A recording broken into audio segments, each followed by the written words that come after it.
You are now tuned into Then Radio. If you enjoy our videos, we ask that you consider joining our Patreon to support our channel. Don't forget to like and subscribe so that you never miss a new video. We hope you enjoyed today's episode, and as always, thank you for watching.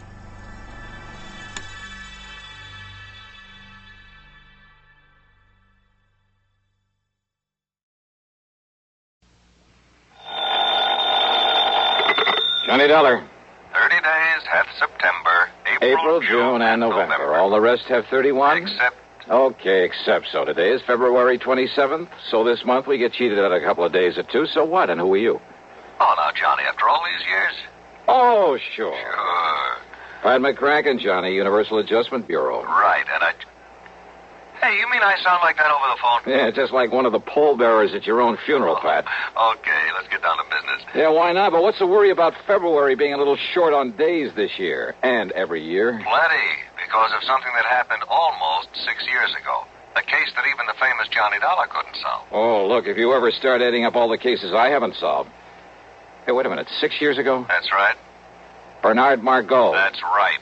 Barney the Bum. Yep, the cheap hoodlum who died when he jumped off the Triborough Bridge in New York back there in 19... Hold it, Pat.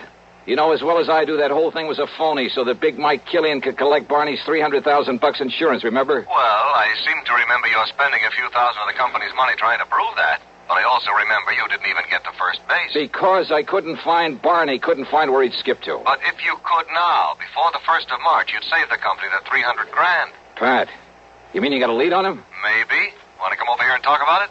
Brother, I sure do.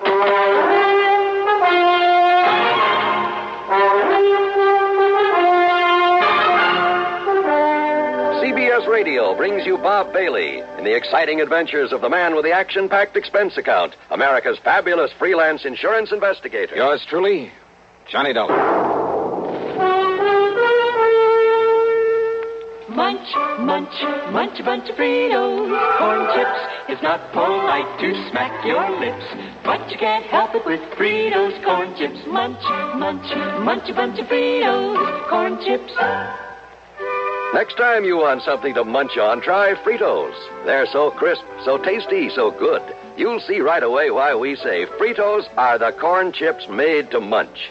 Fill a big bowl with Fritos next time you settle down to watch your favorite TV program. Boy, there's contentment in every munch.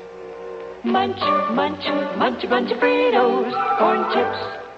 Fritos are golden chips of corn, as nutritious as they are delicious. So full of good, crisp flavor, such good-for-you nourishment. They're the ideal snack for grown-ups and children alike. Get a bag of Fritos corn chips today and munch a bunch. Fritos, Fritos corn chips. Munch, munch, munch a bunch of Fritos, corn chips. And now, Act One of yours truly, Johnny Dollar.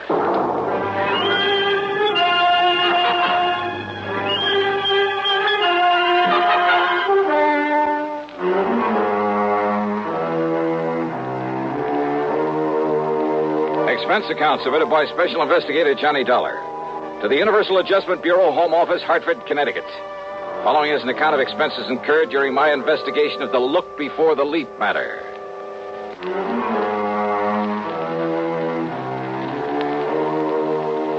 Barney Margot, Barney the Bum, a strong arm for Big Mike Killian. And his case had made me look like a fool. So, expense account item one, $1.25 for a cab to Pat McCracken's office.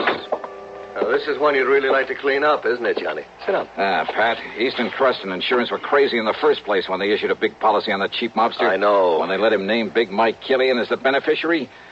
Well, anybody with half a brain should have known something was wrong with it. I know, Johnny. And then to top it all by waving the suicide clause. I know. The minute we found out about it, we asked them to cancel it, but we were too late. Barney Margot had apparently jumped off the bridge.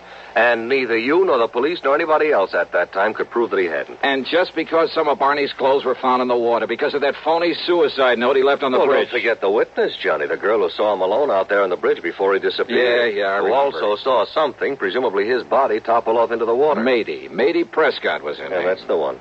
And since Barney'd been seen going onto the bridge but didn't show up after what she saw... So they took Big Mike Killian's word for it that Barney made the leap. That's right. Whereupon Big Mike immediately claimed the insurance. However, Johnny, Killian has not been paid that $300,000, nor will he be if you can produce Barney Margot in time. Yeah, but how much time? Well, according to the final decision of the courts, while we were fighting this payment, unless he's picked up before March 1st... Oh, are you kidding, Pat? Today's the 27th of February, and Yes. according to that little rhyme you tried to charm me with over the phone, Yes. tomorrow is the last Johnny, possible chance. Johnny, will you listen? Yeah, well... The girl, that Mady Prescott, just came back from Paris. Paris? Well, what's that got to do She with made a report to the police, and they passed it on to us. She says that only a few weeks ago, right there in Paris, she saw Bernard Margot. Oh? Oh. Yeah. Thanks to all the international red tape involved, there's no way we can possibly get him back here in time.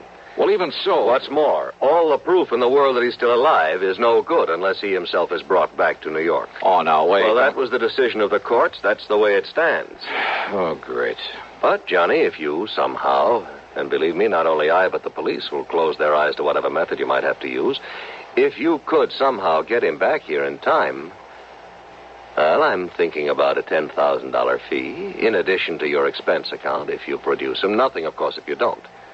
Before March 1st, it's impossible. Yes, I know. So, Pat, I'm going to try.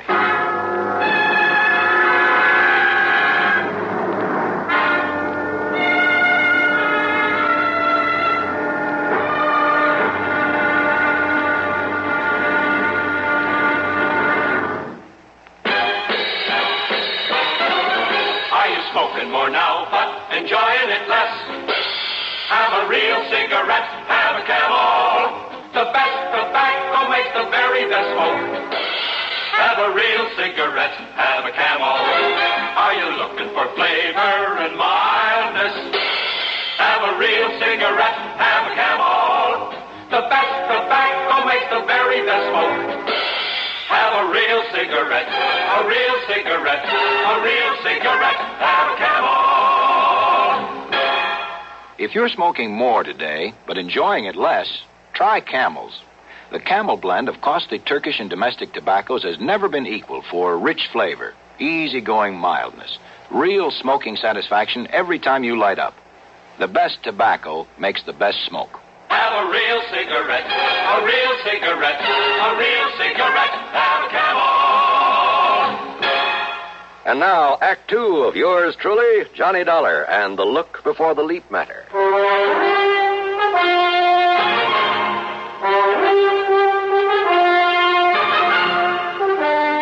Item 2, 1050, taxi, a train to New York, and a cab to the 10th floor apartment of Miss Mady Prescott. I know, Mr. Dollar, my testimony that I'd seen him on the bridge and that I'd seen him drop off into the Well, water... that testimony, Miss Prescott, may cost the insurance company $300,000 unless I can produce Barney Margot before March 1st. Before March 1st? Yeah, and you say that you saw him in Paris. At an antique shop, run by a Monsieur Dubuisson. Dubuisson? What? Nothing. Go on. Well, I was startled, to say the least. But I'm certain it was he. Absolutely sure of it. Well, you were also pretty certain you'd seen him go off that bridge. I know, but I must have been wrong at that time. So you could also be wrong now. I know. But it's the only thing I have to go on. And you know, since you mentioned that name, Dubuisson... Well, thanks very much, Miss Prescott.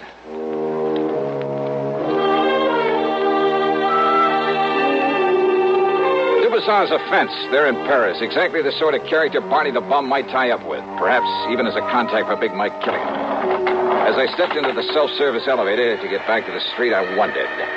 But I didn't wonder for long about anything. Okay, Jimmy, push that stop button. Yeah, sure, Milford. Between floors. Yeah. All right, what's the idea? Johnny Dollar, huh? Maybe. So there's only one reason you'd be calling on the Prescott date. What of it? Big Mike didn't like you interfering when poor Barney died. He don't like it now. Oh, well, that's just too bad. In fact, he don't like you. Now, Jimmy, come No!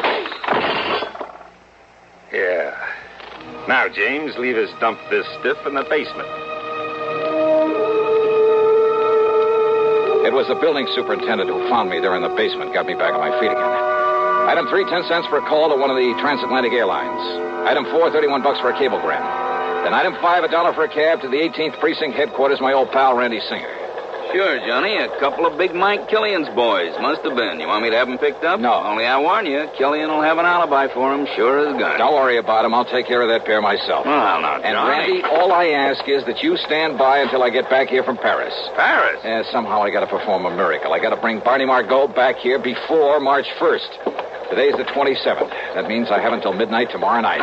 So long, Randy. Johnny, wait a minute. Sorry, but every second counts, and I just have time to catch a plane. Hey, Johnny, listen. So long, baby, and wish me luck.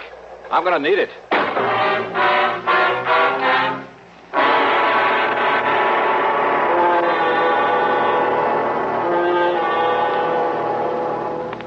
Act 3 of yours truly, Johnny Dollar, in just a moment. Meet star Stuart Irwin. Nothing's worse for an actor than a nasty cold. To feel better quickly, I take wonderful 4-way cold tablets. The fast way to relieve cold distress. Right. Tests of all the leading cold tablets proved 4-way fastest acting.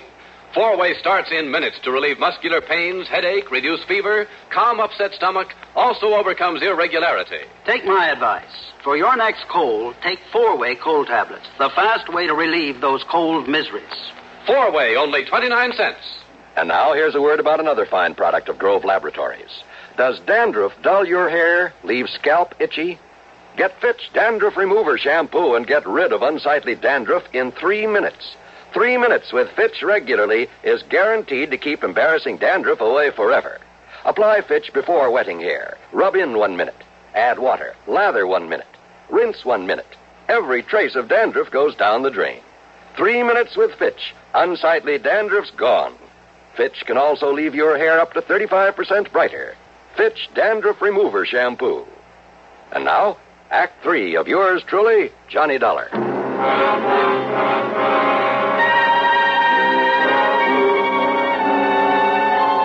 Item 6, $420 for a plane ticket to Paris. When we landed at Orly, I put in a call to Louis Dumassac, who calls himself a Chagris. If anyone in all of Paris knows the underworld, believe me, it's the Gray Cat. But I got no answer. Item 7, then, $2 American for a cab to the so-called antique shop of Francois Dubuisson. It was there that Matey Prescott swore she'd seen Barney Margot. I knew better than to expect any real help from him, but he was my only chance, and time was running out. Ah, bonjour, monsieur. Qu'est-ce que vous devez...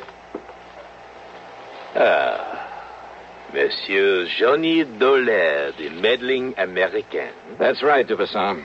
And to what does the fair city of Paris owe the honor of your presence, eh? Bernard Margot. Margot? That's right. I want to know where he is, where I can find him. Now, by what could you possibly think I might know this Bernard Margot? Oh, look, don't start beating about the bush. And do you think that I would tell you anything of him if I did? Now, look, Dubuisson. I have not forget the trouble you have made for me when you last come here. No. Maurice. Monsieur. Oh, no, you don't. Just stay where you are, Maurice. Pardon? Monsieur Dollar. I suppose this gorilla is your bodyguard? Not at all. Well, if he tries to get rough, or you try any tricks, Dubuisson. You are a smart man, Monsieur Dollar, but also a fool. Yeah? Maurice, you have my permission to leave now to arrange the funeral of your friend. Ah, bien. You see, your alarm was for nothing. Okay. But now, about this Barney Margot. I told you I knew nothing of him. And even if I did, do you forget, monsieur, that you have no authority here in France? Now, you listen. In other words, why do you waste your time? When you know that all you will learn from me is nothing. Threats, even the promise of a bribe got me nowhere. So I left him, and again I put in a call to Louis Dumassac, my underworld contact. This time the line was busy. At least it meant he was home. So item 8, $3.20 American for a cab to the dingy little apartment at the far end of the Rue de Pas de la Mule. It's one of the most disreputable-looking buildings in the whole city. Dirty, squalid, falling apart at the seams. And, of course, Le Chagris had to live at the top of 4 long flights. When I finally got up there, feeling slightly winded, I noticed that his door at the end of the gas-lit hallway was half open. And I could see him inside, lying on the floor, the telephone dangling beside him. Hey, Louis.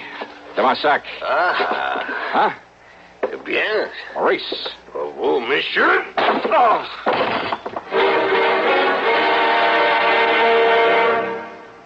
Hello, I'm Burgess Meredith. Did you know there are over 3 million persons in America who are hard of hearing and not doing anything about it? Maybe you or some member of your family is hard of hearing. Well, fortunately, I've never had this problem. Some of my friends and family have. Now, a few years ago, your excuse might have been that you didn't want to wear a bulky hearing aid. But today, it's a different story. I've just seen the new Super 60 hearing glasses developed by Mako Electronics. If I hadn't known they were hearing glasses, I would have guessed them to be regular eyeglasses. It's a wonderful way for any hard of hearing person to conceal a hearing loss. There are styles for both men and women. For an interesting free booklet on hearing glasses for yourself or a friend, stop in at Mako or write to Hearing Glasses, CBS, 485 Madison Avenue, New York. Don't wait until your hearing gets worse. It may be too late. Send for your booklet today. Write CBS, 485 Madison Avenue, New York. And now, Act 4 of yours truly, Johnny Dollar.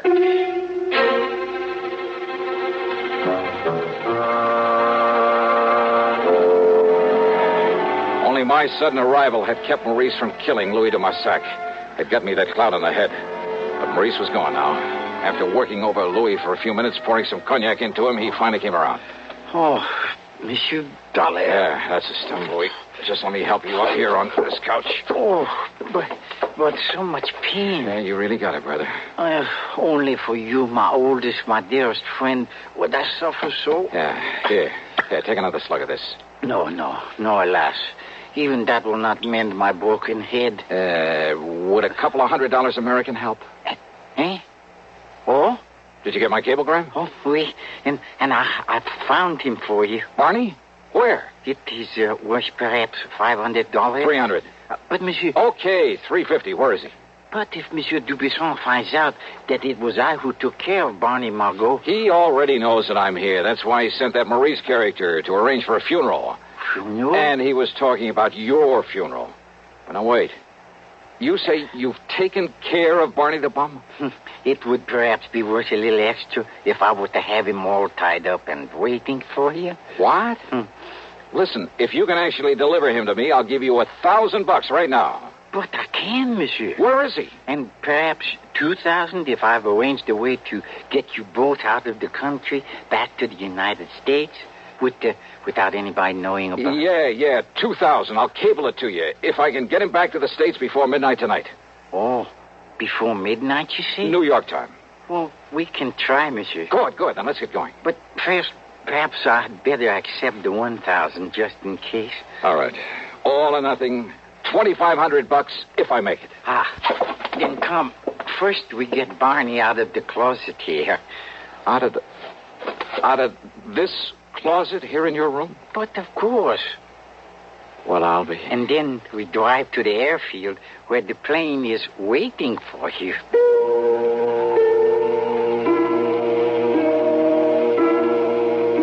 Believe me, we'd never have gotten away with a thing like this back in the States, or anywhere else I can think of, or without the help of Le Chagris.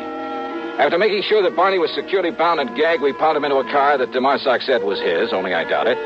We headed westward through Versailles to the city of... Well, maybe for diplomatic reasons, I better not mention the name of it.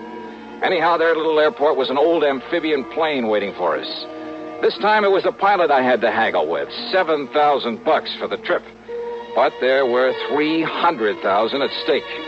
Item 9 for a transatlantic call to Randy Singer in New York. No, listen, Johnny. This is too wild, too crazy. You got the ID for this plane? You've written it down? Sure I have, but Johnny... And all you have to do is get us a clearance to land, if we make it. You're out of your mind. This stunt could cause an international incident that even the United Nations couldn't... You want Barney the Bum, don't you? Well, of course we do. Then I'll lay him right in your lap if you'll hang up the phone so that we can make our takeoff. Johnny, listen to me. Randy, I haven't got any more time to talk, because if I don't get Barney back there before midnight tonight... No, Johnny, no, listen. See you in New York. I hope.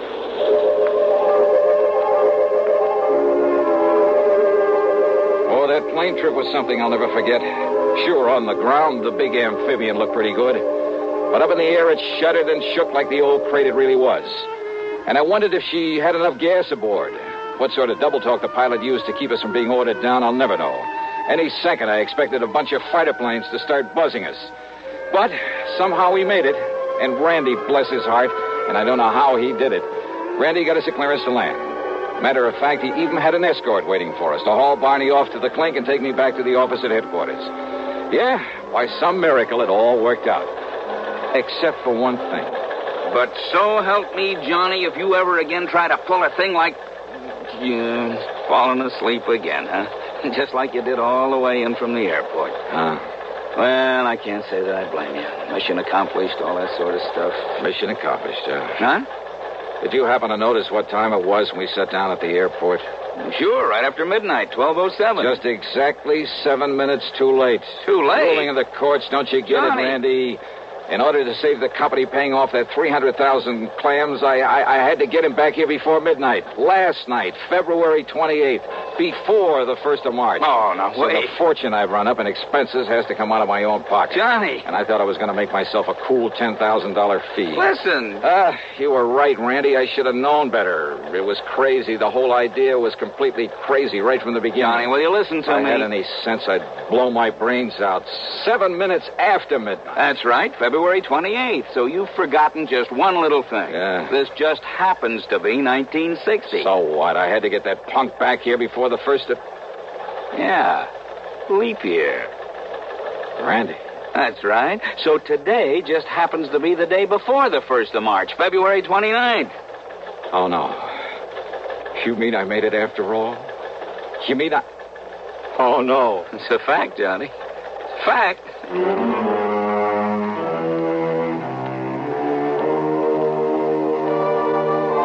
You know something? I should have blown my brains out for forgetting that extra day this month, this year. But instead, I'll just take that $10,000 in fees. As for the expense account, hold your hat. $9,571. Yours truly, Johnny Dollar.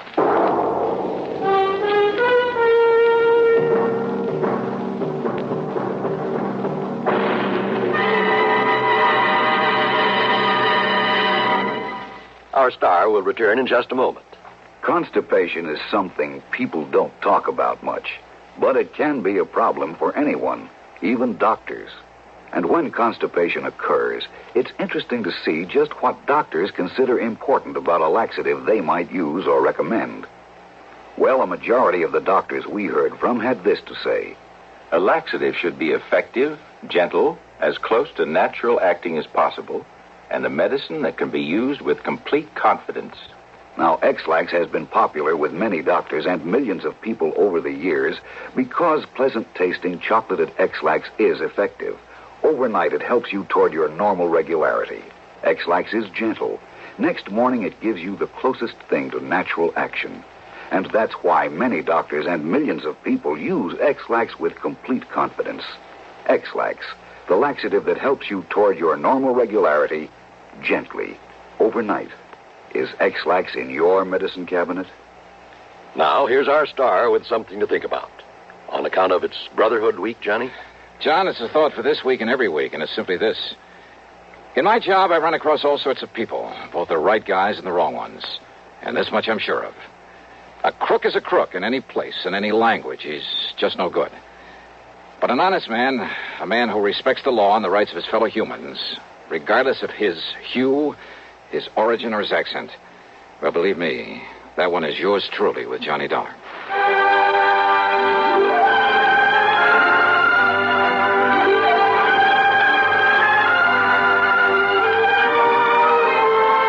Yours truly, Johnny Dollar, starring Bob Bailey, originates in Hollywood and is written, produced, and directed by Jack Johnstone.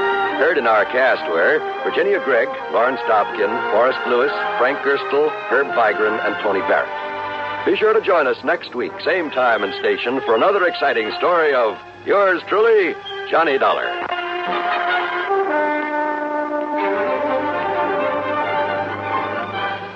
This is John Wall speaking. Listen next to Suspense on the CBS Radio Network. Hiya, folks. Jimmy Durante, in person. And I'd like to tell you about some of the things that's close to my heart. Well, Jimmy, I'm sure one thing that's close to everybody's heart is the Heart Fund. And that's especially true today, Heart Sunday. Hey, that voice sounds very familiar. Oh, it should, Jimmy. It's me, Gary Moore. That's who that is. Junior.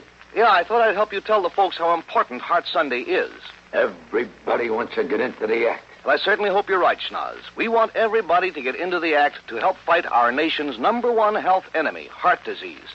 And the best way to do that is by supporting the Heart Fund, our #1 defense.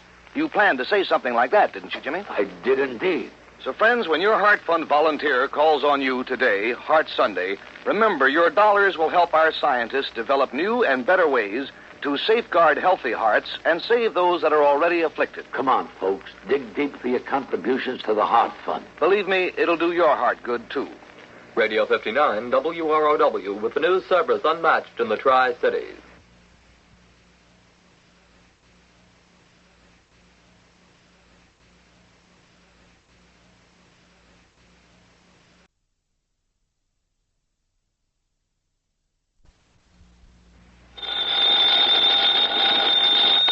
Johnny Dollar. Clark Tracy at Providential Assurance Company. Yeah, hiya, Clark. I'm glad I caught you in.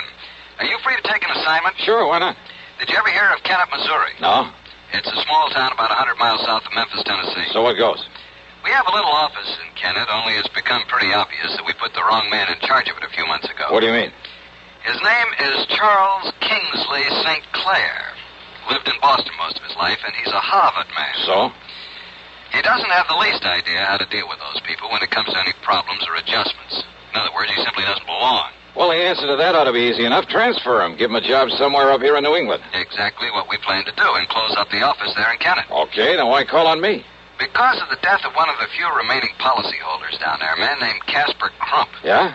His widow, Eupha Crump, has to be paid the $5,000 as due her and, of course, sign for it. Well, what's so tough about that? St. Clair says that he can't do it. Why not? Well, if you must know the truth, he sounded somewhat scared of the whole idea. Oh, now listen. So, Johnny, will you go on out there and take care of this thing for us and get us off the hook? But on the strength of what little you've told me. I know, but I'm sure St. Clair will be able to make it all perfectly clear to you. So I'll wire to him that you're on your way, okay? Oh, no, look. Johnny, I promise I'll okay your expense account without question, even tack on some kind of a fee. Well, now you're talking a language I understand. If the fee is big enough? Then you'll do it, fine. Now take it easy until we settle I'll wire him right away. Clark! Then wait to get your report. Wait a minute, will you? Thanks a million, Johnny. Bye. Clark!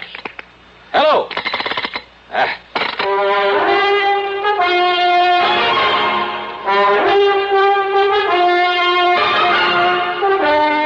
CBS Radio brings you Bob Bailey in the exciting adventures of the man with the action-packed expense account, America's fabulous freelance insurance investigator. Yours truly, Johnny Dollar. Next time you refresh, enjoy a frosty, ice-cold Pepsi-Cola. Sociability, Charlie. All right, Kay, how's this? Pepsi is light, refreshes without filling. You like to refresh? Have a Pepsi right now. Well, offer it to everybody, Charlie. I will. Enjoy Pepsi at the fountain. It's delicious at home, too. Have one at lunch or with a snack.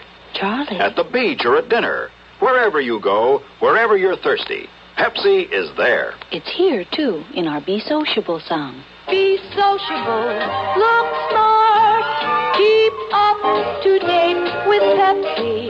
Drink light, refreshing Pepsi. Stay young and fair and debonair. Be sociable, have a Pepsi. For the weekend, have plenty of Pepsi around. Pick up an extra carton today. CK, I'm sociable. With Pepsi, everyone is. And now, Act One of yours truly, Johnny Dollar.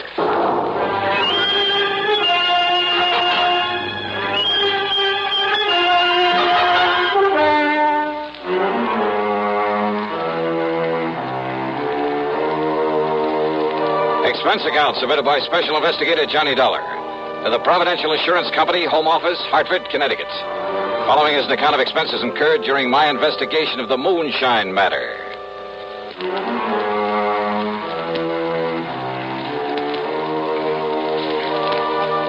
Expense account item 1, $75.45 plane ticket from Hartford to New York to Memphis, Tennessee. Item 2, $301 for a bus to Kennett, Missouri. I arrived shortly after noon. Yes, Mr. Dollar, I shall be glad to get away from here and get back to civilized country again, where I won't be looked at askance because I choose to dress for dinner. I see. I must admit that some of the Some of the natives living here in town are fine people, intelligent people. Oh, I'm sure they must be. This looks like a nice town. But the ones out in the country to whom my predecessor sold insurance, life insurance. Yeah, what about them, Sinclair? Poor white trash is all they are. Ignorant, illiterate, moonshiners for the most part. Oh? Only half a dozen of the policies he issued even have signatures on them. The rest are signed with an X. The people didn't even know what they were buying. Your predecessor must have been quite a salesman. Hardly a fit representative for a large insurance company, which, of course, is why the company got rid of him. Yes, Mr. Dollar, I shall be glad to get away from this, but until the insurance payment can be made to Mrs. Euphor Crump... Well, any reason why you just can't call her in here and hand her a check? Call her? How? What do you mean? She lives in the swamp, Mr. Dollar. In the swamp? 20-mile swamp up north of here. It's terrible country. It's hardly fit habitation, even for the wildcats and coons and otter and the cottonmouths that infest it. A treacherous, swampy jungle. Ah, I see. A veritable nest of moonshiners, too. And if you think a gentleman would dare to simply walk in among those people... So I'm no gentleman, so you sent for me. And don't forget that Casper Crump died under, shall we say, questionable circumstances. Oh, now, what do you mean by that?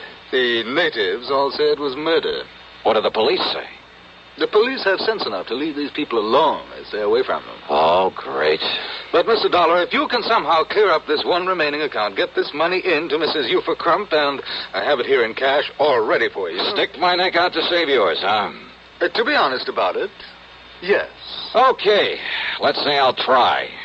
How do I get to this 20-mile swamp?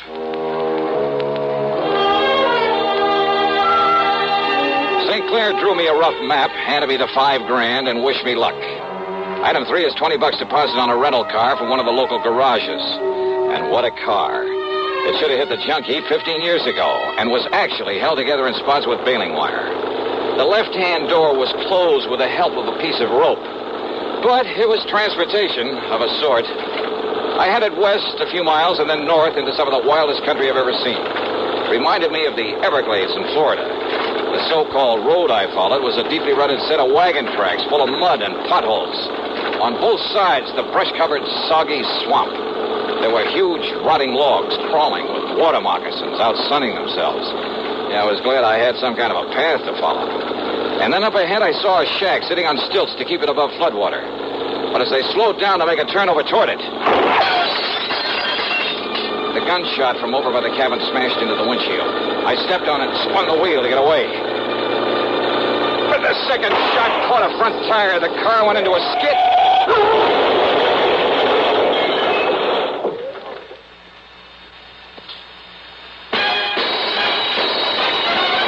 Are you smoking more now, but enjoying it less? Have a real cigarette, have a Camel. The best tobacco makes the very best smoke. Have a real cigarette, have a Camel.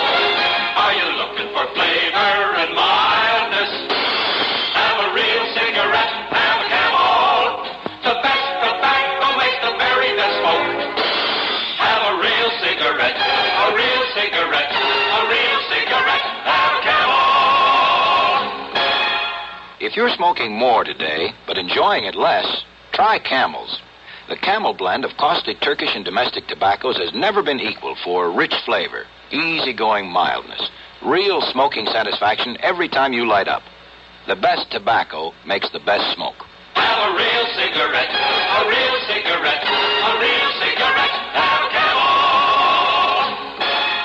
And now, Act 2 of yours truly, Johnny Dollar and the Moonshine Matter.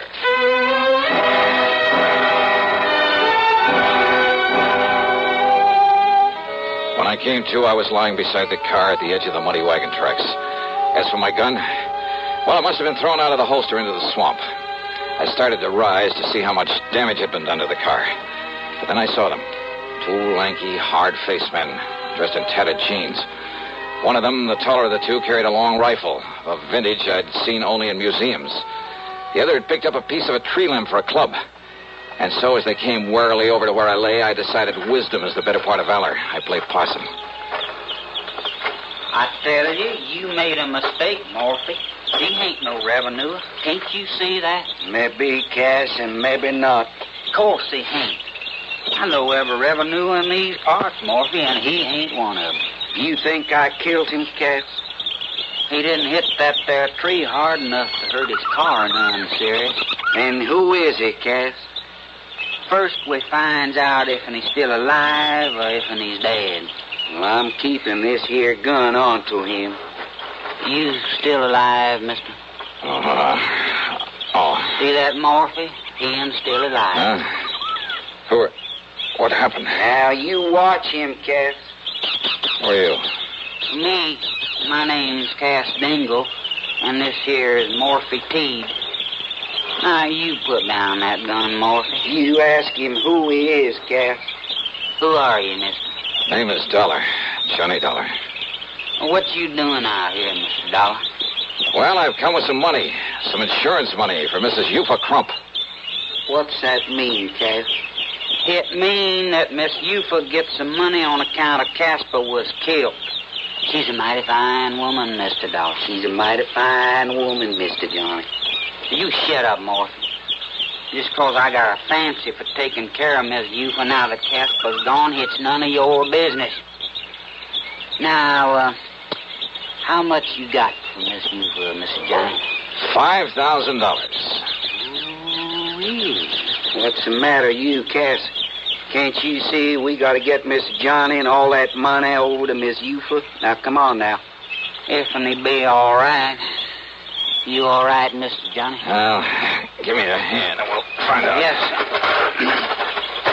There you are, Mr. Johnny. Why, Mr. Johnny. What's the matter? That now holster. Ain't you got a gun for hit? I'm afraid my gun is somewhere out in that swamp. Now, that's too bad, ain't it, Cap? Morphy's right, Mr. Johnny. There's some folks around here liable they'd shoot first and find out about you after. Some folks, huh? Now, I made a mistake, Mr. Johnny, and I'm real sorry. But Cass, he meant somebody like Dade Whopper. Yeah, who's Dade Whopper? Why, he's the one that killed off Casper Crump. You sure of that? Yes, sir.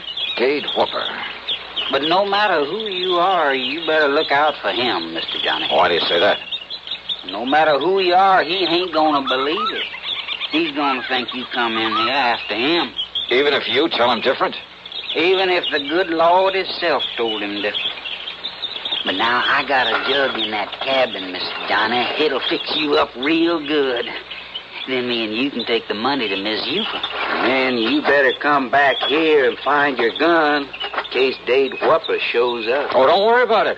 As soon as I turn over that money to Eufa Crump, I'm on my way.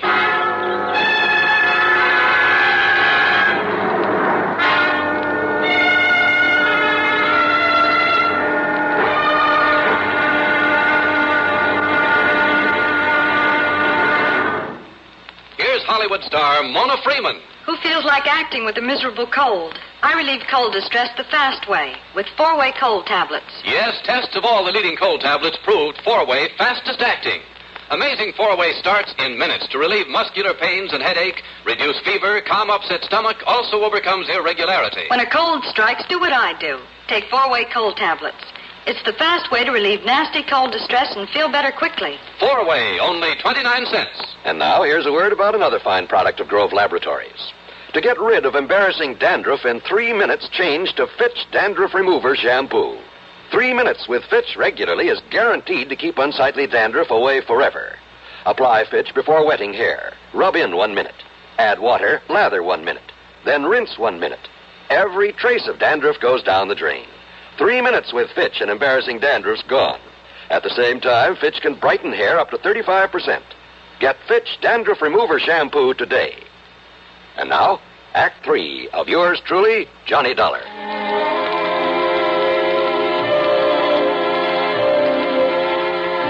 Cass Dingle's cabin. Well, I'm afraid I've never stepped into a more squalid, filthy, grimy place.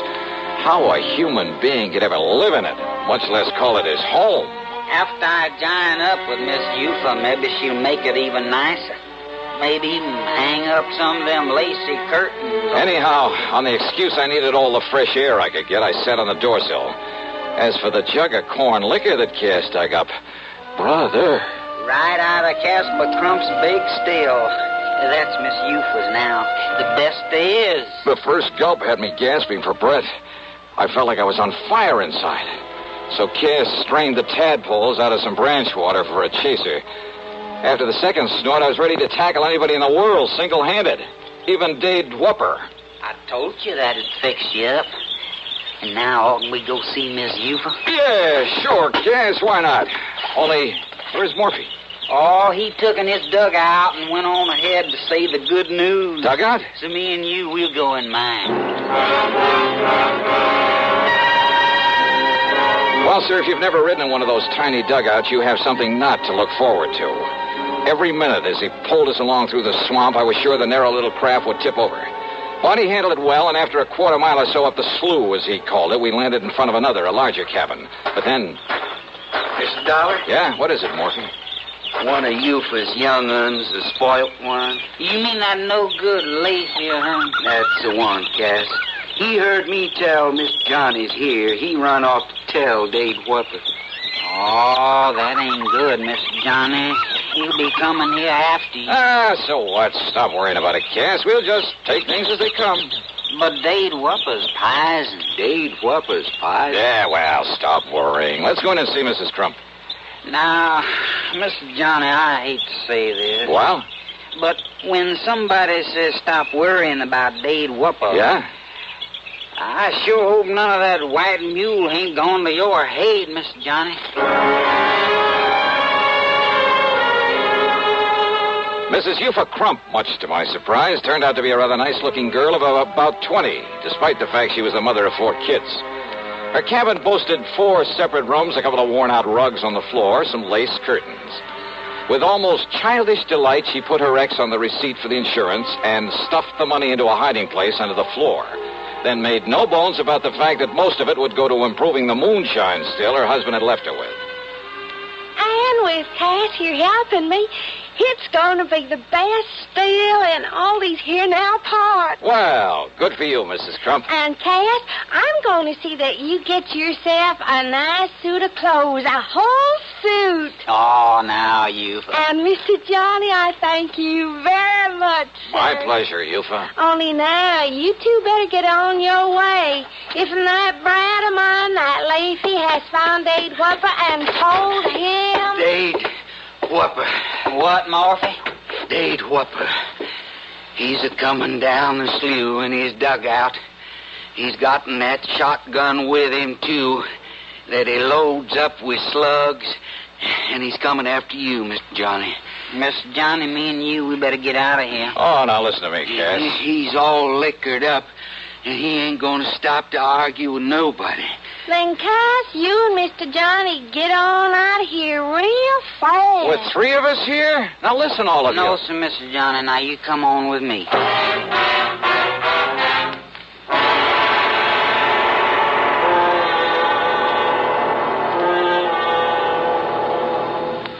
Munch, munch, munch a bunch of Fritos, corn chips. It's not polite to smack your lips, but you can't help it with Fritos corn chips. Munch, munch, munch a bunch of Fritos, corn chips. Whenever you have a party or friends drop in, serve a bowl of crisp Fritos corn chips and watch your guests dig in. They're golden chips of corn just made to munch. Serve them plain or with your favorite dip. There's a special Fritos in a king-size style that's just right for dips. Munch, munch, munch a bunch of Fritos corn chips. You'll find Fritos corn chips taste just right whenever the occasion calls for good munching. They have such good, crisp flavor, such good-for-you nourishment, there's contentment in every munch. Get Fritos today, Fritos, Fritos corn chips. Munch, munch, munch a bunch of Fritos corn chips. And now, Act 4 of yours truly, Johnny Dollar. Morphy was scared. My gun was somewhere out in the swamp. So again, it was a case of letting wisdom be the better part of valor. Especially after Morphy made it plain that even his rifle wouldn't mean a thing against Whopper when he'd had a jugful. Morphy promised to do all he could to keep Dade from following us. But by the time Cass and I got halfway down the slough, we could see Dade coming after us. And he was a big man, too. And though Cass was mighty skillful with the pushing pole, he kept gaining on us.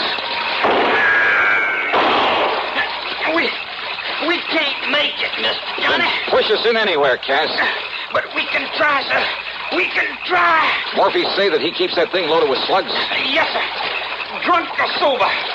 He can hit anything with hit. Then pull us over and we'll take our chances in the woods.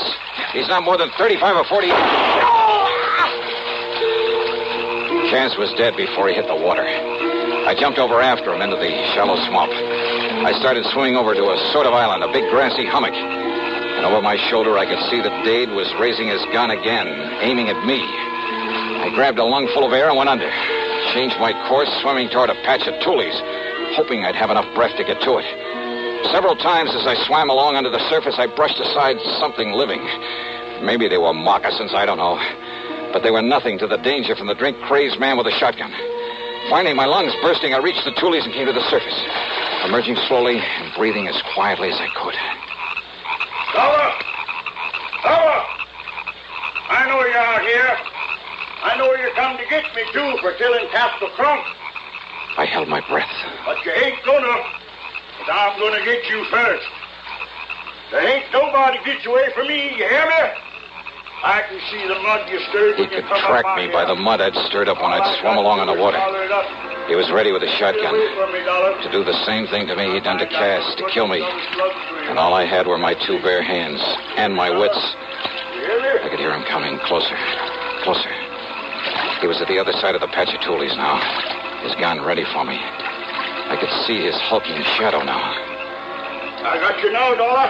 I'm going to kill you now. Quietly, I slipped under the water again, and I swam hard for where I'd seen him. And then I found his legs, and with all the strength I had, I lifted him. No, you Dave! But he missed, and I struck him, and I struck him, and I struck him.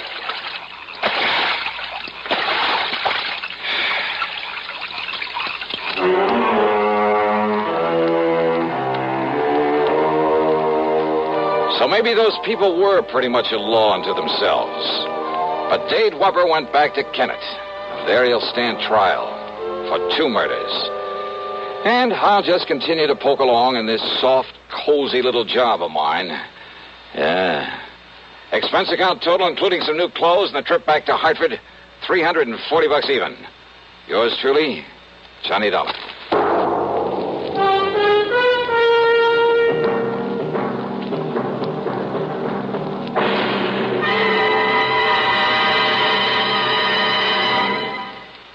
Our star will return in just a moment. Constipation is something people don't talk much about, but it can be a problem for anyone, even doctors. And when constipation occurs, it's interesting to see just what doctors consider important about a laxative they might use or recommend. Now, a majority of the doctors we heard from had this to say: a laxative should be effective, gentle, as close to natural acting as possible, and a medicine that can be used with complete confidence. Well, pleasant-tasting chocolated X-Lax is effective. Overnight, it helps you toward your normal regularity. X-Lax is gentle. Next morning, it gives you the closest thing to natural action. And that's why many doctors and millions of people use X-Lax with complete confidence. X-Lax, the laxative that helps you toward your normal regularity gently. Overnight. Is X-Lax in your medicine cabinet? Now, here is our star to tell you about next week's program. Well, next week I go deep underground, into a copper mine, to meet a killer in the dark. Join us, won't you? Yours truly, Johnny Dollar.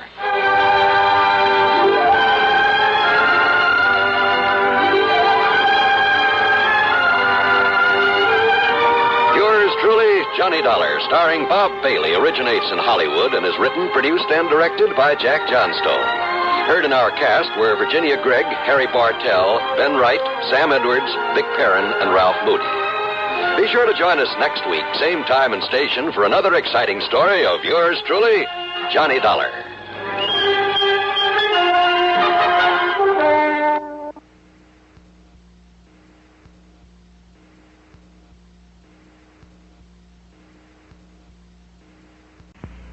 How are you, Ralph? Well, at the moment, not too happy. One of our clients, a pretty important one, is a man named Bertram Haskell. He owns a small copper mine up near Houghton, Michigan. Where's that? Up in the Keweenaw Peninsula, where it sticks out in the middle of Lake Superior. So what's happened to Bertram Haskell? Nothing. It's one of his colleagues, a man by the name of Oliver, Ben Oliver. Well, what's happened to him? Ben Oliver's been murdered. I see. Haskell demands that you be sent up there to find out who did it. Why? What's the matter with the police? I don't know. All I know is that he wants you up there, now, right away. Well, as long as you're going to pay the freight. Of course. Because we don't dare take a chance of losing Haskell's considerable insurance business. In other words, Johnny, it's because of Haskell rather than the small policy on Ben Oliver. Oh, he was insured too? 15,000 straight life. Who's the beneficiary? His wife, but that's beside the point. Is it? The point is to satisfy Bertram Haskell, and thereby keep his account. Okay, Ralph, I'll see what I can do for you. Johnny. Yeah? That's pretty rough country up there. So? The same thing may apply to some of the people you'll run into. Especially the killer, huh? Yes, so be careful, Johnny. Sure.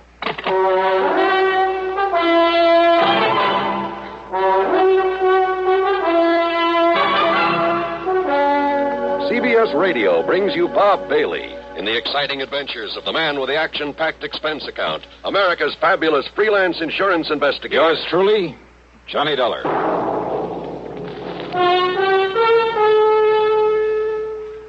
Munch, munch, munch, munch of Fritos corn chips. And listen, since Fritos corn chips are fresh as spring itself, well, it seemed appropriate to give you a springtime gift. So Fritos have attached a free package of flower seeds on their large bags as their salute to spring. Now, there's nothing for you to mail in. Just buy a large bag of Fritos. And there, right on the bag, is your free package of flower seeds. They're the finest seeds you could get anywhere. Genuine burpee seeds. And there are 3 varieties. Beautiful zinnias, snapdragons, or petunias. Get yours while they last. Free flower seeds on the large bags of Fritos corn chips. Munch, munch, munch a bunch of Fritos corn chips. It's not polite to smack your lips, but you can't help it with Fritos corn chips. Munch, munch, munch a bunch of Fritos corn chips. And now, Act 1 of yours truly, Johnny Dollar.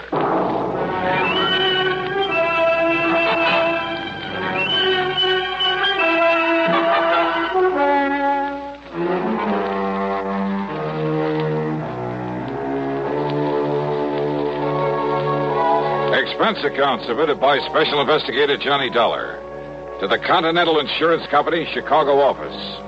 The following is an account of expenses incurred during my investigation of the Deep Down matter.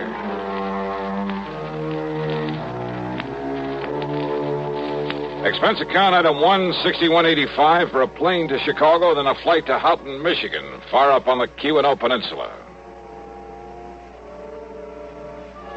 It was mid-afternoon when I climbed off the plane and spent item 2, $50 deposit on a rental car. I got a highway map and directions to the Haskell mine, then headed north on Route 41. Along the way, I passed all sorts and sizes of workings, including the famous Quincy mine. It's supposed to have the largest hoist in the world. At the little town of Phoenix, I turned south and east on the side road that obviously was used for a lot of heavy trucking, and I finally arrived at the camp. I guess you'd call it that, surrounding the Haskell mine. There were 7 or 8 weather-beaten frame houses, a large barracks-like building, one fairly nice-looking brick home, a service building, tool shed, and garages.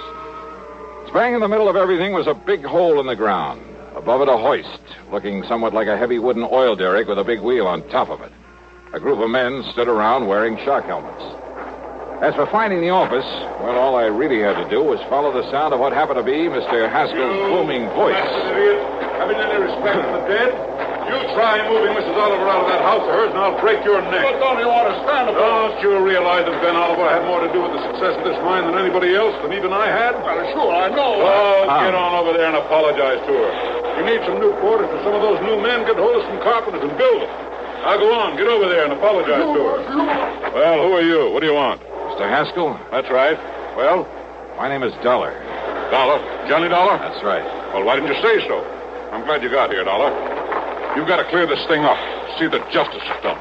Well, come in. Come into the office so I can tell you what's happened around here. Yeah, sure. Believe me, I won't sleep. I won't rest until whoever... well, sit down. Thanks. Dollar, Ben Oliver and I have been working over this country together for years. Ben's brains and my money. Ben picked the spot for this mine. So I understand. Dollar, I've made and I'm still making a fortune out of it, in spite of the fact that it's a small operation. And Ben Oliver? Yeah, Ben. I tried for years to make him my partner so that he could fully share in this thing. But he wouldn't have it. Pure scientist, Ben was. No real interest in money. So the best I could do was promise him a fat royalty for the rest of his life. But I never dreamed his life would come to an end so soon. What happened, Mr. Haskell? He was murdered down in the third sub-level of the mine in a stope we discontinued working for a while because of some exploration he was doing in it. And you've no idea who or why, Mr. Haskell? If I or the police could find any possible reason for Ben's being killed, we might be able to pin it on one of them, the man who did it. You say... But as it is, we haven't even reason to lock up those men who could have done it. You say the man. Well, under the circumstances, it had to be one of the miners. One of the 6 who were on their way down the shaft in one of the ore cars. And yet... Well? I said under the circumstances. But under the circumstances, not one of those 6 could have done it without the knowledge of the others. Well, now, how do you mean that? A single, carefully aimed shot, Dollar, from some distance away, 15, 20 feet. Yeah? Struck him in the back, went directly into his heart. Just one shot, but it must have been carefully aimed. But... Well, go on. That shot was made in utter and complete darkness. Oh, now, wait a minute. I know. Impossible. Utterly impossible. But that's the way it happened.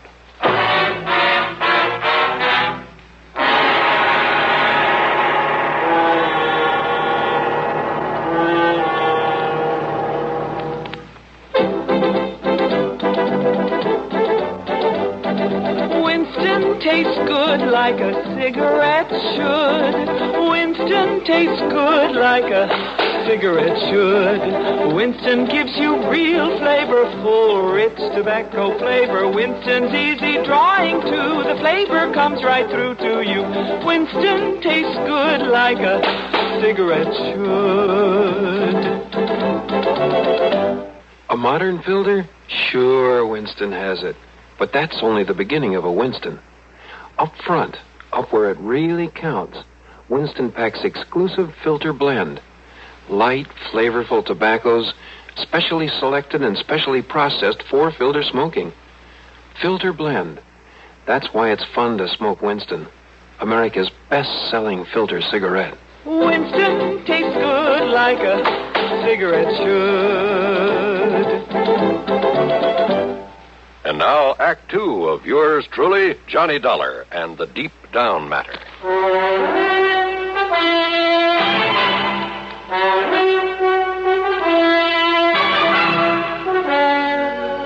Look here, Dollar, on the wall, a diagram of the mine. You, better explain that in one-syllable words, Mr. Haskell. I'm afraid I don't know very much about a copper mine. Well, here's the main shaft where it goes down into the ground at a slight angle. Yeah. It goes down along one side for the most part, one side of the main ore body. That's under that big hoist I saw outside. That's right, yes. The hoist, by means of a continuously running cable, works the ore cars up and down. Like buckets on a conveyor belt. Only they're detachable from the cable in order to fill them at the various levels, then bring them up and dump them at the surface. Now, just exactly where was Ben Oliver killed? 321 feet below the surface, on the third sub-level, in what you might call a big room or cave down there. And remember, Dollar, Ben was shot in the dark. No lights down there? Ordinarily, yes. Plenty of them, all over. You better tell me exactly what happened, Mr. Haskell. Oh, better still. I'll take you down there, let you see things for yourself. And you'll see why it was quite impossible. Yeah, we'll see. The last shift has just come out of the mine, so we'll have it to ourselves. Whatever you say. You'll say you'd better wear one of these shock helmets and these gloves. Okay. And keep your top coat on. You'll find it cold down there. Right.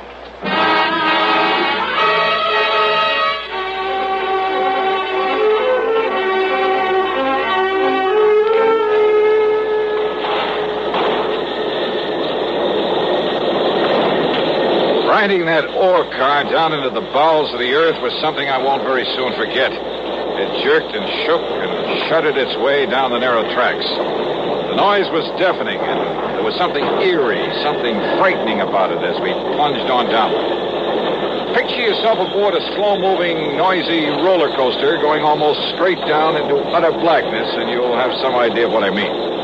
Blackness, that is, except for the various levels we passed. All of them were strung with glaring electric lights, and I could see great caves. I believe you call them stopes, where the miners had cut away the ore. Here we are, Dollar. The third sub-level.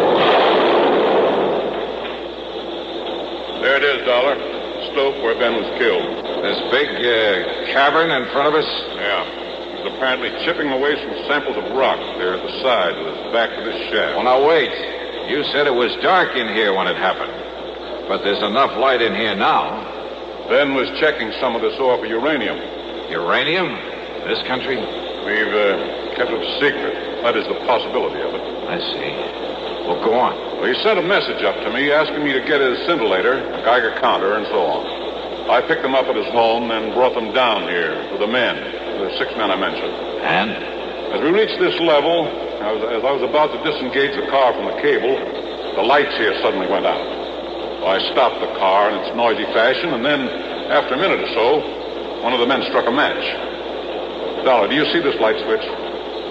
We found somebody pulled it. One of the men aboard the ore car. It had to be. Anyhow, I turned it on. We had light again. And there at the side, 15 or 20 feet away from us, lay the body of Ben Oliver. Did you hear the shot? Above the noise of stopping the car? What's more, Did anyone see the muzzle flash? No. You see, the weapon was a powerful air gun, a pistol of foreign make. We later found it at the bottom of the shaft. Fingerprints? No. The men were all wearing heavy leather gloves. Well, did any of them actually see Oliver here before the lights were cut off? I saw him. And it all happened in the few seconds between the time the lights went out, you stopped the ore car and put them on again. In total darkness, one of those men was able to fire accurately, the shot that killed him. No sign of a flashlight, anything like that? No. Then I see what you mean about it being impossible. Nevertheless, it was done, and by one of the men aboard the car. And that's why I sent for you, Dollar, in the hope that you somehow can bring the killer to justice. Well, from here, Mr. Haskell, it looks like you've handed me a pretty large order. Act 3 of yours truly, Johnny Dollar, in just a moment. Welcome, recording star Mel Torme. It's terrible trying to sing with a bad cold. So I always take 4-way cold tablets to relieve cold miseries fast. Good idea. Tests of all the leading cold tablets proved 4-way fastest acting. 4-way starts in minutes to relieve muscular pains, headache, reduce fever, calm upset stomach, also overcomes irregularity. When you catch cold, try my way. Take 4-way cold tablets. The fast way to relieve cold distress and feel better quickly. 4-way, only 29 cents. Now a word about another fine product of Grove Laboratories. To get rid of embarrassing dandruff in 3 minutes, change to Fitch Dandruff Remover Shampoo. 3 minutes with Fitch regularly is guaranteed to keep unsightly dandruff away forever. Apply Fitch before wetting hair. Rub in 1 minute. Add water, lather 1 minute. Then rinse 1 minute. Every trace of dandruff goes down the drain. 3 minutes with Fitch and embarrassing dandruff's gone. At the same time, Fitch can brighten hair up to 35%. Get Fitch Dandruff Remover Shampoo today. And now, Act 3 of yours truly, Johnny Dollar. I told Haskell I'd take on the case only if he'd let no one know why I was there at his copper mine. I parked my bags in the guest room of his house, apparently lived alone there. During dinner, he told me more about Ben, about their close relationship, about Oliver's hope of finding enough good uranium ore to make the mining of it practical.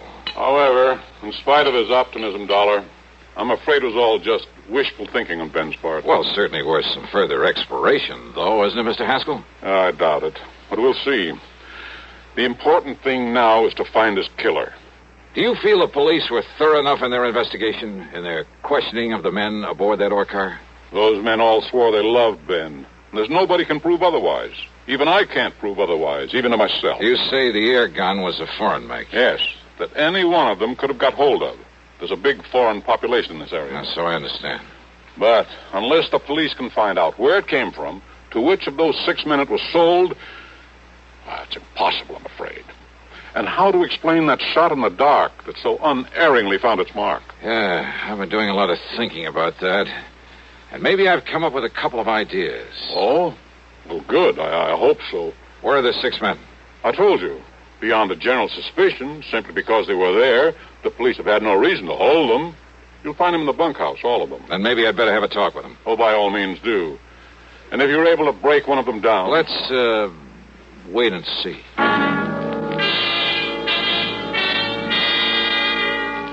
Yeah, I did have a couple of ideas about that impossible murder. I questioned the men without telling them my real status in the case. But more important, I talked to Ben Oliver's wife. A quiet, gentle little woman. All in all, I felt she was taking the whole thing very well. Yes. Bertram Haskell was always very good to Ben in his rather domineering way. But why do you ask?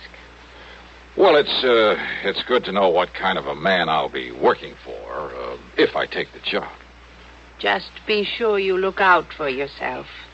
That you get full credit for any discoveries you made. Well, now, that doesn't quite tie in with what you just finished saying about Mr. Haskell, does it? Ben was so unselfish, self-effacing, so easy to take advantage of. Oh, no, I shouldn't talk that way. You sound as though you don't quite trust Mr. Haskell. Please, I didn't mean that at all.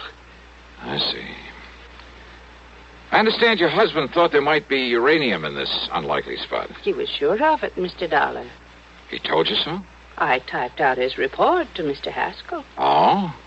Do you remember what he said in it? Only that he was certain it had great commercial possibilities and that he...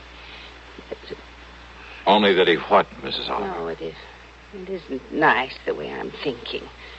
The way I was thinking then, so let's not talk about it. Well, look, this job, Mrs. Oliver, do you realize that it might mean a great deal to me?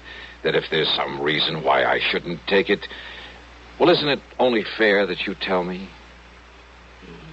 All right. You seem like a nice young man, so I'll tell you this. Yes?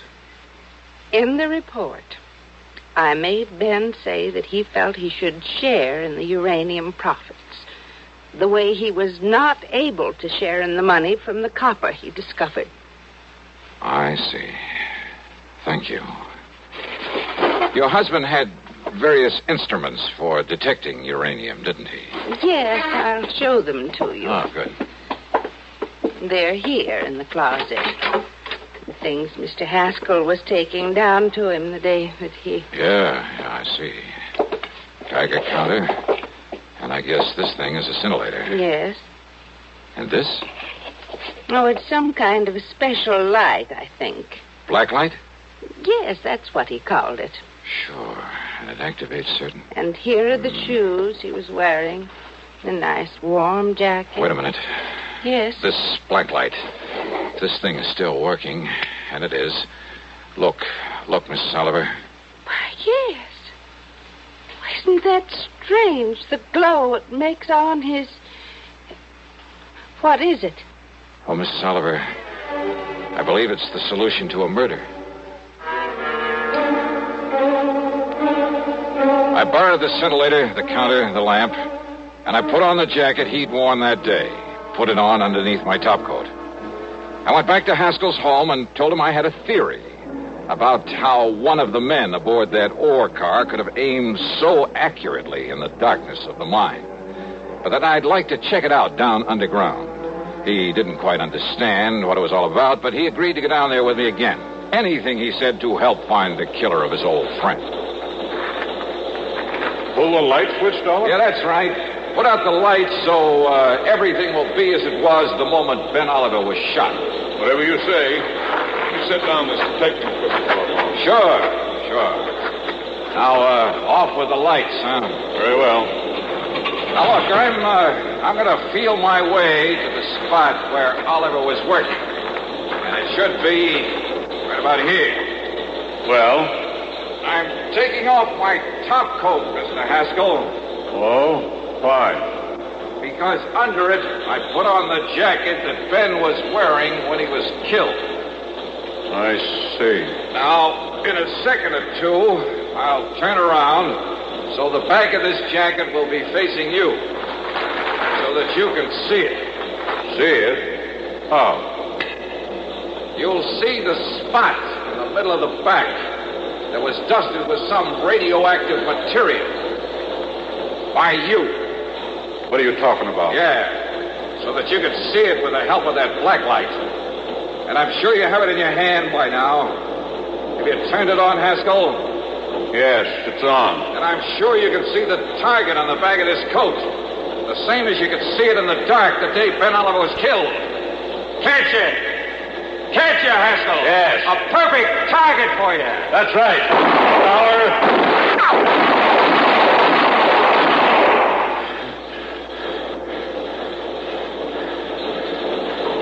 All through. What? No. Surely you don't think I stayed in that coat over there? Dollar, listen. Maybe there was uranium down here, huh? You knew there was.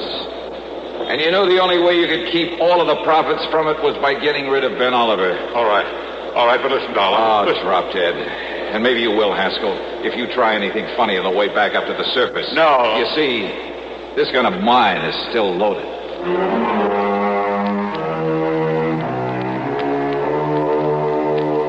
An almost perfect crime. And he was so sure of it, he'd called me in to back up his story of loyalty to Ben Oliver, so that no one would ever question his taking over the uranium Ben had found. Expense account total, including transportation back home, $131.50. Yours truly, Johnny Dollar.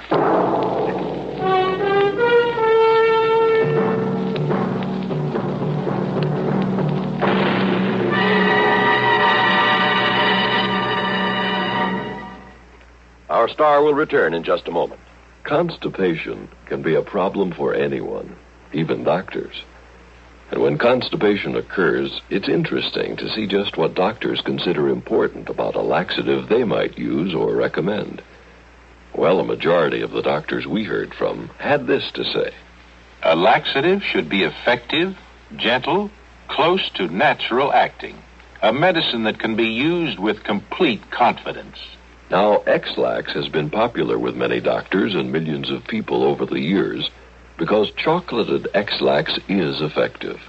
Overnight, it helps you toward your normal regularity. X-Lax is so gentle, so close to natural acting, there's no upset.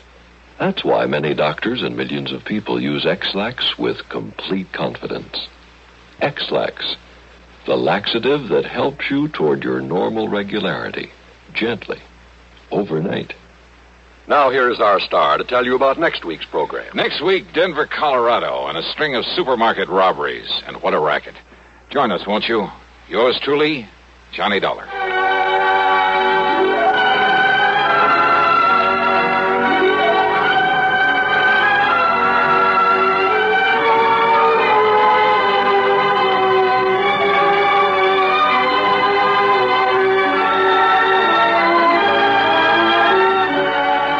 Truly, Johnny Dollar, starring Bob Bailey, originates in Hollywood and is written, produced, and directed by Jack Johnstone.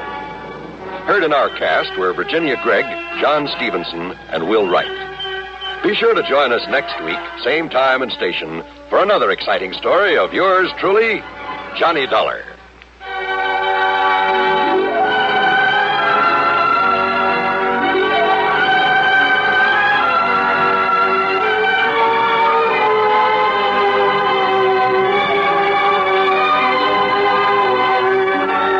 This is John Wall speaking.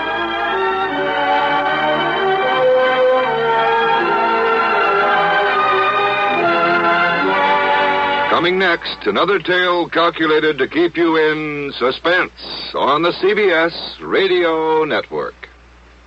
Let's take a walk around the block. A wonderful idea. An old-fashioned walk, arm in arm with your sweetie. But first, you buy the right car to pick up your best gal. You drive her in style to the right spot for your stroll.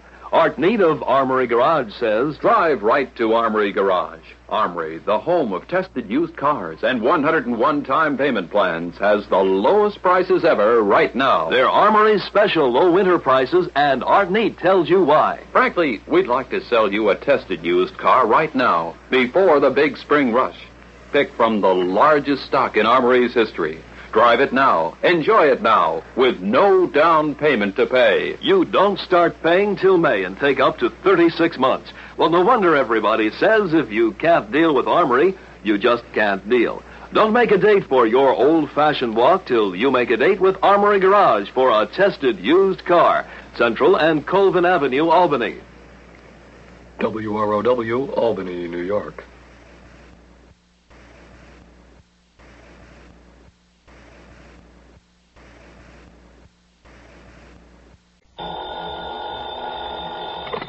Johnny Dollar.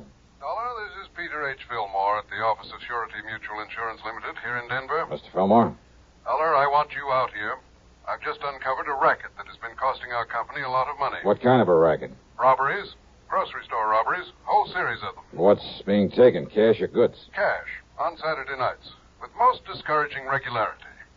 But, Dollar, with all the facts I can give you, well, I see no reason why you shouldn't be able to round up the gang that's doing this in short order. You think there's a gang involved? That's my conclusion, and I'm certain you'll agree with it when I give you the information I have. I see. Which means there may be some danger involved in this investigation. Oh, that's the understatement of the week. However, I understand you're quite used to that sort of thing. Oh? And in view of the importance to our company of putting a stop to these robberies, of bringing the criminals to justice... Now, Mr. Fillmore... Well, we shan't quibble over your expense account, or even any extraordinary expenses you may incur. Now, look. And, Dollar, there will also be the customary fee. The commission for any recovery of actual money you may be able to effect. Listen, would you please? More than ample compensation, I would say, for the fact your own life may be endangered. So, Dollar... Mr. Fillmore, Dollar, I'll can't... expect you out here on the first possible plane flight. Goodbye, sir. Huh? Oh, sure. Goodbye. Maybe forever, huh?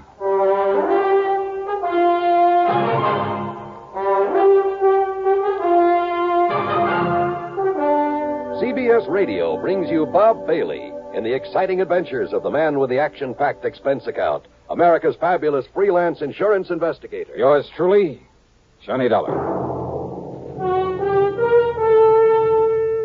Thirsty people everywhere prefer ice-cold Pepsi-Cola. And because it's light, it refreshes without filling. Charlie, be sociable. I am, Kay. Pepsi is a favorite of thirsty people from Maine to Hawaii, from Alaska to Florida. Charlie. It's perfect for parties or picnics, so serve Pepsi to your guests. That's helpful, but... This is the sociable part. Keep plenty of Pepsi ice cold and ready. Remember, it goes fast because everybody likes Pepsi. Singing still sounds more inviting. May I? Be sociable, look smart, keep up to date with Pepsi. Drink light, refreshing Pepsi. Stay young and fair and debonair. Be sociable, have a Pepsi. But singing doesn't say, pick up an extra carton of Pepsi today. Better yet, get a case. You do that. And now, Act One of yours truly, Johnny Dollar.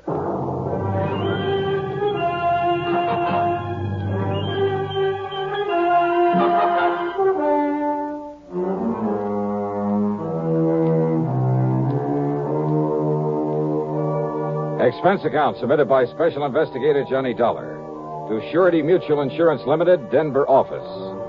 Following is an account of expenses incurred during my investigation of the Saturday night matter.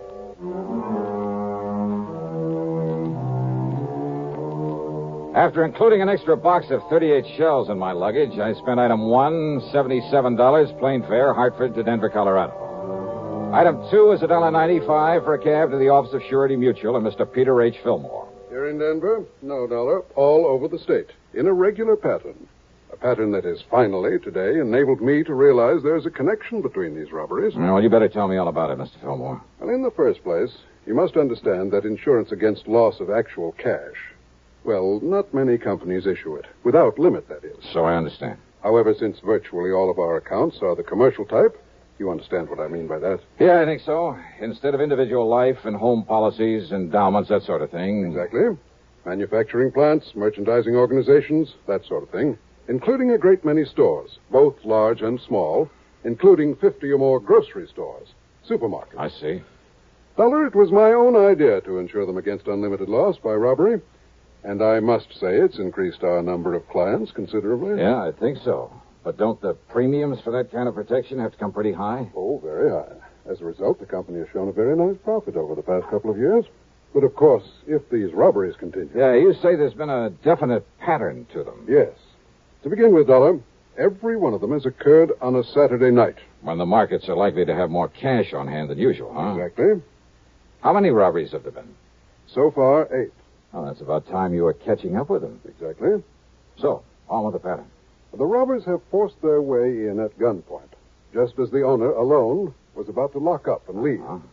In each case, there have been 2 of them, wearing nylon stockings over their faces by way of disguise. One of them, tall and husky, the other one, short and thin. That's about as much description as we've been able to learn from the store owners. And don't forget, Dollar, there's been no real coordination of police effort in these robberies. Because they've all occurred in different towns. Exactly. And that brings us to the important part of the pattern, which I only realized this morning. Whereupon I called you immediately. Well? The first was right here in Denver. The next in Pueblo, then Colorado Springs, Aurora, Lakewood, Englewood, Greeley. Last Saturday, a week ago tonight, the Casey Market over in Boulder was robbed. True to pattern. I'm afraid I don't quite see it. Denver, the largest city in the state. Then Pueblo, the next largest. I'll take your word for it. Then Colorado Springs, next in size to Pueblo. Then Aurora. And so on down the line? Exactly, Dollar. Exactly. And the last robbery was in Boulder? Just a week ago. So there may be another one tonight. All right. If you know the population of the various towns in the state as well as you seem to, you ought to be able to tell me where they'll go next, whether it's tonight or next Saturday or whenever.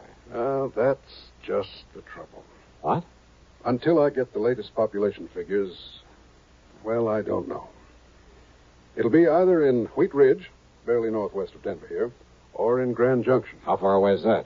Some 260 miles. Oh, great. Now, the last figures I have show 18,014 in Wheat Ridge, 18,021 in Grand Junction. But that may have changed by now. And there's no way of checking? Not before tonight, when there may be another robbery. Yet somehow you must decide on one of those towns and be there to prevent it. I must decide. Of course. And I'm certain you realize how important your decision is. Oh, sure. Very well, then, Dollar. Which is it? Wheat Ridge or Grand Junction? Oh, come on, man. There isn't much time. Well, let me see if I have a quarter in my pocket. Hmm? Yeah, there we are. I'm afraid I don't understand. Pretty important decision, huh? It certainly is. Okay, then. Heads, I go to Wheat Ridge. Tails, I go to Grand Junction. What? Can you think of a better way?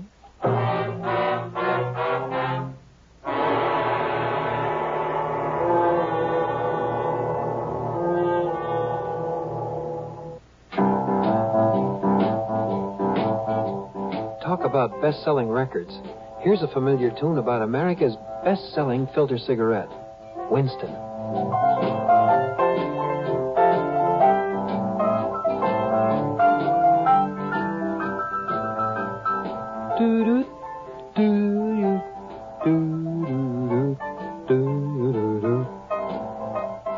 Winston gives you real flavor, full, rich tobacco flavor. And you know, that's because only Winston has filter blend up front. Choice, flavorful tobaccos, specially selected and specially processed for filter smoking. No wonder Winston tastes good, like a cigarette should. Smoke Winston. And now, Act 2 of yours truly, Johnny Dollar and the Saturday Night Matter.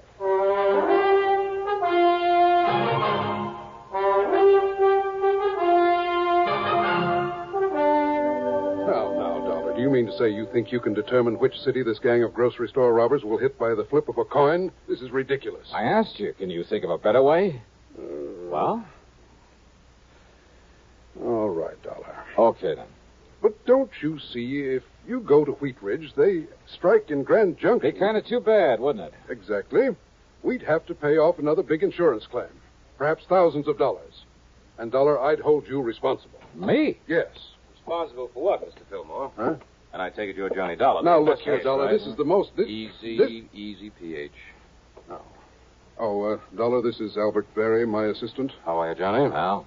Albert is the one who really built up this plan of mine for insuring the stores against loss of cash. I see. And if you want my opinion, PH, and I've said this before, we'd better stop issuing any more such policies right away. No. Cancel those that are outstanding. Give them a rebate and forget this whole thing. No, Albert. Admit that we're beaten by a bunch of crooks? You know I wouldn't. Yes, I know you wouldn't. But I still think you should. If we have to face any more of these losses... Let me worry about the losses. You just keep running up your nice big commissions on those policies and be glad you're getting them. No, sir. Well, what do you mean by that? I mean that I won't lecture. PH. Well? PH, I'd rather leave the company than have to continue feeling responsible as I do. Responsible? For what? Don't you understand, sir? I'm the one who sold the policies.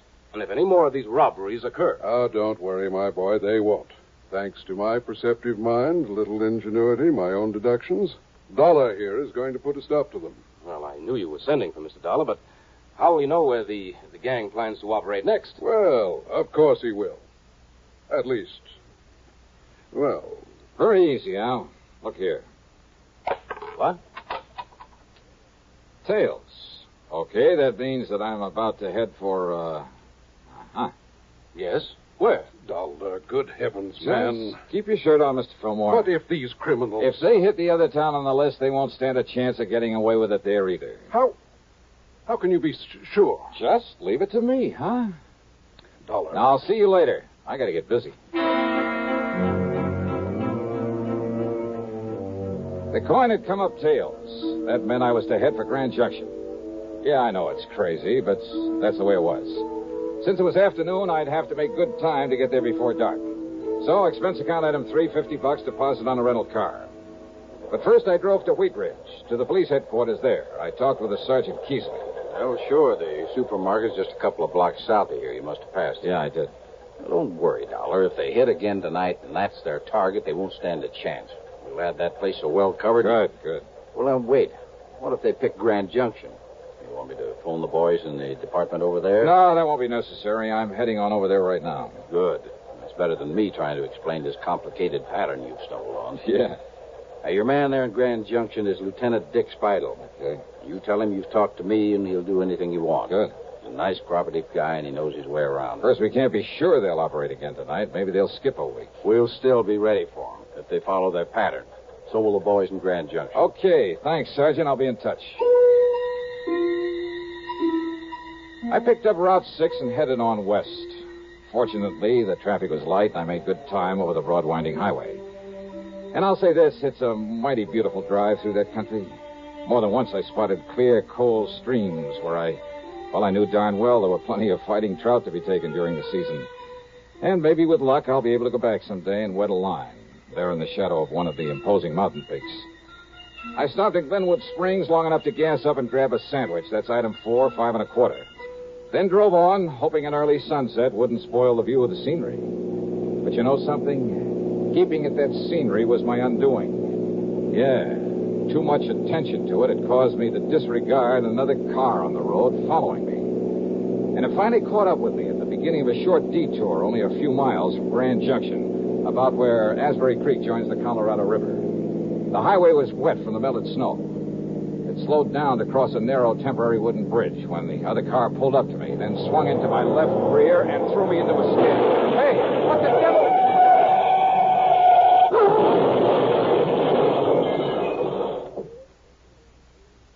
Act 3 of yours truly, Johnny Dollar, in just a moment. Meet star Stuart Irwin. Nothing's worse for an actor than a nasty cold. To feel better quickly, I take wonderful 4-way cold tablets, a fast way to relieve cold distress. Right. Tests of all the leading cold tablets proved 4-way fastest acting. 4-way starts in minutes to relieve muscular pains, headache, reduce fever, calm upset stomach, also overcomes irregularity. Take my advice. For your next cold, take 4-way cold tablets, the fast way to relieve those cold miseries. 4-way, only 29 cents. And now here's a word about another fine product of Grove Laboratories. Had dandruff for years? Now get rid of it in 3 minutes with Fitch Dandruff Remover Shampoo. 3 minutes with Fitch regularly is guaranteed to keep unsightly dandruff away forever. Apply Fitch before wetting hair. Rub in 1 minute. Add water, lather 1 minute. Then rinse 1 minute. Every trace of dandruff goes down the drain. 3 minutes with Fitch, embarrassing dandruff's gone. Fitch can also leave hair up to 35% brighter. Get Fitch Dandruff Remover Shampoo today. And now, Act 3 of yours truly, Johnny Dollar. Things were a little vague after my car got pushed off the road on the way into Grand Junction. I remember lying there in the wreckage, cold, terribly cold, but unable to move. Then the state highway patrolman who came along pulled me out from under the steering post, and I remember passing out again when the warmth inside their car hit me. I remember being wheeled along on a stretcher through a long corridor, the smell of antiseptics, then the sight of a hand with a hypo in it poised above my left arm.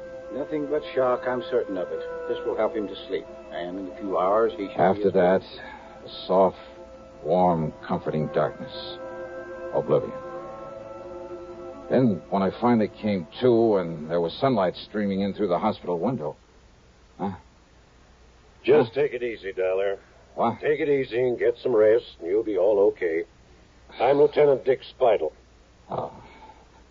Lieutenant. Sergeant Keesley over at Wheat Ridge called about you. Yeah, well, Just look, wanted to make sure everything was all right over here. You're in Grand Junction, you know. Did they nab the gang behind the market robbery last night, was it? No trouble at all over there. Nothing happened. But I sure wish you hadn't skidded off the road before you could get to me. Listen, there was another car. It came up behind me. Yeah, I know. So far, we haven't been able to get a lead on it. But if they didn't hit the market over there... Yeah, Dollar. It was the Bluebird supermarket right down the street from here. Over $3,000. Yeah? Well? A set of tire marks, same as from the car that ran you off the road. But that's all. Oh. Except for one thing. What's that? Well? Now, look, you're in no shape to worry about this thing now. You said except for one Doc says thing. You need a lot of rest. What is it? But when you're up and around What is again, it, Lieutenant? Well, when Barnaby Schultes came out here from the west and opened that market... Yeah? Well, always when somebody comes here with a lot of money, I run a check on him. And? Schultes has a record of stock manipulations and phony bankruptcies across the country as long as your arm. Sure. So when his market gets robbed after he's made sure of collecting a lot of insurance for it... Worth thinking about, isn't it? Oh, you bet your sweet So life. you lie here quietly and think about it, Dollar. Oh, wait a minute, and Lieutenant. In case you're thinking about getting out of here and doing something about it before Now, you're okay again... listen, will you... Well, it just happens I have a man outside the door to see that you don't. Not until the doc says you can. Lieutenant! You take care of yourself.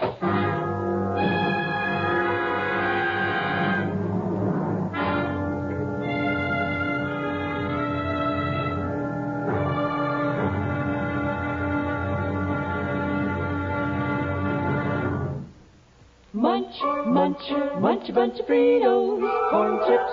It's not polite to smack your lips, but you can't help it with Fritos, corn chips. Munch, munch, munch a bunch of Fritos, corn chips. Fritos are the perfect after-school or between-meal snack.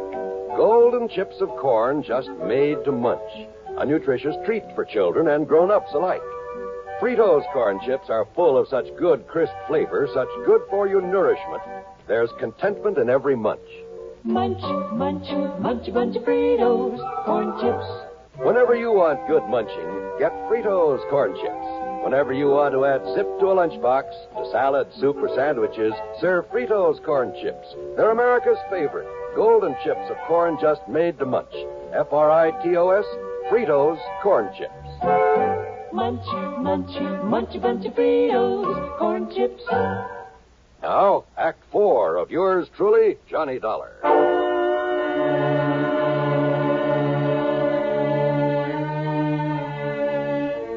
Early the next morning, I was out of the hospital and back in Denver at the office of Peter Fillmore. I was sure I had a lot of the answers to this case and told him so. Yes, go on, Dollar. Well, sure, it's an open invitation to robbery. Well, don't you see, the market owners could arrange these robberies themselves. Not only collect the insurance, but get a cut on whatever was taken. Good heavens. Yeah, sure. And look, didn't you tell me the owners couldn't seem to come up with a very good description of the crooks? Couldn't or wouldn't? They've done it themselves. Every man has a price. No, that isn't the answer. Well, not all of it. Each one of them, arranging himself, wouldn't account for a whole string of them in various different towns. So it means that somebody's been getting to them, that somebody's been running a robbery ring. But that means... Why, don't you see, Dollar? That means the ringleader must be someone who knows exactly which of the markets has bought this type of insurance from us. To quote you, Mr. Fillmore, exactly. So you'd better start thinking of somebody right here in your own office. Exactly? Sure. No, I mean... You mean exactly, because he could clean up on this operation both ways. By getting a nice fat commission on all the policies that he sold. But the only and then man... by arranging the robberies, then taking a cut on them. But good heavens, I simply can't believe that. Al Berry. Collecting both ways. Real smart about it, too. He told you he wanted you to give up this silly insurance. But he knew that you wouldn't. Albert. But even if you did, he wouldn't care. Because he's already cleaned up enough to walk out of here a rich man. You better not move, either one of you. Albert. Well, hi, Al. I heard everything, Dollar. Good for you. You shouldn't have made it so obvious that you went through my files before I got here this morning. Well, now, that's right, I did. To see how your list of policies compared with the markets that have been held up. It was a dead giveaway, Al. Was it? I mean, you're pulling those jobs in the same order as the insurance you sold. Starting with the biggest accounts in the biggest towns and working on down. Pretty stupid, Al. All right, Dollar. Oh, no. Ever seen a gun with a silencer? Now, look, don't be silly, please. Do you think I'd be foolish enough to have come over here alone, knowing what I know about this? What are you talking about? The police. What else? Oh, sure. Standing right outside the door, waiting. That's right. Don't try to be cute, Dollar. It won't work. Huh? That's right. No, listen, Sergeant. Just relax, Al. Enough to let that thing drop out of your hand. Gently. Thanks, Sergeant.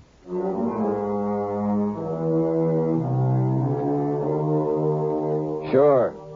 In the hope it might make things easier for him, Al produced the punks who'd been working with him, who'd actually pulled the jobs. And then he came up with most of the dough from the robberies.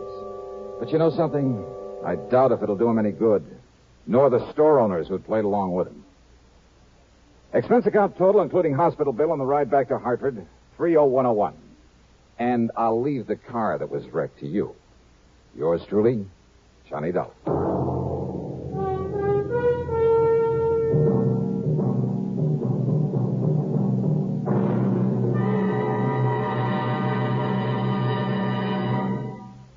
Our star will return in just a moment. Constipation is something people don't talk much about, but it can be a problem for anyone, even doctors. And when constipation occurs, it's interesting to see just what doctors consider important about a laxative they might use or recommend. Now, a majority of the doctors we heard from had this to say. A laxative should be effective, gentle, close to natural acting. A medicine that can be used with complete confidence. Well, pleasant-tasting chocolated X-Lax is effective. Overnight, it helps you toward your normal regularity. X-Lax is so gentle, so close to natural acting, there's no upset. That's why many doctors and millions of people use X-Lax with complete confidence. X-Lax, the laxative that helps you toward your normal regularity gently, overnight. Now, here is our star to tell you about next week's program. Next week, down to Sarasota, Florida, to a case of the almost perfect crime. Join us, won't you? Yours truly, Johnny Dollar.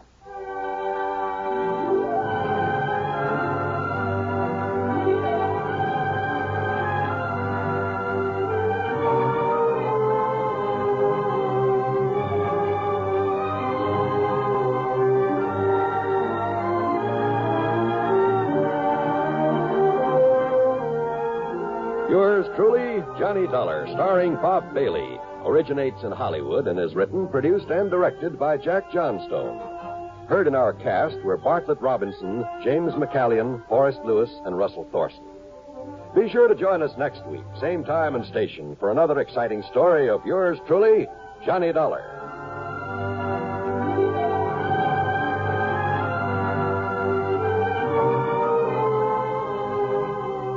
This is John Wall speaking. This is the CBS Radio Network. This is Jim Amici, and this is 1960. Experts say it'll mark the beginning of the world's most productive years, a boom time, years of plenty. Well, that's good news for us in America, but let's remember that there are still millions in this small world who do not have enough to eat. People who need shelter, people who need medicines, people who need a kindly helping hand. So it's time to give like 60. This is the week of the Catholic Bishops' Relief Fund Drive, a time to renew the treasury of the worldwide organization which last year helped 40 million people in 40 different countries. This year there's a new magic in giving. Every dollar you contribute to the Bishops' Fund releases $30 worth of stockpiled surplus supplies. Give now. Help the hungry and homeless overseas. Give through your local Catholic church or Bishops' Relief Fund, Empire State Building, New York. It's a small world. Let's make it a better one. Small world. Let's make it a better one. Small world. Let's make it a better one. Small world. This is Gentleman. But a few minutes ago on WSPB, when I heard the radio news report, well, it was about a man who was found dead in his car on the edge of a swamp. Oh? Well, maybe that explains The radio said he was found just off the Tamiami Trail, somewhere south of here. I don't know exactly where. Oh, and you think maybe that's what he went out to see about, huh? No, listen. Unidentified, they said. The man, I mean. But the car, the description of the car, it was exactly like Earl's. Well, so what? Now, take it easy, Mike. First you call WSPB. I did. Only they didn't know any more than they said in the news report. Okay, then call them again. Ask them where they got that story. Whatever news service they got it from knows where it came from, what police department. Or maybe they got it from the police direct. All right, Johnny. I'll phone them again. Sure. And when you get the information, you can call the police direct. Yes, I'll do it. I'm sorry I sounded so upset. Oh, well, just stop worrying. But go ahead and put through that call to the station anyway. Meantime... Yes? Meantime, I'll find out how soon I can get a plane down there.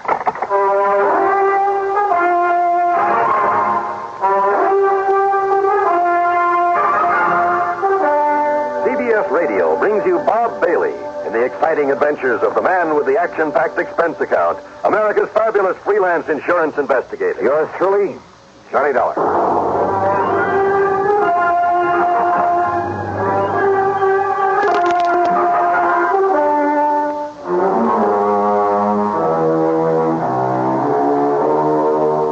Expense account submitted by Special Investigator Johnny Dollar. Attention Earl Porman at the Tri-State Life and Casualty Company, Sarasota, Florida. The following is an account of expenses incurred during my investigation of the false alarm matter.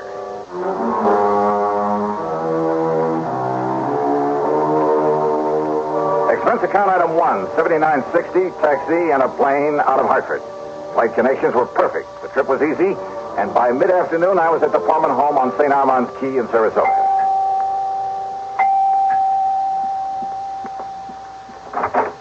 Johnny, oh, you sweet guy. Okay, now, Mike, you better tell me what you learned when you call back to that station. Oh, Johnny, I'm so sorry. I don't know what got into me, being so worried about him. You mean that Earl is okay? But the way he rushed out of here this morning without telling me where he was going or why, and then when I heard that awful report on the radio... You did check back with WSPB? They called me. Oh? Yes, right after I'd finished talking to you. And, Johnny, they were wonderful. How do you mean?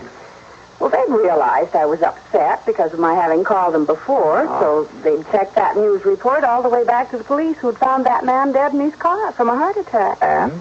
Well, it was the police in Bonita Springs. That's down below Fort Myers. Yeah? And yes, the car was like Earl's. But the dead man's name was Jensen or Benson or something, so all my worry was for nothing. Oh, well, I'm glad. You kind of had me worried, too, on the way down here. I love that guy, Johnny, like nobody else in the world. Oh, I don't blame you a bit. And now you've come all the way down here for nothing. Well, maybe I'll talk him into taking me fishing. Where is he, then? What?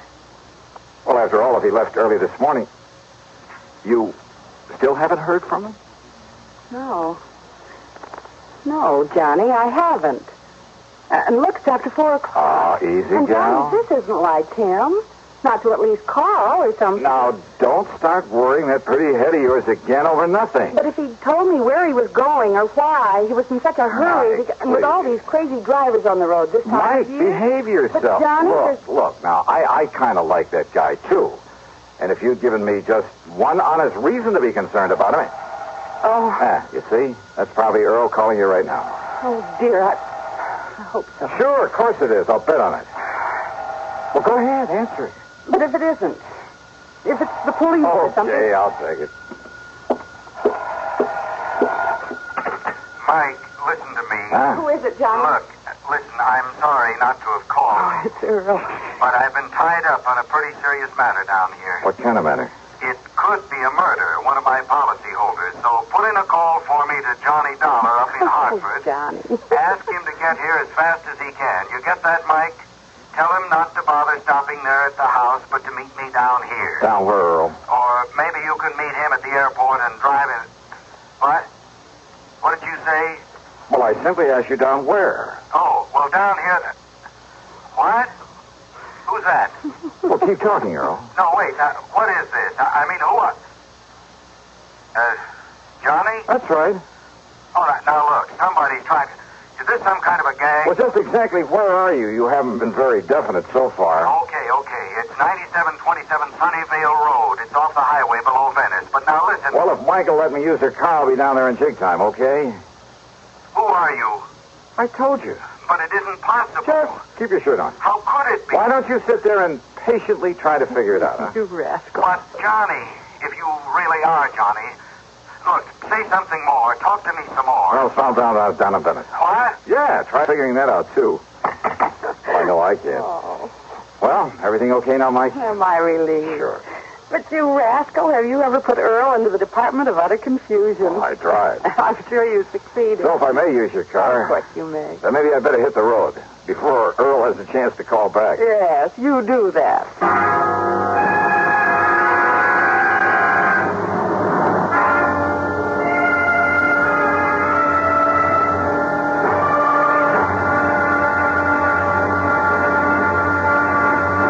Earl had given me on Sunnyvale Road turned out to be a huge, expensive home of white brick and stucco, surrounded by well-kept lawns and gardens with a lot of statuary. Tall palm trees lined the driveway, and there was every conceivable kind of tropical tree. Yeah, quite an estate. 2 cars were parked out front, Earl's and another one that looked familiar with a doctor's tag on it. Earl met me at the front door. After learning how come I happened to be in Florida, he got straight to the point. But now come inside, Johnny. Yeah, sure. It was Dr. Crutcher who called me, dragged me over here. You remember him? Sure do. Lives just up the street from you and Mike. Yes. Well, Doc is here now, and he can probably tell you more about this than I can. Well, Earl, you said something about a possible murder. Crutcher has been the family doctor. Has taken care of Linda ever since she was a little girl. Linda?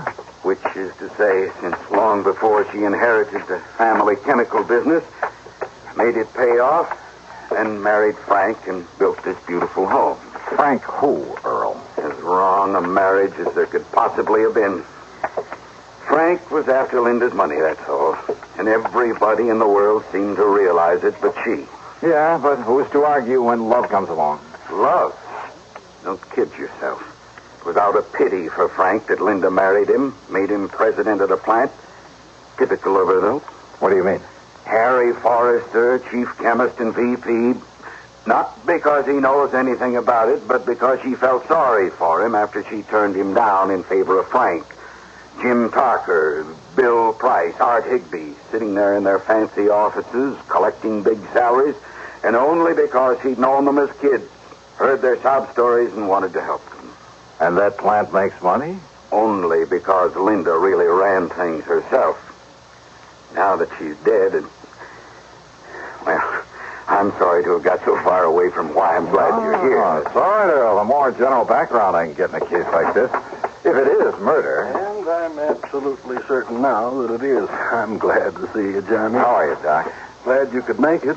So how you got down here so quickly. Well, maybe Earl will tell you about that later. Yes. Now, look here. Doc led me across the room to the bed. Lying there was the body of Linda. Even in death, she was beautiful. And I must have said something to that effect under my breath. Yes, she was, Johnny. She is now, but not when Earl and I first arrived. Oh? Her body was twisted as though in pain, eyes wide, the pupils dilated. That sounds like cyanide. But look at her now. That's right. So, I decided it must have been something far more subtle, something that would leave no obvious indication after a couple of hours. Possibly potassium theramolysilate. Oh, I'm afraid I never heard of that. Immediate symptoms are much the same as for cyanide, but now, as you see, the body's relaxed, and what color is left? Well, another doctor, not knowing her history, might have come to the same conclusion as the maid when she called me and said that Linda was having a heart attack. That's why Doc had me come along with him, Johnny, in such a hurry. What do you mean? A heart attack, Linda? Oh, I see. So, I immediately made some tests. Well, ever since you got me interested in forensic medicine, Johnny, well... Oh, I told you you'd make the best medical detective in the world, Doc. Well, I carry quite a bit of equipment about in my car. And I'll bet it even includes that ubiquitous microscope of yours. Yes. Anyhow, I found definite indications now of potassium theramolysilate.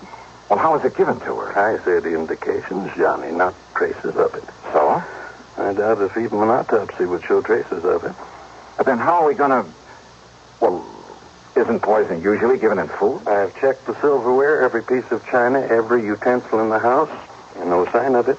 And she hadn't been out of the house. But now, don't forget this, Johnny. Yeah? Just one good breath from a PTM crystal could produce death in a matter of minutes. Well, what about the servants? There must be servants in a place like this. There are, and I've questioned all of them. Nothing. Do you mind if I talk to him? By all means, Johnny, do so. Most of all, I wanted to see the servants, see what they were like, and, well, I must admit, they all convinced me they've been completely devoted to their mistress, that not one of them could possibly have been accessory to this murder. The last one I talked to was Irene, Linda's personal maid, who'd been with her helping her dress when the end came. And I was at the closet getting her shoes for her. So where was she then? Sitting there at the dressing table. Poor dear. She had fixed up her hair, and she was putting some perfume on herself before getting into the dress. Wait a minute, please. And then she clutched at her heart, and she screamed. Yeah, Irene, thank you. That'll be all. And she was gasping, and I helped her over to the bed, and so I laid her down and...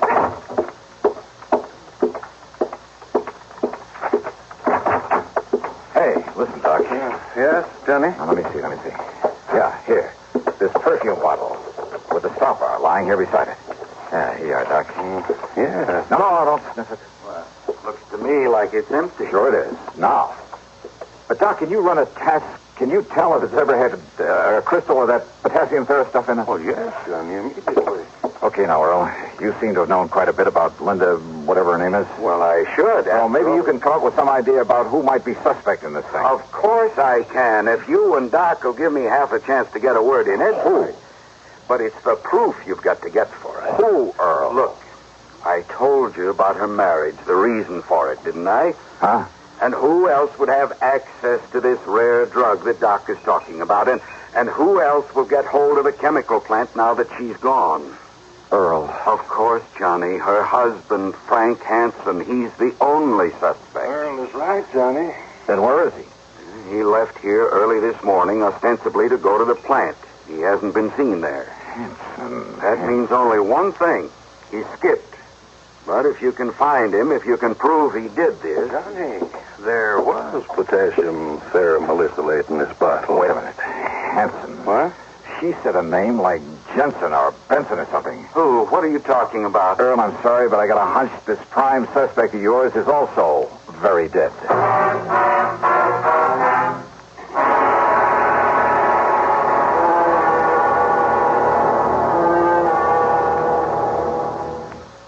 Act 3 of yours truly, Johnny Dollar, in just a moment.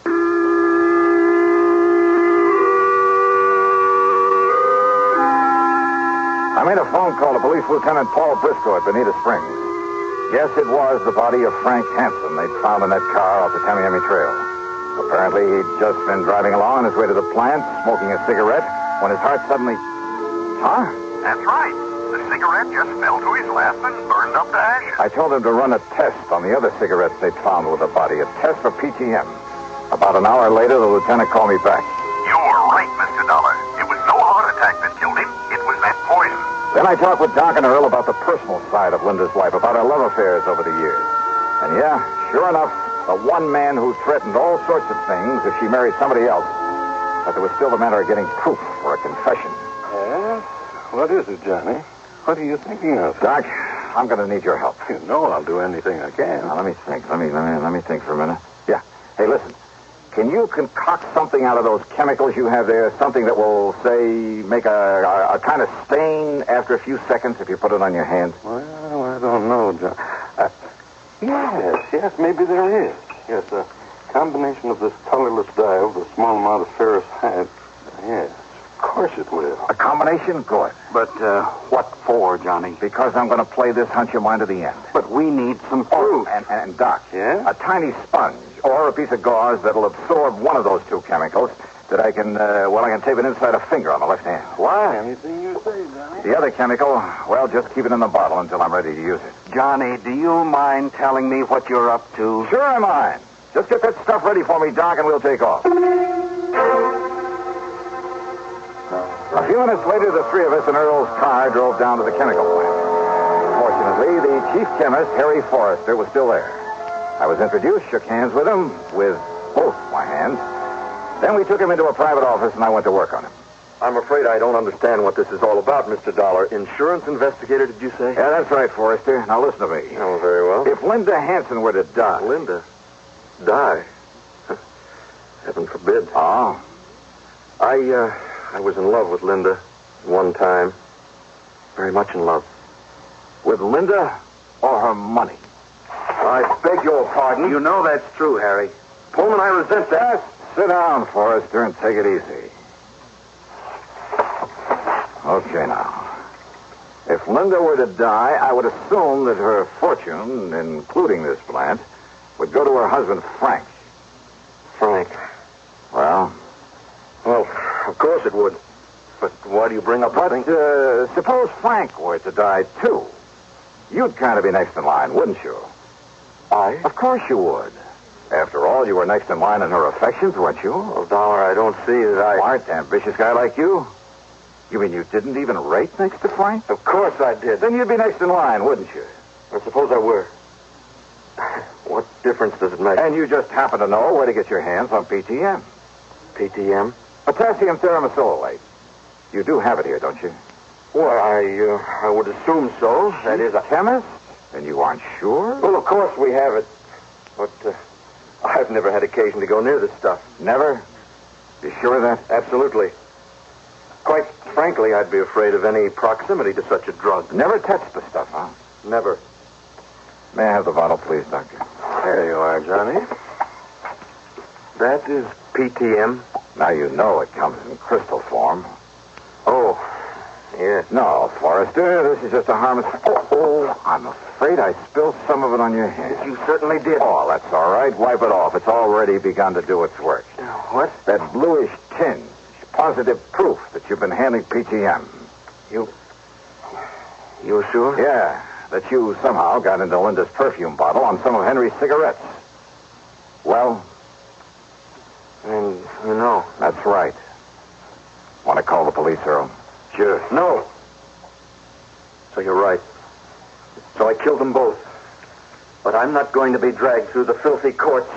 And neither you nor anybody else... No, you don't.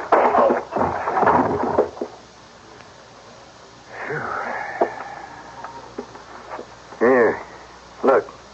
This tiny capsule he was about to swallow. Yeah. What do you think, Doc? Well, of course I can't be sure without... Those crystals certainly look like it. PTM. PTM.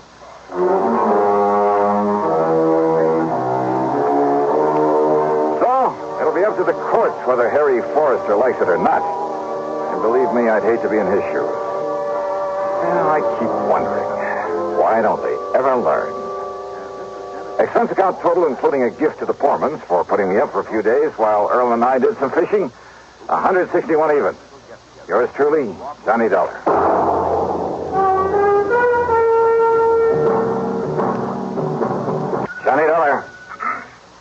This is Frederick Keeley at Masters Insurance and Trust Company. Trust Company. Trust Company. Trust Company. Trust Company. This is Frederick Keeley at Masters Insurance and Trust Company. How are you, Mr. Keating? Fine, thank you, but that's rather beside the point. I have a bit of a problem, Mr. Dollar. Haven't we all? Huh? Beg your pardon? Nothing, sir. Just go on, please.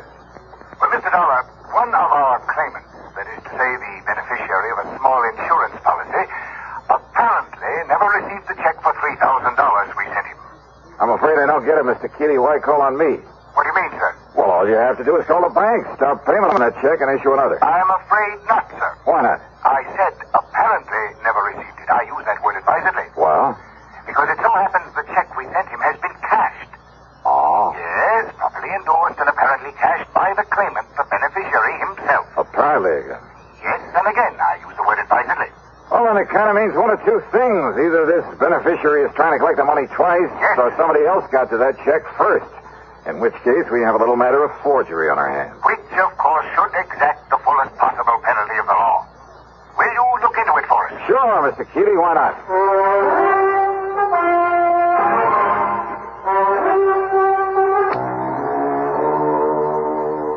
Expense account submitted by Special Investigator Johnny Dollar to the Masters Insurance and Trust Company, Home Office, Hartford, Connecticut.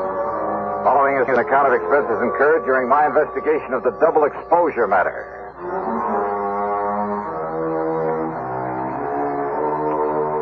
Expense account item 1, $1.20 for a cab to Keeley's office on the 10th floor of the Star Record Building. He's a man of about 60, I'd say, short, stout, and rather pompous in his manner. Or maybe self-important is more like it. No, I'm sure you realize as well as I do that a $3,000 claim is relatively small, relatively unimportant. I use that word advisedly. Oh, that means I can't expect much of a commission. Huh? What's that? Nothing, sir. Go ahead, please. Yes. The fact remains that if the claimant, the beneficiary, thinks he can get away with collecting twice on the policy... Seems to me he'd have to be pretty stupid to try a thing like that. Oh, you're right. You're entirely right, sir. Exactly the way I feel about it. And Peter Upman is not a stupid man, so far as I have been able to determine. Upman? The beneficiary. Huh. In other words, it becomes evident, and I use that word advisedly, that someone else got hold of that check, endorsed it with Peter Upman's name, signed the receipt, of course, and, shall we say, left for parts unknown. In other words, we are faced with a case of forgery. Yeah, I think I suggested something of that sort. Why, yes, of course you did. And forgery is a serious matter, sir. I'll go along with you on that. Not only in this particular instance, because of the relatively small amount involved, and I use that term advisedly, but because it could lead to other attempts where perhaps much larger amounts could be involved. So you want me to see if I can run down this forger for you? No. No? Why do you say that? If we are to believe the People's National Bank over in Milford. Milford, Connecticut? That's right. If we are to believe them, the personnel concerned, their actual photographic record of the transaction, there was no forgery. But I thought you just finished saying... What's that? Mr. Dollar, according to them, and I have no reason to doubt them in the least, Peter Upman himself appeared, endorsed that check, cashed it, and left with the money. However... I have here a properly signed deposition to the effect that Upman not only never cashed that check, but that he never saw it. Oh, no, this doesn't make sense. We have no reason whatsoever to question the validity of this deposition. You're sure of that? I am certain of it. But you can't be. That is why I have called upon you. Somehow, Mr. Dollar, you must bring the criminal, whoever he is, to justice. Will you do it, sir? Well... Yeah, sure. Why not? And I use that term advisedly.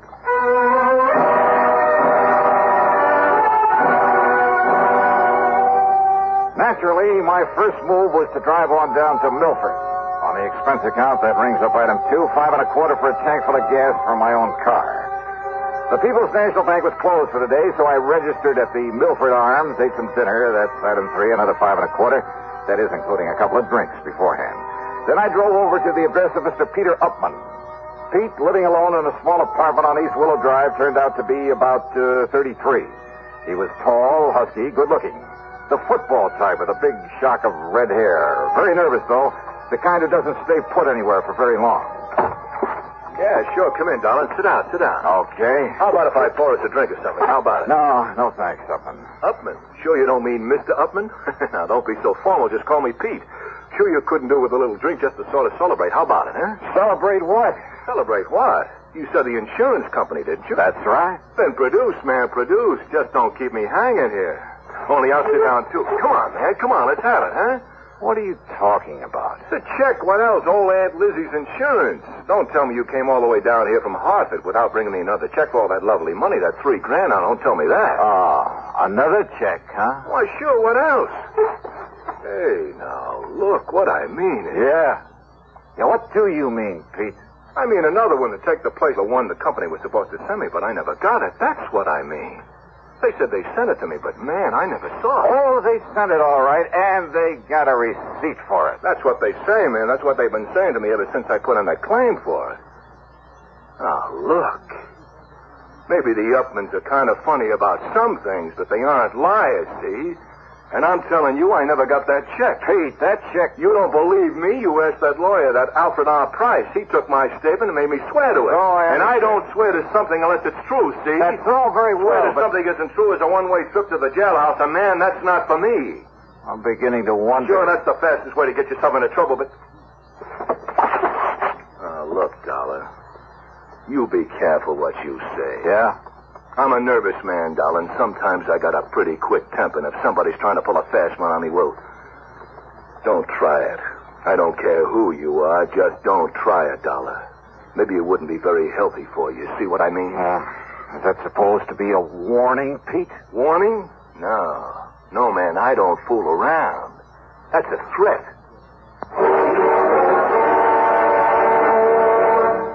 Pepsi-Cola refreshes without the... Trying to reason with Peter Upman didn't work. He was much too anxious to use his fists. And from the looks of him, he might have done very well with them. He maintained he'd never received the insurance check. That he wanted the money, wanted it fast, and that's all there was to it. That I had my choice of getting it for him or else. He made it plain that if I didn't like his attitude, he'd be perfectly willing to pound some sense into my head. So why stick my neck out when I figured I could get all the information I needed from the lawyer, Mr. Alfred R. Price? And Price, living in a lonely home on the north side of town, was somewhat different from his hot-tempered young client. I'm afraid you'll just have to forgive Peter his somewhat belligerent attitude. He comes from a very family over in New Haven. I was their attorney for many years. They tried to spoil him, make him the same lazy, indolent sort that his sister and his two brothers are. One of those things, huh? But Peter would have none of it. He was determined to make something of himself entirely on his own. I see. As a result of his stubbornness, his defiance, and his father's unreasonable attitude, well, his father blandly told him he was cutting him off without a penny. Well, how do the other kids feel about him? Well, there's no love for him, believe me. But how's he made out? Very well, Mr. Dollar. He owns a little electronic shop. More important, he's the only member of the family who has any real knowledge of the value of money, simply because he's the only one who's gone to work for it. Which explains, I suppose, why he's so anxious to get his hands on the $3,000 insurance that his aunt left. Oh, he can use it, too. That is, if he hasn't already got it and is simply trying to bluff his way into another $3,000. No, don't you believe it, Mr. Dollar. Peter could no more think of such a thing. Well, you seem pretty sure of that. Well, I've known him since the day he was born. And have liked him in spite of his hot temper. And I'm absolutely certain he would never attempt anything out of line. Well, you're pretty convincing, Mr. Price. Well, after all, I'm a lawyer, Mr. Dollar. But the fact remains the company sent him a check. It was properly endorsed. The money was paid out. But not to him. Well, how can you be sure? Because he says it wasn't. And that's good enough for me. But in that case... Have you talked to the people at the bank, to the teller who made the payment? No, I haven't. Have you seen the photograph of the actual transaction as it took place? So you're the second one to mention such a photograph. Very ingenious device there at that bank. I suggest the first thing in the morning you go down there, see it, talk with the president, Mr. Oliver, and then see what you think. So first thing in the morning, I was at the bank talking with Mr. Barton Winfield Oliver, the president. Yes, a very ingenious device, Mr. Dollar, when it works properly. Oh, what do you mean by that, Mr. Oliver? Called a photo register. One of the very first models to be installed in a place of business.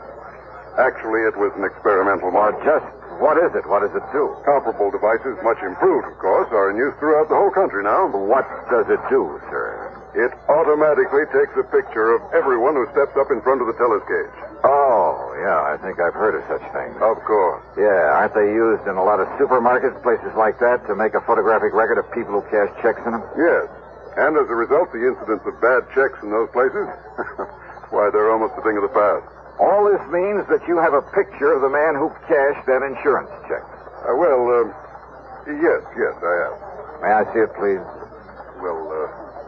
Yes. Because if it is a picture of young Peter Upman, I don't care what his lawyer says. Here you are, Dollar.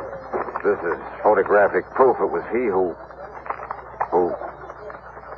Huh? Yes.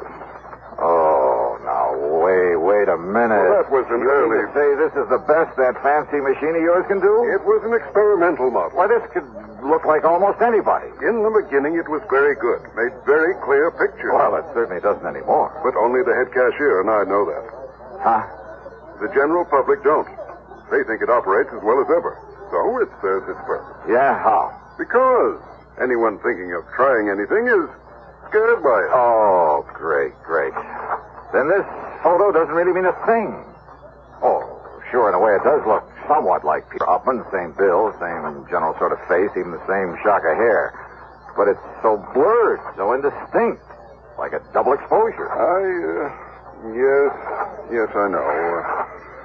But when Mrs. Eberhardt says that it was Peter... Who's Mrs. Eberhardt? She's one of our oldest, most trusted employees. The teller who waited on him. Oh, let me talk to her, please. Certainly. Mrs. Eberhardt, will you close your cage for a moment and come here, please? Certainly, Mr. Oliver. That's the one? It is. She's been with the bank much longer than even I have. Almost from the beginning. She knows more about the people here in... Mr. Dollar, what does this mean?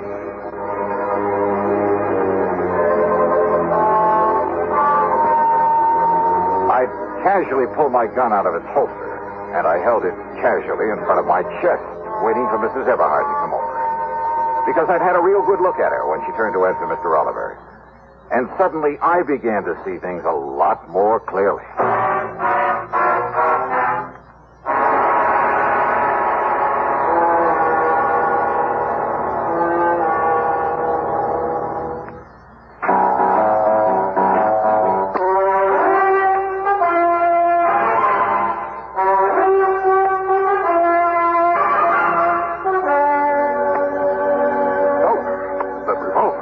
Take it easy, Mr. Oliver, and don't mention it to her when she comes over here. What good heavens. Wait now. Here she comes.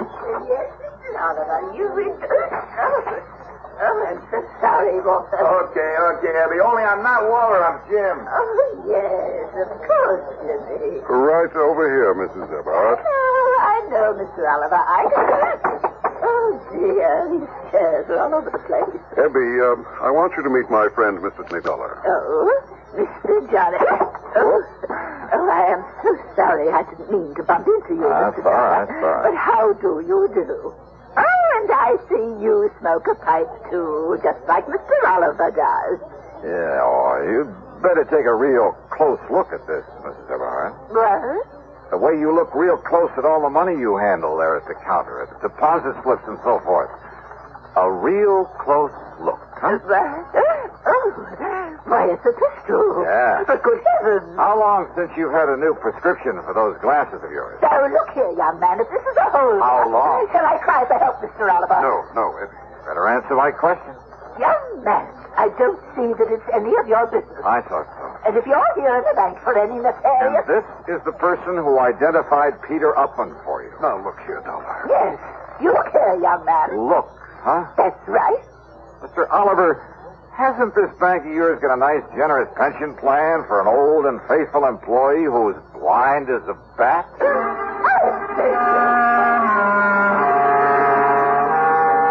Item 4, 10 cents for telephone call to the lawyer, Mr. Price. Item 5, $1.50 for a leisurely lunch at the hotel, after which I wandered around the town a bit, then drove on over to the lawyer's office. I tried to call you at the hotel, Mr. Dollar, but they told me you'd left. Yeah, I know. I was out taking a little walk. Look here. Do you think these will be of any help to you? Who knows, but I certainly hope so. Now, this is Janet Upman. I believe she's about 31 now. Oh, quite a dish. Yes, she's quite a dish. I bet that mink set her back a lot of money. Now, this is Edward, Peter's older brother. Not very bright. Kind of bald, isn't he? But there is a family resemblance. And this is Peter. Oh, no, that's Paul. A couple of years younger than Peter. They disliked Peter, didn't you? Yes, I did. Because he had the guts to go out on his own, huh? Partially, perhaps. Because he didn't take a hunk of the family fortune? Well, that wouldn't make sense. Now, wait. You mean Oh, didn't I tell you of the hidden bequest? The what? Peter never knew about it, but the others always had. Known about what? Well, because of the way Peter had renounced his family, his father wanted to punish him. By cutting him off without a son. So he said. But in a late codicil to his will... Peter will get some money, huh? Over $1 million, Mr. Dollar, in a few months, when he's 35. I see. Provided he keeps out of any serious trouble. The money the others were left. Millions, Mr. Dollar. I'll bet they've been going through it like a tornado. Yeah, I'm afraid so. All right, then, Mr. Price, if I can bluff my way with this picture from the bank, and if you're any kind of an actor, well, let's get busy.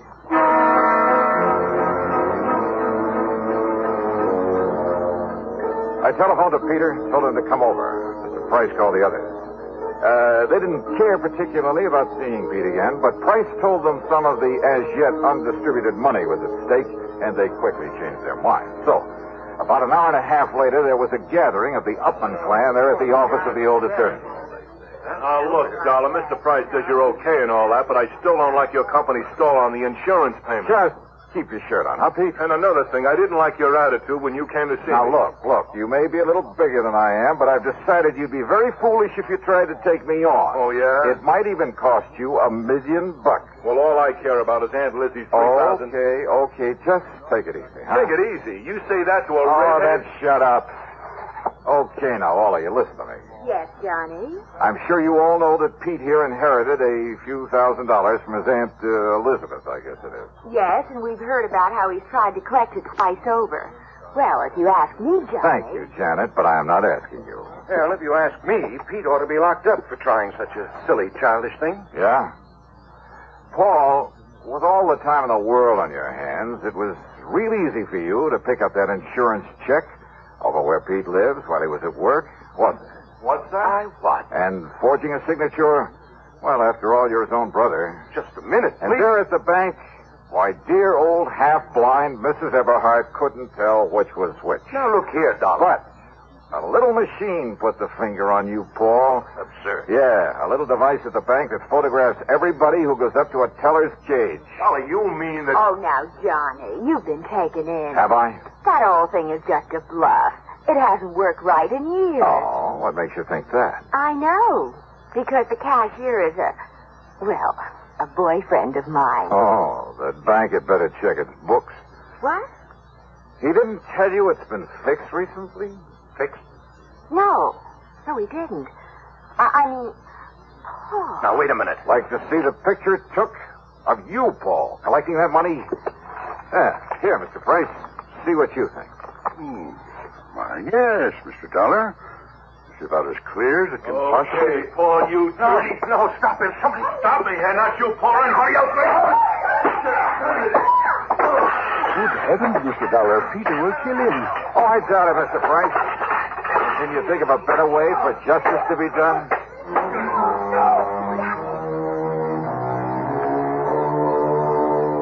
Yeah, Peter paid Paul on this one. But I mean, royally. And I must confess it did my heart good to watch it.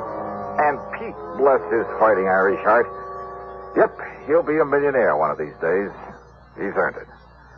Expense account total, including hotel and food, $17.20. Yours truly, Johnny Dollar.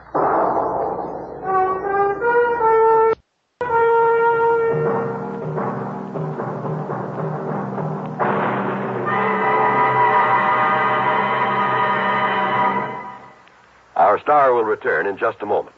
Constipation is something people don't talk about much, but it can be a problem for anyone, even doctors. And when constipation occurs, it's interesting to see just what doctors consider important about a laxative they might use or recommend. while a majority of the doctors we heard from had this to say. A laxative should be effective, gentle, close to natural acting. A medicine that can be used with complete confidence. Now, X-Lax has been popular with many doctors and millions of people over the years because pleasant-tasting chocolated X-Lax is effective. Overnight, it helps you toward your normal regularity. X-Lax is so gentle, so close to natural acting, there's no upset. That's why many doctors and millions of people use X-Lax with complete confidence. X-Lax, the laxative that helps you toward your normal regularity gently, overnight. Now, here is our star to tell you about next week's story. Next week, a story of a deadly swamp and 4 dedicated killers. Their intended victim? Well, join us, won't you? Yours truly, Johnny Dollar.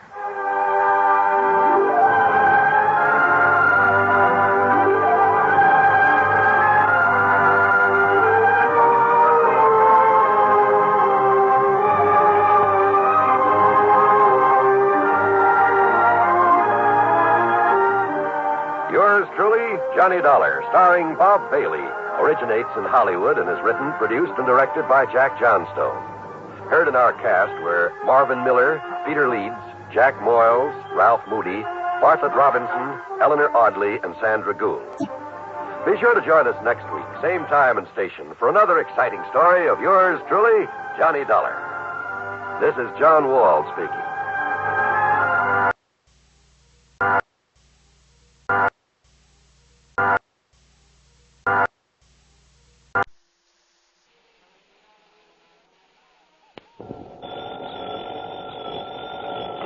Johnny Dollar. What you say your name is? Charles Kingsley Sinclair. I'm... Oh, yeah, with Providential Assurance Company. Yes, that's right. Yeah, now, wait a minute. I thought you were leaving the company. If you're such a gentleman, you just couldn't stand doing business with the poor, wretched clients you inherited. Mr. Dollar, I am a changed man. Well, good for you. It is true that some of the people that I've been sent down here to deal with, well, I consider them nothing more than poor white trash, ignorant, illiterate. Well, I'll say this for them. They sure know how to make some pretty powerful moonshine. Very true. If one of those characters hadn't poured some of that white mule down my gullet, I doubt if I'd have been crazy enough to go out after that killer. But thanks to you, Dade Wupperman was indicted, tried, found guilty, and has been incarcerated. Yeah, that was the one, Dade Wupperman. Unfortunately, Mr. Dollar, Dade has a brother. His name is Daniel. I beg your pardon. Daniel. He's been making trouble, very serious trouble. Oh? Like what? Murders. I see. So if you take a plane to Memphis, I shall be more than glad to meet you there. Oh, now look, mister, I was lucky once. Got out of that swamp country alive. But I'd be nuts to stick my neck out again. And since those people already know who I am, what my job is... Okay, St. Clair, I'll grab a plane.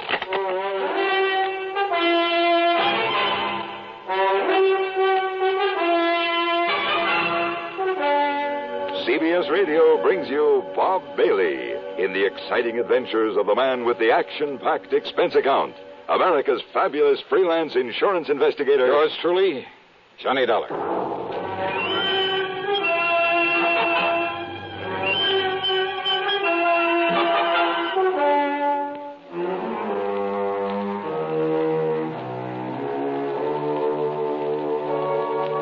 Expense account submitted by Special Investigator Johnny Dollar to the Providential Assurance Company office in Kennett, Missouri.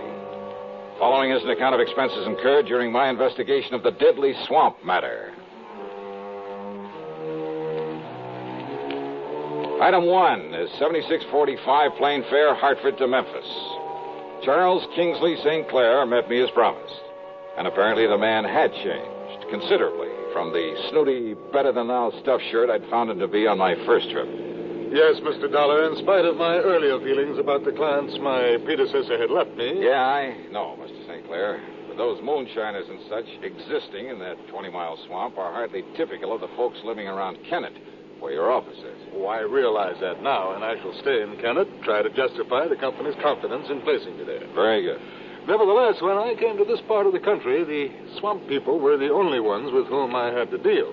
They were the only ones to whom he had sold insurance. And when I saw the horrible, dirty, squalid way in which they lived in those broken-down shacks full of vermin. Kind of turned your stomach, huh? Quite frankly, it did exactly that. That's why I requested transfer to our New England offices. But now, of course, I plan to stay down here. Now, when you came here before, you taught me a great lesson in how to deal with them, how to understand them. Yeah? By having my car wrecked for me, by getting shot at and nearly drowned in that swamp. But you succeeded in enlisting the help, the cooperation of the good ones among them, and earning their respect. Well, I had to do something to get out of there alive. The point is that you did. You have friends among them now, and you'll be willing to help you again. Yeah, well, that's something that... Oh, now, wait a minute. Yeah. You mean these murders you call me about, they're back in that swamp country, too? Oh, great. Oh, no, Mr. And I thought that maybe for once... Okay, St. Clair, let's have it. What's it all about? As I told you, a series of murders. So you're having to pay out a lot of insurance. No. And you think that I can somehow, miraculously, put a stop to... Huh? Did I hear you say no somewhere along the line? No, the victims of these murders have, they've been, relatives of some of my clients. Up in the swamp country? Up in the swamp country. Well? Clients whom you know, whom you met when you were here before. Go on. And thanks to you and what you did for them, they regard the company, and therefore me, and you, as a kind of, as a protective agency. A protection for them, with only their best interests at heart. That sort of thing is very good for the company. Yeah. Shall we stop for some lunch? Yeah, sure, go ahead and stop if you like. But if you think you can talk me into meddling into these murders when it's a job for the law... but it's not for the law. What do you mean by that? Well, as I told you before, these people living far beyond any town or city limit, they're pretty much a law unto themselves. Yeah, that I know. And the local police leave them alone. They have no jurisdiction. So what about the state authorities? Well, that region of the big swamp pretty much straddles the state line. Oh? Neither state wants it. And I can't blame them. In any event, when a murder occurs, by the time jurisdiction is established... Miss Dollar... Well? Do you remember the beneficiary of the policy you came down here to pay off with the insurance money? A Eupha Crump. That's right. Yeah, real sweet, pretty young kid, in spite of her name. Yes. St. Clair, I'll never forget the look in her eyes, the almost childish, unabashed gratitude when I gave her that money. Yes. Now she can have pretty clothes for a change, good food on the table. Oh, she can fix up that little house she and her kids live in, buy some lace curtains for the windows, and... Oh, what do you mean, no? Eupha was the latest victim of this killing. What? Come on, St. Clair. Tell me what you know so I can get to work on this thing.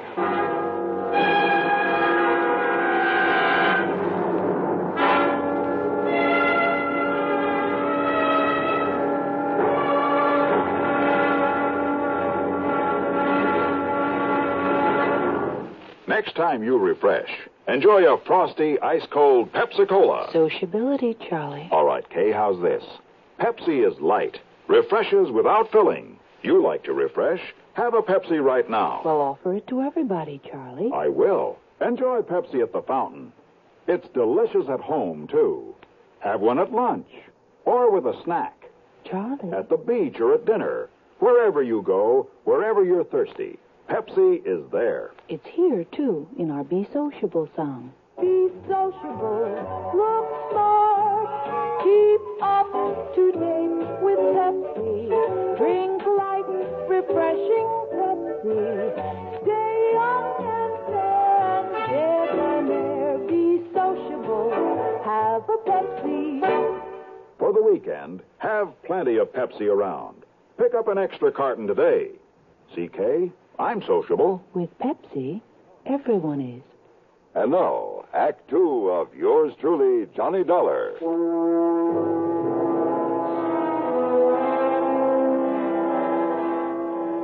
Eupha Crump. Yeah, what a name.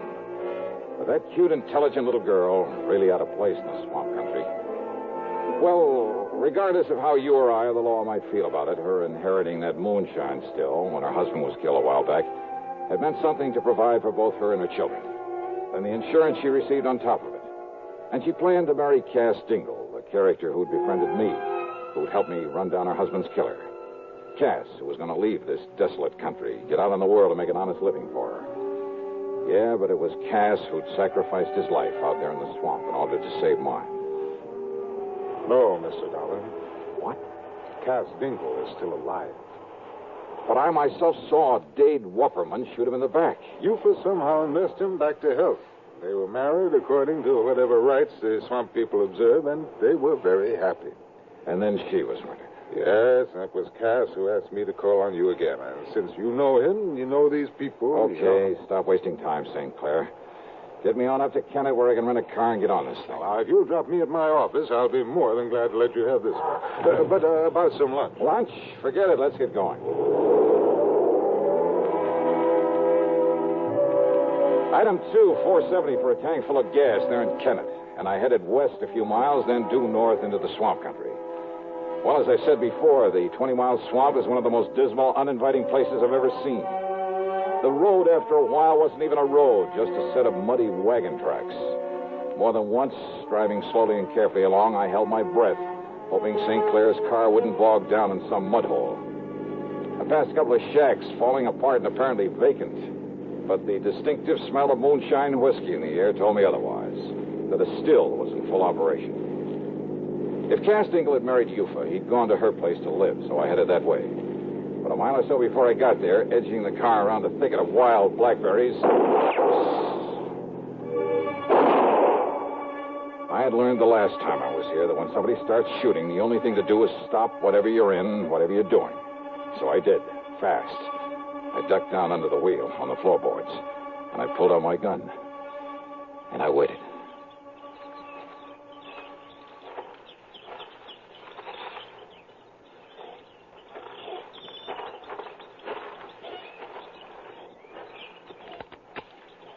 Miss Johnny? That you, Miss Johnny? Who are you? It's Cass, Miss Johnny. Cass Dingle. Oh. Good. Only what was the idea of pulling off a couple of shots? Howdy, Miss Johnny. I'm glad you come. Yeah. I knew maybe a shot would make you stop the car, Miss Johnny. And that way you wouldn't go on up to the house in the stable. Yeah, well, that's where I was headed, to look for you. It's much better you hide this car back in my old cabin. You remember where it is? Little turnoff right up ahead, isn't it? Yes, sir. Now, you do that, and I'll cut through the swamp and meet you there. Sure, whatever you say. I'll meet you there. I should have got there in 5 or 6 minutes at the most. The car bogged down in a sticky black mud hole. By the time I pulled enough twigs and branches under the wheels to get traction, make the turnoff, and pull up in front of his place, more than half an hour had passed. Because of his shortcut through the woods and the swamp, I'd expected to find Cass out in front waiting for me. But he wasn't, though the door of his cabin was ajar. Now, if I'd had any sense, I would have stopped for a minute, and I'd have given some thought to that. But I didn't. And believe me, it was a mistake. Come in, mister. Come right In the dark, windowless cabin, I could see Cass Dingle on a bunk at the far end, tightly bound with ropes and rawhide, looking at me helplessly. I said come in. And standing in front of me was the biggest, most ugly man I've ever seen. 250 pounds at the least, built like a gorilla. His face was covered with coarse black stubble. His long hair straggled down into the back of the collar of his dirty shirt.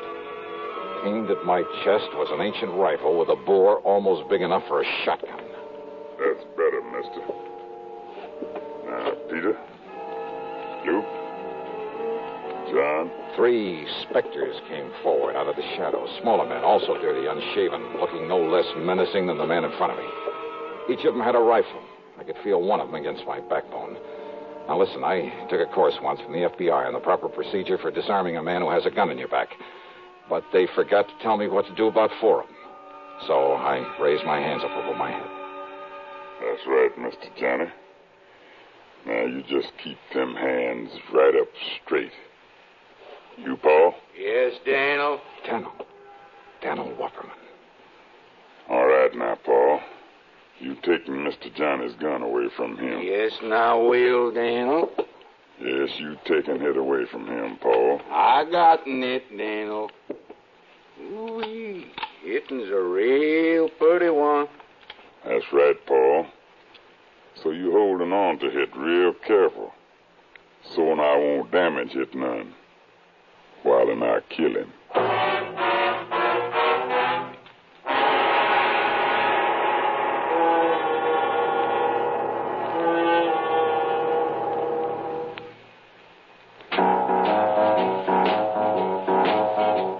Talk about best-selling records. Here's a familiar tune about America's best-selling filter cigarette, Winston.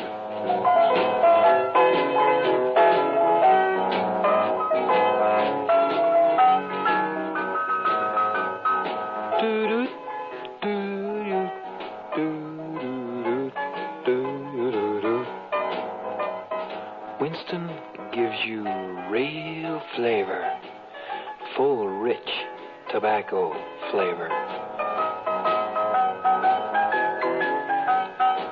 And you know, that's because only Winston has filter blend up front. Choice, flavorful tobaccos, specially selected and specially processed for filter smoking. No wonder Winston tastes good, like a cigarette should. Smoke Winston. And now, Act 3 of yours truly, Johnny Dollar and the Deadly Swamp Matter.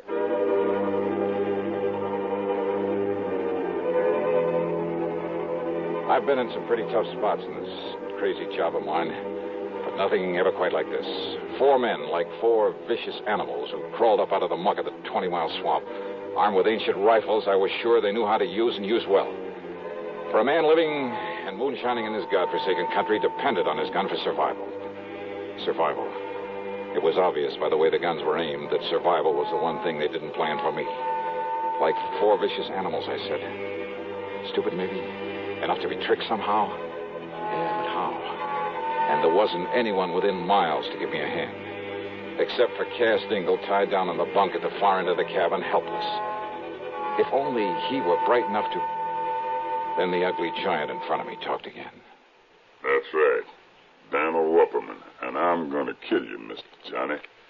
Right now, for it being that you sent my brother Dade up into prison. He was a killer, Daniel.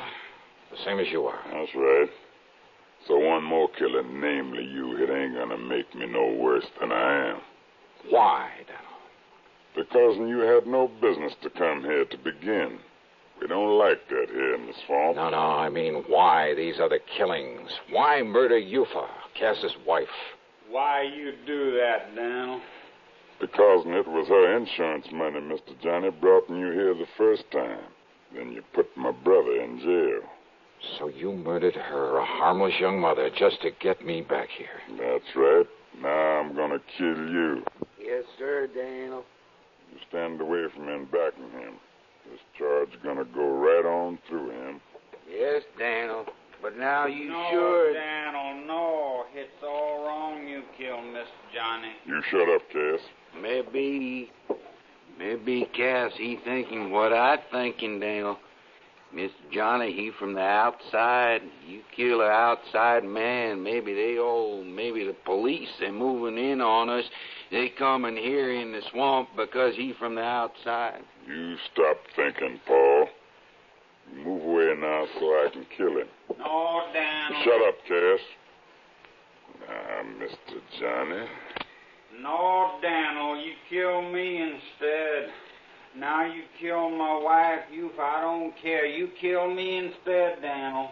I'll kill you, Cass. Soon I kill Miss Johnny. Miss Johnny? It's all right, Cass. No, Mr. Johnny, that ain't... What? I mean, I talked long enough. What can you say, Cass? Must be nearing to 5 o'clock by now, Miss Johnny. 5? Shut up, Cass, and what do you mean by that? Miss Johnny, no. Oh, yeah, you're right. What do you mean about 5 o'clock? Yeah, Cass, they ought to... I mean, it's about time. What do you mean, Mr. Johnny? What, nothing, not a thing, Daniel. I just whistled. That's all. I mean, what do you mean about 5 o'clock? You tell me. Tell me. Tell me. Because it's nothing you can do anything about. Because it is 5 o'clock, then by the time you can pull that trigger. You tell me. All right. If I'm not safely out of this swamp by 5 o'clock, this place will be so full of state police. Well, would you like to look at my watch? No, you keeping your hands up over your head. Oh, sure. Because you lying, Mr. Johnny. Am I? You lying to me. Just keep on talking, Daniel. You'll give more time. But if I were you... I said I gonna kill you, Mr. Johnny. And no scheming words out in your mouth gonna... You, Paul. I ain't heard nobody out there, Daniel. You go out, you go look out along the slough and the bayou. Yes, Daniel. You see anybody, any boat, you shoot off that gun. You, Peter, you go on back the road and look. And you, John, you go look up by Cass Still.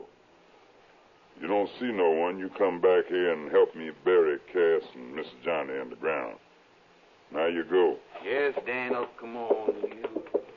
And the three of them, like so many shadows, slipped off into the growing darkness. Cass Dingle stalling, his talking as though something would happen at 5 o'clock, had gained time for us.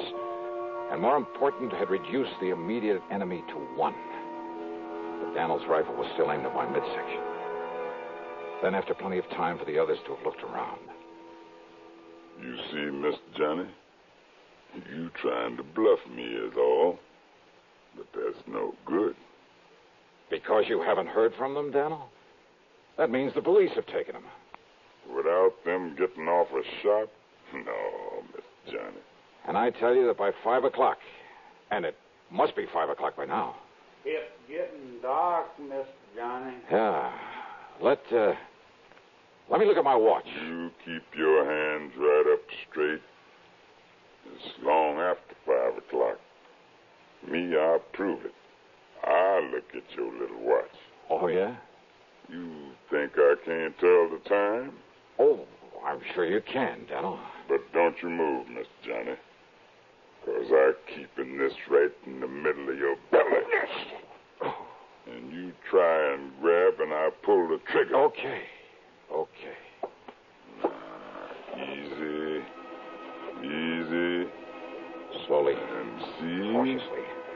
The barrel of the gun still in my belly. He looked upward toward the watch on my wrist. And I turned my wrist ever so slightly away from him so that he had to twist his head a bit. Just a little. Long about 10, 15, maybe. Then I brought up my knee with everything I had. And now I'll kill you.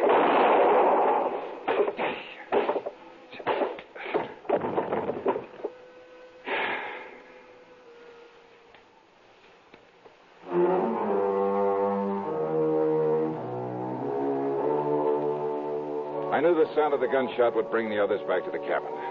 After all, they certainly hadn't found any sign of those mythical state police out there. So after setting Cass free, I lay down just inside the door, looking very dead. And then when Paul and John and Peter came in one at a time, Cass, who was standing back at the door, quietly and carefully took care of them, with the help of the butt of Daniel's gun. So now 4 more of the swampers have left that region to spend a long, long time behind the bars. Expense account total, including the trip back to Hartford, $161.60. Yours truly, Johnny Dollar.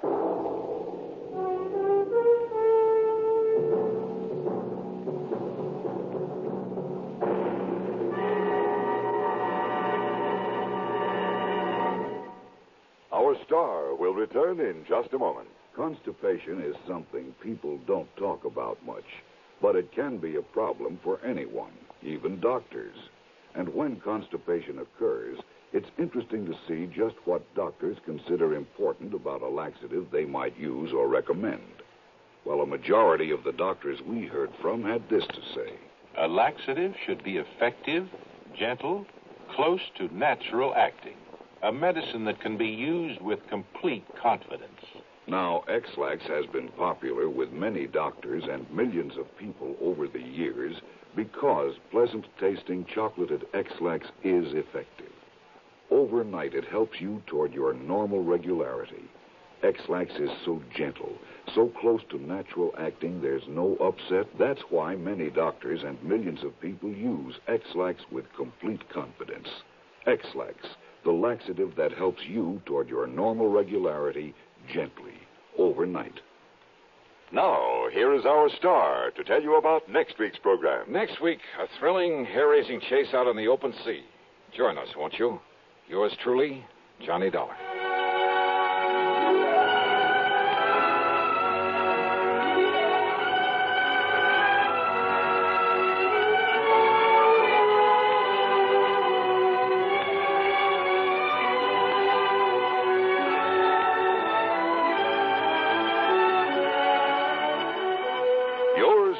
Johnny Dollar, starring Bob Bailey, originates in Hollywood and is written, produced, and directed by Jack Johnstone. Heard in our cast were Ben Wright, Sam Edwards, Roy Glenn, and Vic Perrin. Be sure to join us next week, same time and station, for another exciting story of yours truly, Johnny Dollar.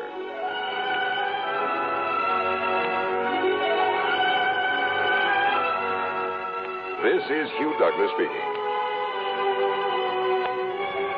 Another gripping drama of suspense, next on the CBS Radio Network.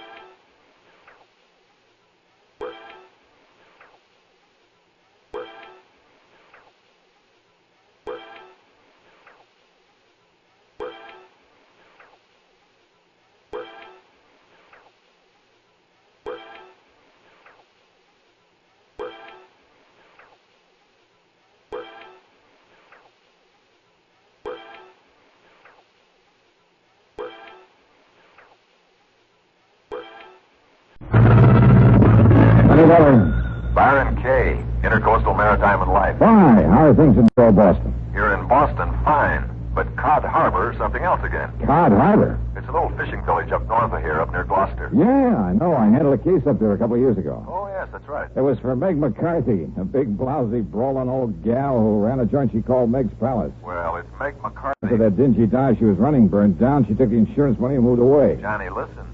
It was Meg McCarthy who called me. Oh? Yes.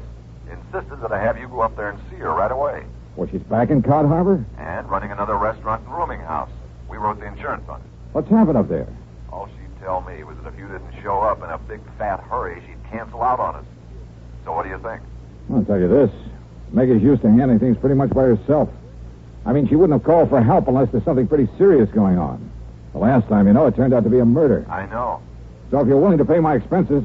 Go to it, Johnny. Right.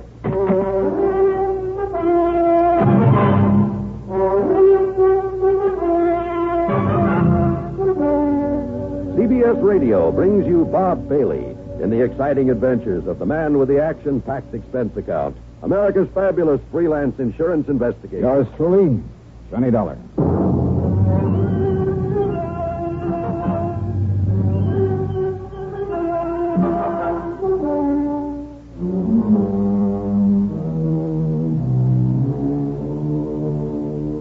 Expense account submitted by Special Investigator Johnny Dollar to the Intercoastal Maritime and Life Insurance Company, Boston office. Following is an account of expenses incurred during my investigation of the Silver Queen matter.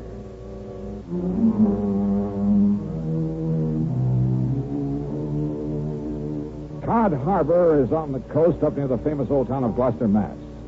Transportation facilities are practically nil, so I decided to go up there in my own car. Item one on the old expense account then is $4.95 for gas, and having got an early start, I arrived there shortly after noon. Yeah, it's quite a colorful spot, Cod Harbor, if you could somehow manage to lose your sense of smell. Or maybe if you were an artist, bent on painting a picturesque waterfront. The residential section on a low hill a couple of 100 yards back from the beach consisted of a scattering of weather-beaten shacks. On the long wharf at the water's edge was an ice plant, a packing house, and a ship's chandler. At the end of the wharf, the disreputable-looking cafe and boarding house known as Meg's Palace. Alongside the piers that stuck out into the harbor were the really important part of the village, the fishing boats. There were schooners dating back to the last century and still carrying sails. There were power boats in all shapes and sizes, from 18-foot outboards to 80-foot diesel jobs. All of them used for only one thing, fishing the banks far out in the Atlantic with seines and trawls and trot lines. I walked on over to Meg's palace, wondering how much the old gal had changed since I saw her last. You know something? Meg McCarthy hadn't changed one bit. Can you just listen here now? Let me get up here. Meg, put down that glass of tea and leave me explain. Explain, Mom. Just because of you and that scurvy crew swabs on that stinking tub of yours made a decent catch for once. It's no good excuse for coming over here to get drunk all over me, lovely place. Ah, you crazy old biddy, will you listen to me? No! But I tell you, I'll pay you the money. I'll pay you double for them few dishes and the broken-down table they busted up on you. And I tell you to keep your dirty, offensive money to yourself, Captain Andy, and get out of here and never come back. Now get! Meg, put down that frying pan. That's right square on the top of your filthy head, I'll lay it. No, Meg, Now get, before I lose me temper and forget I'm a lady. You hear me? I tell you, Meg, if you start throwing them things at me, I go down. And you stay out of here. If you hit me, I'll kill her, you from 7 to 7. All right. I'm leaving there as fast as I can. Leave me out of this here now, madhouse. Ha! Now maybe we'll have some peace and quiet around here. Hey. Now who are you standing there in the shadows? Get out! All right, Meg, just knock it off. Oh, knock it off, is it? Well, I'll show you sneaking in here like a... Oh, it's me love, me darling, me sweetheart, me Johnny boy. Yeah, hiya, Meg. Still throwing your weight around, huh? Oh, darling. They're like a brood of crazy, troublesome kids, they are, the men that puts to sea. And I loves every blinking, bloomin', worthless one of them. Oh, you do, huh? Well, of course I do. That's why I make them toe the mark the way I does. Somebody's got to love them and mother them and keep them in line. Especially Captain Andy. The man who just left? That's the one I mean. Oh, come. Come, sit down and have a cup of this here delicious coffee I just brewed up in the pot. Yeah, sure, why not? It'll put some hair on your chest and build up your strength on the coffee. It'll be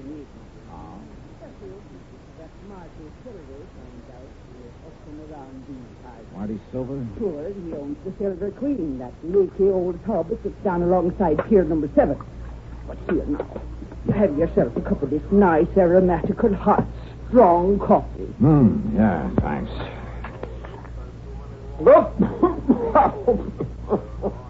Holy, what are you trying to do, murder me? Yes? Good grief. Well, now, just a minute, me fine young pair-threaded friend. Is it just hiding despairing remarks you be making about me lovely coffee? You call this concentrated rat poison coffee? I'm most certain. Now, just you look here, you hairy-brained young incomplete. No wonder there's trouble up here in Cod Harbor. Oh, is that so? Well, if you think I'm going to let you sit here and make degradation remarks about me cooking... Okay, stop waving that coffee pot and settle down. Just you listen, you swab-headed young Forget it, will you? Pipe down. Quiet, will you? Now, sit down. Yes, darling. Okay. Oh, Johnny. Johnny, you remind me so of me dear, dead, departed, overbearing husband. Wouldn't you talk up to me like that? Oh, yeah, I'm sure. And I tell you, if I was a few years younger and maybe a mite prettier looking in the face, oh, I tell you, there wouldn't dare another girl so much as set her eyes on to you. Oh, that's true, Johnny. Oh, yeah, okay, man. But now, what about this Marty Silver? Captain Marty Silver calls himself. And he sailed in here a few days ago from up to Gloucester, he says, in that tub he calls the Silver Queen. Says he wants to sell the old wreck. Aye, and that he will, Maggie. And who invited you in here again, Captain Andy? There's already 2 or 3 suckers bidding up to buy the old wreck from him. He's pushing them hard to make a sale, he is. Then Andrew P. Hogginham, you keep them from buying it until Johnny Dollar here gets through his investigation. Investigating? Well, now, where's your manners? Shake hands with him. This here's Mr. Johnny Dollar, me lover boy from way back. Yeah, hiya, Captain. Lover boy? Him? That pasty-faced landlubber like him? You mind your manners, Andy, and get out here and don't let none of them boys buy the Silver Queen. Not yet. Now, look here, Meg. Go on with you. Or do I got to throw you out again? Well, whatever you say, Meg. But I warn you, woman, if you're being untrue to me in favor of this here Johnny Dollar... Ain't he handsome, Johnny boy? And we don't make it generally known, but Captain Andy is me very own fiancé. No. Yes, sir. And all this time I thought you only had eyes for me. Oh, well, now, Johnny... Okay. Now, just tell me about this Captain Marty Silver. Well, now, listen, darling. If Marty Silver finds out that I sent for you, if he finds out you're here to investigate him... Investigate him for what? Come on, Meg, you're beating around the bush. Oh, it's because I hate the word. Because I'm afeard of it. What word? Murder. Oh, well, I can't say that I... What? Yes, Johnny. Murder.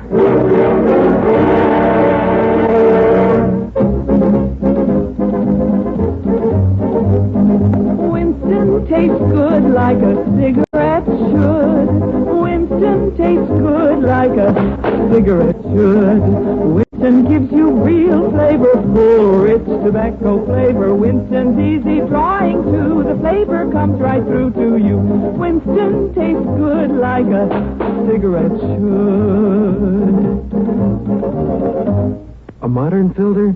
Sure, Winston has it. But that's only the beginning of a Winston. Up front, up where it really counts, Winston packs exclusive filter blend. Light, flavorful tobaccos, specially selected and specially processed for filter smoking. Filter blend. That's why it's fun to smoke Winston, America's best-selling filter cigarette. Winston tastes good like a cigarette should. And now, Act Two of yours truly, Johnny Dollar.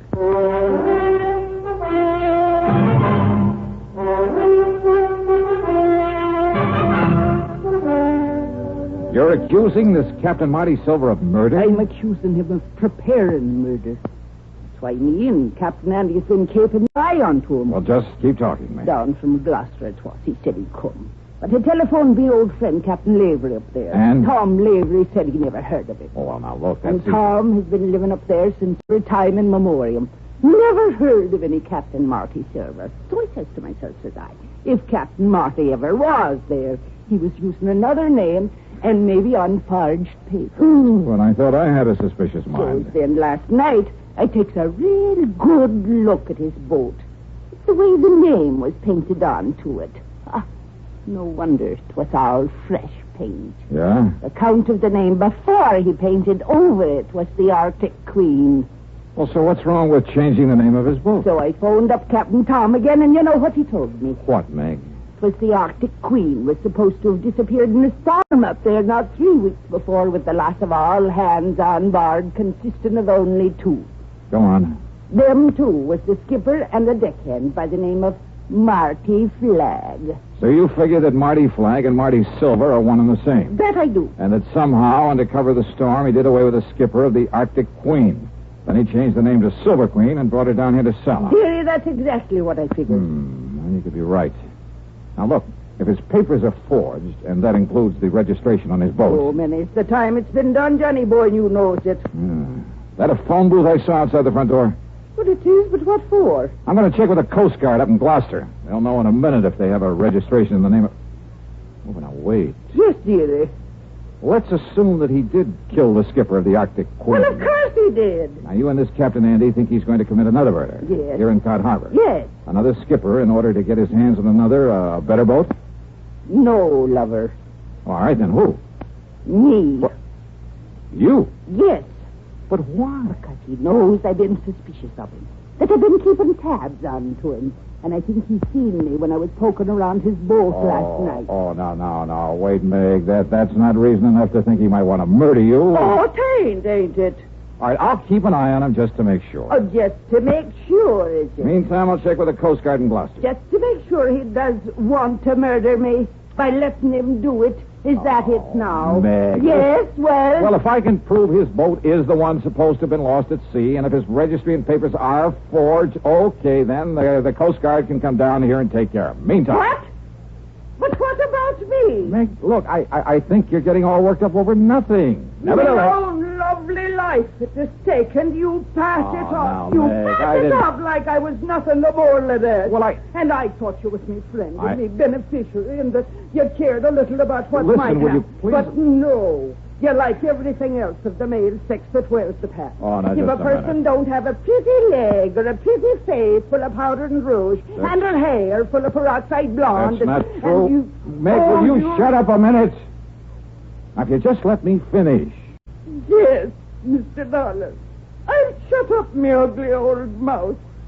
I'll smother me grief in me poor old broken heart.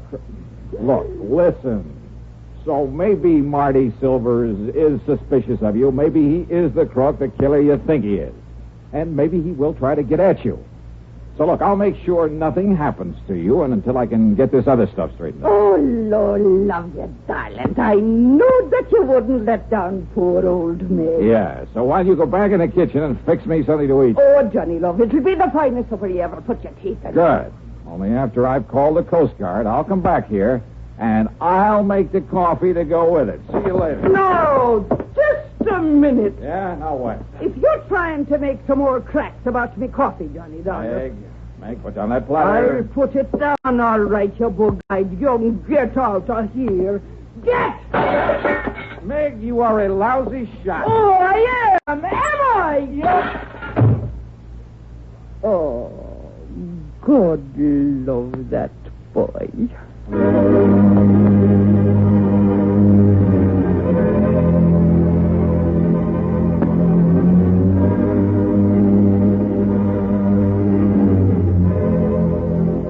My call to the Coast Guard proved that Meg was right, 100%. They'd never heard of a Captain Marty Silver, had no record of him whatsoever.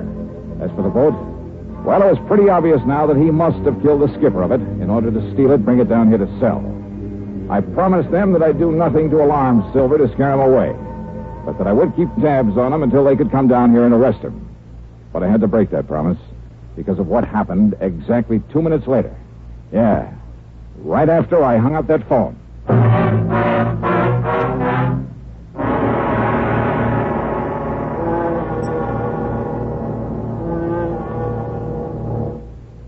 Now let me step out of character for a moment to remind you that here in America, radio is free. Its products are truth and entertainment.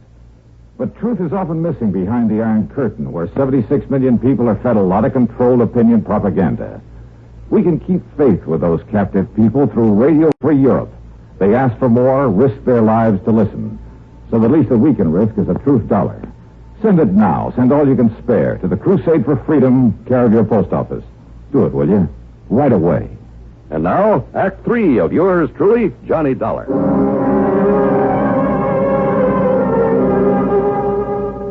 I left the outside phone booth and walked back into Meg's Palace Cafe.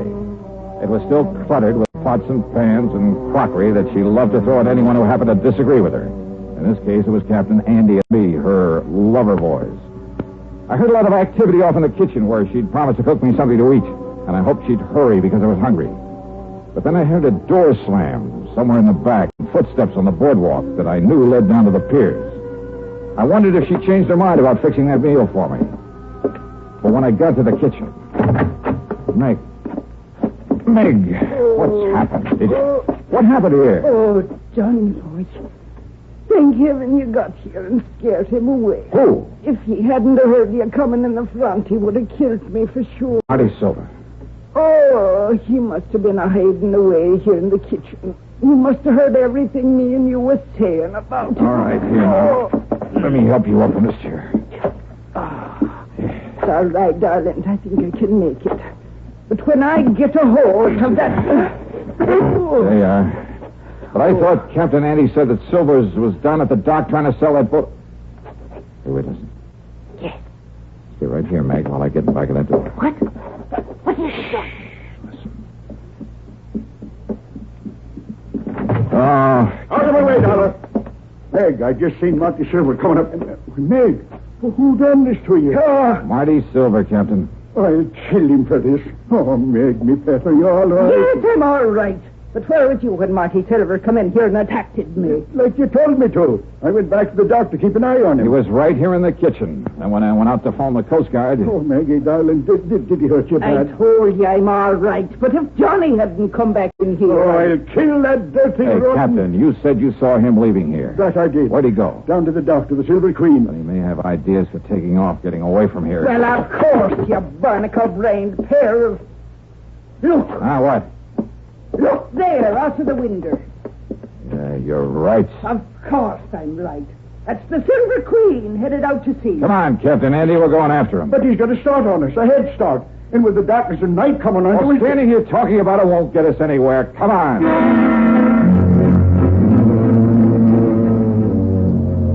We cast off and made for the open sea, because far out ahead of us we could spot the running lights of the Silver Queen. Andy put her on full power, and slowly the lights of Cod Harbor disappeared astern of us. I stood alone up at the bow, staring into the blackness of the night. You keep your eye on those running lights, Johnny. We lose them, we lose the Silver Queen. I think we're gaining on them, all right. Not very fast. Don't worry, boy. There's nothing out of Cod Harbor can outrun this boat of mine. Anything you can do to give us some more power? No. Oh, yes. There, maybe it is. Come on back here, Johnny. Take the wheel. All right, you are. You see him? You see his legs from here, all right? Yeah, I see him. And then you take the wheel. All right, I got it. Now, what are you going to do? I'm going to lift this engine cover and... There. Now, I'll get to this carburetor and see if I can keep her wide open, Johnny. That she is. Oh, that slowed us down. Just keep an eye on the Silver Queen. Good, that's it. That's the best I can do with it. I'll take the wheel now. We'll get back up forward. Aye, sir.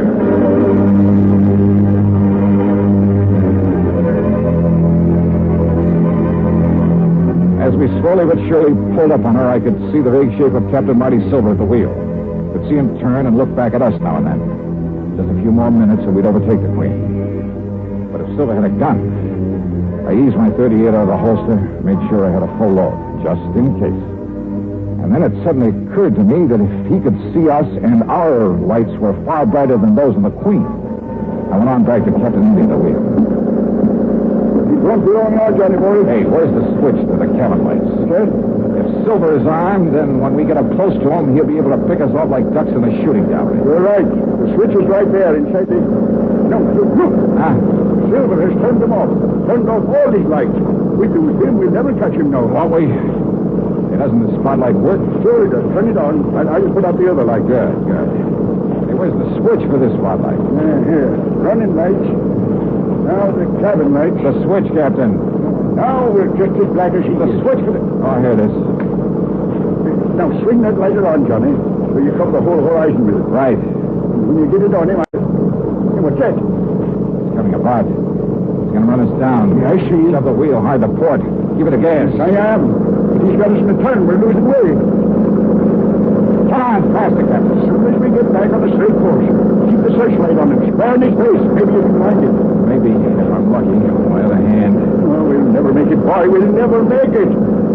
Now, hold it steady. But he'll ram us right across the Hold it steady. But, Johnny, don't you see?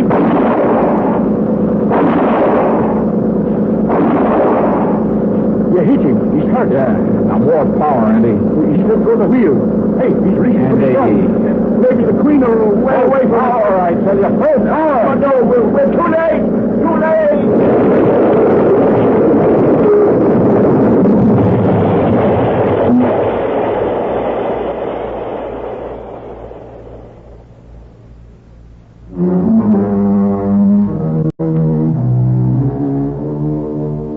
I suppose I ought to make some crack about it being a long swim back to Cod Harbor. But I won't because it wasn't. The Silver Queen sank like a rock, and with the help of the spotlight, we finally managed to find and pick up the body of Marty Silver. Then, with both hands bailing like mad, we slowly limped on back to port. And that's about it. Expense account total, including room and board at Meg's Palace and another tank full of gas, $58.35. Yours truly, Johnny Dollar.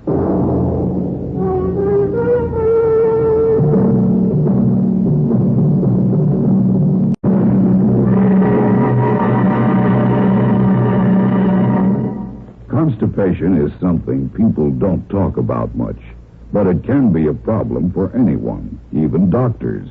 And when constipation occurs, it's interesting to see just what doctors consider important about a laxative they might use or recommend. Well, a majority of the doctors we heard from had this to say. A laxative should be effective, gentle, close to natural acting. A medicine that can be used with complete confidence. Now, X-Lax has been popular with many doctors and millions of people over the years because pleasant-tasting chocolated X-Lax is effective. Overnight, it helps you toward your normal regularity. X-Lax is so gentle, so close to natural acting, there's no upset. That's why many doctors and millions of people use X-Lax with complete confidence. X-Lax, the laxative that helps you toward your normal regularity gently, overnight. Now, here's our star to tell you about next week's program. Next week, murder. A real weirdie. Because there was no one there to commit it. Join us, won't you? Yours truly, Johnny Dollar.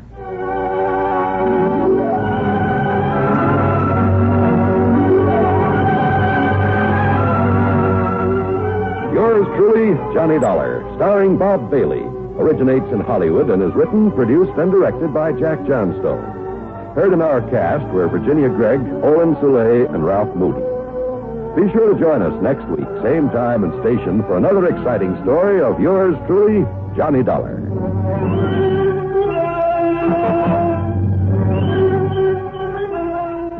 This is John Wald speaking. Wald speaking.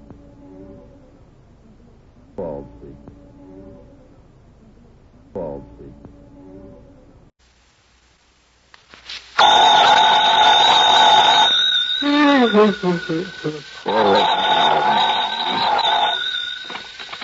Johnny Dollar. Johnny, listen, I've just looked up the plane schedule. Huh? Yes. Now listen, if you hop into your car and drive on out to Bradley Field, you can just make the plane to New York. New York? At this ungodly hour? Listen, will you? It'll get you there just in time to catch the morning 707 out here to the coast. Whoa. Hold everything, will you? Get going, will you, Johnny, while this thing is still hot? Wait a minute, I tell you. Who are you? What's this all about? Oh, I'm sorry. This is Art Bascom, Western Life and Trust Insurance here in Los Angeles. Arthur, in the middle of the night. It's morning. And, Johnny, you've got to make that jet flight out of New York. Leaves here at 8:45. Why do I? Because this may be a case of murder. Yeah, what may be a case of murder? Johnny. Make some sense, will you? Hurry up or you'll miss that plane. Art. Hello. Okay, here we go again.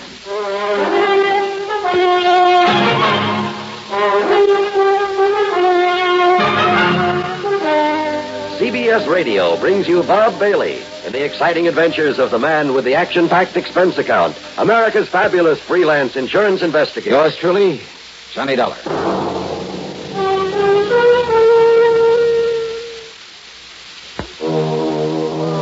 Expense account submitted by Special Investigator Johnny Dollar to the Western Life and Trust Insurance Company, Los Angeles office. Following is an account of expenses incurred during my investigation of the fatal switch matter. Expense account item 1, $8 for the flight to New York. Item 2, $176.25, the jet flight to Los Angeles. It was shortly after 11 a.m. Pacific time when Art Bascom met me at the L.A. International Airport. We took off in his car and headed south. Balboa, Johnny. It's about 50 miles down the coast. Yeah, I know the place, Art. Probably more expensive homes and yachts per square mile than anywhere else on the West Coast. So, what's the problem? One of those yachts and the man on board who, for no apparent reason, died somewhere out there in the Pacific. Oh? The yacht, a 42-foot cruiser, really, is owned by Freebairn Electronics Company. That means Lester Ransom Freebairn. Freebairn Electronics?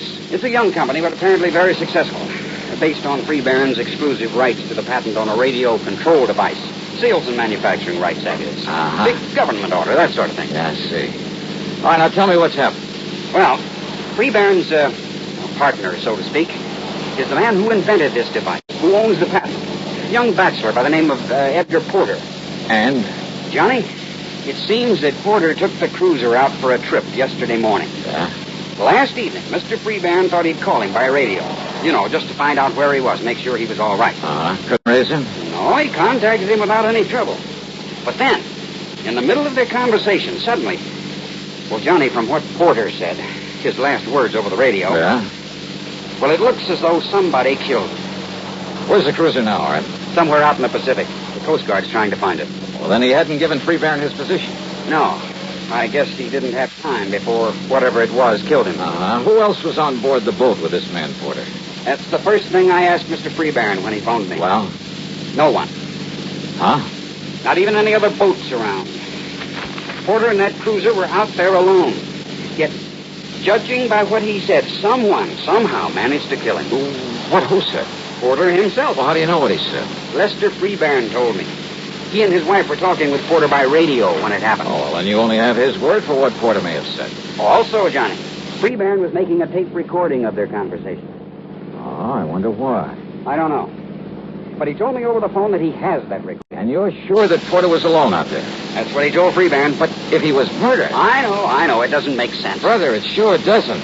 Let's get on down there to Balboa. The Freebairn home on Newport Bay was small compared to some of those around it, but nice nevertheless. A speedboat was tied up at the dock, but there was no sign of the cruiser. Lester Freebairn was a man of 57 or 8, I'd say, but right now he looked a lot older than that. His wife, considerably younger, was quite a dish. A tall, statuesque redhead. She wore an expensive silk housecoat with an ermine collar. A real careful makeup job, too. Her eyes especially were, let's say she knew how to use them.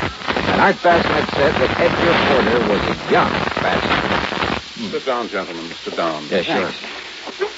And, Marilyn, will you bring me another cup of coffee? Why, of course. Perhaps Mr. Dollar and Mr. Baskin would like a drink. No, thanks. You can pass me. No, thanks, Mr. T. Excuse me, gentlemen. I just talked to the Coast Guard again. They've got planes and boats, even a helicopter out there looking for the lesson. Cruiser. No sign of it. Mr. Freebairn, Art tells me you're certain that your partner, Edgar Porter, was alone out there. Because he told me that he was. So let me play the tape recording of our brief radio conversation. By all means. Just give this thing a few seconds to warm up. How'd you happen to record your conversation with him? I just made some modifications in this machine. I thought I'd check it out. So glad now I did. Oh. Now, that's a make I don't think I've ever seen before. Well, I made it myself, Dollar. Like this receiver here, the transmitter. Make all these things myself. That's the reason I'm in the business I am. And it's a lot better than that old chemical plant he started out with. Here you are, darling. Thank you, my dear. Now, let's start the tape. You'll hear both our voices on it, Mr. Dollar. Listen. Lester, you would spoil my little trip by calling me up this way. Just wanted to see how you're doing, boy. Is everything okay? Okay, it's great. I'm having myself a ball out here. Hello, Edgar. Hi, Marilyn. What's your position, Ed? Oh, 50, 60 miles out. And believe me, it's great to be away from people and things for a change. You're all alone? Nobody within miles. Oh, you're sure of that? Why, of course I am. Not even a girlfriend along? Nah, you know better than that, Marilyn. Nope, there isn't even another boat in sight. Hey, it's kind of chilly out here. Edgar, put on the cabin heater, the gas heater. Yeah, I put it on just a minute ago. Good. Only, Ed, be sure the ceiling vent is wide open. Oh, yes, Edgar. Be careful. Now, don't worry. I know this old tub just as... What? No. You wouldn't do it. Good heavens, man, you can't do this to... No. Edgar, hello. Johnny, that was a pistol shot. Yeah, that's all there was to the recording? That's all, Dollar. We kept trying to call him back, but got no answer. But he said he was certain he was all alone. Yes. Well, Dollar? Impossible, huh? Impossible. Except for one thing. Yes? The fact it happened.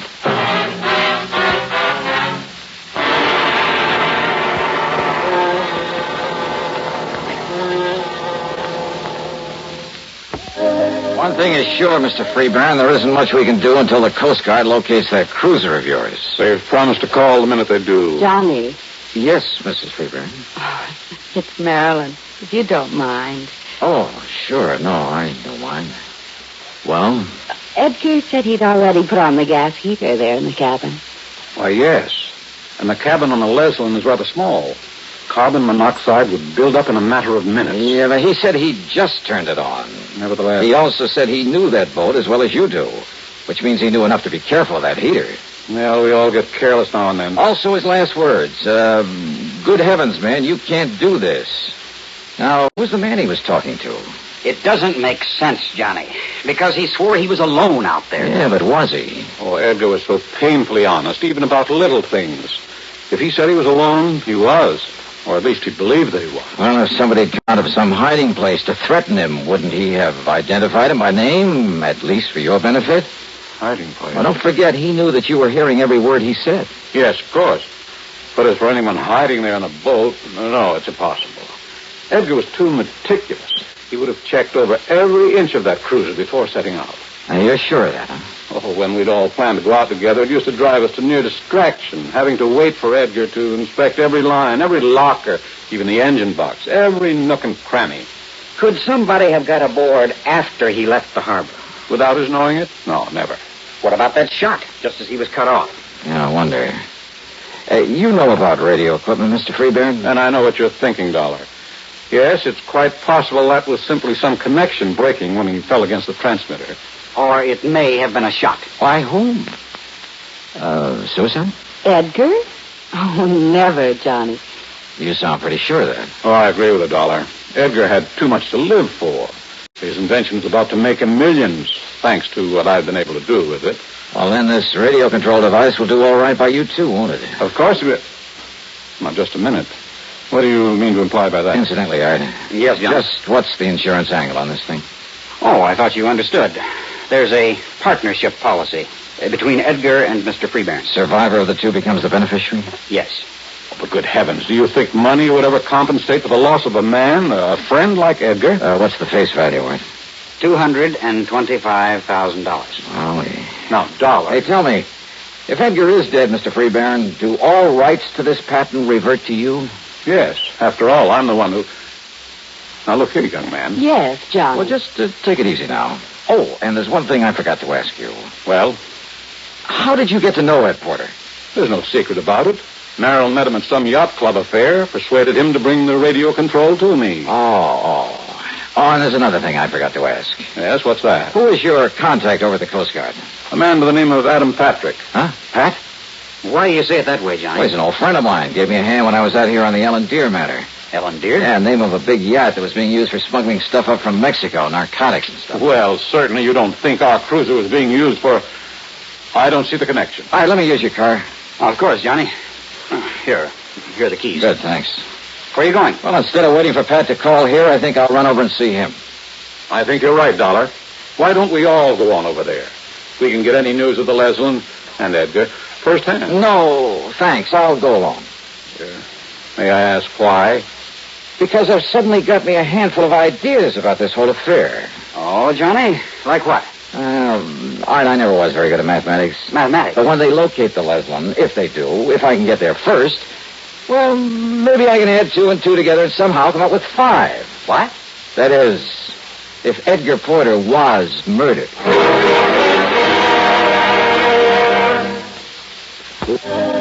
I tore on over to Coast Guard headquarters and found that my old pal, Adam Patrick, was just about to take off in a cutter. Okay, boys, cast off and let's get underway. Aye, sir. No, wait. Johnny! Hold everything, will you? There I come. Johnny Dollar, who do you think you are, Superman? Hiya, Pat. I hope you're heading out for the Leslin. Why, yes. One of our coppers spotted her a few miles out. You mean you're working on this one, too? Yeah, kind of a thick one, isn't it? Sure is. Now, a man completely alone out there could be murdered. There couldn't possibly have been anyone with him. At least the old man, Freebrand, has been telling me the truth. Oh, I think he has, Pat. At least as far as he's gone. What do you mean by that? Well, does he know you've located the Leslin? Sure. When I got word, I phoned him, then grabbed Dr. Wilson. See him up forward there. Hey, wait a minute. You gave Freebairn the position of the Leslin? Sure, why not? Hey, listen, can you get a few more knots out of this barge? We're up on top right now. What do you mean, Johnny? How much do you know about Lester Freebairn and his wife? Man, that's Marilyn. Huh? Greatest business asset a promoter like Freebrand could possibly have. Oh, yeah. How else do you think he got his paws on that radio control he makes? Yeah, I know about her connections. Why not? Why Why shouldn't she? It's that kind of monkey shines that keeps her in furs and expensive cars and everything else she likes. Yeah, I see. Then the Freeburns are quite a team. Understatement of the week. And I understand he does pretty well for himself. Look, when that government contract gets rolling, and if his partner's dead, oh, man, he'll be back in the black so fast. Oh, you think he's in the red now? Look, after all that dough he spent on that plant, Johnny. A couple of $100,000 might come in handy, huh? Even $1,000 or two. What are you getting at? Let's get on out to the Leslin, huh? It took us something under an hour to reach the Leslin, where she drifted around on the calm sea untended. We'd had her engines running. She might have got halfway across the Pacific before we found her. While the crew of the cutter were preparing to tow her into harbor, Pat and I and the doctor and we climbed aboard. I took a good, careful look around, and believe me, I found plenty. Edgar Porter was dead, all right. His body slumped over the radio set. Carbon monoxide, the doctor said. At least that's what my preliminary examination shows, Mr. Dollar. But then, before we could get her underway, sure enough, Lester Freeburn rolled up in his speedboat. He came aboard, joined us in the cabin, took a look at the body of Edgar Porter, and then... Then it was carbon monoxide poisoning. And I told him by radio to be sure that this vent was open. Too late, Mr. Freeburn. What, Mr. Dollar? Well, that fast little boat of yours didn't get you here soon enough. That vent was wide open. And the first thing I looked at. Well, then I don't understand. If it was carbon monoxide poisoning... Yes, John. Oh, sure it was. But not from this gas heater. You mean maybe some leak in the exhaust system? Not even that would have done it, Pat. This cabin door was wide open when we came aboard. Well, even so... Alive, Edgar was pretty valuable to you, Mr. Freeburn. Of course. As my partner with his invention. And your wife, with an eye for the dollar sign, roped him in very nicely for you. I guess he really had a case on her. I utterly failed to see... But Edgar dead would be even better, you thought. Oh, now, look No here. more need to share the profits on his invention. Are you trying to say I thought of killing him? This radio transmitter and receiver, some of your work? Of course.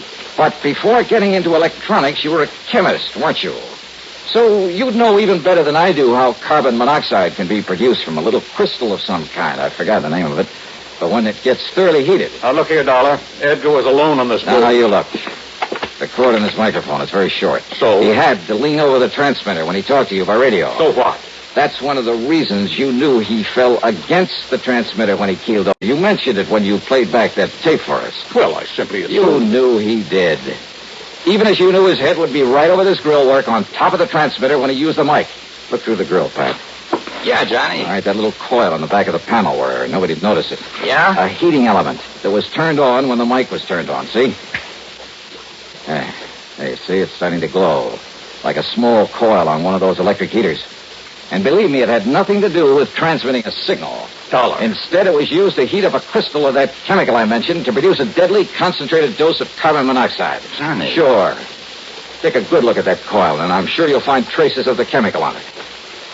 Get the picture, Pat? Yeah, Johnny, I sure do. All he had to do was stay right there in his home and put in a call to Porter on the radio. That's right. To answer him, Porter turned on this transmitter, and he leaned over to use the mic. That meant he was right on top of the coil with the chemical on it. The coil that was heating up, producing the gas that killed him. Oh, the dirty, diabolical... Well, Mr. Freeburn.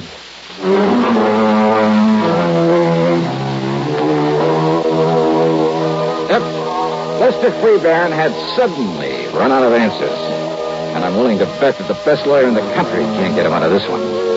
Best of all, of course, he won't collect a penny of the insurance on the partner that he murdered. Expense account total, including all the incidentals I could think of, and the plane fare back to Hartford, $386.21. And cheap at half the price. Yours truly, Johnny Dollar.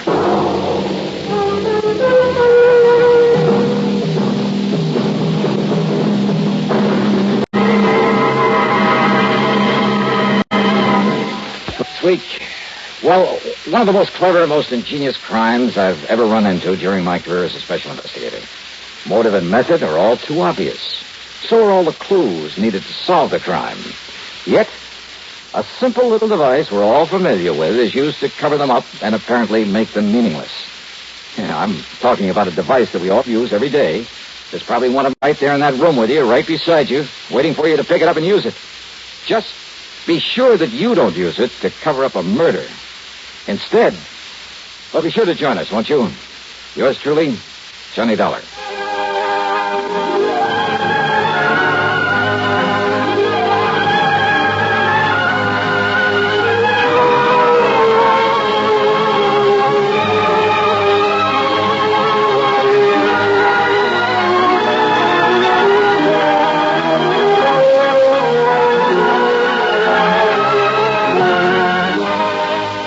Yours truly, Johnny Dollar, starring Bob Bailey, originates in Hollywood and is written, produced, and directed by Jack Johnstone.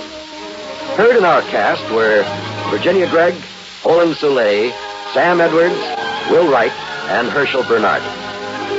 Be sure to join us next week, same time and station, for another exciting story of yours truly, Johnny Dollar.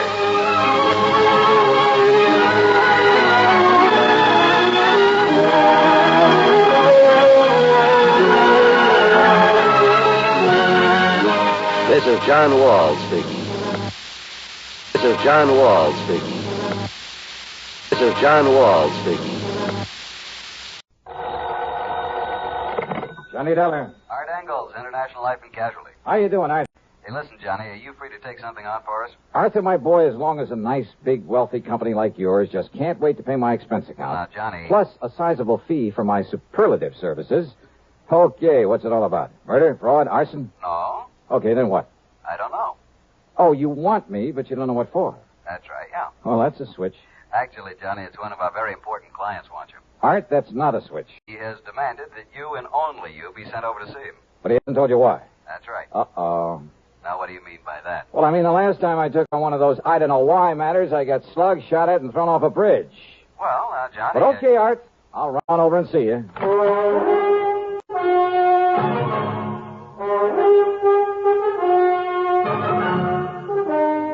CBS Radio brings you Bob Bailey in the exciting adventures of the man with the action-packed expense account, America's fabulous freelance insurance investigator. Yours truly, Johnny Dollar.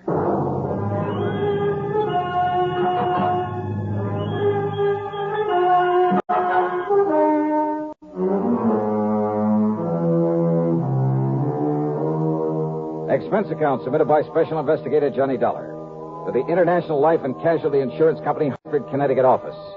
Following is an account of expenses incurred during my investigation of the Phony phone matter.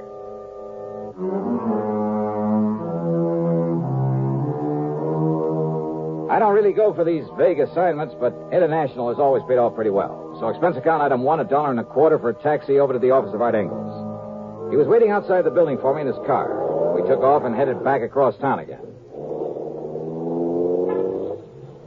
Where to, Art? Mr. Wendell's office is in the Clay building. Wendell? J. Ransom Wendell, the important client I told you about, who wants to see you right away. But who hasn't told you why he wants to see me? He hasn't told me. How important, Art? Well, he owns and runs the Crown Lithograph operation. Never heard of it. When he inherited that plant, it must have been, 40 years ago. It was just a small outfit, not worth more than $400,000 or $500,000. Oh, you call that small? And now it's worth millions. Then Wendell is loaded. He certainly is, Johnny. And that means he carries a lot of insurance. One of our biggest accounts. Life insurance on himself. How much? $500,000. Wow. Insurance on his wife for the same figure. Policies on his home, his cars, plant, personnel. Well, I make no bones about it. Even if his calling for you is only to satisfy some sort of a whim, we can't afford to turn him down. Some sort of a whim? Yeah. You mean it could be? Yeah. Johnny, he's so used to having his own way. You know, because of all his money. Oh, wait now. Hold everything. Yeah. J.R. Wendell. Alimony Wendell? That is our boy. Married 5, 6, 7 times? Had one. And always to some delectable dish he picked out of the chorus line of a nightclub on some Broadway show? That's the one, Johnny. Marries him, finds out all they want is his money, pays them off, then goes ahead and does the same thing all over again. Oh, brother. But according to the newspaper stories a couple of years ago, he swore he was through with those gold diggers, that he'd never again pay off another one of them. Mm-hmm. So what happened? What happens? 9-10 months ago, he puts a ring on that dancer, Lavon Laverne. Yikes. Whereupon she promptly puts a ring in his nose and starts making the usual dent in his bank account. Oh, now you don't think his wanting to see me has anything to do with his trouble with this Lavon Laverne? Oh, now, Art, I will soon find out, Johnny. Because this is his office building.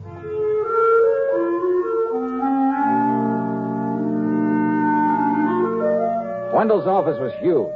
The walls were paneled in rich mahogany hung with fine oil paintings. Wall-to-wall carpeting so thick you sank into it almost up to your ankles. Fine antique furniture, including his tremendous desk. And the man himself really fooled me. He must have been, about 60. But instead of a snide, leering old wolf, he was tall, straight as a ramrod, with clear, frank blue eyes. Yeah, the smart, alert kind of man you'd expect to head up a multi-million-dollar operation. The kind you wouldn't expect to have fallen for a whole line of cheap tourist girls. But then, of course, you never can tell. Yes, Mr. Engels, Mr. Dollar. It's my wife, Levon, that I'm concerned about. But since it has nothing whatsoever to do with her insurance at the moment. Well, now, Mr. Wendell. Engels, I'm much obliged to you for bringing Dollar to me. If I need you further, I'll let you know. Well, if I can be of any help in this No. Dollar and I can handle this alone, so you just run along. Okay. Whatever you say. I'll be in touch. Yeah, so I heard. All right, Johnny. You let me know just... Goodbye. All right, Dollar. Well, now, look, if there's no insurance involved. Oh, there isn't. I hope there won't be. I'm quite sure there won't be. Nonetheless... You say this concerns your wife? Yes. Yes, it does. Well, far be it from me, Mr. Wendell, but I had a notion you were through with marrying all these pretty young girls. I made some bad mistakes, Dollar. 7 of them, to be exact. Cost me a lot of money, a lot of heartache. Took a lot out of me. Well, let's face it, I pretty much made an old fool of myself. Instead of paying off those girls, those leeches, to get free of them, I should have... I at least profited by the mistakes I made. What do you mean, sir? I mean, Levon. Young, beautiful. Maybe she is no mental giant, but she's made me a good, a loving, a devoted wife. Well, I'm glad to hear that, Mr. Wendell. But now what's the problem? Fear. Fear? Yes, Levon's. But fear of what, sir? Fear, Mr. Dollar, of being murdered. Smoking more now, but enjoying it less. Have a real cigarette. Have a Camel. So good. Have a Camel cigarette. So rich. Have a real cigarette. Have a Camel. So mild. Have a Camel cigarette. And here's the reason why. Best tobacco makes the best smoke. Have a Camel cigarette. You can say that again. Best tobacco makes the best smoke. Have a Camel cigarette.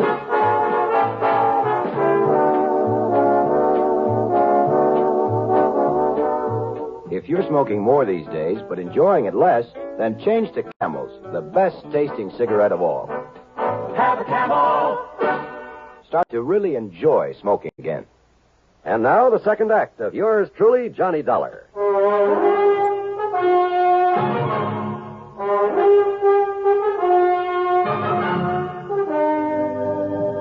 Now, wait, Mr. Wendell. Your wife, Levon, she's been threatened with murder? Threatened? No. I'm afraid I don't understand. But, Dollar, she's fearful that someone is going to kill her. It's been going on for several weeks now. Why? I don't know. All I know is that she's become terribly upset over this idea, this fear. I've called on you to see if you can determine for me if there are grounds for all this apprehension. What if she hasn't received any direct threats? She hasn't, at least none that I know of. Well, she says that she hasn't. Well, no, look, Something wait. has gotten her into this unfortunate state of mind. I don't know what it is. But I hope you can find out for me. You sure you shouldn't have called in a psychiatrist?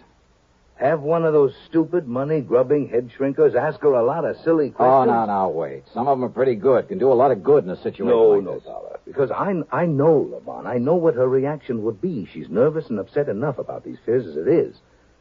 But you, posing as an old friend, as our guest there at the lodge. Your lodge, Mr. Wendell? Yes, over on the Peekabuck River above Farmington. It's a little place we keep as a sort of retreat, a place to get away from it all. I see.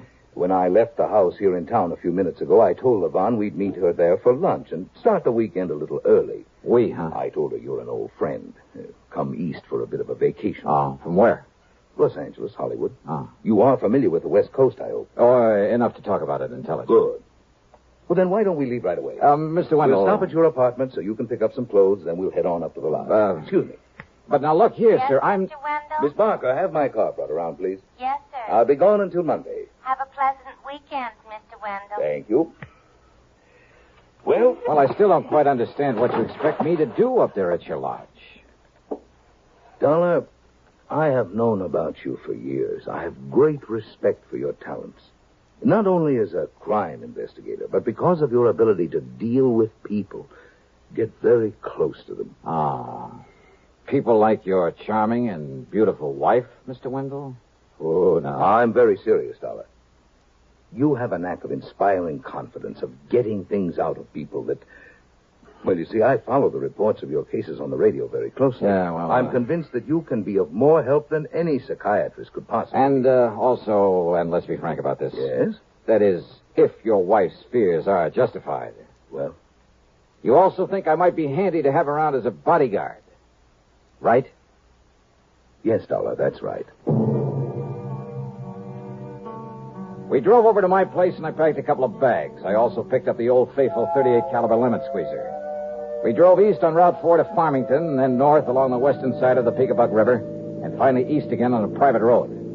Meantime, as we drove along, I questioned Mr. Wendell further. No, Dollar, I can think of no one who might want to harm her, of whom she ought to be worried or afraid. Well, there must be some basis for this fear of hers. Of course, before I met Levon and married her, when she was dancing in nightclubs, and I'm afraid not always the better ones. Well, a lot of those joints are run by racketeers. Yes. Contacts in those days were not always with the best of people. Something to work on, isn't it? Oh, but now here we are. You like my little place? Oh, you call this little? We like it because it doesn't require any servants, and we can... Now, what's the matter? Well, nothing. Only it's well after noon, and I don't see Levon's car anywhere. Well, maybe she's been here and left to do some shopping or something. Come along, Dollar. Let's go in and see. Well, I suppose 10 rooms is rather small to a man like Mr. Wendell. But I didn't have much chance to look around because of his concern over his wife. He went through the motions of pouring a couple of drinks. I just don't understand this, Dollar. It's almost 1 o'clock. She's always on time. Will you excuse me? I'm going to see if something's held her up at home.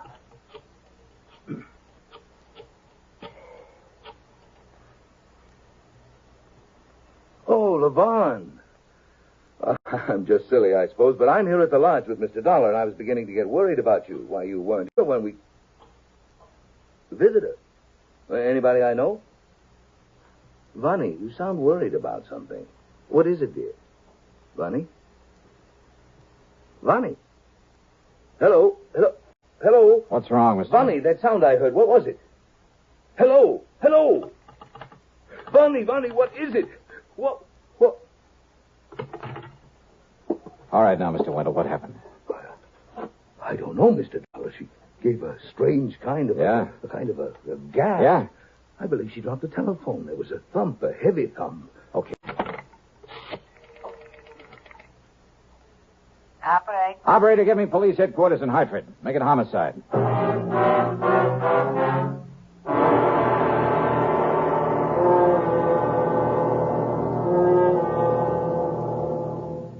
We'll continue with yours truly, Johnny Dollar, in exactly 30 seconds. A signature can reveal a great deal. Take, for instance, one that you hear every day, the highly respected signature CBS News. That's the name that stands behind every news broadcast heard over this network. It's your assurance that you're hearing the very latest news and that you're hearing it reported with scrupulous accuracy. Remember that. CBS News. The first word in swiftness, the last word in accuracy. You can depend on it. Fight cancer with a checkup and a check. Today's reminder from the CBS Radio Network. Now, back to yours truly, Johnny Dollar, and the Phony phone matter. By the time we get back to Wendell's home in Hartford, the police were there, Lieutenant Billy Walker in charge. The body of Levon Wendell lay sprawled on the floor next to a sofa. The telephone had fallen to the floor beside her. One of Walker's men was dusting it for prints. Another, obviously the medic, had removed a rather gruesome-looking knife from the middle of her back. Wendell had slumped into a chair, and he sat there staring as though he couldn't quite believe it. His face was white, and he kept clenching and unclenching his hands with such force I was sure his palms were bleeding. The only sound he made was an occasional half-smothered sob. Must have killed her instantly, Dollar. Doc here says the knife went clear through into her heart. Yeah. Think you can trace that knife, Lieutenant? Oh, I don't have to. Came from that collection up there over the fireplace. Johnny, that could indicate it was done by somebody she knew that she let in here. You mean somebody who came unprepared to kill her? Right. Oh, the back door was left ajar, by the way. Any servants in this place? We're way ahead of you. What? Well, to begin with, they're an old couple. Neither one of them could have had the strength to do this. Well, where are they? They were given the weekend off. How do you know that? One of the boys who knows them saw them at the station early this morning. Oh. Said they were heading down to New York to see some relatives. Yes.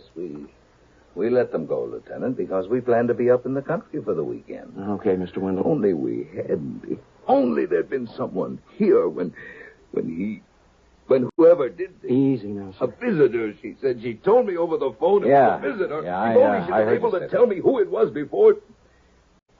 Dollar, you've got to find him. You've got to find this killer. Don't worry, Mr. Wendell. We'll do everything we Spare possibly... no expense. I'll do anything. I'll give you anything you want, but you must find him. Yeah, your attorney, Mr. Wendell. Dollar, I don't care what it costs or what you have to do.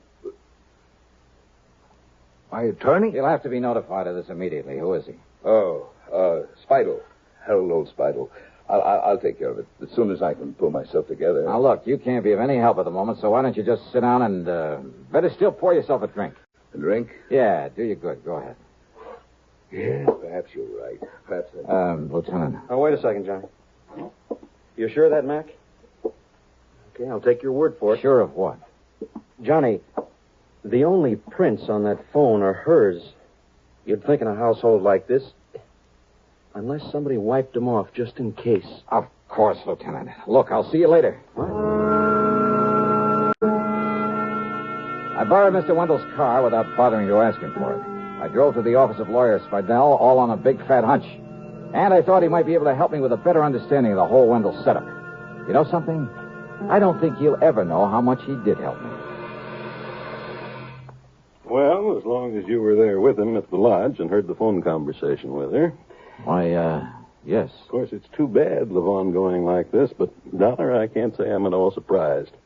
And, by the way of being cold-blooded about it, well, it saves Wendell the trouble and expense of another divorce, more alimony. Yeah. Dollar, he is one of the most clever, the most ruthless businessmen I've ever known. Yet these girls, one after another, have been able to take him for so much. And you don't think this one would have lasted? I'm certain of it. But I thought he and Levon were getting along pretty well. Oh, I suppose he may have thought so. I don't see why, though. Oh, what do you mean? Some of the others were pretty expensive while he was married to them. They all were afterward, but none of them compared with Levon. Did you ever see one of her lavish nightclub parties? No. Why, the other night, last Tuesday, I just happened to be in the Purple Cat over in... Now, mind you, I'm not a nightclub habitué. Mr. Spidell, I think I'd better be going. Oh? But I thought perhaps I could be of help to you. Oh, you've been plenty of help. After all, I know the names of many of the gangsters with whom this girl was formerly associated. Oh, I'm sure you do. Any one of whom might be a possible suspect. More so than Mr. Wendell himself? Wendell himself? Think that over. But you were with him there at the lodge. You heard him talking to her on the phone when it happened. That's so? Of course. You yourself are his perfect alibi. Am I? Yeah. That telephone conversation. So item 2 on the expense account is 10 cents for a phone call to my favorite gal friend, Betty Lewis. As I expected, she was willing to go along with a little stunt I had in mind that might blow this whole murder case wide open. By the time I got back to Wendell's home, the police and his wife's body were gone. And he calmed down all right. There were several empty glasses at his elbow. You were right, Dollar. I've pulled myself together enough to realize that what's happened has happened. Oh, I forgot to call my attorney, as you suggested. I'll do it right away. No. Wait, I want to talk to you. Yes? Besides, I'm expecting a call myself on that phone. Oh, you made some progress? Yeah, quite a bit, I think. Well, good. I understand that as a businessman, you're pretty ruthless. Doesn't sound nervous upset to me. What? And you know, that phone conversation there at your lodge was pretty smart. Will you please start making sense, Dollar? I was pretty dumb. I should have realized you couldn't have dialed this number from up here. Just a minute. Sorry, I want to get this call. Dollar! Hello? Hi, hon. This is Betty. Yeah, this is Johnny Dollar. Oh, then it is for you. Now, do I gotta hang up and leave you with an empty line the way you said I should? Yes. Oh, gee. Yes. Yes, I'm alone here. What? I'll give you $500 if your info is accurate. What is it, Mr. Dollar? No, 500 is the limit. Unless you're willing to appear and testify in court. Okay, then it's 1,000. Come on over here and I'll give it to you. If you can give me enough facts right now to prove you were here. What goes on there, Dollar? Oh, you actually saw him, huh? Through which window? Yeah? Side of the room? Yeah, I can see it from here. Who are you talking And to? you actually saw him take the knife from his collection over the... Yeah? Then he what? The back door? Yeah, I got it. His own car, huh? Well, sure, to his office in time to meet me there. Hang up that phone, Dollar. Excuse me, I've... Hang it up. Yeah, sure. So somebody saw me. Somebody saw me, killer. But when that informer comes here to collect the money you promised Mr. Wendell. Dollar, he's going to get exactly what you're going to get. A bullet in the head. You see this gun? Well, now, Mr. Wendell, my name isn't Matt Dillon. What? But if you think you can outdraw me...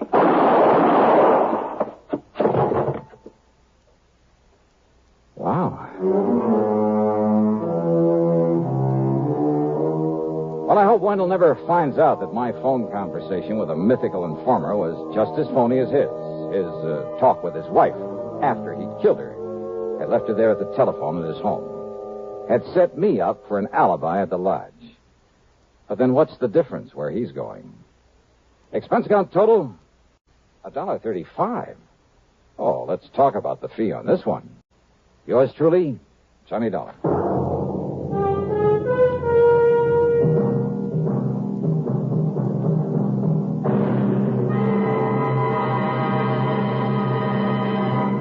Constipation can be a problem for anyone, even doctors. And when constipation occurs, it's interesting to see just what doctors consider important about a laxative they might use or recommend. Well, a majority of the doctors we heard from had this to say. A laxative should be effective, gentle, close to natural acting. A medicine that can be used with complete confidence. Now, X-Lax has been popular with many doctors and millions of people over the years because chocolated X-Lax is effective. Overnight, it helps you toward your normal regularity. X-Lax is so gentle, so close to natural acting, there's no upset. That's why many doctors and millions of people use X-Lax with complete confidence. X-Lax, the laxative that helps you toward your normal regularity, gently, overnight. Now, here is our star to tell you about next week's program. Next week, one of my ever-loving gals comes into the case. And believe me, things get complicated. Join us, won't you? Yours truly, Johnny Dollar.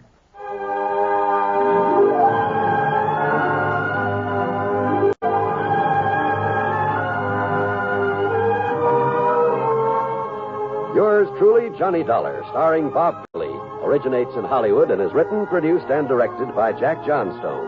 Heard in our cast were Virginia Gregg, Harry Bartell, Marvin Miller, Dick Crenna, and Lou Merrill.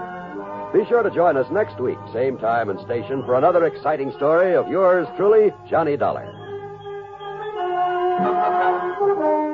This is John Wald speaking. Suspense, next on the CBS Radio Network. Suspense, next on the CBS Radio Network. Suspense, next on the CBS Radio Network. Suspense, next on the CBS Radio Network. Time now for Johnny Dollar. To me? Well, Johnny Dollar. Well, will you marry me? Well, sure, why not? Anytime you say. Janet? Janet? Janet who? Oh, sorry, I meant Carol. Oh, you did? Mariana? No. Gladys? No. Janie? Now, stop that. No, let's try Hildy. Marilyn? How about... No. This is Betty Lewis. No. Yes. And you listen, What? You knew it all the time, didn't you? Yes. Just leading me on again, like you have been for all these umpteen years. But you listen to me, Johnny Dollar. Yes, dear. If it weren't for that crazy business of yours, jumping around all over the country, getting slugged and shot at, enough to drive a loving wife to drink. Yes, dear. Why, Johnny, I'd trick you into a date with a preacher. What was that? Yes, dear? Yes, dear. Yes, sincere songs like we're already tired old married folks. Oh, you wouldn't like that. Of course I would. Oh? That is, I mean, well, you know what I mean, you rascal. Oh, sure I do. You drive you to drink every time I have to be away or tangle with a killer.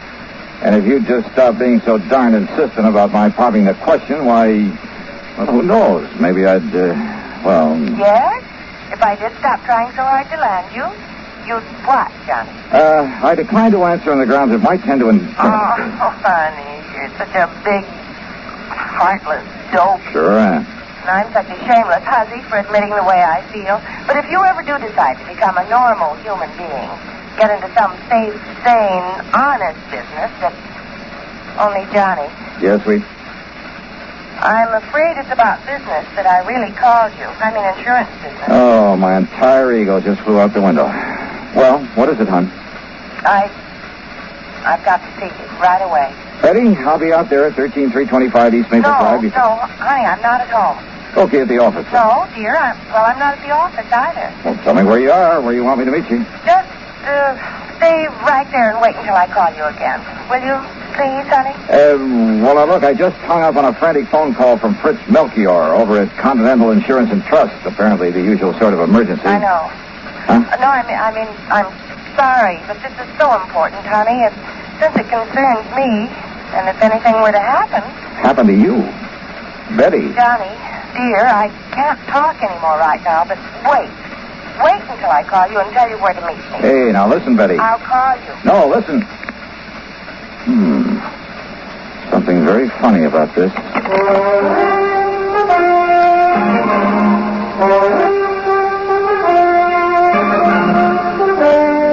CBS Radio brings you Bob Bailey in the exciting adventures of the man with the action-packed expense account, America's fabulous freelance insurance investigator. Yours truly,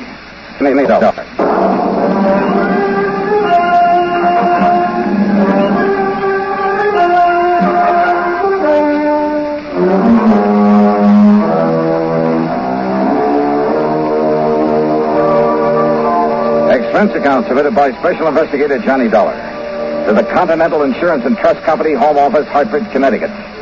Following is an account of expenses incurred during my investigation of the Mystery Gal matter. There was something very strange about that call from Betty Lewis. Except for the end of it, I'd almost exactly the same conversation with her only a couple of days before, almost word for word. Oh, sure, the marriage talk has been going on for a long time. And why kid about it? If it weren't for this crazy, sometimes risky job of mine, I'd ask that girl to marry me in a second. And maybe someday. But she knows all that. She knows why it just doesn't make sense right now for either of us to think about it. We've agreed to that. So why bring it up again at a time when she actually had some important matter involving insurance on her mind?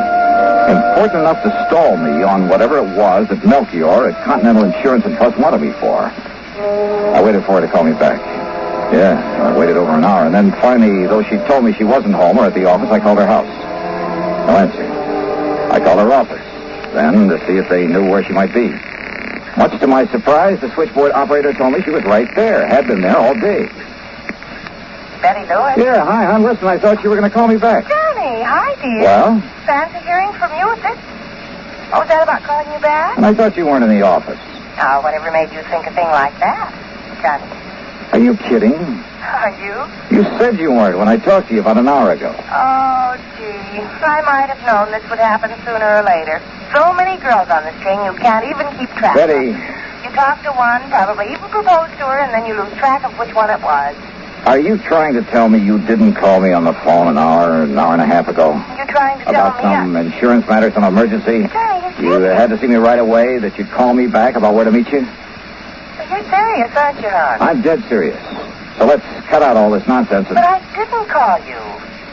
You're sure of that? Well, sure I am. The last time I talked to you was day before... What's this all about, dear? Honey, I'm sorry, I gotta hang up. Johnny, is something wrong? Yeah, I'm afraid so. I'll call you later. What, dear? What is it? I wish to heaven I knew.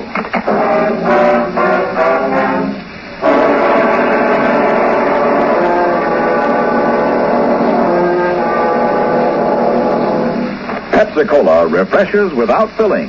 Why? Because it's truly light. Charlie, you're forgetting something. Wait, Kay, there's more. Yes, ice-cold Pepsi is the delicious refreshment that goes great at a picnic or a party. But, Chuck... And Pepsi goes fast. People like it, so keep plenty handy.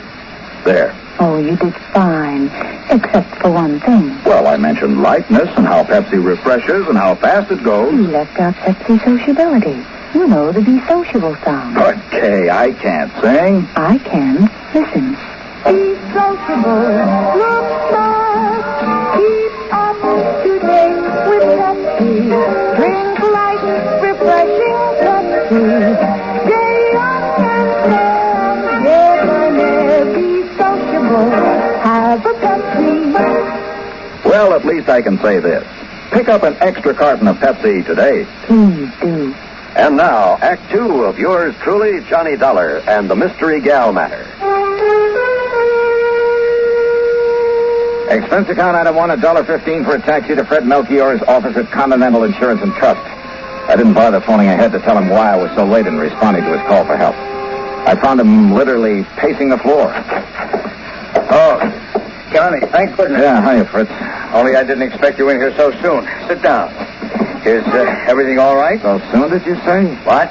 And here I was, all set to apologize for not having got here when I was supposed to, nearly 2 hours ago. Well, as long as you called me back and asked if you might go right on over. I called you back? Why, yes, of course. And I agreed with you it was best not to waste time coming here for the facts. No, wait a minute, Fritz. So I told you all about it. Though I still think it shouldn't have been gone into on the telephone. Tell me about what? But since time was so important, and since you're going out there right away, might... Johnny, what did you say? I didn't, but I will. Now, listen to me, Fritz. There's something very screwy going on around here. Oh? What do you mean? You called me on the phone about an hour and a half, maybe 2 hours ago. Yes, you that's asked me if I'd come on over here and see you. Yes. Now, you said you were still in bed, but that as soon as you could get shaved and dressed and a cup of coffee, you'd come on over here. Okay, so far so good. And then? Well, naturally, I waited for you. Yeah? But then after half or 3/4 of an hour when you didn't show up, oh, and believe me, this matter is so urgent, so pressing, so important. What matter? No, wait, let's not go into that just yet. So what happened when I didn't appear? I decided I'd better call you again, but I didn't have a chance. Why not? Why not? Well, you know why not. Because you called me back. I did, huh? Well, yes. And as I reminded you a moment ago, you suggested that instead of wasting time coming here to the office... Only, Fritz. Yes? I didn't call you back. Now, why do you say a thing like that? Of course you... Didn't? No. But, Johnny... But it's pretty obvious somebody did. Oh, but I'm sure... Somebody who tried to make you think it was me, who must have succeeded pretty well. But that's Johnny, I hope you're not joking. I am not. Because I'm certain, absolutely certain. I mean, well, how could I mistake your voice after all these years? Well, looks like you did, though, doesn't it? Well, then, who was it that called me and told me it was you and asked me for all the details on this case that I want you to handle for us? Brother, I wish I knew. And then when I told him where to go and whom to see, he agreed to get on it right away. And I, thinking it was you, oh, no. No. Oh, good heavens. Now what? Well, this all means that you haven't been out there to see him. Our client, I mean, out on East Maple Drive. Who, Fritz? Oh, good heavens, Johnny. Oh, we're too late. Well, come on. We've got to get out there and see him. Yes, right away. Yeah, sure. Anything you say. But first, would you mind telling me who this client is and what's bothering him? No time, Johnny. No time. No. You just come along, and I'll tell you all about it on the way.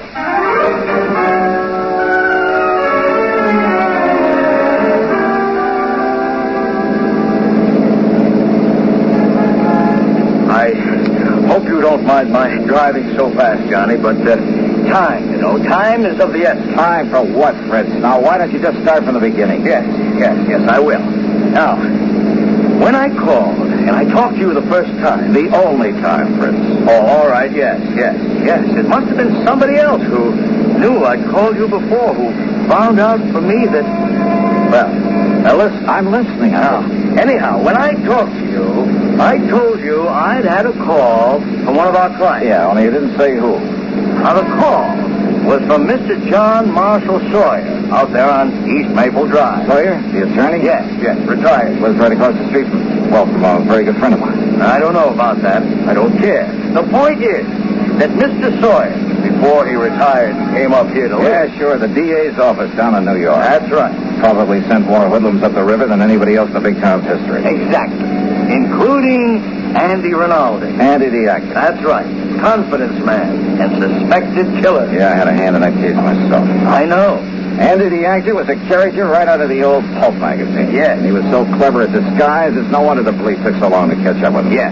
Now, hey, you know, one time he did such a perfect imitation of some big financier, looks, voice, everything, that one of the big banks handed him nearly $250,000 in cash and... Wait a minute. You thought that I had called you back? Yes, Johnny, yes. And Andy Rinaldi got out of prison only a few days ago. So that's who it was. So Mr. Sawyer thinks he may come here and try to get even with him. Andy disappeared, contrary to all the parole regulations and so on. But being such an actor, such a master of disguise, well, I suppose he figures he can make it just as difficult for the authorities to track him down as he did some years ago. And he's probably right. Oh, a con like that ought to be kept in the clink forever. Oh, of course, he's been reported here and there. Half a dozen innocent people have been picked up all over. Why, as far west as Los Angeles. Ah, he's too smart to travel far. The longer the trail, usually, the easier it is to pick up. The point is, Mr. Sawyer was awakened last night by somebody prowling around outside his home. Apparently just casing it. Well, it could have been a common burglar. He thinks it must have been Andy the actor. Did he notify the police? No, he wants you on the job. You know Andy, and you're on to some of his tricks. Well, maybe some of them. What's more, Andy may have reason to feel the same way about you as he does about Mr. Sawyer. That phone call to you pretending to be me. Somehow he must have found out you'd called me. But how, Johnny? But that girl who called me. Girl? Who? A perfect imitation of Betty Lewis. I'm afraid I don't understand. Hey, Fritz, you better step on it. You say a girl called you? Yeah, to stall me off. It had to be. To maybe keep you away just long enough for him to get out here. Come on, faster, Fritz. Anything you say, but listen, Johnny. The point is that if Andy comes around again tonight... The point is that he may have decided not to wait until tonight. What? Come on, let me take the wheel, Fritz. We got to make time. We made time, all right. But all along the way, I kept reminding myself that if those phony calls had been meant to delay me, they couldn't have hoped to keep me away for long. In other words, Andy the actor was ready to take care of Mr. Sawyer right now. I hoped and prayed he wouldn't be too late. Sawyer was an old man, hardly a match for a killer. All right, now, here we are. And now, look, Johnny, the front door of his house is wide open. Now, that isn't right. Come on, Fritz, don't waste time talking about it. Oh, no, we're too late. Fritz, flat against the wall. Stay flat against the wall. No. Look. What? The body. Fallen there in the doorway. Yeah.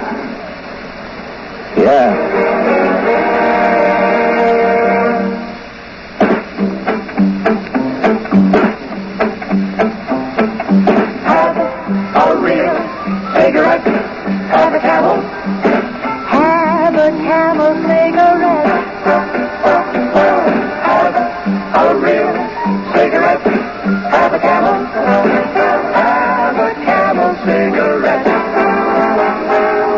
Best tobacco makes the best smoke. Have a Camel cigarette.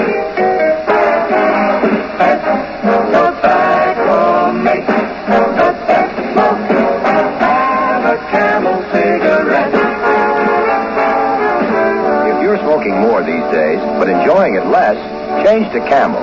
The Camel blend of costly tobaccos has never been equaled for real smoking satisfaction. Have a real cigarette. Have a Camel. Start to really enjoy smoking again. Now, Act 3 of yours truly, Johnny Dollar. It was not the body of Mr. Sawyer lying there in the doorway of his home. But then it was Sawyer who slowly stepped out onto the porch where Fritz and I were still flat against the wall. He stood there quietly for a brief moment, then handed the still-smoking .38 to me. Here, Johnny. Yeah. Thanks, Mr. Sawyer. Only one shot? The first one you heard was from his gun. I'm sorry about this, about killing a man, but I'm afraid he gave me no choice. It's Andy the actor, all right, Johnny. Yeah. Look, here, these false sideburns The mustache. Is he still alive, Fritz? Yes, he's still alive. Thank you. Then you better call an ambulance and the police. Yes, sure. Well, Mr. Sawyer? Hey, and you know something? You may have saved my life, too.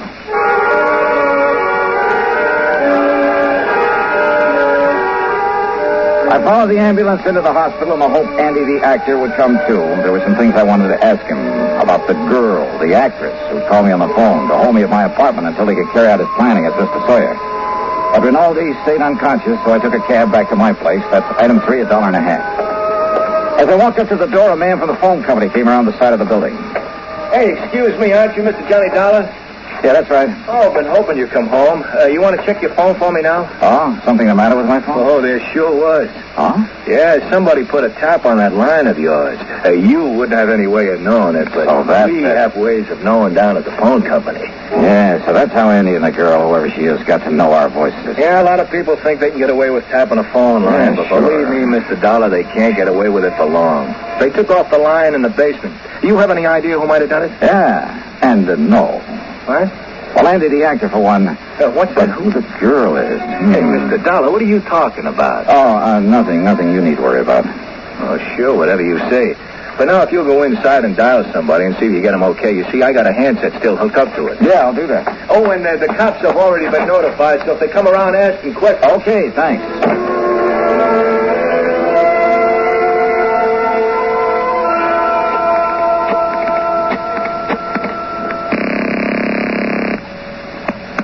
Hello? Okay, fella, you can get off this line. It's all right now. Yeah, sure. What? Is that you, Johnny? Yeah, Betty. Oh, thank goodness. Now listen, tell me one thing. No, you listen, Johnny. Can you come out here to my house right away? Betty, listen to me. Night before last, you went to the movies. I know, but Johnny... We got there in the middle of the picture. I know. What part of the picture? What? If it was you with me, you know what part of the picture. Well, it was right when Jimmy Stewart walked up to the front of the courtroom to the judge. Okay, you're you, all right. Oh, Johnny, I haven't the least idea what this is all about, but can you come out here and see me right away? I've got a surprise for you, and honest, honey, it's a really important one. Betty. I mean, she's a really important one. She? Yes, dear. Well, you don't mean to say that you... I'm on my way.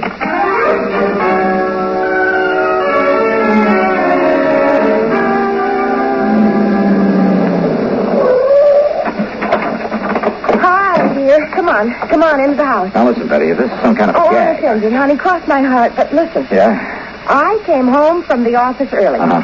I had to walk the last couple of blocks because I ran out of gas. Yeah. All of a sudden, you and somebody else came charging up in a car to that house across the street. You were here where then? that nice old Mr. Sawyer. You were right here? Yes, but I suddenly got too busy to call at you or anything. You see, I was just letting myself in through the back door. Okay, now, this surprise you talked about. I'd forgotten my key to the front door, so I had to sneak in the back one. I always leave that key under the mat. Honey, will you get to the point? But the key wasn't there. And the back door was already open. Oh, go on. I started in quietly, and then I heard a couple of shots over there at Mr. Sawyer's house. Yeah? And Johnny. Yeah. There in my living room, standing behind the drapes of the front window and with a gun in her hand was this girl. The girl? Standing there watching across the street so intently that she didn't hear me come in. She started aiming the gun over at you and that man who was with you and Mr. Sawyer who'd come to the door. Yeah, well, listen, look, let's go inside. So I sneaked up behind her and... Well, I'm afraid I kind of ruined one of my nicest vases on her head.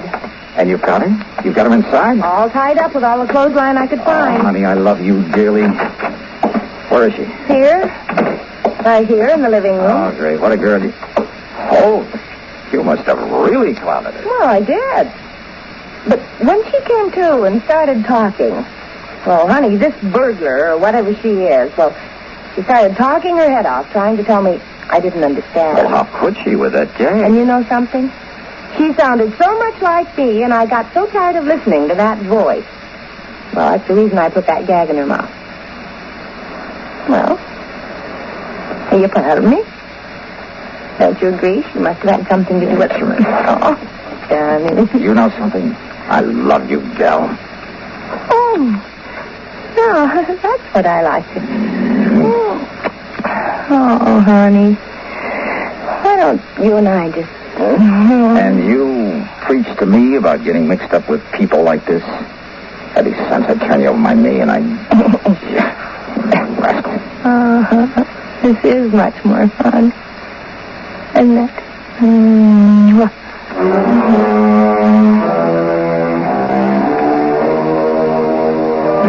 What a gal. And maybe someday... Expense account total, including... That's funny. Something or someone seems to have somehow diverted my attention for the moment from anything as trivial as an expense account. Trivial? Yours truly, Johnny Dollar.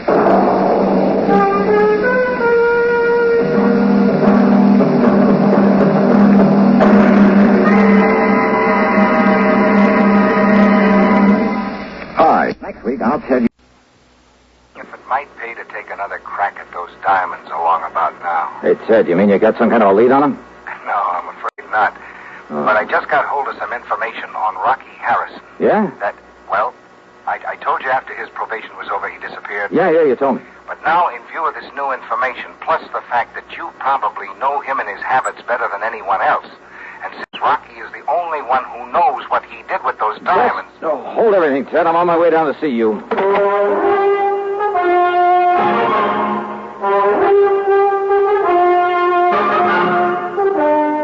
CBS Radio brings you Bob Bailey in the exciting adventures of the man with the action-packed expense account, America's fabulous freelance insurance investigator. Yours truly, Johnny Dollar.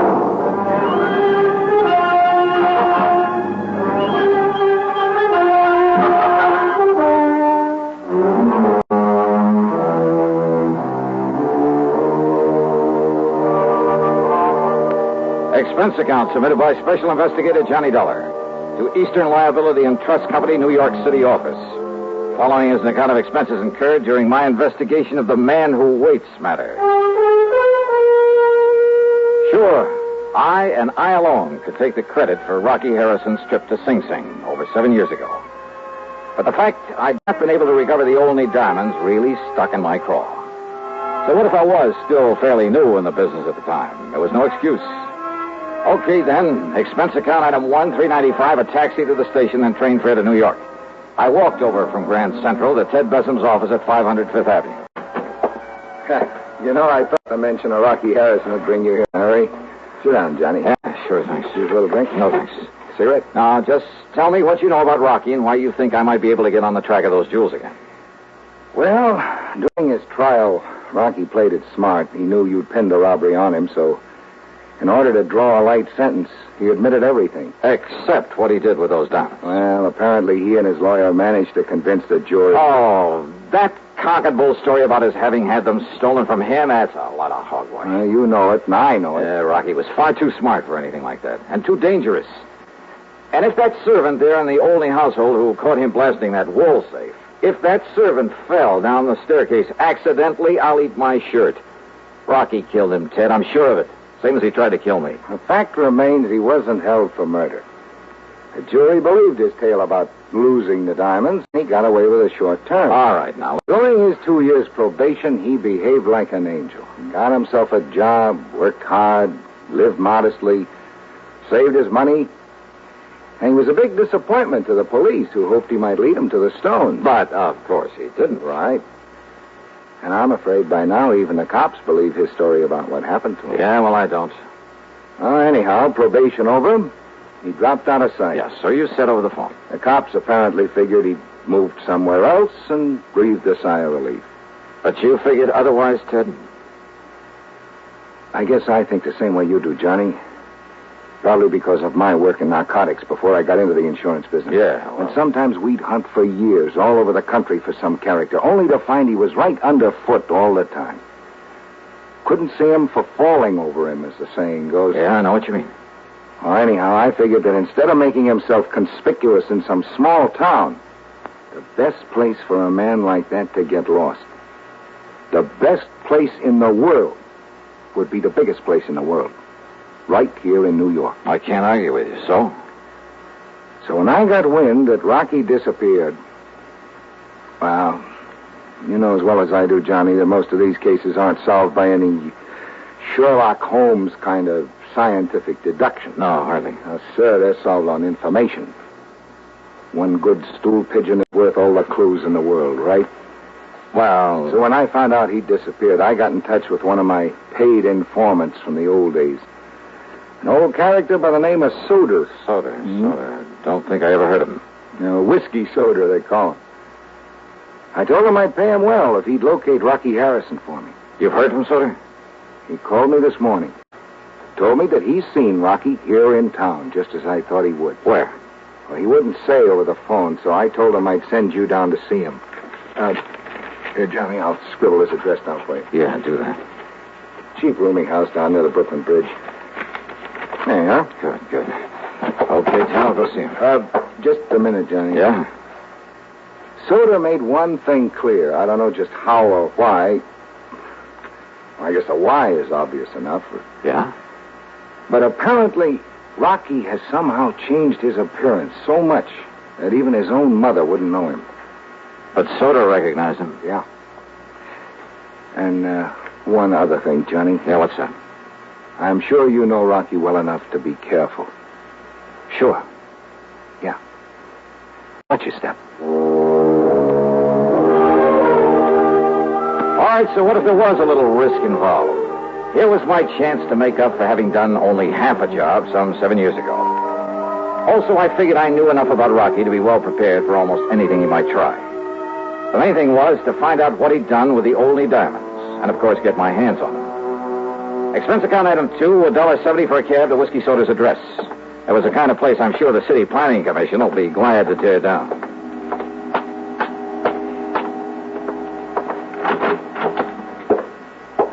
The word manager was scrawled across the door in the hallway marked with the number 1. And as for the manager... Yeah, what do you want? My rooms are all filled up. Well, now, what's a gent like you doing around here? I'm looking for a man named Soder. Huh? That whiskey's smelling old. You'll find him down the hall in number... Say, he's getting real popular today. What do you mean by that? You're the second gent's been here to see him. Oh? Who was the first? Well, I didn't get a good look at him, but I heard him go on back towards What's your Soda's room? What's the number? Number 7 down the hall. Okay, thanks. Didn't see the man leave, though. Maybe he's still in there with...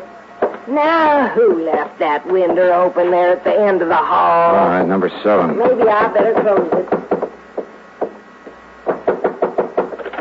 Hey, you sure that Soda didn't leave? Sure, I'm sure. Well, then come on. Let me have your key. Come on. Key to his room? Now, just a minute. Okay, don't bother. Well, just a minute, you. Who do you think you are, busting down this button? Oh. He's dead. Yeah. Somebody shot him. Right through the side of the head.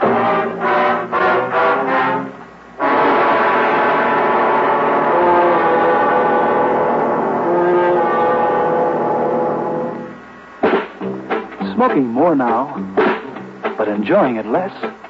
Have a real cigarette. Have a Camel. So good. Have a Camel cigarette. So rich. Have a real cigarette. Have a Camel. So mild. Have a Camel cigarette. And here's the reason why. Best tobacco makes the best smoke. Have a Camel cigarette. You can say that again. Best tobacco makes the best smoke.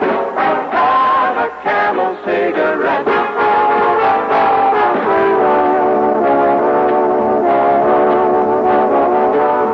If you're smoking more these days, but enjoying it less, then change to Camels, the best tasting cigarette of all. Have a Camel. Start to really enjoy smoking again.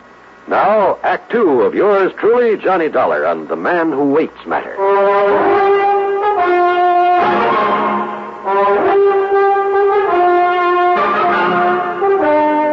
Right through the side of his head, right in front of his left ear. That's right. But I didn't hear any shot. I've been up front in my room all afternoon. Because whoever did it used this pillow to muffle the sound. One of my best pillars, too. Look here. Look what it's done to it. The man who was here before, what did he look like? Huh? Well, I only looked out of my room in time to see him coming in here. I didn't get a look at his face. You said he was a gentleman, a gent. Yeah, but I didn't really... I think he had gray hair. What about his height and build? Well, I don't know.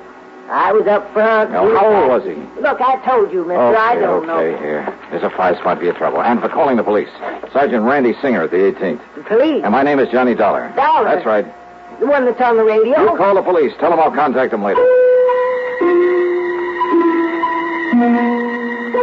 Rocky Harrison had changed his appearance once before, 7 years ago. He'd never known how I'd got on his trail. The only one who did was Randy Singer at the 18th Precinct. But I'd found him by using the same corny trick that he had used. Maybe that trick might work again, if he'd return to his old haunts. All right, then, item 3, $1.25 at the nearest drugstore for some goop to plaster down my hair. Item 4, $1 for some black hair dye. Item 5, 78 cents for a jug of peroxide. Getting rid of the tan I usually have took time, was a lot of work, but it gave me a few days to raise a small mustache. I dyed that black also. Item 6, $20 for some clothing, including a couple of aprons. In some of these joints, you have to furnish your own. Then, item 7, $31 for a pair of thick glasses that I could see through all right, but that gave me a headache. But it was the waste of time that got me down. Working there 4 solid nights, hoping nobody gets suspicious of me. Working where and why? And the reason for the silly getup? Well, you figure it out. Okay, there you are, Willie. One old-fashioned, one double Gibson. Thanks, Joey. And there's the ticket on. What? Yeah, right there, right in front of you. Oh, sure. Now, what's the matter with you? Can't you see? Why don't you get them glasses changed? Oh, they're okay, Joey. Oh, yeah, sure they are. Ain't you going to take the drinks to the table? Huh? Oh, that's right. Willie, I've been tending bar here at the Purple Hat since the place opened up. But you ought to punch it, waiter. I ever seen it. Here you are, gents. An old-fashioned and a double Gibson. Well, you took long enough to get them. I'm sorry, mister. The other way around. The double Gibson's mine. Oh, yes, sir. Well, here's to prosperity, Barney. Yeah. Would you just like to order then and now? No, later. Yes, sir. I'll wait then. Yeah, you do that. All right now, Rocky. Waiter. Yes, sir. Go get yourself a drink. It's on me. Well, I'm afraid the management would exactly like... Okay, then just for moose. We'll call you when we want another one. Yes, sir. Now, Rocky, Barney, you fool, don't you ever call me that again. Call me Tilson. Sorry. Rocky Harrison. Oh, it was luck. Dumb luck.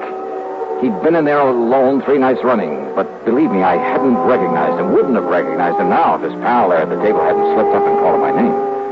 Since probation, he disappeared for only one reason, to change his appearance completely. He'd grown a beard, a full head of hair, and he bleached it almost white. He'd put on 20 or 25 pounds, had his buck teeth fixed, and it made a big difference. What's more, of course, I hadn't seen him since he'd been sent up the river. As for his pal, Rocky had called him Barney. Sure.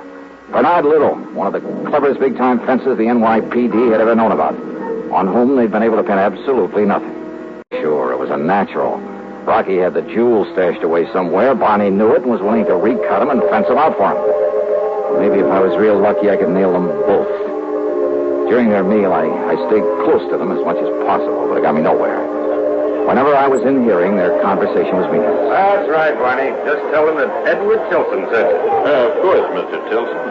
Be glad to use your name. Well, I'm certain they'll do all right by you. Yeah, what's more, they were both trying to make it oh so plain that Rocky's name was Edward Tilson. And I wondered, had Rocky by any chance seen through this corny disguise of mine? But apparently not. Okay, waiter, here you are. Thank you, sir. I'll have you changed in a minute. It's all right, boy. You can keep the change. Thanks very much, sir. Well, shall we get up? Shall we leave, Mr. Tilson? No, already. I'd like to look up the owner and compliment him on his chef. Why not? Good dinner, wasn't it, Tilson? Excellent. Now, if we can find the owner's office. If they could find the owner's office, they made a beeline for it. And that told me something else. The owner, Pete Monisker, had been away when I was hired. Now he was back in town. And he probably knew more about Rocky, more about the jewels than he'd ever admitted to the police. I wished I'd planted a bug in Monisker's office. I'd like to hear what went on in there. But I hadn't, so I couldn't. Instead, I cleared off the table, and since my hitch for the night was over, I went back into the locker room, changed into my street calls. As I was about to leave... Don't bother, buddy. Your name's Willie, ain't it? Just a Willie Pagano. My name's Pete Monaster. I own this joint. I've been away a couple of weeks. Oh, how are you, sir, Mr. Here's your Monaster? pay and a few bucks severance. You beat up fight? That's right. I done something wrong, No, mister? it's just that we got enough waiters without you. Shouldn't have hired anybody while I was gone anyway. Just go on out by the back way. Well, sure, sir, but if I thought I'd done something wrong... No, Wayne, I just don't need you. That bill will tie you over until you get another job. I should have known, but I didn't. Not at the moment. Not until I left by the back door, started out through the long, dark alley.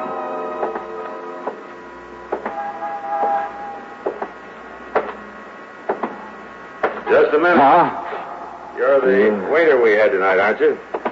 Yeah, that's right. You made a real good waiter. Real good, see? So? So I got something for you, Dollar. Here. Oh, no, yeah. All right, now, Dollar. You think I'm going to leave you alive? Rocky, put that thing away. The noise will bring the cops. It's all right, Barney. I'm just going to use the butt of it like this.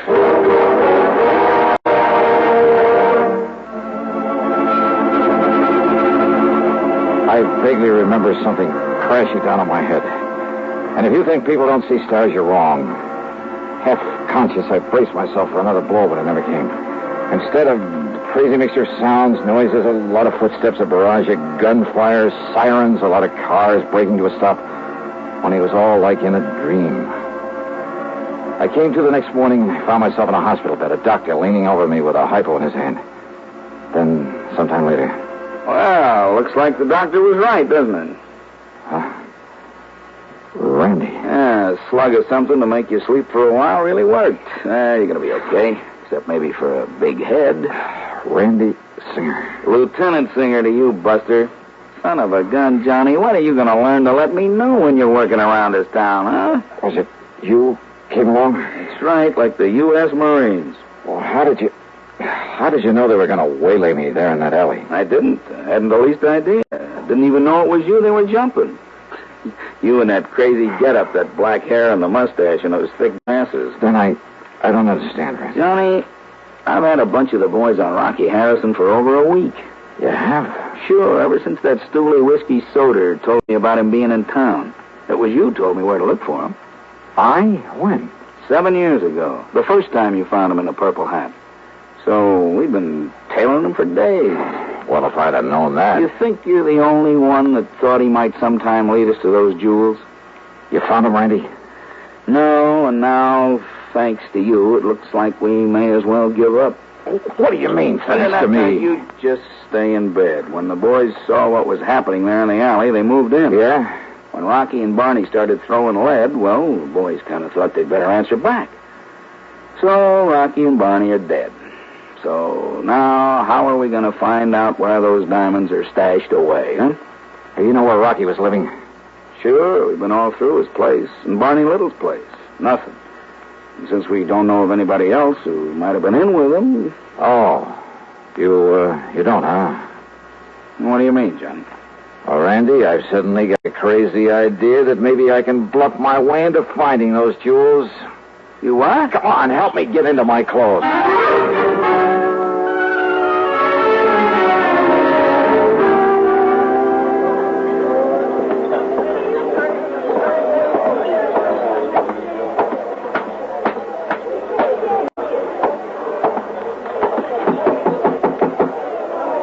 Yeah, who is it?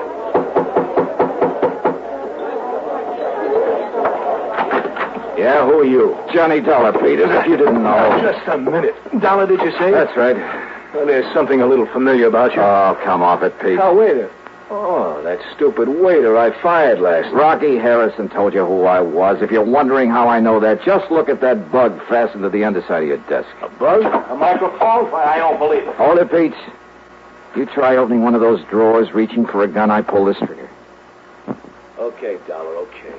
I also heard them tell you when to let me go out into that dark alley. Oh, look, how was I to know what they wanted you out there for? I also heard enough to know where the only jewels are. Open up that safe, Pete. Oh, yeah? Open it. You crazy? Oh, listen, Dollar, put down that gun for a minute. Open it up. Oh, look, maybe we can make a deal. 7 years of hunting for him, Pete. So it's become an obsession with me. Maybe it has made me a little crazy. Now, listen, Yeah, I was crazy enough to put on that phony disguise to get into this place to find Rocky Harris. Listen, Dolly, all right. See, I'm crazy enough to blast you down and blow that safe if I have to. You understand that? And there's nothing, you or anything else, is going to keep me from getting those jewels. First you go. No. Yes. You mean it? Oh, yeah, Pete, I mean it. Well... Okay, Dollar. I'll get you the rocks.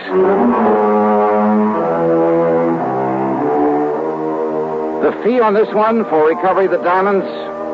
Well, maybe the department frowns on such things, but half a check goes to Lieutenant Randy Singer, NYPD. Good man, good friend. Expense account total, including the ride back to Hartford.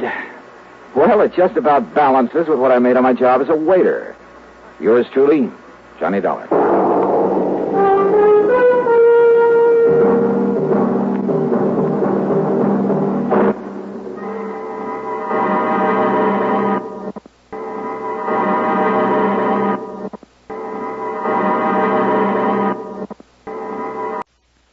Johnny Dollar. This is Jack Price, Johnny. Corpus Christi, Texas? That's right. Prime Western Life Insurance Company. No. No?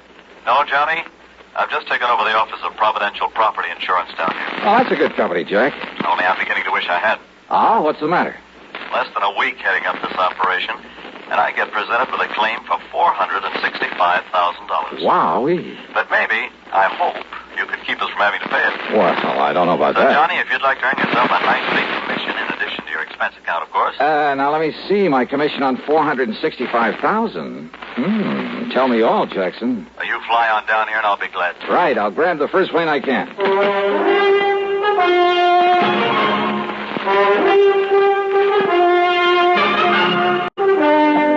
CBS Radio brings you Bob Bailey in the exciting adventures of the man with the action-packed expense account, America's fabulous freelance insurance investigator. Yours truly, Johnny Dollar.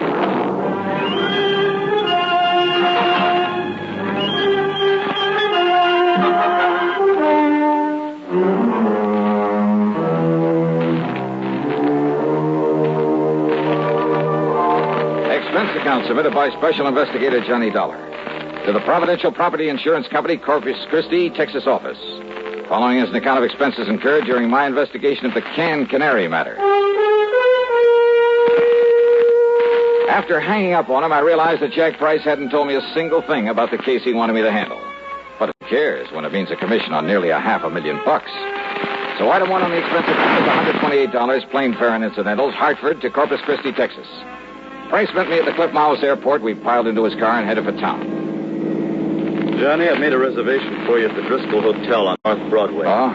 You get yourself a good night's sleep, and you can start on this matter first thing in the morning. What's the matter with right now? At least you can tell me what it's all about.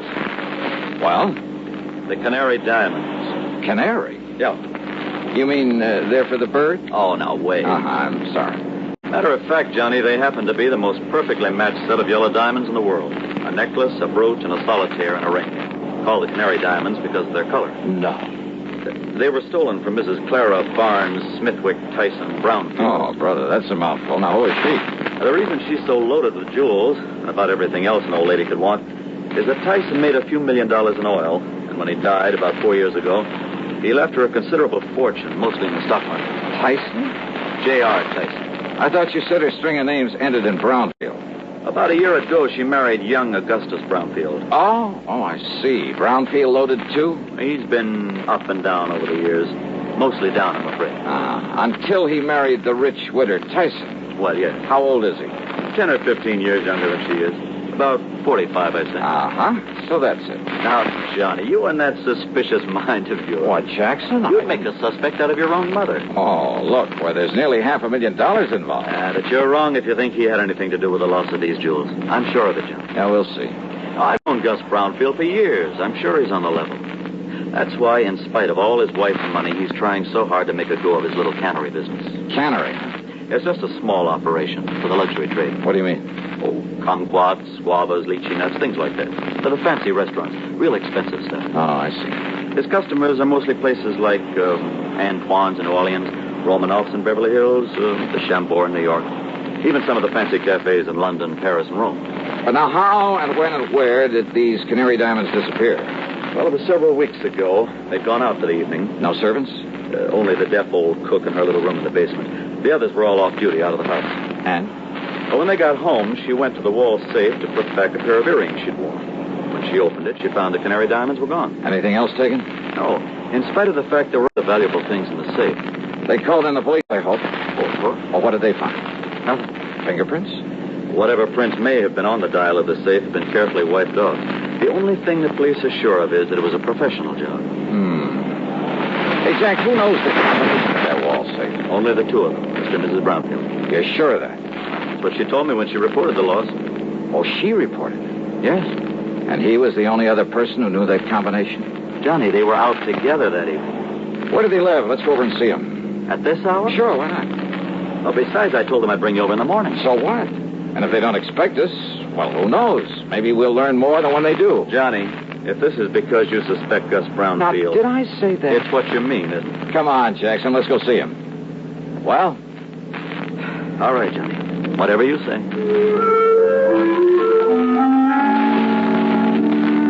The Brownfield home was a mansion, a beautiful place, worth plenty of money. Mrs. Clara Barnes Smithwick Tyson Brownfield was about 60, I'd say. She was a lady in every sense of the word, with a sort of quiet dignity that goes with wealth and good breeding. Her husband, Gus, was at least 10 years younger, and, he seemed like just an ordinary, hard-working, nice, good-looking guy, sincerely devoted to his wife. Yeah, I must admit I liked him immediately, but then sometimes that's a danger sign.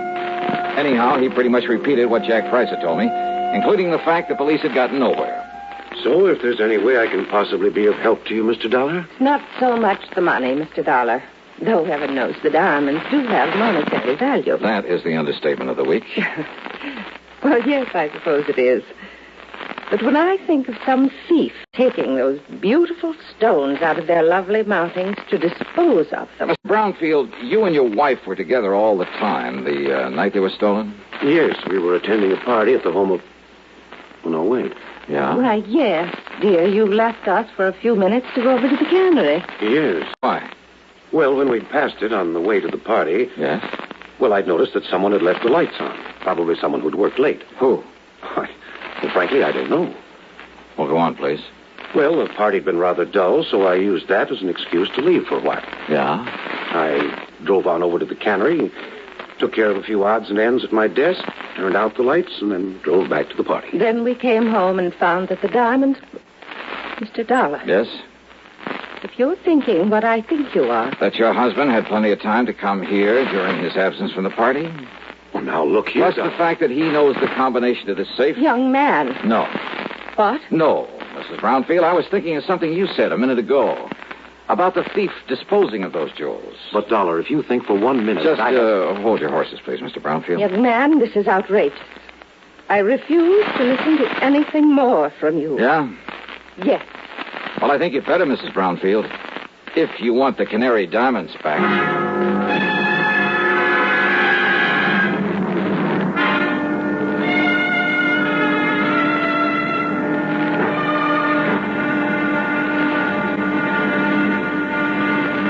Next time you refresh, enjoy a frosty, ice-cold Pepsi-Cola. Sociability, Charlie. All right, Kay, how's this?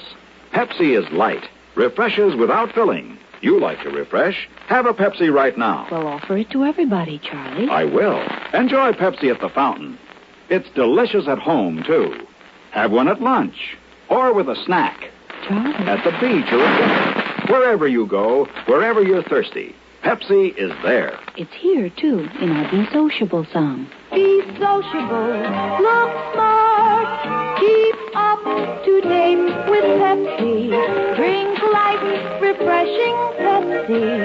Stay young and fair and debonair. Be sociable, have a Pepsi. For the weekend, have plenty of Pepsi around. Pick up an extra carton today. CK, I'm sociable. With Pepsi, everyone is. And now, Act Two of yours truly, Johnny Dollar.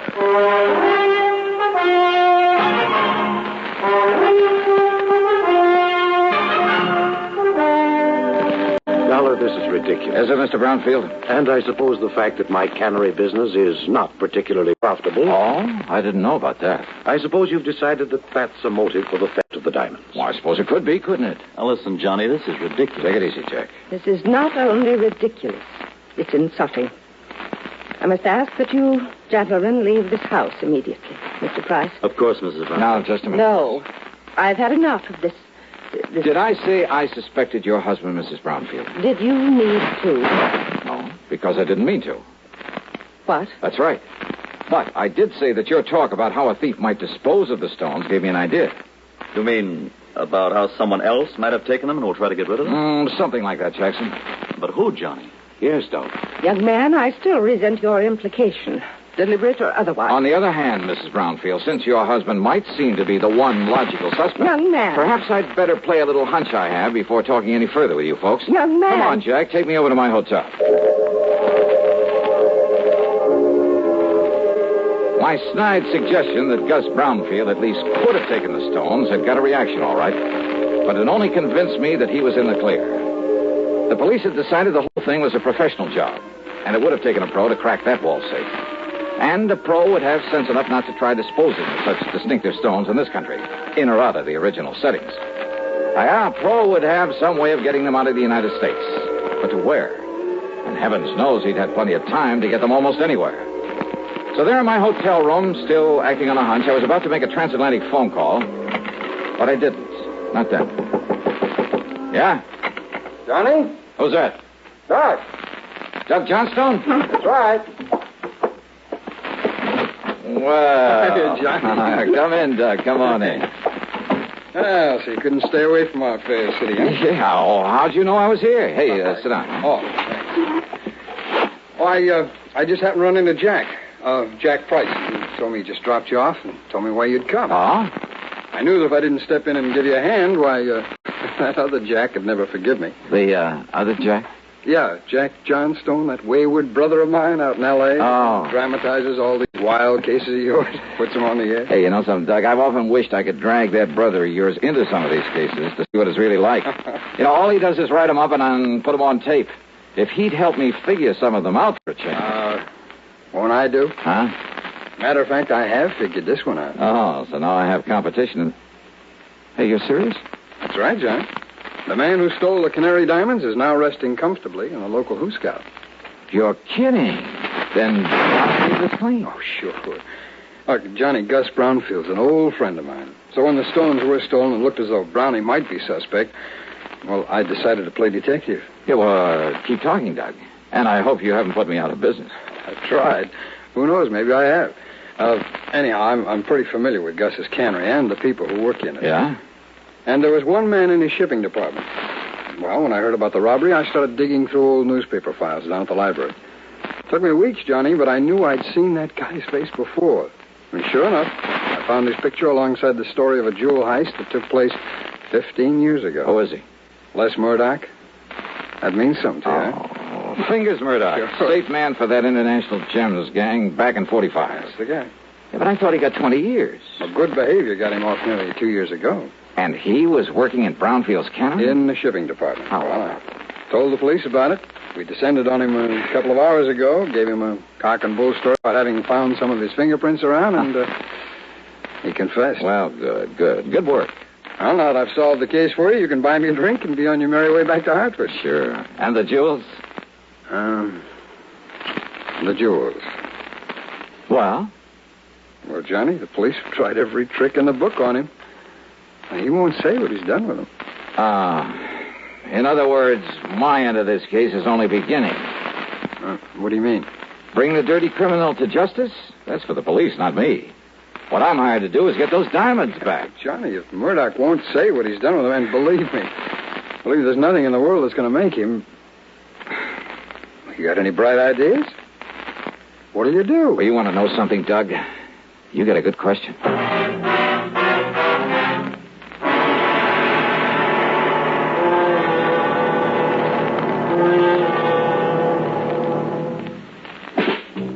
Smoking more now, but enjoying it less. Have a real cigarette. Have a Camel So good. Have a Camel cigarette. So rich. A real cigarette. Have a Camel. So mild. Have a Camel cigarette. And here's the reason why.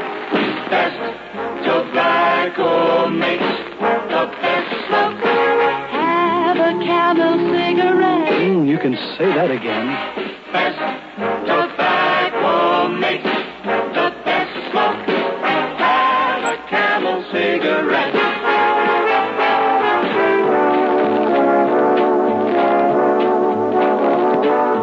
If you're smoking more these days, but enjoying it less, then change to Camels, the best tasting cigarette of all. Start to really enjoy smoking again. Now back to yours truly, Johnny Dollar, and the canned Canary matter.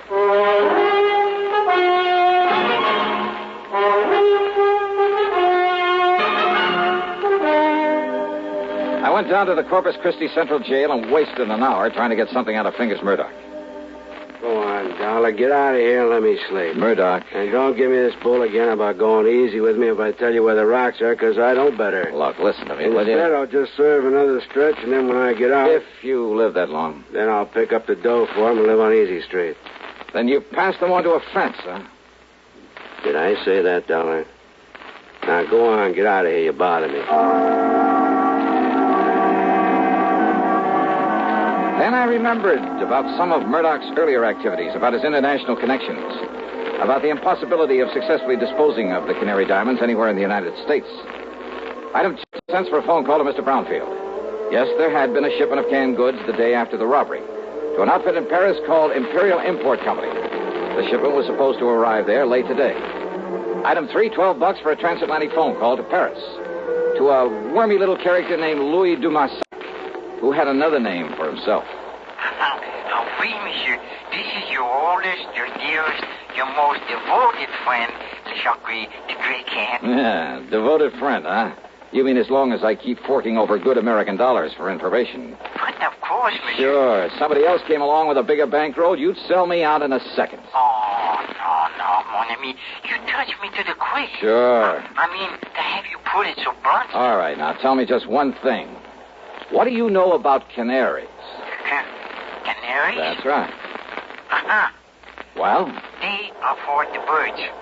Wait, well, monsieur, that's not a very funny thing I've just said. Oh, very funny. So what about the Canary diamonds? Well, alas, I've never heard of them. But I'm sure that for a slight consideration, if I can find out all about them for you, say for $500. Now listen, your old pal, Francois Dubosson, the fence. Yeah, Dubosson. What? Oh, that miserable, that no good, that double-crossing. I love him dearly. Now what's that mean? Millions he's made smuggling jewelry and paintings into this country from your United States. Now, with your help at times. But of course, monsieur. But now what has he done? What has he done? Closed up the antique shop that he used as a front for his operations. You mean he skipped the country? Oh, no. He's still here. Doing what? Is it not unthinkable that so clever a crook should turn to a legitimate business? Under another name? What kind of business? Produce. Produce? Oui. Caviar from Russia, cheese from Holland, fine sausages from Germany. And canned tropical fruit from here in the States. Oui. Yeah, but how did you know? And he calls it the Imperial Import Company. That is so. Then tell me where I can find him and I'll cable you $100. But of course.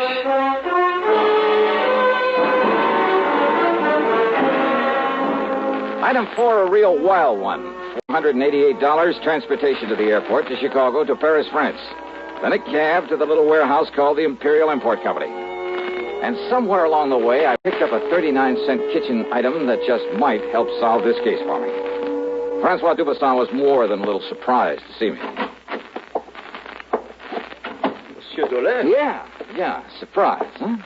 And what are you doing here in Paris, huh? Well, I want you to help me find some stolen jewels, Dubosson. I help you? Mm-hmm. After the trouble you have made for me in the past, it is to laugh, monsieur. Yeah, well, you go right ahead and laugh. But maybe I can persuade you. By waving that pistol in my face? Huh? I want to look at your latest shipment of canned goods from the United States. Canned goods? Come on now. Where do you store the stuff for this phony import business you're using as a front now? If you will put down that gun. Maybe through this door, huh? Well, let's see. Monsieur. Well, now how about this? Will you kindly explain what you mean by this intrusion, huh? Yep. 10 cases of fancy tropical fruits from the brownfield cannery in Corpus Christi, Texas. And why not, sir? Only one of these cans doesn't contain fruit. I beg your pardon. As if you didn't know. All right, here you are. Take this and we'll get to work. And just what is this, eh? Well, now, Dubuisson, that's a fine old American institution. It's called a can opener. Yeah, I'll pry open the cases and you open the can. Monsieur. Uh-huh.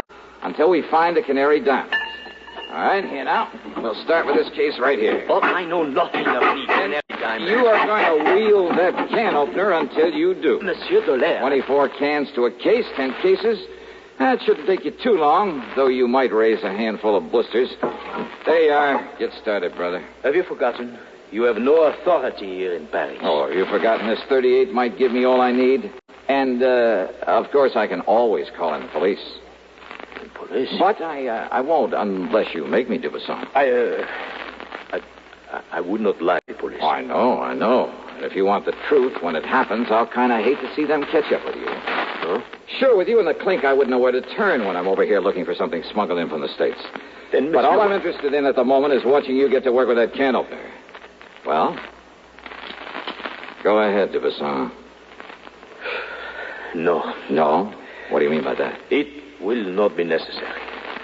I shall show you the case, the very can that contains the Canary diamonds. That easy, huh? Oui, monsieur. Each of them bears a mark known only to me. And, of course, to the unfortunate fingers murder who stole them. Too bad, Dubuisson. Eh? Well, I'm really kind of sorry to hear that. You are sorry? Yeah. I'd kind of hoped to stand here and watch you sweat some of the rottenness out of your system.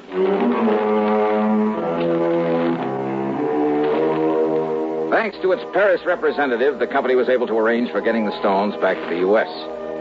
As for Dubuisson, well, I suspect he was long gone when the police arrived at his place. Expense account total, including the trip home, $1,121 even. And, don't forget my commission on this one. Yours truly, Johnny Dollar.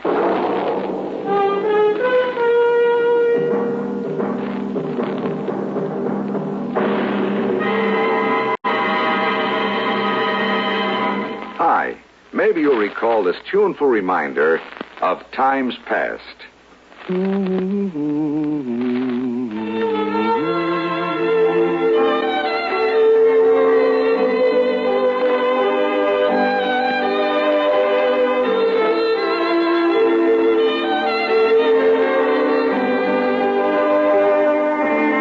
This is Dennis James with something else worth remembering. It's this. You're so right to stay regular with Kellogg's All Bran. See, it's the normal, natural way to youthful regularity. The whole brand content of Kellogg's All Bran supplies your system with all the bulk-forming food that you need every day. There's only one All Bran. It's Kellogg's All Bran. So relieve irregularity from lack of bulk, as millions do, with a bowl full of Kellogg's All Bran each morning. ALL-BRAN. It's Kellogg's All Bran. Now, here's our star to tell us about next week's story. Next week, a wild flight across the country after a beautiful girl, and possibly a murder. Join us, won't you? Yours truly, Johnny Dollar.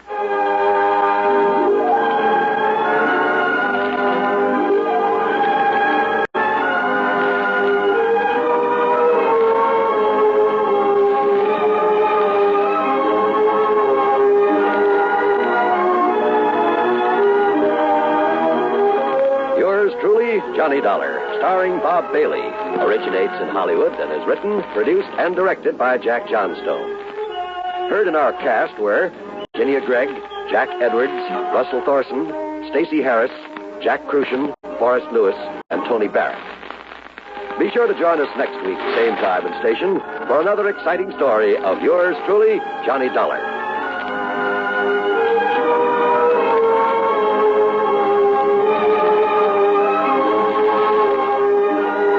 John Wall speaking. Greed for gold promises doom from Suspense on the CBS Radio Network. You know, Dooley, I've been reading up on hypnosis. Come here and let me try it on you. I'm an officer of the law and don't approve of making a man divulge his secrets. However, I'll stand by in case there's criminology involved. I just want to clear up some of his problems, Officer Suggs. But I haven't got any problems. I'm the soul of contentment. Maybe that's your trouble. You're too contented. Lie down, Dooley. You're going to sleep. I feel so good. He's under my influence. Now, little tyke, get up. Go straight to the beer of your choice. Astounding. He's heading for Utica Club. 'Cause Utica Club will still take the trouble to age beer the natural way. Utica Club, you see. He's got no problem. He's a happy, well-adjusted beer mug. Brewed by the West End Brewing Company of Utica, New York. You're tuned to 590 WROW in Albany. 5:30.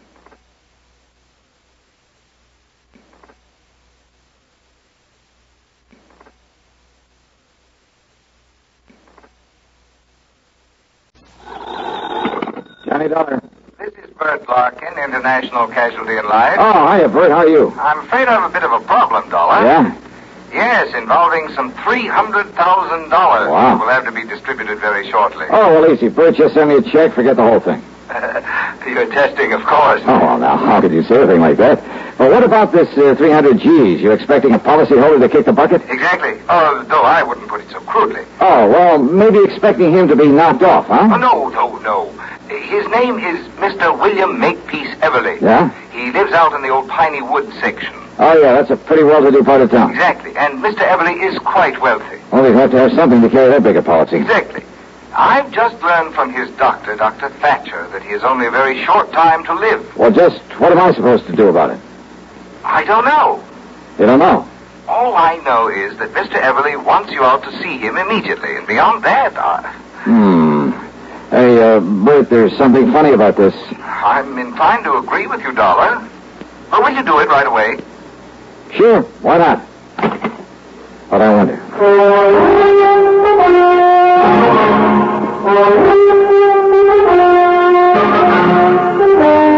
CBS Radio brings you Bob Bailey in the exciting adventures of the man with the action-packed expense account, America's fabulous freelance insurance investigator. Yours truly, Johnny Dollar. Get the really light refreshment. This is where I talk, Kay. Get the really light refreshment. That's Pepsi-Cola, of course. I just wanted to say be sociable, Charlie. Of course, Kay. Be sociable. Have a Pepsi on the road or at home. It always refreshes without filling. Charlie. Pick up extra cartons now. Pepsi is so delicious it goes fast. That's why you should keep plenty of Pepsi on hand. Oops. Maybe I'd better sing. Be sure to say keep Pepsi handy. Yes, Charlie. But the song says it sociably. Be sociable. Look smart. Keep up to date with Pepsi. Drink light, refreshing Pepsi. Stay young and friendly. Be sociable. Have a Pepsi. What Kay means is, get plenty of Pepsi next time you shop. Well, yes. And now, Act One of yours truly, Johnny Dollar.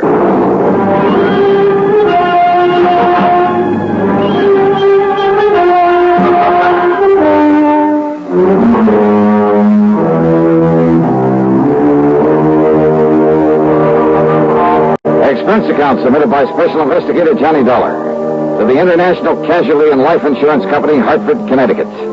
Following is an account of expenses incurred during my investigation of the Harried Heiress matter. Expense account item 1, $4.85 for a tank full of gas, and I drove to the Everly address at the edge of Piney Woods. That was a beautiful old place in a setting of tall oaks and sycamore trees that spread protectively over and around the rather large frame house, with its slate roof, its cupolas and dormers and broad porches. Even before going in, I knew the inside was filled with heavy, overstuffed furniture and velvet draperies, gilded mirrors. That it had a kind of musty smell, perhaps a trace of camphor, and the parlor closed off except for very special occasions. It was that kind of place. In answer to my knock, I was met at the door by a man who looked anything but on his last legs. Mr. Dollar? Yeah, that's right. Good. Come in, please. Ah, thanks. But are you Mr. I'm Dr. Thatcher. I'm the one who called you and should. Oh, I see. At Mr. Everly's request. Or I should say at his insistence. Come along, please. He's in his bedroom upstairs. Yeah, sure. I'm afraid he has only a few days to live, Mr. Dollar.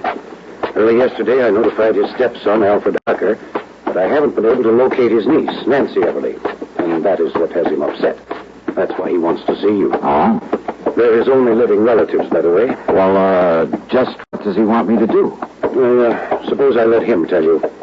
Oh, and although he realizes he hasn't long to live, he has no idea how short his time really is. All right. Please bear that in mind when you talk to him. Yes, sure. And above all, try not to excite him. Now, in here, please. Oh, okay, thanks. Mr. Everly, I have brought Mr. Johnny Dollar. Oh, isn't that nice? Sit down here beside my bed, Mr. Dollar. Let me tell you why I've sent for you. Yes, certainly, sir. Well, young Thatcher here doesn't really know what he's talking about, but he seems to think I have only a few months to live. A few months? Of course, I don't believe him. Mr. Dollar, I'll probably end up outliving both of you youngsters. That's the spirit. Well, I hope you do, sir. But he's given me something to think about. My estate. What about it, sir? I've willed everything to my niece, Nancy. And my insurance automatically goes to her in the will. Or did you tell him that, Thatcher? I thought it better if you did. Yes.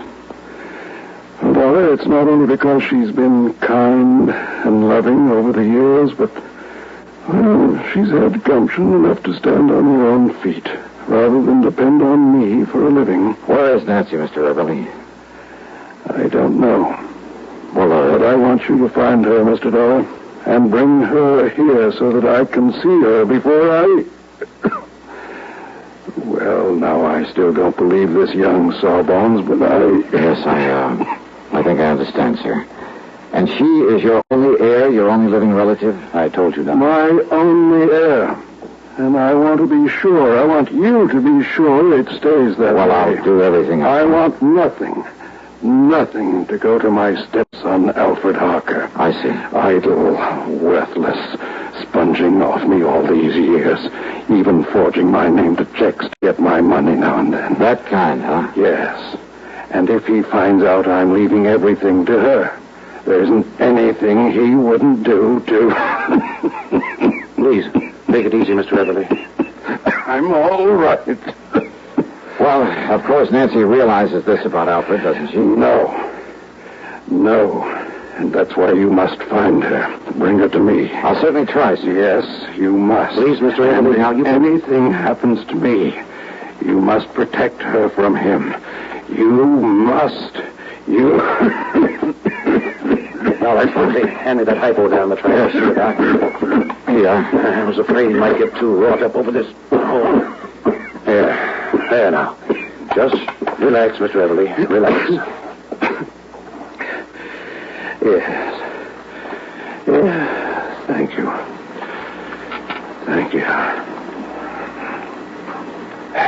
Well, now he'll sleep for a while. I was afraid he might get too excited. Yeah. And it sure looks like I got my work cut out for me. I'm afraid so. At least Alfred Harker doesn't know that his stepfather's money is insurance. I'm afraid he does, though. What's that? I didn't realize... Realize what? But when I called him and told him Mr. Everly was mine... You told him Nancy is the only heir? Yes, and I shouldn't have. Have you any idea at all where I might start looking for Nancy? No, Dollar, I'm afraid not. But if you don't know and the old man doesn't know, how do I... Oh, great.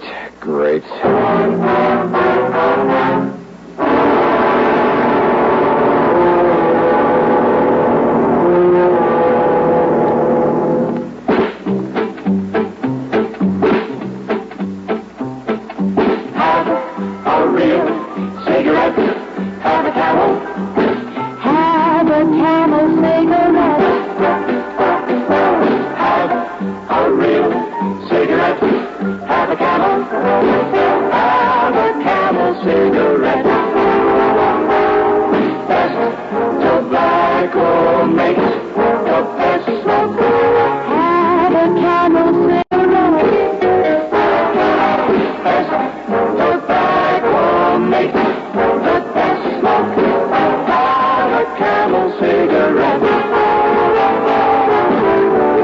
smoking more these days, but enjoying it less, change to Camels. The Camel blend of costly tobaccos has never been equaled for real smoking satisfaction.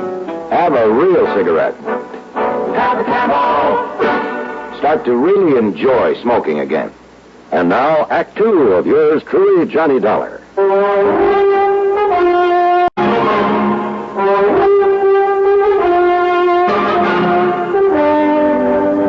Now, look here, Doctor. If nobody knows where Nancy Everly is or how to find out where she is... Yeah? Mr. Everly's stepson, Alfred Harker, always kept close tabs on Nancy's whereabouts. Oh, he would. Well, what do you mean? Sure, so that if anything happened to the old man, he could start sponging off of her. Now, look, it's important.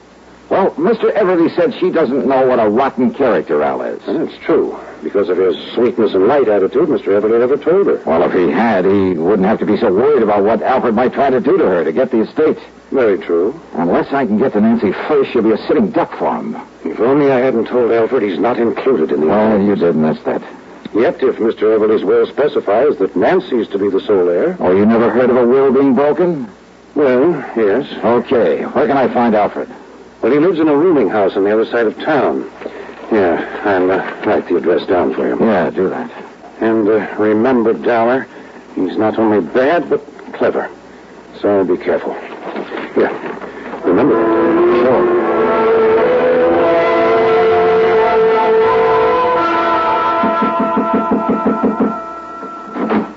You looking for that young Mr. Harker, mister?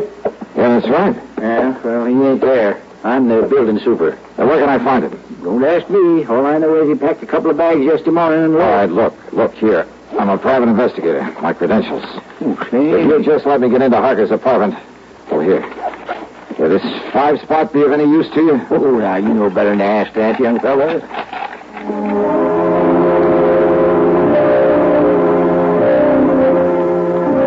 It was pretty obvious Al Harker had left in a hurry. The clothes he hadn't packed were strewn all over the place. But luck was with me. On a desk, I found an airline timetable. One of the flights to Los Angeles had a check mark beside it. More important, I found the address of Nancy Everly, an address in Philadelphia, PA. I drove to the airport and spent item 2, 12:55 on a plane to Philadelphia. Then item 3, 6 1/4 for a cab to Nancy's address. There was a neat little apartment in the section they call Upper Darby. But instead of finding Nancy there...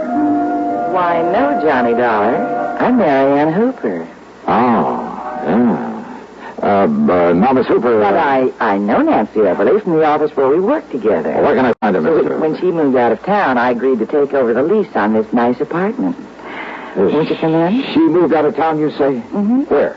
Oh, she was transferred. She was a copywriter, you know. For whom? The name of the company you work for? Harden, Carmen, and Fisher. Oh, yeah, the ad agency. Mm-hmm. And they sent Nancy out to their Los Angeles office just a few weeks ago. Alfred must have found that out. Why don't you come in just a minute, Johnny? It's awful chilly out here. Hey, listen, do you have her address in L.A.? Well, no, but maybe at the office. All right, okay, thanks. Thanks very much. Johnny, has she done something wrong? No, she hasn't. What?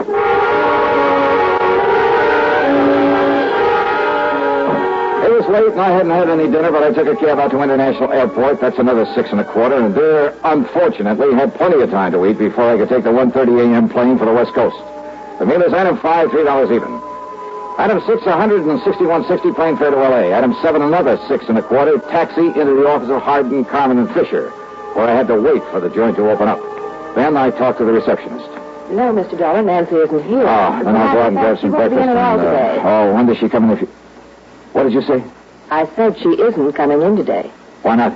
Well, I don't know. Oh, then give me her address. Yes, certainly. It's 1308 Pandora Avenue out in West Los Angeles. Okay, thanks a lot.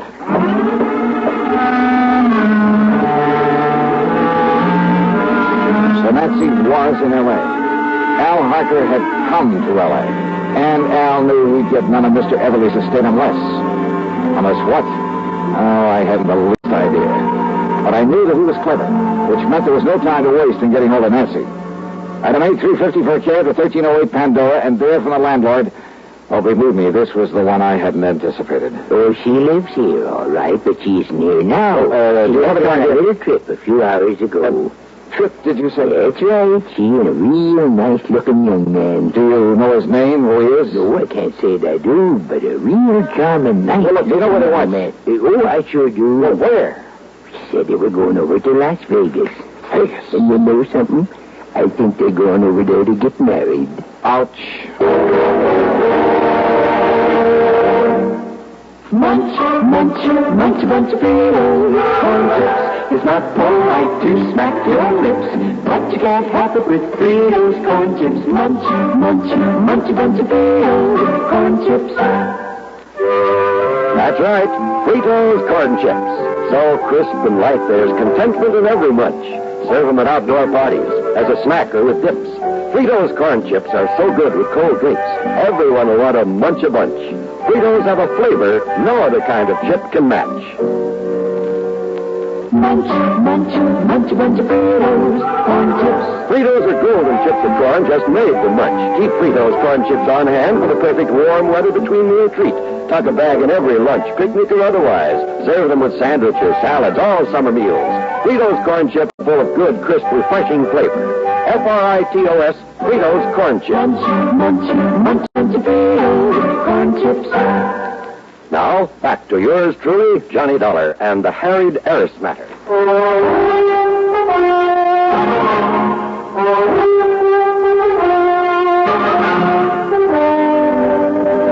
Expense account item 9, 70 cents for a phone call to Las Vegas, Nevada, to that well-known license bureau. Johnny Dollar, the special investigator? Yeah, that's right. Listen. Well, sir, this is a real privilege talking to you this way. Hey, listen, there's a young couple on the way over there to get married. Happens all the time, Johnny. Oh, yeah, sure. Especially here. Yeah, now listen.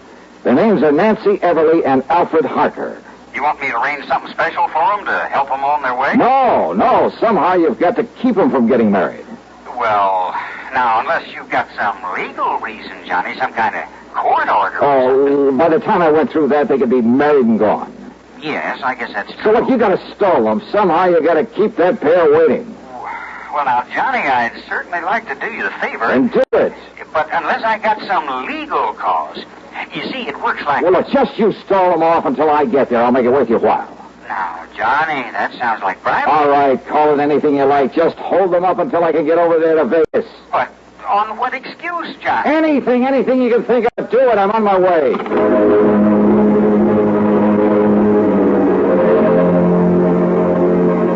Alfred Harker's plan to get hold of the Everly fortune was all too obvious. All he had to do was marry Nancy and he'd have it automatically. Item 10-750 for a fast taxi out to Lockheed Air Terminal in Burbank. And how come we didn't pick up a lot of tickets for speeding along the way? I'll never know. That driver really earned his tip. Item 11, $200 even for a charter flight to Las Vegas. And I knew the kid had plenty of time to get there ahead of me. Item 12, $1 for a cab into the license bureau. And I'm sure honored to meet you, Johnny. Yeah, and you say they've already been here and gone, huh? Now, I tried to stall them here just as long as I could. Oh, yeah. But after a while, I'm afraid it got to be kind of obvious. Okay. But I tried all right. Okay, here. Yeah, thanks. This is for your trouble. Now, Johnny, I wouldn't think of... Now, look, I'll double it if you can tell me where... You see, I'm a real fan of that radio program of yours that... Where they went from here to get married? Yes. Johnny, in this town... Yeah, well, they left here on foot, so it must have been somewheres in the neighborhood. Okay. So, would you like a list of the places around here where they can commit matrimony? Yeah, let me have it, will you? Item 13 is the 10 spot I accidentally left on the counterpart. Then I started checking every place in the area, every person who could seal the bonds of matrimony. Churches, marriage chapels, justices of the peace, even ordinary-looking private homes that were on the list. Hey, you know something? A lot of weddings take place in Vegas. I almost got thrown out of a couple I barged in on, and then finally... Why these excuse me, folks. Holy matrimony. Speak now or forever hold your peace. Excuse me, please. Just wait, young man. I'll take care of your wedding in just a minute. Yeah, well, look... Let us finish the ceremony, please. Yes, of course. Now, do you, Alfred Harker, take this woman... No, he doesn't. I beg your pardon, young man. Yes, what is this? Who's this man, Alfred? Well, I'm sure I don't know. All right, now listen to me, Nancy, and listen to me very carefully. Who are you? The only reason Al Harker is rushing you into this marriage is to get his hands on your money. What? My money? That's right. Now, look here. You're wrong, because I have no money. That is, not enough. Well, maybe not now, Nancy, but you will have within the next few days when your uncle dies. Uncle Bill is dying? Ask Alfred here. He knows it. Well, what in the world makes you think a thing like that? Because Dr. Thatcher told you he is, and told me that he told you. William Everly's dying, all right, and you know it. Alfred, why didn't you... Quiet, darling. Just let me handle it. And now, you know something else that Nancy doesn't know. That Mr. Everly isn't leaving you 1 cent. That everything goes to her. So the quickest, surest way to get your hands on that estate is to marry her. Now, look here. Alfred, this isn't true. Is it? I can explain everything, Nancy. Oh, I'm sure you could, Al. But you won't need to. You just listen to me. Now, Nancy. If what you say is true, why did Uncle Bill write to Alfred and beg him to marry me? That it's the one thing he's always hoped for. Who told you that? I saw the letter myself. Alfred showed it to me. Oh, do you have that letter, Nancy? Alfred?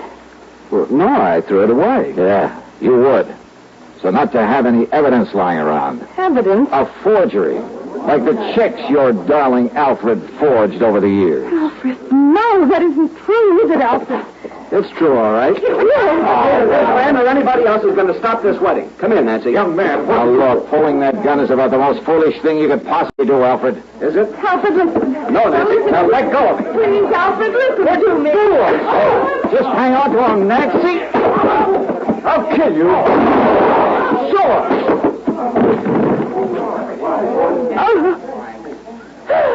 Oh, I'm sorry, Nancy. Terribly sorry.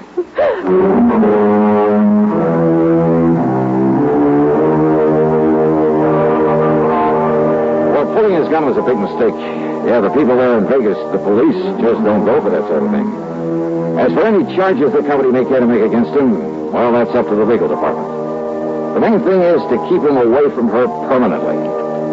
Incidentally, I managed to get her home to see her uncle before he died. Expense account total, including the trip back to Hartford, and for Nancy, too, of course, $76,425. Yours truly, Johnny Dollar.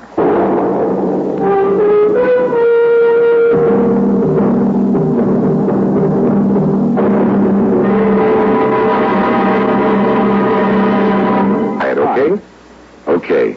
Now, here's our star to tell you about next week's story. Well, first, let me shout a word of welcome to the network, to station KFBK in Sacramento, California. Glad to have you with us. Next week, I'm called in to help a small company that's involved in the race to conquer outer space. And I'm sure you know there are plenty of people in this world who go to any lengths to put a crimp in this project. But in this case, the man behind all the trouble turns out to be a real surprise. The case I'll tell you about is called the Flask of Death Matter. And believe me, there's lots of excitement and suspense. So join us, won't you? Yours truly, Johnny Dollar.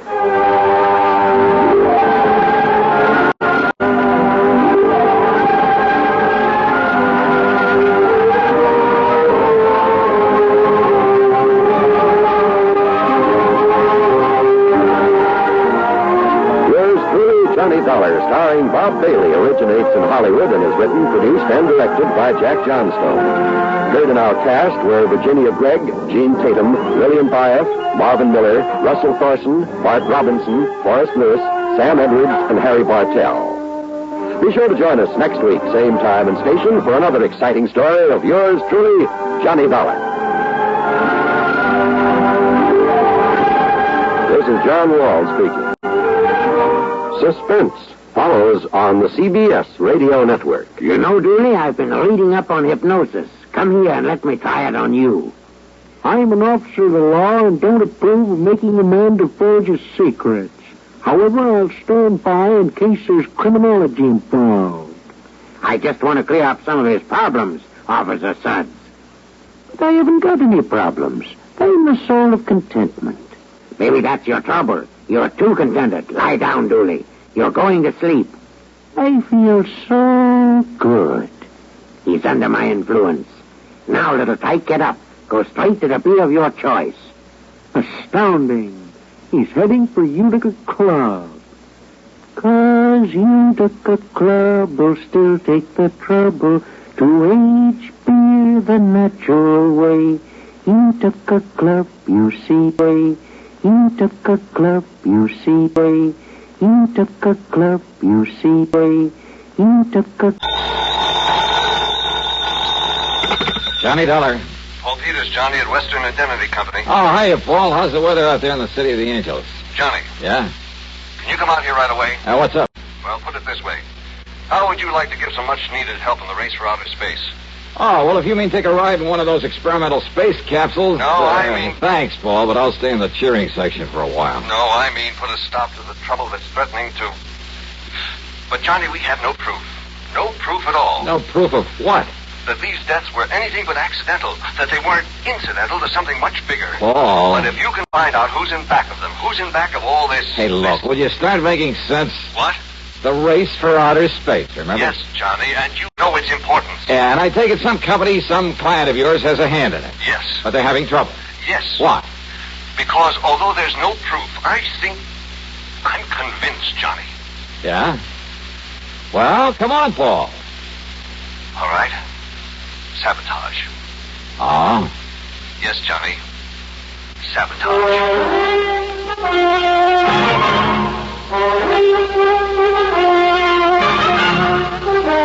CBS Radio brings you Bob Bailey in the exciting adventures of the man with the action-packed expense account, America's fabulous freelance insurance investigator. Yours truly, Johnny Dollar.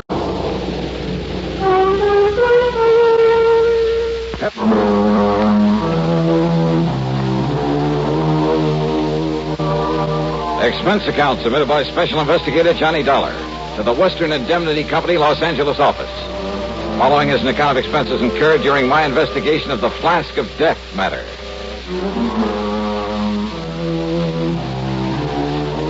Expense account item 1, $180.40 for a plane to New York, then one of the big jets to Los Angeles. Item 2, $570 for a cab to Paul Peters' office on Wilshire Boulevard on the strip they call the Miracle Mile. I've arranged a rental car for you, Johnny, so you can get on up there right away. On up where, Paul? And you still haven't told me what this is all about. Look here at this detailed map, just above Santa Barbara. Here. Hey, looks like that road runs off into the ocean. On a high bluff overlooking the ocean is the Bar Manufacturing Company. Bar? From the names of Doctors Joseph L. Barham and Ralph T. Barnwell.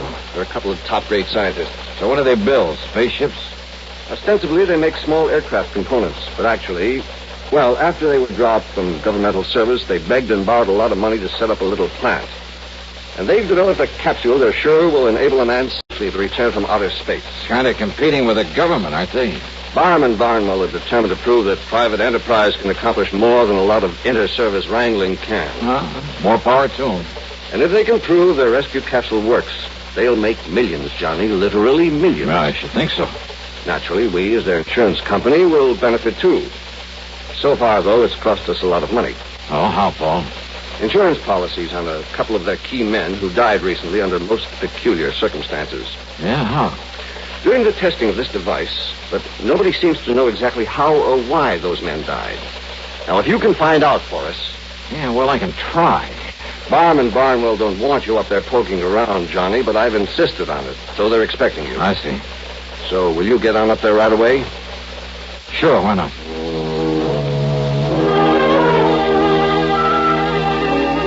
Thanks to a good freeway system, I arrived at the Bar plant shortly after 2 p.m. One of the guards led me onto a long steel platform that stuck far out over a wide cove at the edge of the ocean.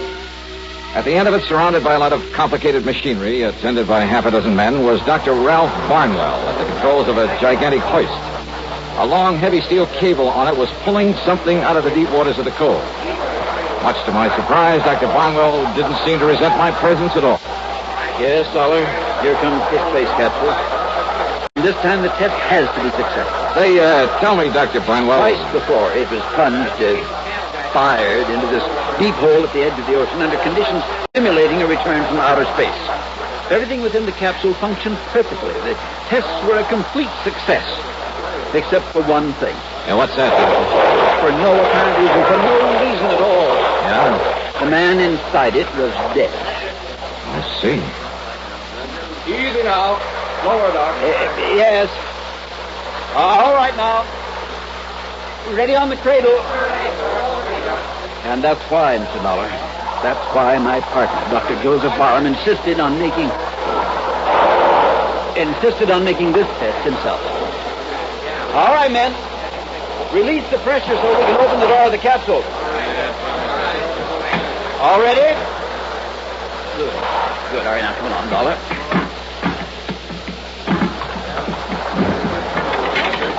You want to open it up yourself, Doctor?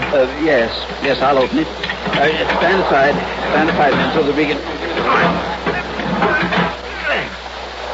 All right, now, Dr. Barham, did you... Oh, no. Joseph. Doctor.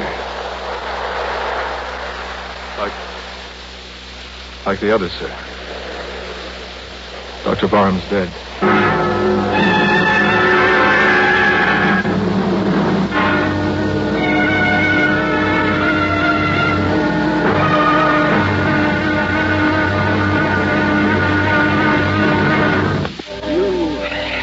You saw it yourself, Dollar. There was nothing inside that capsule that could possibly have killed Joseph Barham. Yeah, well, now, maybe the autopsy will, Doctor?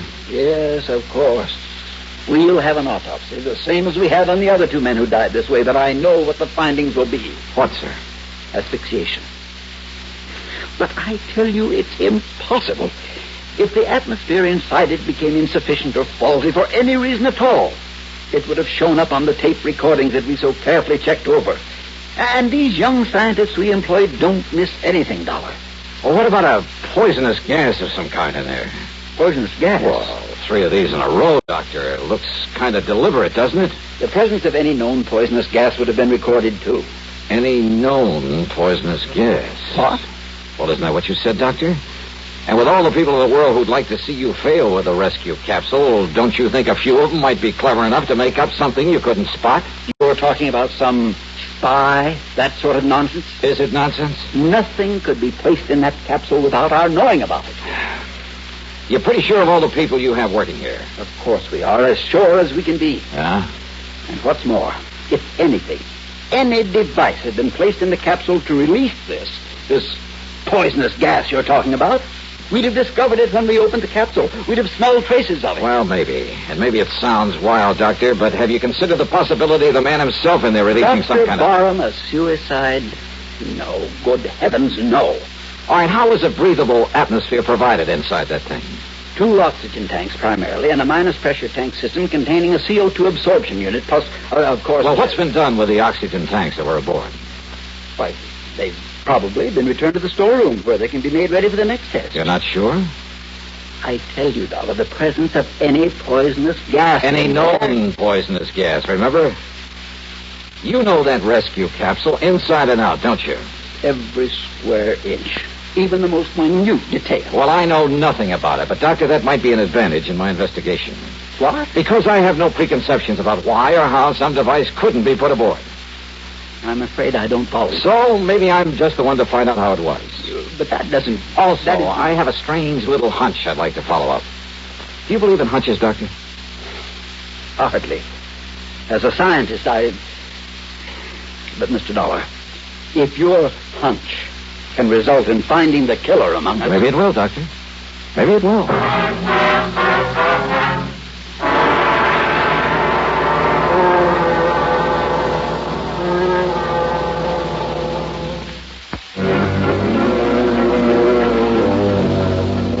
My hunch was a long shot, and I knew it. But my hunches usually pay off.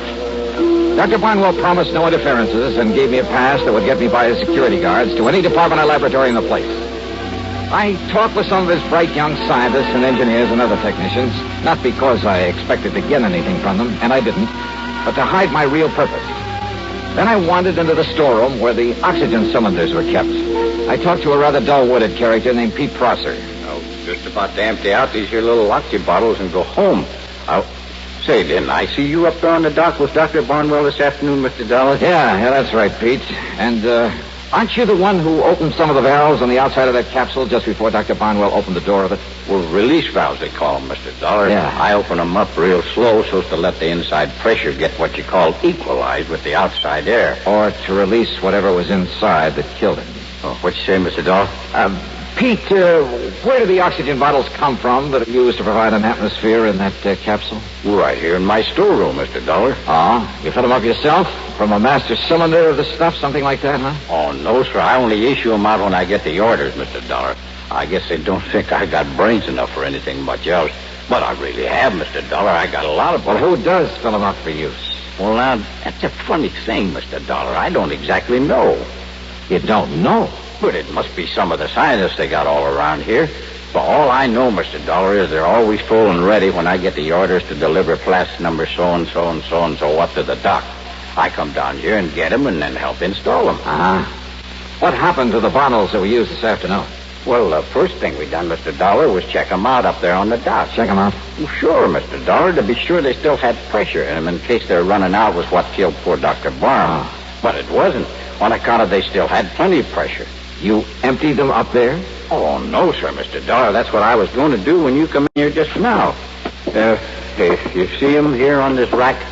Yeah. What have you hooked them up to? That pipe through the ceiling there. What's that? Oh, that's the exhaust. You see, I just open this valve, and they empty out in the air where they can't cause no explosion or nothing. No, wait. Close that valve. Oh, sure. Only we can't fill them up fresh if we don't empty them first. Hey, Pete, well, listen, Pete. Yes, sir, Mr. Dollar. Well, I've kept you after hours, and I'm sorry for that. Oh, that's all right. So, why don't you run along and I'll take care of emptying these flasks for you, huh? Well, now, that's real nice of you, Mr. Dollar. Yeah, sure. I'll see you in the morning. Yes, sir. Well, good night, Mr. Dollar, and thank you, sir.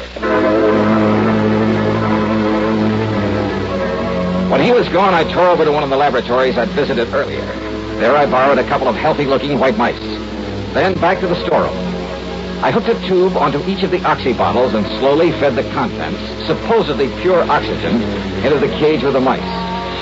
Well, for a while, they cavorted about very merrily, and I wondered if for once my hunch had been a wrong one. But then, suddenly, the mice keeled over, lay there, gasping for breath. And by the time I could shut off the valve, both of them were stone dead.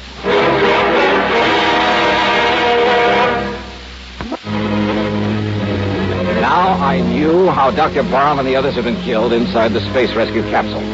But by whom? And more important at the moment, why? And then I remember the old Latin phrase, cui bono, who benefits?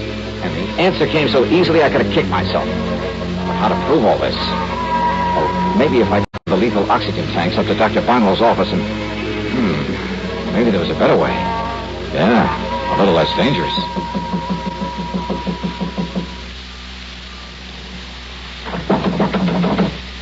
Yes, come in. Oh, come in, Mr. Dollar. Hi, Doctor. Well, as long as you're still around, why don't we have dinner together? And what's that you have there? Oh, it's just one of the oxygen bottles that was taken off the rescue capsule this afternoon.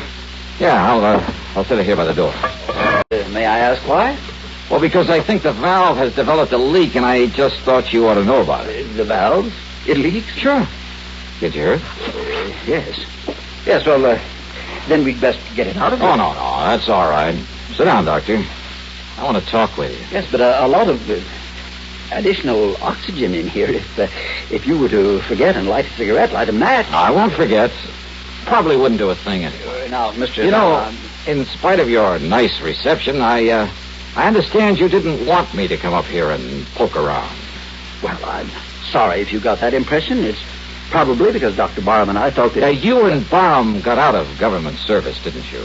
Why, yes, we did, because the security boys found out some things about you they didn't like? I know that's ridiculous. Doctor, I'm not going to beat around the bush any longer. I should have known there was something phony about your ordering the pressure released in that capsule before you'd opened it up this afternoon. What? It was really to dissipate the poison gas in it, wasn't it? What poison gas? Mr. Dollar, I told you my opinion of your poison gas theory earlier. But now about this flask of oxygen you Doctor, now that the capsule works, it's worth millions, isn't it? Works? By killing 3 good men? The first 2, I suspect, were to convince everybody it was accidental. What? Sure. So nobody'd be suspicious when Dr. Barham... Dollar. Yeah. Leaving everything to you, millions.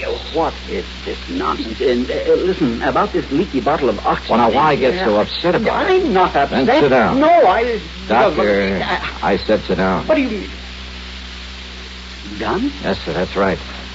Now move over so I can call the police to come and pick you up for murder. No, you can't prove it. And listen to me. Well? Listen, we must get out of here quickly. Oh, I'm in no hurry. Now, Dr. Barnwell... Listen, that flask there by the door leaking the gas in here... I thought it was harmless oxygen. It is, of course it is. Only just... Please, let me out of here. Doctor, you try to move and I'll pull this trigger, so help me. But that gas... That hydrogen oxygen gas. Oh, is that what you really put in that harmless-looking little flask? Yes. The same slow-acting gas you used to kill your partner and the other two, huh? Yes. Then you admit it, huh? Yes, I killed him. I killed Brown to get the plant for myself.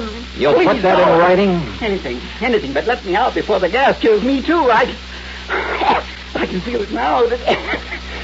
We're too late, Dollar. We're too late. Oh, stop blubbering and get up on your feet. Too late, we'll die. Wrong, Doctor. This flask isn't one of those out of the capsule. What? No. I pulled this one off the shelf. All it holds is pure oxygen. I hope.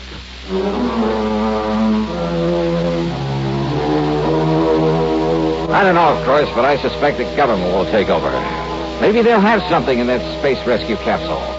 But as for money, royalties, well, I'm sure that Barnwell won't be able to spend much of it in prison.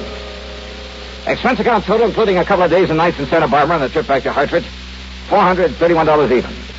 Yours truly, Johnny Dollar.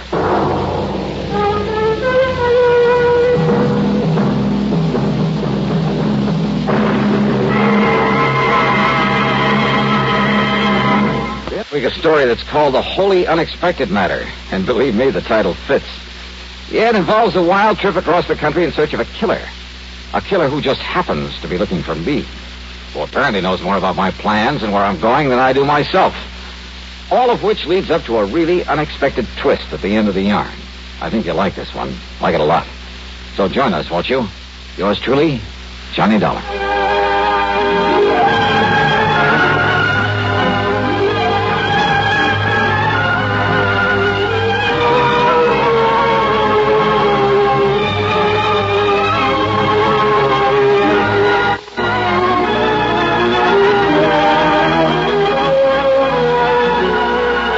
Truly, Johnny Dollar, starring Bob Bailey, originates in Hollywood and is written, produced, and directed by Jack Johnstone. Heard in our cast were Paul Dubov, Parley Bear, G. Stanley Jones, Horace Lewis, Tom Hanley, and Bill James. Be sure to join us next week, same time and station, for another exciting story of yours truly, Johnny Dollar.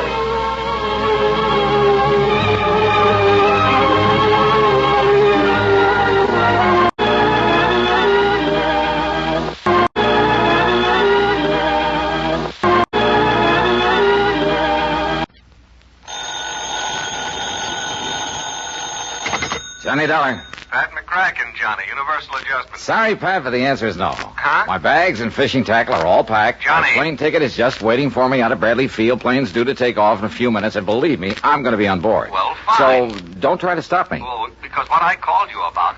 Well, listen, Johnny. It's no use, Pat. I'll see you when I get back, and not until. That's what you think. Well, now, look, there's nothing so important that it can't wait a week or so. Wrong, Johnny. Now, listen. No, I'm sorry, but it's no use. But don't you see, Johnny? All I see is that it's time for me to get out there to the airport. I'll drive you out. Oh, no, you won't. Johnny, will you listen to me? So long, Pat. Johnny.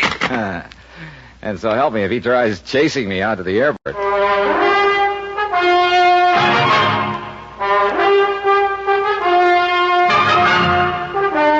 CBS Radio brings you Bob Bailey in the exciting adventures of the man with the action-packed expense account, America's fabulous freelance insurance investigator. Yours truly, Johnny Dollar. Now, Act One of yours truly, Johnny Dollar.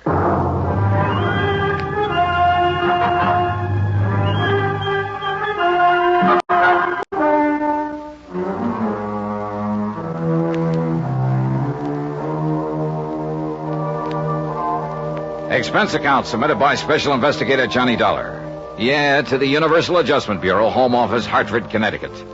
Following is an account of expenses incurred during my investigation of the wholly unexpected matter. Well, it looked as though even my taxi out to Bradley Field was conspiring against me. It developed a flat tire along the way that almost made me miss the plane. Oh, and that cab and plane fare, item 1 on the expense account, $163 even. Though I didn't realize that at the time it was going to be paid for by Universal Adjustment Bureau. Anyhow, I got to the field in the nick of time, jumped aboard the ferry plane for New York. Sit right here by the door, please, Mr. Dollar, Okay. until we get airborne. Oh, and be sure to fasten your seatbelt, please. Yeah, sure, miss. Yeah, there. Dollar. I thought for a minute we'd have to take off without you. Oh, not a chance. I wouldn't have missed this plane if I'd had to fly after it under my own power. Johnny Dollar. You're the famous private investigator, aren't you? Yeah, I'm an insurance investigator. Oh, I listen to every one of the exciting cases you handle every Sunday on CBS. Do you? Good. Only, believe me, they're not as exciting as they sound. I don't believe that. No, it's just like any other job of work. And as for that wild expense account of yours, thousands and thousands of dollars, That's a very touchy subject, Miss... Claire, my name's Claire. I mean, after all, Claire, a man has to wangle some kind of compensation on a job like mine. You mean because it's so risky and all, and I don't blame you a bit. Are you off on some dangerous investigation now, Mr. Dollar? No, sirree. No, ma'am. I'm heading for a place over in western Arizona, Lake Mojave Resort on the Colorado River. I know. The place you're always going to fish. Well, the place where I always try to get in some fishing. That's right. Something always happens and spoils your plans. But not this time. You see, I do listen to your program. But now we're airborne, Mr. Dollar, so you can get rid of the seatbelt and go up to seat 11 that I saved for you. Oh, yeah, sure. Thanks a lot, Claire. Pleasure, Johnny, and I hope you have a wonderful trip. Oh, believe me, nothing's going to stop me this time. For once in my life, I'm gonna... Oh, no. Yeah, I arranged for the seating myself, John. Pat McCracken. That's right. Sit down. Stewardess! Claire! Oh, John. Help! Now, you listen Johnny, to me, Pat. Come on, sit down and make yourself What is easy. it, Mr. Dollar? What's wrong? Give me another seat on this crate. Oh, now, Johnny. I'm sorry, Mr. Dollar, but this is the only one left, and Mr. McCracken insisted that I save it for you. Oh, he did he? You wouldn't want to stand all the way down to New York. Besides, the airline wouldn't like it. Now, Pat... Okay.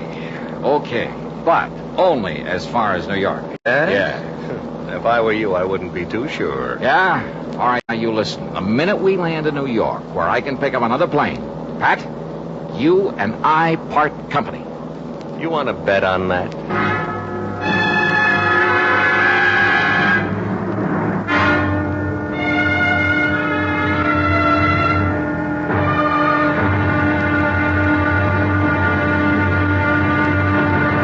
It's an interesting fact that many of our greatest inventions and discoveries have been hit upon accidentally by doctors, engineers, or inspired tinkerers while working toward some other objective.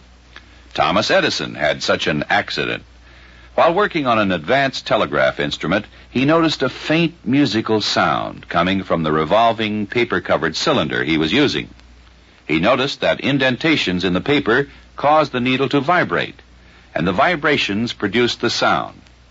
Setting aside the telegraph instrument momentarily, he experimented with the principle he had accidentally discovered. He fixed a needle to a diaphragm mounted on the short end of a horn, and arranged this apparatus so that the needle would scrape on the revolving cylinder as it turned.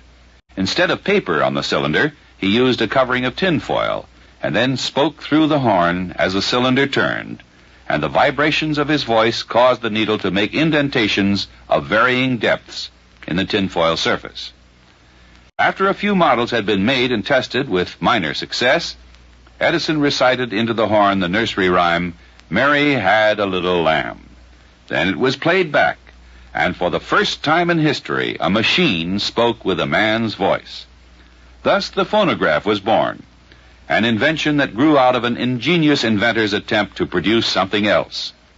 The phonograph and all its various advancements and refinements up to today's tape recording have brought endless pleasure to millions throughout the world. More importantly, they have been used for the advancement of science and culture to an incredible degree. This is just one of many cases in which the illustrious Thomas A. Edison succeeded in his efforts by following the American inventor's traditional philosophy, there must be a way. Let's find it. Now, Act Two of yours truly, Johnny Dollar, and the wholly unexpected matter.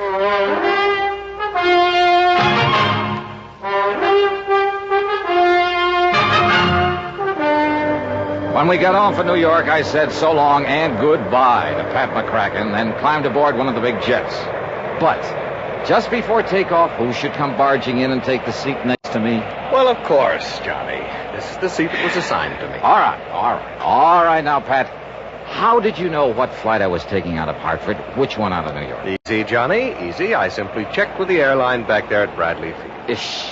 Now, instead of clamming up the way you did on the trip from Hartford to New York, let's talk about this. I'm sorry, Pat, but I'm on a vacation, and this is one time. Neither you nor anybody else is going to keep me from going out to... Yes? Well... Go ahead and say it, Johnny. To Lake Mojave Resort out along the Colorado. How did...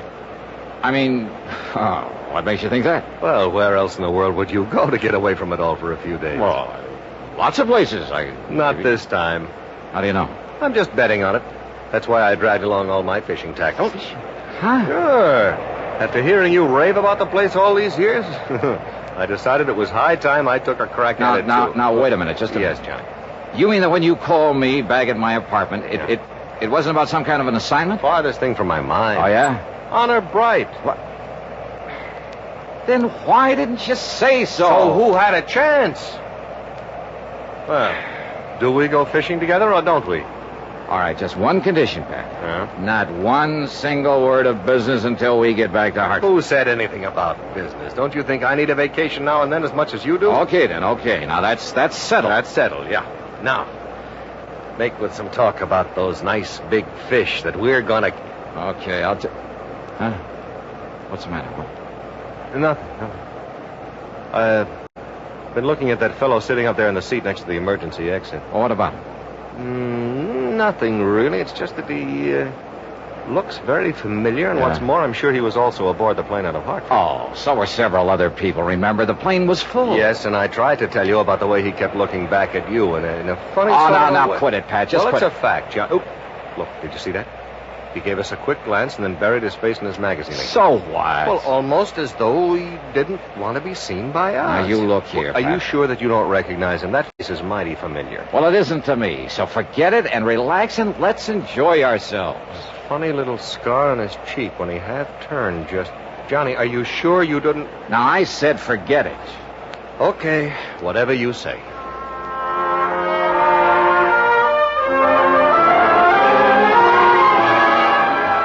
At Los Angeles, we grabbed another ferry plane, this one to Las Vegas, Nevada. Johnny, look, that same man aboard. And don't tell me so what.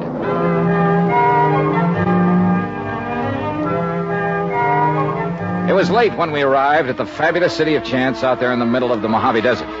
So we grabbed a cab into the Hotel Sahara. That's item 2, $1.25. Item 3 is $16 for a suite of rooms.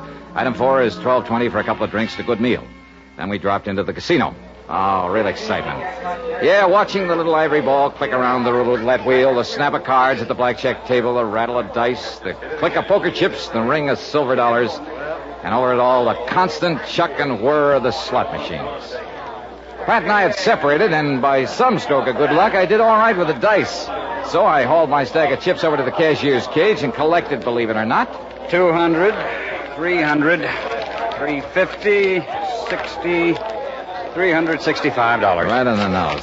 Thanks very much. Yes, sir. Next, please. Johnny, here you are. Yeah, I sure am. Well, how you doing, Pat? All right, fine. Now, listen. Yeah? That man we saw on the plane... That you saw? Well, I saw him again a little while ago while you were at the roulette table. He was watching you, and when he saw me watching him... Now, Pat, would Johnny, you... Probably, look, half a dozen people from Hartford have taken this same set of planes out here. After all, it's vacation time. Well, a lot of people... Okay, Johnny, I hope you're right. Oh, sure I'm right.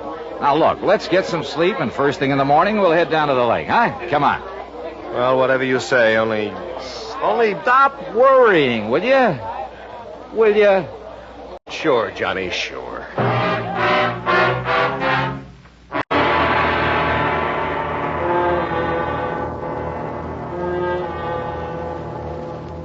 Any American accused of a serious crime has the right to a jury trial. But you also have the right to have your case decided by a jury in most civil cases when you're suing in the federal courts for damages or for the recovery of your property. Do you know when you can exercise this right? The answer is in the Constitution. The 7th Amendment says that you can have your case decided by a jury whenever the amount involved is greater than $20. This is one of the ways in which the Constitution seeks to provide every citizen with fair and impartial justice. It is one of the ways in which the Constitution ensures that this country of yours and mine shall be our country under God. And now, Act 3 of yours truly, Johnny Dollar.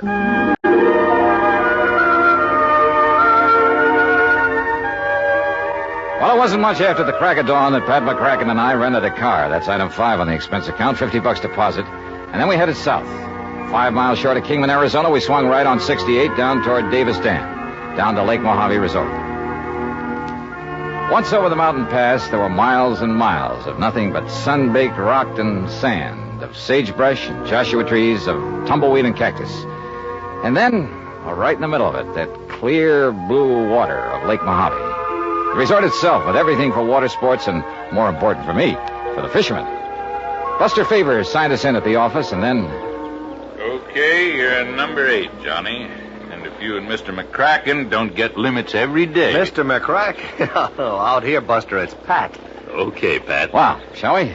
Oh, incidentally, you're not the only one that's out here from Hartford. Oh, that right, Buster? Mr. Malloy arrived late last night. Malloy. Does that name ring a bell, Johnny? It certainly does not. Now, will you forget about that man you saw? Excuse me. Okay, I'm sorry. Well, you ought to be. Okay. Now, let's unpack and go fishing. Oh, brother, just try and stop me. Just forget all about business. Well, excuse me, Pat. What? This calls for you. Oh, thanks. You mean you told somebody where you were coming? Only my office, Johnny, you know. Idiot. Here you are. Thank you. Hello? Mr. McCracken, this is Marion at the office. Now, Marion, I said the only calls I want out Please, here... Mr. McCracken, is Johnny Dollar with you? You know he is. Why? That arson case you assigned him 3 years ago, the Morley warehouse? The Morley warehouse fire? What? What's that? Get this, Johnny. Yeah? What about it, Marion? Well, it was Mr. Dollar who told the police how to catch Danny Maloney for that job. Yes, that's right. Scarface So Maloney, when they put Maloney in state prison for it, he swore that if he ever got out... Well, he's out. Maloney. Did you hear me, Mr. McCracken? Scarface Maloney has escaped from the state prison over at Weathersfield night before last. Yeah. And if he carries out his threat against Johnny Dollar... You hear that, Johnny? Yeah, I heard. The man aboard the plane with a scar on his cheek? And you wouldn't bother looking at him. All right, now. Okay, wait. Johnny, you're on the expense account. Hey, what's this all about? Buster, the man from Hartford. Malloy, isn't? Has he got a scar on his face, Buster? Why, yeah, on his cheek. Where is he? And come to think of it, Johnny, he asked when you'd be arriving. Where is he? Oh, he went out fishing early this morning. You know where, Buster? Just up the lake somewhere is all I know. All right, now. Did you tell him when I'd arrive? No, wasn't sure myself. Then we're one up on him. Maybe. Mr. Malloy looks like a mighty fine man to me. Don't be fooled, Buster. Johnny, what'll we do? Buster, you're the best judge of character I've ever known. Thanks, Johnny. Well, Johnny? Pat, you and I are going fishing. What?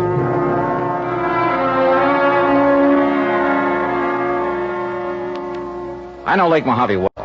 Scarface Maloney, he couldn't possibly know much about it. So Pat and I put on fishing clothes, took along our tackle. I took along a gun. And we headed up the lake in a fast outboard. We prowled into every wash and cove at the lower end of the lake, slowly and methodically. We saw lots of fishermen, but not the man we were looking for. Finally, well, I guess the spell of Lake Mojave was just too much for me, so I hove to at the end of a long, narrow cove with high walls of rock on every side. Hey, why stop here, Johnny? Well, One Cast Cove, Pat. What? Oh, look, it's just too good to pass up. Now, you drop a plug there in the corner. Just one cast, and I guarantee you a bass. You think of fishing at a time like this? Oh, come on now. Just try it, Pat. Then we'll go back to the main body of the lake and we'll find it. Johnny, look. Huh? No, careful so he won't see you. Up on that rock that overhangs the end of the cove. Yeah, I see him. Hiding behind a boulder. Yeah. Look. I see it. At least the glint of the sun. Blued steel, Johnny. Yeah. I can't see what it is, but I don't need to, Johnny, because it's aimed this way. Of all the heavenly bodies, the moon has gained such importance that it's continually in today's news. Now, to land a rocket ship on the moon, you must know the moon's exact orbit and rate of speed around the Earth. For decades, scientists were sure they knew these facts. But one man felt they were wrong and proved it. Simon Newcomb was born in 1835 in Wallace, Nova Scotia. Throughout his childhood, he amazed his elders with his uncanny perception of mathematics. While in his teens, Newcomb joined his father, who was teaching in the United States. In 1854, they finally settled in Maryland, where Newcomb also became a teacher. One day on a trip to Washington, he visited the Smithsonian Institute. From then on, he spent every free moment studying from its wonderful wealth of books. Reading book after book, he stumbled onto 4 volumes which kindled his enthusiasm into a brilliant flame. The books told of the amazing world of astronomy. Early in his new career, he became especially interested in the moon. He studied it intensely. One evening, he noticed that it seemed to be lagging a little behind its predicted schedule of motion. Surrounding himself with tables and charts, he painstakingly pursued the possible error. After exhaustive effort, he found it. An error in computation had been made back in the year 1675. If Newcomb had not discovered this error, a flight to the moon might never have been possible. Simon Newcomb, another American scientist, dedicated to the principle that somehow there must be a way. Let's find it. Now, here's Act 4 of yours truly, Johnny Dollar.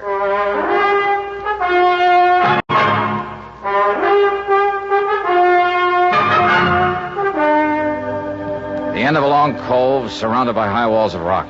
And on top, a man with blued steel in his hand, aimed straight down at us. Johnny, with the sun on our faces, he's got the advantage of us. We're like sitting ducks down here. What do we do? Now, listen, Pat. Yeah? I don't like it, but it's the only way. If I rock us forward a bit, like this, it'll put my end of the boat behind the ledge. Yeah? I'll tie up to it, out of his sight. You'll be the sitting duck. So what? It's you he's after. You'll be in plain sight of him, so go ahead and fish. If you get something, and I'm sure you will, make like you're talking to me, like I'm still here, huh? And you? Through that crevice. Do you see it there? Yeah. Maybe, just maybe I can get around and up behind it. Oh, Johnny, that gun It's our only chance, Pat. Now, look, I can tie us up now, with only you inside of me. Okay, Johnny. All right, start fishing. And believe me, brother, good luck. Right. One cast cove, huh? Well, Johnny, we'll just see about that. Right there in the corner, huh? You mean like this? Carefully, Holy smoke, slowly, you were right. He's a lot I of edged my way fun. up the long crevice in the rocks toward the man who'd been spying on us from above. I was afraid that every step would loosen a slide of rocks and warn him. But all of his attention was on the boat in the cove below where Pat, bless his heart, was dragging out his fight with the fish. The man's back was to me, and then... Wait a minute. Blued steel? Sure it was. Yeah. An old pair of binoculars. Then I slipped on a small rock. Oh, why, Mr. Dollar. Yeah, that's right. Who are you? Malloy's the name, Mr. Dollar. Franklin J. Why, that gun. That's right. Why, good heavens, I didn't realize you were this jealous of your fishing secrets. Now, what's that supposed to mean? Malloy, Maloney, whatever your name is? Please put it down, sir. Rather you start talking. Well, you see, it's just that I've heard so much about your fishing over here over the years. Oh, yeah? And when my lady friend who works for the airline back there in Hartford... Your lady friend... Well, what? Well, when she told me you were coming out here again, I thought maybe if I kind of spied on you, well, maybe I could learn to catch some of the nice big fish out here the way you do. Now, Mr. Malloy... But I didn't think you'd go so far as to use a gun to protect... Johnny! Yeah, I'm here, Buster. Oh, yeah. Well, I just thought you and Pat here ought to know about another phone call just came in. Yeah? Those Hartford police of yours must be pretty good. What's that mean? They picked up that Scarface Maloney about an hour ago, and he's back in the pen. Johnny! Oh, and I see you found Mr. Malloy. Buster, please, Mr. Dollar. I'll get to you in a minute. Hey, Buster, you take Pat out where he can catch some little bluegill or a tired old carp, maybe. Eh? Mr. Malloy and I are going after some real lunkers. A couple of secret spots I know. Well, sure. Okay, Mr. Malloy? Bless you, Mr. Dollar.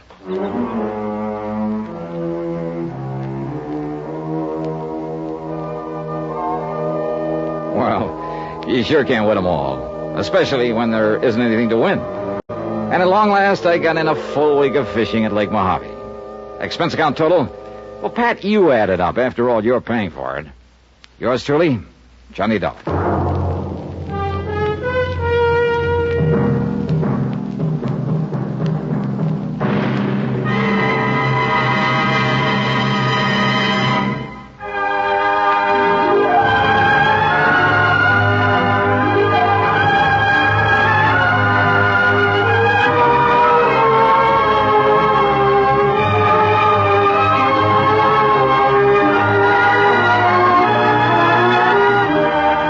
Yours truly, Johnny Dollar, starring Bob Bailey. originates in Hollywood and is written, produced, and directed by Jack Johnstone. Heard in our cast were Virginia Gregg, Shirley Mitchell, Larry Dobkin, Sam Edwards, Barney Phillips, and Edgar Barrier. Be sure to join us next week, same time and station, for another exciting story of yours truly, Johnny Dollar. This is John Wald speaking.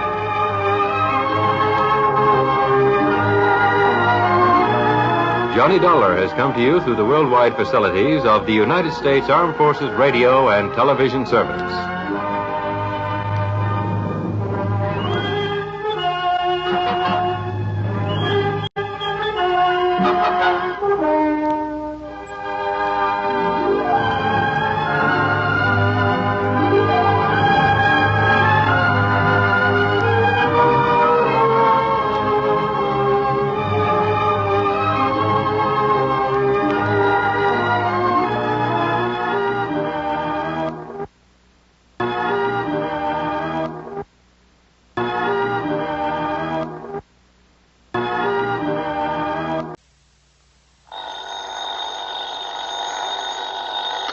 Johnny Dollar. George Reed, Johnny, at Floyd's of England. Well, hiya, George. What can I do for you? Well, Johnny, I'm afraid I've got myself into a rather embarrassing situation. Yeah, what have you done this time? One of the company's most important clients is a man named Orson Ogilvy Terwilliger. Huh? Retired. He's a collector. He lives down near the little town of Bethel, New York. Where's that? Across the Hudson, east of Poughkeepsie, between Monticello and Coshocton in the Mongault Valley. Yo, hold it. I'd better look it up on the map. Yes, I wish you would, Johnny. Then go on down there right away. Oh, why not? But what for? Terwilliger insists that someone from the company, preferably I, call on him immediately. Immediately, Johnny, regarding some change he wants to make in his life insurance policy. What kind of a change? Well, I haven't the least idea, but it's a really sizable policy. How sizable? Over $500,000. That's sizable. With a double indemnity clause. Wowee. You can see why it's important that we cater to this man. All right, so why don't you tear on down there? Well, you see, Johnny, oh, dear. Yeah? What's the matter, Georgie? I'm making this call from the city jail. You what? No, some fool traffic cop. I mean, one of our fine highway patrolmen. Yeah. Well, I'm afraid in my anxiety to get down to see Mr. Terwilliger, well, I may have been speeding a little, and, well, I made the mistake of arguing with this officer quite vehemently, Johnny. No. And, well, my hearing isn't until tomorrow morning. Well, look, why don't you send somebody else from the office to see this man? And have my own employees find out what's happened? All right, then telephone him. And have him find out? No, please, Johnny. Go down there and... Listen, I'll double whatever your expenses are and give you $100 besides. Oh? But now, is that really all there is for me to do? Just find out from him what change he wants in his policy? Yes. But why do you ask that way? Nothing. Only every time you hand me one of these real easy assignments, I find I'm lucky to get out of it alive.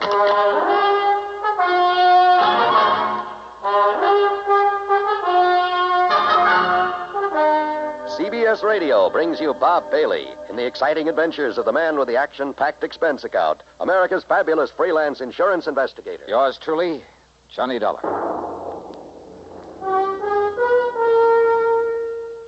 Next time you refresh, enjoy a frosty, ice-cold Pepsi-Cola. Sociability, Charlie. All right, Kay, how's this? Pepsi is light, refreshes without filling. You like to refresh? Have a Pepsi right now. Well, offer it to everybody, Charlie. I will. Enjoy Pepsi at the fountain. It's delicious at home, too. Have one at lunch or with a snack. Charlie. At the beach or at dinner. Wherever you go, wherever you're thirsty, Pepsi is there. It's here, too, in our Be Sociable song. Be sociable, look smart, keep up to date with Pepsi. Drink light, refreshing Pepsi. Stay young and fair and debonair. Be sociable, have a Pepsi. For the weekend, have plenty of Pepsi around. Pick up an extra carton today. CK, I'm sociable. With Pepsi, everyone is. And now, Act One of yours truly, Johnny Dollar.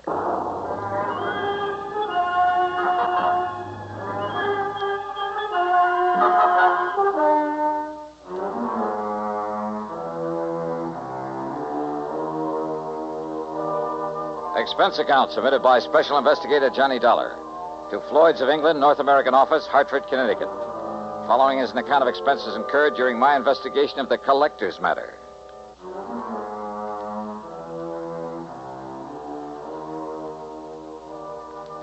Expense account item 1, $9.85 for a cab to Bradley Field and a plane to New York. Item 2, $50 deposit on a rental car, and I drove north and west on 6 and 17 and finally Route 17B in my search for the little town of Bethel.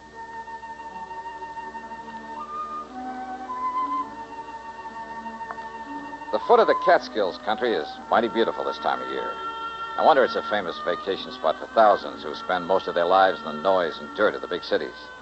Lots of mountains, trees, fresh air, and flowers. The so-called town of Bethel was little more than a crossroads with a couple of general stores and gas stations and Emma's Hotel. At Emma's, I asked directions to the Terwilliger place. Oh, you mean the big place over the lake? Well, I don't know, is it? Yeah, it's a beautiful place. And if they do decide to sell it, well, you know the rumors about it. Yeah, well, how do I get there? Well, you see that road right across the highway? Yeah, I see it. Well, first you pass Lake Superior, the Scott place. Yeah. About a mile and a half, maybe 2 miles. You see a turn to the left. Uh-huh. It takes you up the side of the little mountain to the big house. Okay, thanks. Such a narrow, twisting road, though, so be careful when you drive. Oh, sure, and I'm not such a beautiful view it gives of Mr. Terwilliger's private lake. Oh, that's fine. I'll give it a good look. And maybe he'll show you his wonderful collection of guns and weapons that he has. Yeah, beautiful guns. Yes, I'll ask him about them, and thanks and again. when you come back, if you feel like a nice cool beer on this hot weather. Yes, I'll stop by again. Thanks.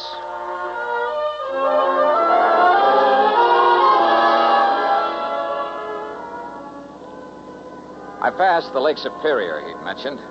Then a couple of miles beyond, made a left turn that put me on the narrow, winding road up the side of a hill above another, a smaller lake. I wondered why Terwilliger, with all his money, hadn't improved this road, and thought of what might happen to someone trying to negotiate it too fast. Well, I didn't have time to think about it for long. Huh?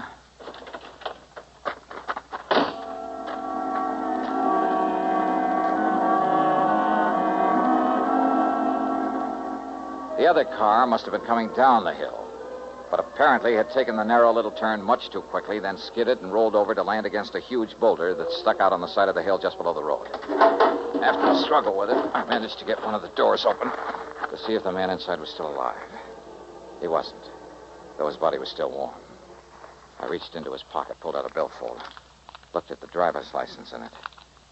Yeah. Orson O. Terwilliger.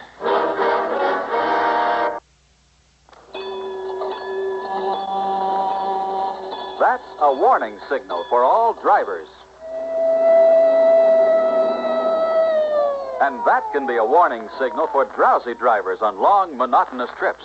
You see, driving can make you drowsy no matter how much sleep you get. And driving and dozing just don't mix. Why take chances? Take no-doze, stay-awake tablets.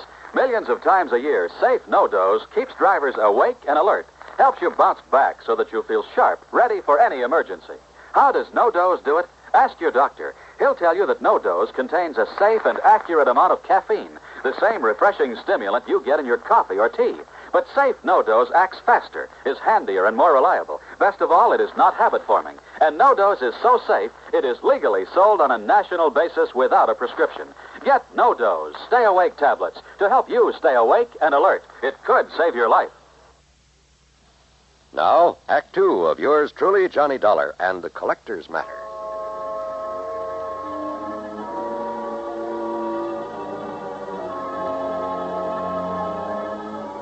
Yeah.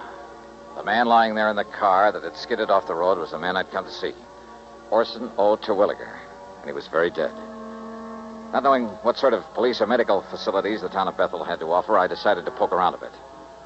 But before I could lift the body out of this car, another one came down the narrow road from the direction of the big house on top of the hill.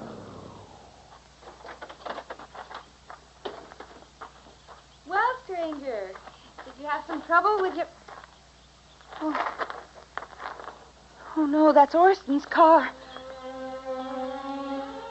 This gal was a doll, maybe 5'2", with blonde hair and, for a moment, sparkling blue eyes. And a figure inside a tight blue capris and yellow silk shirt that would have made any man turn his head. She stood there a moment, staring at the body, a look of utter disbelief on her lovely face. Then I caught her as she started to slump to the ground, hands covering her face, her whole body shuddering with her sobs. I'm sorry. I'm terribly sorry. Why did a thing like this have to happen? Just when Orson and I were... Easy now. Easy. Just take it easy. If it makes you feel better, go ahead and... No. What good is it to cry over him? It won't bring him back to life. No, I'm afraid nothing will now. Why does it have to happen to people like... I'm terribly sorry. I didn't mean to throw myself into your arms. That's perfectly all right. The shock of suddenly... I'm Blanche Terwilliger, his wife. Who are you? My name is Johnny Dollar. Johnny Dollar? The insurance investigator? Yes, that's right, Mrs. Terwilliger. Your husband had asked that someone from the office. Sounds like a terrible thing to say, Johnny. Yeah? But I'm glad it was you who found him there. Oh? After all the awful things that people... Only they aren't true at all. They never were. Well, I suppose we'd better call Dr. Parker and the police. Shall we go up to the house, Johnny? Yeah. Sure.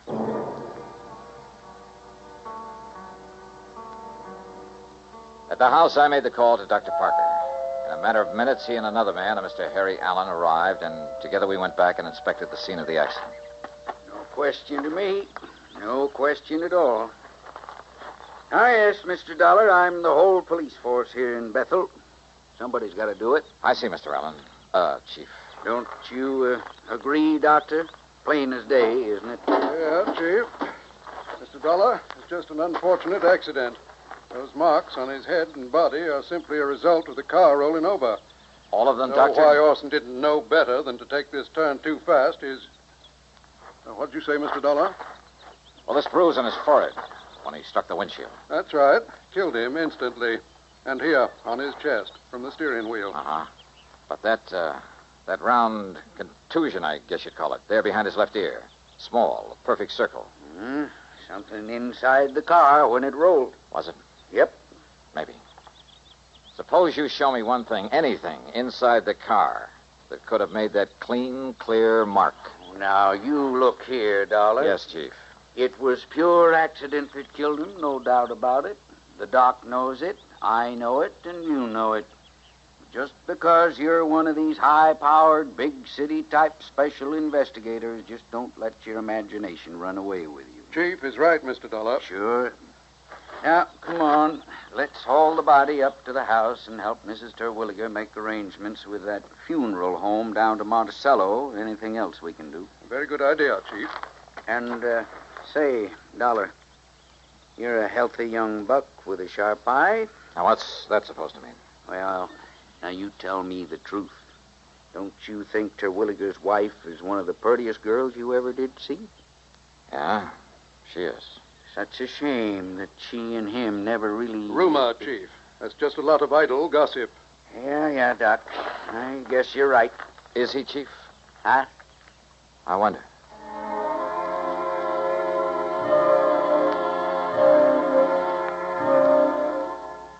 Up at the big home on the hill, Mrs. Terwilliger, only I called her Blanche now, at her insistence, she called to make arrangements for her husband's funeral. Considering her obvious shock over the whole affair, she was doing very well. She'd also called one of the local garages to remove the wreck of the car. It would be so horrible to have to see it there day after day.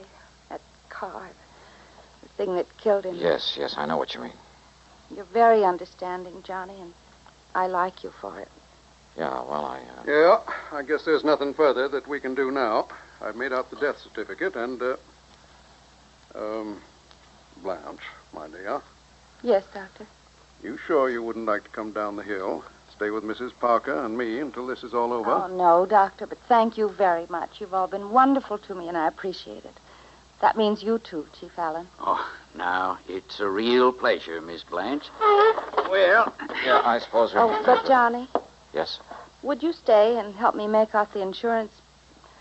Oh, it sounds terrible to talk about it at a time like this. Yeah, but all those things have to be done, my dear. So, Mr. Dollar, if you'd like to stay here... No, I'd better run on down to Amherst Hotel and arrange for a place to stay overnight. A hotel when we have this nice big house with plenty of... Oh, I'm sorry. I forgot that I'm alone now. You really shouldn't be, my dear. Johnny, maybe you'd come back to tell me what I must do about the insurance. And maybe have dinner with me? Well, that would be a good idea. Yeah. Maybe it is.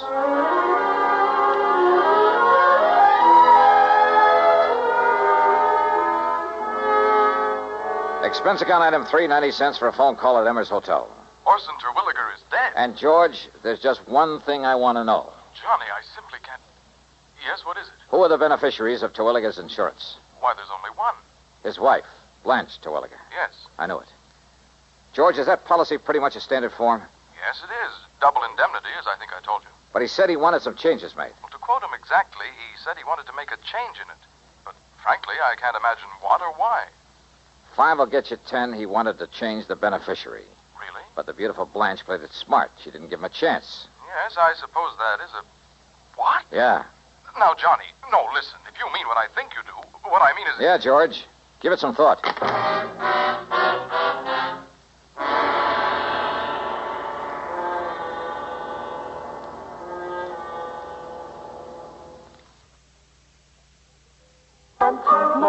Munch a bunch of Fritos, corn chips. That's a favorite pastime these summer days, munching Fritos corn chips. There's nothing else like them. No other kind of chip that can match Fritos' crisp, refreshing flavor.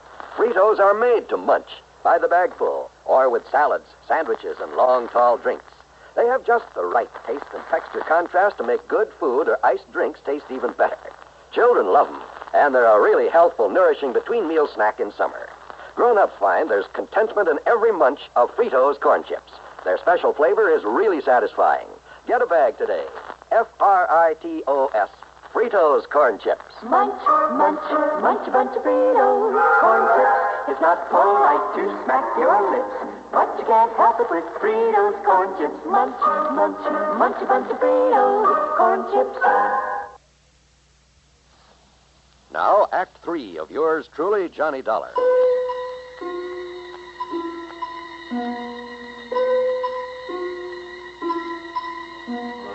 Dr. Parker and Chief Allen were convinced that Terwilliger's death was accidental. Well, I wasn't. Yet, all I had to go on, some talk the Terwilliger place might be put up for sale, meant nothing in itself unless I could find out why. Or perhaps the reason might tie in with the rumors, the gossip that had been mentioned to me. Rumors of what? That Blanche and her husband weren't getting along? As for actual evidence that he was murdered, all I had to go on was that funny little mark behind his ear. I borrowed a flashlight there at the hotel and drove back to the scene of the so-called accident. I went over the ground with a fine-tooth comb. Nothing. Then I went up to the place where the car must have started its skid. I searched the bushes all around, and then... Wait a minute. What under the sun is...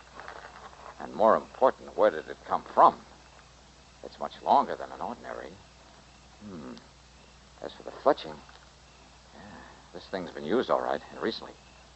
And instead of a point, it has the heavy, round stone head. Who is it? Speak up or I'll shoot.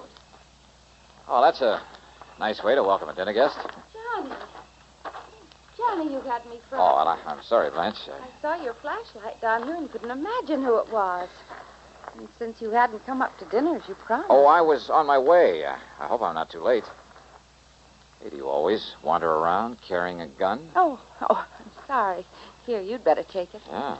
I'm not used to these things, though heaven knows I've seen enough of them. Your husband's gun collection. But why'd you stop here, Johnny? What were you doing, and what in the world's that? Oh, just a...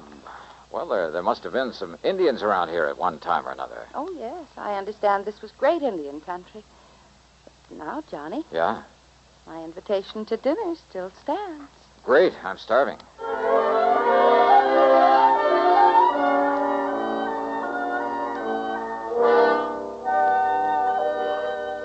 Oh, mighty fine dinner, Blanche. More coffee? I'm almost embarrassed, though. Now, why do you say that? But a chance to be close to someone is, well... More coffee? Oh, no, thanks. Not another thing. Well, then, let's go in by the fire in the library and talk. Johnny. Yeah? It's a great comfort to have you here, and Thanks. You don't mind if I hold your hand? Kid stuff, huh? No, it isn't. Now, this collection of weapons you were going to show me. No, you have to look at it. Well, I'd kind of like to. All right. It's in the library, too. Okay. You know, Blanche, with your figure, what I meant was you must have been quite the athlete when you were in college. Now, what brought that on? Swimming? Tennis? That sort of thing? Sure, everything. Blanche Ransom, girl athlete. Pistol team? Well, the way you handled this gun a while ago. Only a person who knows guns has the proper respect for them. Well, I still don't like them. Then all things considered, it's better that I keep this one. What? All things considered?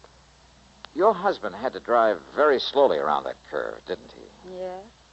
I guess he didn't for once, or he wouldn't have... Slowly enough so that somebody couldn't have missed him with a pea shooter, much less a deadly weapon. Johnny, what in the world... Archery was your best event, wasn't it? Archery? Yeah. I'm afraid that's why I took your hand. Johnny. Calluses like that come from only one thing, using a heavy bow, a hunting bow.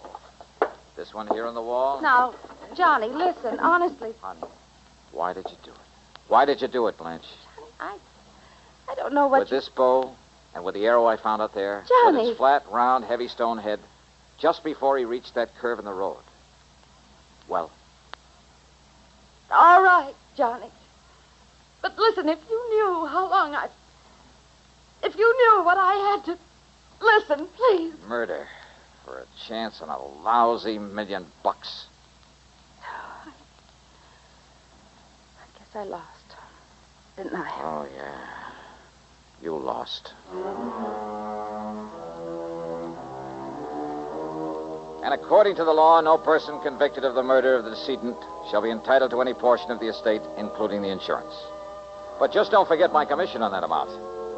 Expense account total, including room and board at Emmer's and the trip back to Hartford, $185.60. Doubled. Yours truly, Johnny Dollar.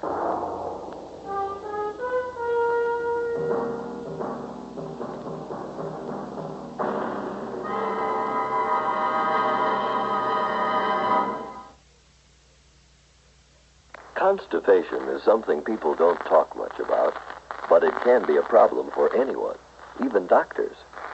And when constipation occurs, it's interesting to see just what doctors consider important about a laxative they might use or recommend. Now, a majority of the doctors we heard from had this to say. A laxative should be effective, gentle, close to natural acting. A medicine that can be used with complete confidence. Well, pleasant-tasting chocolated X-Lax is effective. Overnight, it helps you toward your normal regularity. X-Lax is so gentle, so close to natural acting, there's no upset. That's why many doctors and millions of people use X-Lax with complete confidence. X-Lax, the laxative that helps you toward your normal regularity gently, overnight. Now, here's our star to tell you about next week's story. Well, next week, well, you know something? It's probably the most unusual case I ever set out to investigate. What's more, it shows to what extremes a clever, ingenious man can go to cover up any possible connection with a crime. In this case, murder. And remember the title of it. It's called The Back to the Back Matter. Now, keep the title in mind when you listen to it. Maybe if you do, you'll be able to spot the solution to this murder long before the end of my report on it. Just remember, though, it involves one of the cleverest alibis ever established. One that only the suspect himself can break down. Join us then, won't you? Yours truly, Johnny Dollar.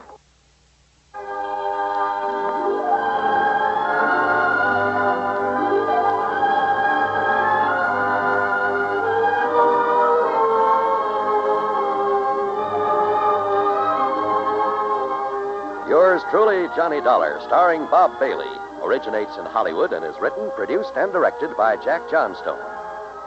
Heard in our cast were Virginia Gregg, G. Stanley Jones, Forrest Lewis, Vic Perrin, and Bart Robinson. Be sure to join us next week, same time and station, for another exciting story of yours truly, Johnny Dollar.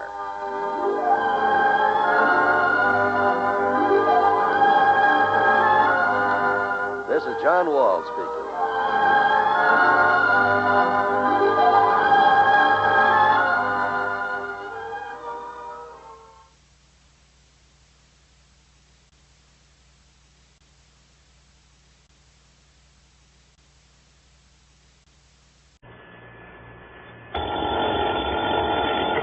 Johnny Dollar.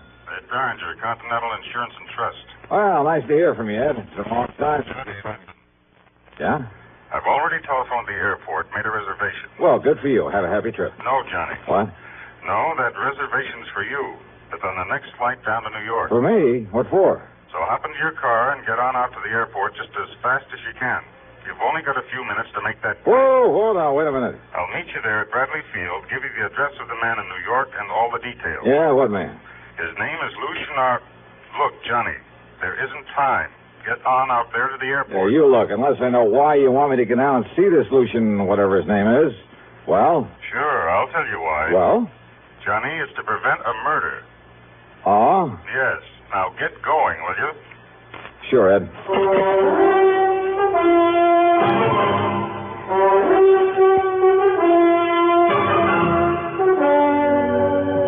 CBS Radio brings you Bob Bailey in the exciting adventures of the man with the action-packed expense account, America's fabulous freelance insurance investigator. Yours truly, Johnny Dollar.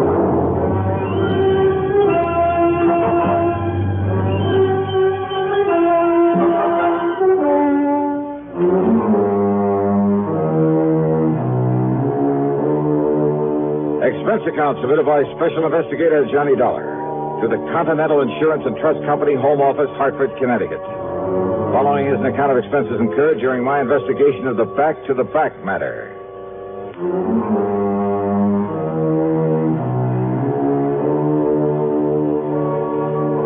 The gas tank of my car was dry as a bone, so expense account item 1 is $5.30 to fill it up. Then I tore on out to Bradley Field, and sure enough, Ed Derringer was waiting for me. Over here, Johnny. Oh, yeah. Is this plane over here? Hi, Ed. How are you? Here now. Here's your ticket. Okay. And here's Mr. Fletcher's address down in New York. Fletcher? Lucian R. Fletcher, head of the Fletcher Advertising Agency. Oh, wants to buy some commercial time on my radio show? No. Oh, he better talk to the folks at CBS. No, Johnny. Listen. Oh, yeah, that's right. You mentioned that nasty word, murder. He phoned me just before I called you. That agency of his is a small one, but prosperous. Up until a couple of years ago, when he took on a partner, it was practically a one-man operation. So? His partner's name is William Spade, Bill Spade. And what Fletcher called about was to tell me that Spade is out to murder him. Why? To get his hands on the advertising agency. What else? So jump onto that plane. No, wait, Ed. If Fletcher knows this, if he's sure of it... He's sure of it, all right. So, Johnny... Well, then why doesn't he call in the police? Have this guy, Spade, locked up? Spade is out of town on some business down in Philadelphia. But he's due back sometime today. There in New York. Now, Ed, look, Johnny, old man Fletcher isn't the kind to go off half-cocked, to come up with a false alarm. So go on down there, find out exactly what's up, do whatever's necessary to nail down his partner, and... Well, go on, Johnny. Your plane's about ready for takeoff. Okay. As long as you're paying the freight. But now listen. Johnny, you haven't any time. Oh, I'll make it all right. Relax. Listen, as soon as we take off, you telephone Lieutenant Randy Singer. Sure. New York Police Department, 18th Precinct, Homicide Division. Yeah, okay. Tell him what you just told me, and then I'm on my way. Sure. Now get aboard before you're too late. Sure. Item 2 on the expense account is, well, no, the ticket for the flight was already paid for, and of course I'd hate to be accused of padding the old expense account, or should I say getting caught. So, item 2 is a dime for a phone call as soon as I landed there in New York, and not to Mr. Fletcher's address at 614 East 52nd Street. 18th Precinct. Conroy. Yeah, Conroy, this is Johnny Dollar. Let me talk to Lieutenant Singer. Oh, hiya, Dollar. How's the private eye business these days? Special investigator to you, copper. Don't like being called a private eye, huh? What's your guess? And listen, us cops don't like being called cops anymore. Yeah, so I've heard. But haven't you heard, Conroy, that a rose by any other name? Now, what's that mean? Well, you figure that one out. Now, will you switch me over to Randy Singer? Afraid I can't do that. What? The lieutenant pulled out here about 20 minutes ago in one of the squad cars. Oh. Big emergency or something, like aren't they all? But he'll be back. Well, look, do you know if he got a call from up in Hartford, Connecticut a while ago? Not that I know of. But I knew he come on duty about half an hour ago. Okay. But I know he made a lot of frantic phone calls before he took off, if that means anything. Well, does it? Also, he took the medico along with him. Well, listen, Conroy, when he comes in, tell him I'll be over at 614 East 52nd Street. 614? At the apartment of a Mr. Lucian R. Fletcher. Now, Dollar, you... Tell him if he can make it, I want to see him over there. 614 East 52nd. Yeah, that's right. Now, listen. Gotta go now. Item 3 is 640 for a taxi at a 614. For some silly reason or other, the doorman at that snooty address hesitated about steering me up to Mr. Fletcher's apartment. That is until I flashed my credentials at him and mumbled the magic word emergency. And I took the elevator up to the 9th floor.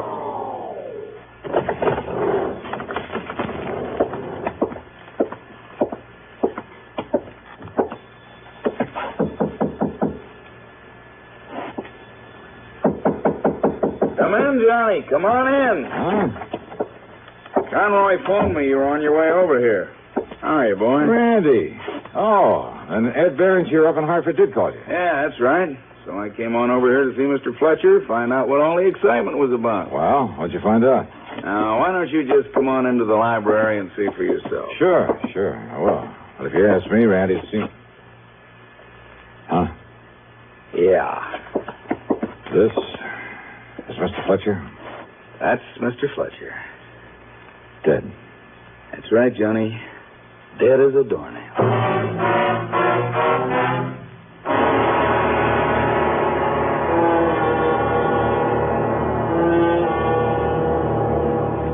Pepsi-Cola refreshes without filling. Why? Because it's truly light. Charlie, you're forgetting something. Wait, Kay, there's more. Yes, ice-cold Pepsi is the delicious refreshment that goes great at a picnic or a party. But, Charlie... And Pepsi goes fast. People like it, so keep plenty handy. There. Oh, you did fine, except for one thing. Well, I mentioned lightness and how Pepsi refreshes and how fast it goes. You left out Pepsi sociability. You know the Be Sociable song. But, Kay, I can't sing. I can. Listen. Be sociable, look smart, keep up to date with Pepsi. Drink light, refreshing Pepsi. Stay young and fair, debonair. Be sociable, have a Pepsi. Well, at least I can say this. Pick up an extra carton of Pepsi today. Please do. And now, Act 2 of yours truly, Johnny Dollar.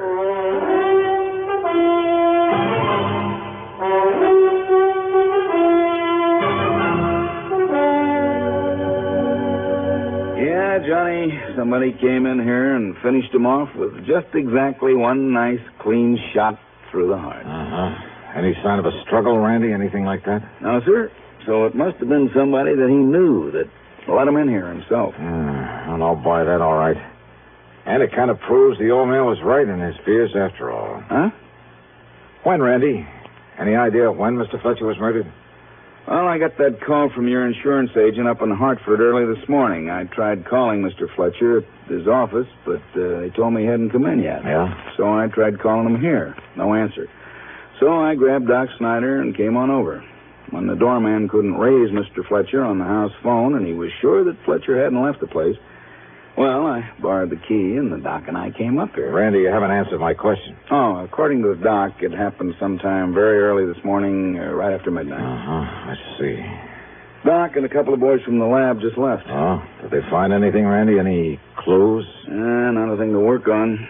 All they know is that he was shot through the heart and what he was shot with.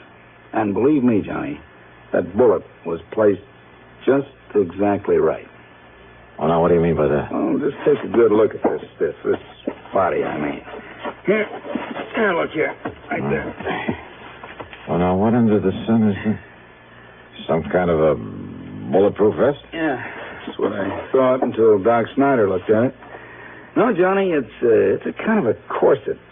Corset? Yeah, that's right, a kind of a back support that was made for him especially. On account of some kind of sacro lumbar trouble or something. Oh, yeah, sacrolumbar support. Yeah, that's it. Oh, I've never seen one quite like this. This thing's almost like a suit of armor. Sure.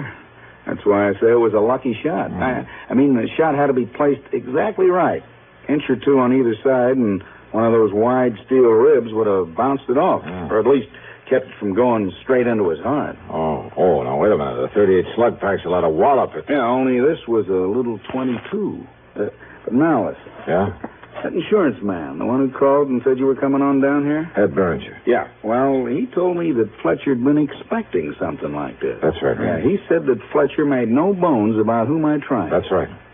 The one man who might stand to benefit from his insurance. And somehow we have to find him. Now, well, who's that? Randy, in his advertising business, he had a partner. Oh? And it seems this partner, a man named William Spade... Oh, wait a minute. That's probably the boys with the meat wagon. And come on to pick them up. Okay, I'll let him in. Okay, boys, you can come. I beg your pardon? Who are you? Why, my name's Spade, Bill Spade. I'm Mr. Fletcher's partner. What's that? So you're Bill Spade, huh? Yes. Well, my name is Dollar, Johnny Dollar. The insurance investigator? That's right. And is that a policeman I see in there in the library? Mr. Dollar, is something wrong here? Where have you been, Mr. Spade? Why, I just got in from Philadelphia. I was down there on some important agency business. Just got back, huh? When? Well, my plane got in about half an hour ago, maybe 45 minutes. Well, here's my ticket. You can check on it. Yeah, maybe I will. Where did you stay in Philadelphia? At the Bellevue Stratford. But why? What's wrong around here? Where is Mr. Fletcher? Just take it easy, Mr. Spade. But I've got to see him on a business matter. You do, huh? Yes, it's very important. About a new client of ours. It has to be acted on at once. Well, I'm afraid it's going to have to wait. I called the office from the airport, and they said he wasn't in yet, so I came on over here. Now, where is he, and what's this all about, Mr. Dollar? So you claim you were down in Philadelphia when your business partner was shot. That's right. I was... Shot? Mr. Fletcher was shot? Real surprise. Where is he? Let me see him. I said take it easy. But good heavens, Mr. Dollar... Take it easy. And if this business matter is so all-fired important, well, hadn't you better be down at the office taking care of it? Oh, Johnny. Well, Mr. Spade? Oh, yes, of course. Of course I should. Sure you should. So why don't you just run along?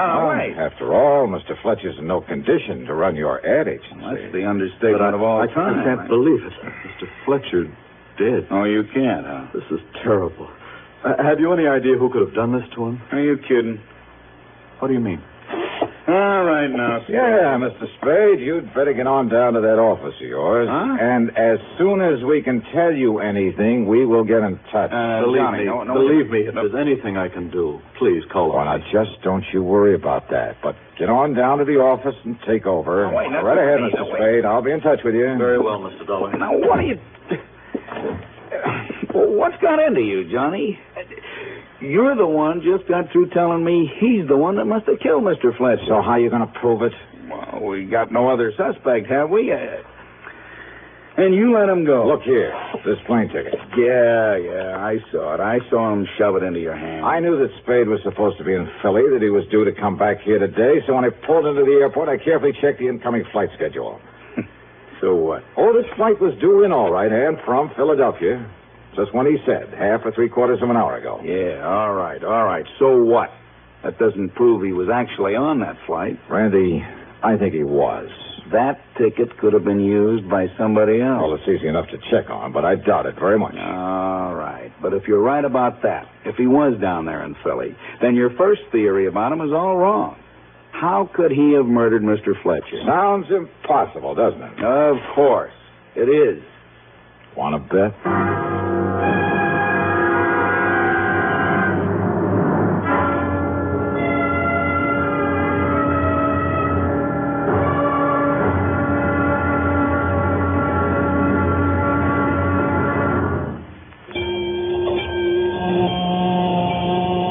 That's a warning signal for all drivers.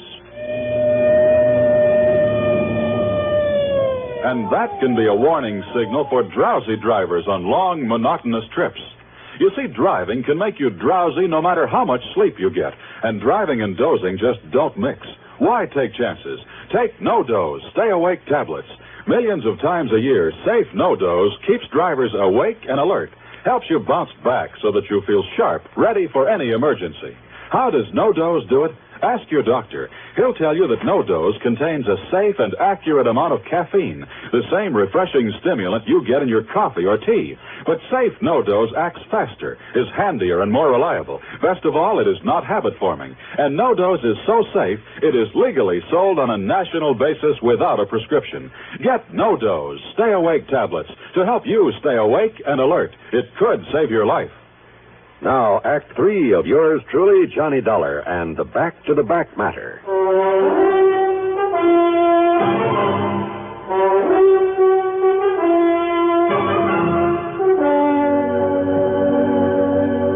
Expense account item 4, 10 cents for a call to the Fletcher Advertising Agency.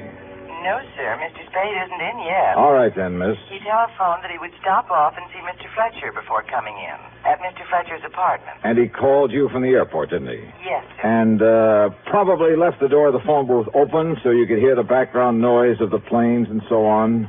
What? Sure. So you know he actually was calling from the airport. Be willing to swear to it. What? Okay, miss. Thanks very much.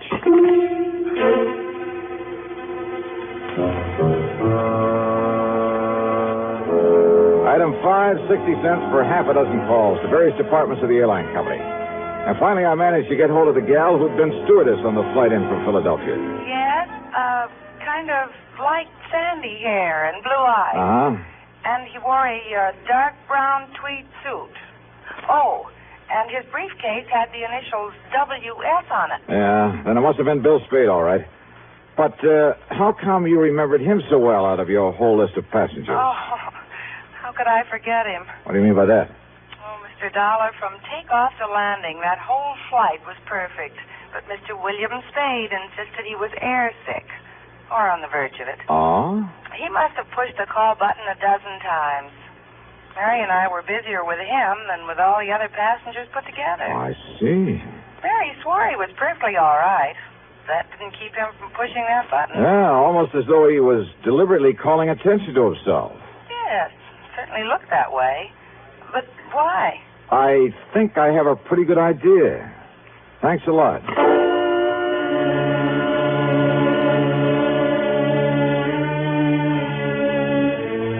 Spade told me he'd stayed over in Philadelphia at the Bellevue Stratford. Item 6 is $1.30 for a call down there. Oh, that's right, sir. Mr. Spade got his key from me and went up to his room at about, 10 o'clock last night. You mean he said he was going to his room? That's right. Then he checked out about 8 o'clock this morning. I see. If it means anything, he mentioned the importance of catching a plane to New York. He mentioned it several times to both me and the cashier. I'm sure he did. Almost like a kid about to take his first airplane ride. Oh, maybe it was just to impress you with the time he left your hotel. Oh? Well, what do you mean by that, sir? Nothing. Forget it. Thanks. From the minute Spade handed me that plane ticket as an alibi, I felt sure he had murdered Mr. Fletcher. As for all his trouble to establish he'd been in Philadelphia that morning, then aboard the plane, then at the airport, well, all very clever. But where was he? What was he doing before he checked under the Bellevue?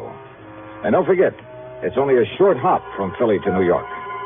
Oh, I knew what Spade's answer would be, that he was in his hotel room asleep. And I'm sure that no one could prove otherwise. No one, that is, except Spade himself, could prove he left that hotel during the night, gone to New York under another name, killed his partner, then got back in plenty of time to check out of the Bellevue at 8 a.m. So unless I could somehow trick him. Item 7.85 for a cab to his office. Yes, come in, Mr. Dollar, and sit down. All right. Thanks. I'm sorry for the appearance of my desk, but with all that's happened and with the affairs of my new client to take care of... Your new client? Well, after all, with Mr. Fletcher gone... Hey, it looks to me like you have every newspaper in town piled up here. But they wouldn't write about Mr. Fletcher unless he were dead or murdered. What? Tell me, how did you and Fletcher get along? I suppose I might have expected you to ask something like that, just as a matter of routine questioning, or questioning of anyone who knew him. Maybe. But what did you mean by saying the papers would only print a story if he were dead? Just let me ask the question, sir. Well, of course. Well?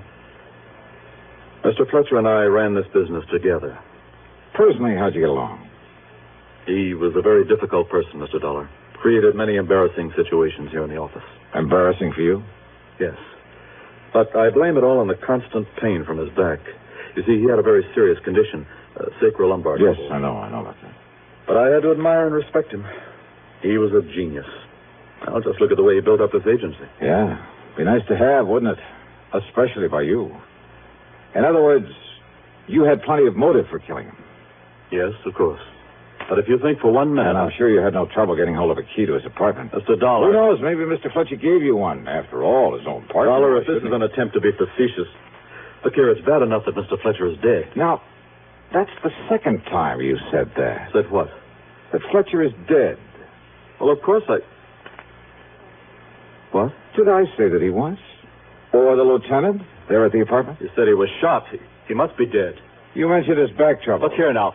I myself saw that corset he was wearing, those wide, heavy stays made of steel. Oh, you should have thought about those.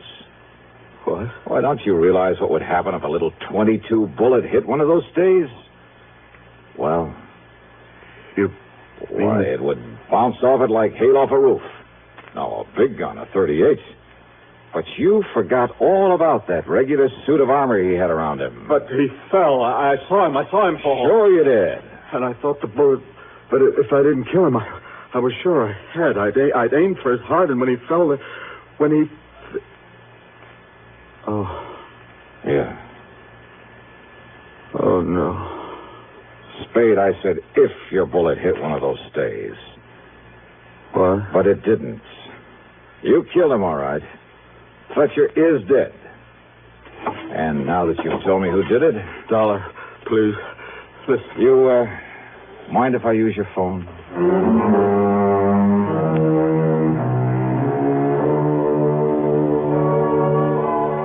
It's funny how a man like that can plan a thing so carefully, carry it out so carefully, and then when he's caught, lose his head and blab all over the place. Spade even made a grab for the little .22 pistol he'd used and had right there in his desk. Well, it'll be good as evidence. Expense account total, including a good meal and the fare back to dear old Hartford, $25.80. Yours truly, Johnny Dollar.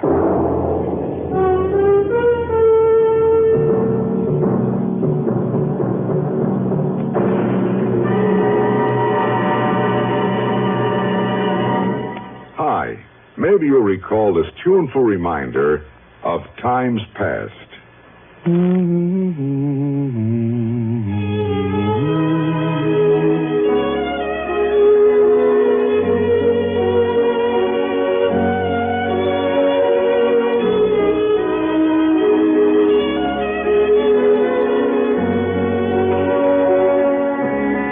This is Dennis James with something else worth remembering. It's this. You're so right to stay regular with Kellogg's All-Bran. See, it's the normal, natural way to youthful regularity. The whole brand content of Kellogg's All-Bran supplies your system with all the bulk-forming food that you need every day. There's only one All-Bran. It's Kellogg's All-Bran. So relieve irregularity from lack of bulk, as millions do, with a bowl full of Kellogg's All-Bran each morning. ALL-BRAN. It's Kellogg's All-Bran. Now, here's our star to tell you about next week's story. Next week? Well, a funny thing happens.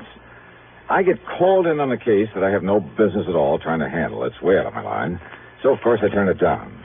Then along comes another insurance company with another case for me to solve, kind of a dangerous one, too, and has no connection whatsoever with the one I refused.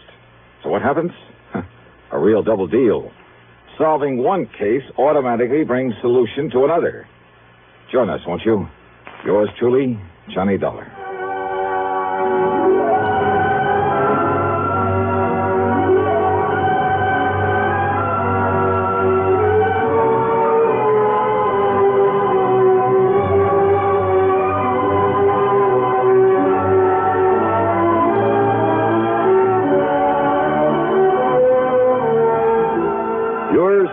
Johnny Dollar, starring Bob Bailey, originates in Hollywood and is written, produced, and directed by Jack Johnstone. Heard in our cast were Virginia Gregg, Gene Tatum, Frank Gerstle, James McCallion, Herb Vigran, Jack Edwards, and Forrest Lewis. Be sure to join us next week, same time and station, for another exciting story of yours truly, Johnny Dollar.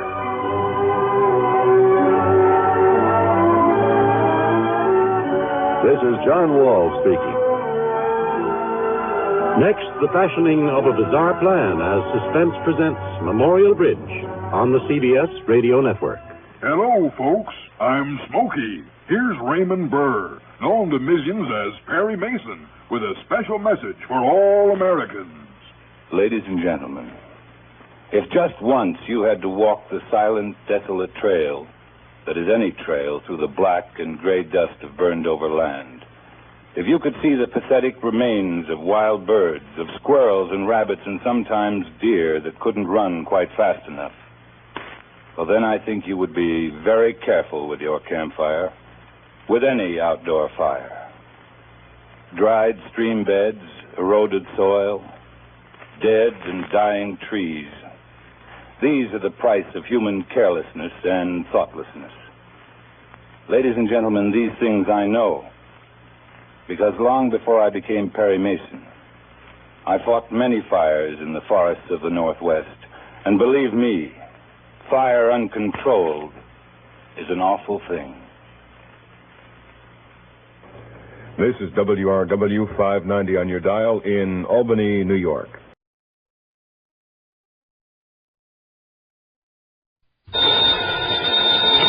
Johnny Dollar. This is Fred Porter, Johnny, at Mono Guarantee Insurance Company in Philadelphia. Well, how you doing, Fred? Johnny, you remember about a year ago when somebody walked up with the Reimer collection of miniatures? Miniatures? You know those tiny paintings, portraits usually done on porcelain? Oh, yeah, I know what you mean. But I don't think I ever heard of any Reimer collection. Half a dozen of them stolen from the Reimer galleries in Philadelphia. Cost us something over $20,000 insurance. Never found them, huh? Well, here's the thing. I just got a phone call from Wilbert Reimer. He wants to see you just as quickly as possible. About those miniatures. He wouldn't say, Johnny, but I'll bet on it. And he insisted that you and only you be brought in. Huh. Funny, since I had nothing whatsoever to do with the case. Well, why not, with your reputation? But I thought you usually had a staff man Plus that took the care of fact that our company investigator at that time was Jerry Pitcher. Jerry Pitcher? Yep. The one who was suspected of complicity in some of the cases he was supposed to be investigating? That's the one. Well, wasn't he suspect in that robbery? Yeah, but neither we nor the police could ever pin anything on him. All we could do was fire him and warn the other insurance companies to look out for him. Fred. Yeah? Any idea where Jerry Pitcher's operating now? Not the least. After the Reimer episode, he simply disappeared. There was talk of his having skipped the country, but nobody was sure of it. I wonder if Reimer's suddenly got a lead on him. There's one way to find out. Okay, Freddie, I'll grab the first train.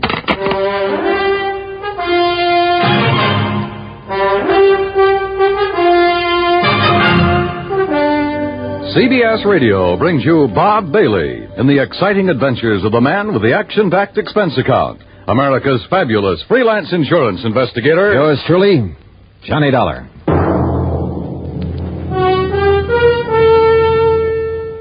And now, Act One of yours truly, Johnny Dollar.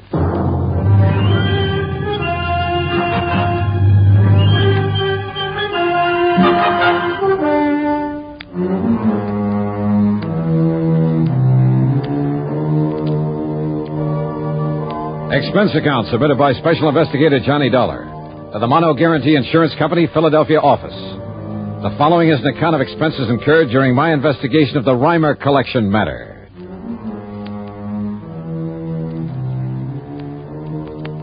Expense account item 1, $8.25 train fare and incidentals, Hartford to Philadelphia, PA. Item 2, 70 cents for a taxi to the Reimer Galleries over on Walnut Street.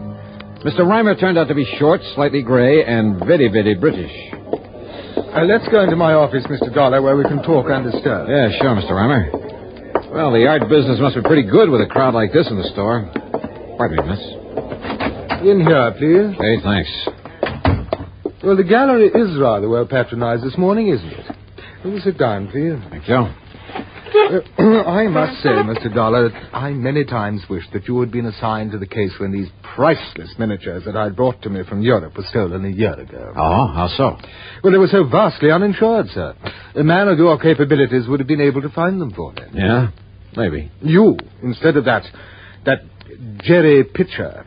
I understand that, although nobody could prove anything, you suspected him of somehow being involved in that loss. Oh, yes. If only because of his failure to investigate it properly. But now look here, son. This check has a direct relationship with the unusual number of people visiting the gallery this morning. Uh-huh. This check was made out by you? Yes. I intend to put it in the mails before the day is over. To the Mono Guarantee Insurance Company. $4,050? The exact amount I received for the loss of one of the miniatures, a genuine Pellegrini. But you collected something like $20,000 in all. On the 6 that were stolen, yes. But now, suddenly, and most mysteriously, the Pellegrini has been returned to me. What? And, of course, the people out there in the gallery, most of them connoisseurs, would be interested in seeing it again, wouldn't they? Yeah, I should think so. As a matter of fact, I've already found a buyer for it. Who? Mr. Charles Cunningham, one of my regular clients. Well, just how did you happen to get this one back? 2 days ago, when I opened the place, I found it lying inside the door, on the floor, under the letter slot for the morning mail. Just lying there? But it was wrapped in a bit of coarse wrapping paper, the sort a greengrocer might use, and it was tied up with a piece of dirty string. No note or anything with it? Nothing. They're very mysterious. But why was it returned? Who knows? Would you call it a pretty well-known piece, one that might easily be recognized? Oh, definitely. And of course, there were pictures of it in the papers and of the others at the time that they were stolen. In other words, anybody having it stood a pretty good chance of being caught if he tried to sell it. But that does seem to be a logical conclusion, doesn't it? Yet there's always the black market. I mean, abroad, in Paris. A lot of fine art that was stolen during the war has suddenly shown up over there. Yes, and I understand that otherwise perfectly honest collectors haven't hesitated to purchase it. Things taken from the Louvre, from various museums in Germany, and... Hello, but Mr. Dollar, if the thief were caught smuggling the miniatures out of this country... Yeah, I know what you mean. But now, why return these to you? One of them, Mr. Dollar. Okay, one of them, but why? Well, there is, of course, one possibility. Yeah? Like what? Well, if the thief himself were a connoisseur, one who would fully appreciate the value of the miniatures, well, I'm certain that he would never bring himself to simply destroy them. That is, after realizing that he couldn't very well dispose of them without being caught. So rather than destroy them, he decided to give up and return them to you? Well, it is a possibility, isn't it? But he returned only one of them. And, of course, this theory of yours rules out Jerry Pitcher. Well, yes. But it's puzzling, isn't it? Yeah. Wait now, the paper and the string you found wrapped around it. What? Where are they? I'd like to see them. Well? Oh, how utterly stupid of me. What do you mean? I'm afraid I threw them out with the trash, Mr. Dollar. It was taken away yesterday. Oh, great. You might have found fingerprints on them, mightn't you? Yeah, and they might have given us a lead on whoever stole those things in the first place. I'm terribly sorry. It was terribly stupid of me. My reason for sending them for you, I hoped that by finding who returned this one, you might find the rest of them. Sure. In which case, your insurance company, well, needless to say, I would gladly return all of the money they paid to me. Make them pretty happy, wouldn't it? But no. Yeah, they might even feel like handing me a nice big fat commission. Now I destroyed the one possible clue. Well, there must be others, if I can dig them up. Oh, I hope so, Mr. Dollar. Or, of course, we could just sit here and wait for the other 5 to be returned to you. I presume you're jesting, sir. Yeah, I'm afraid so. Yes. So how will you proceed? Well, I'll tell you something, Mr. Reimer. Yes? Yes, Mr. Dollar? I haven't the least idea.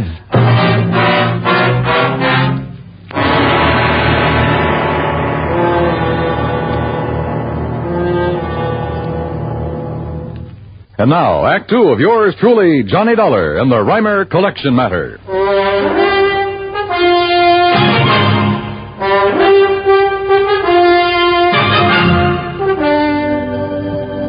Expense account item 2, 60 cents for a cab to Fred Porter's office at Mono Guarantee Insurance.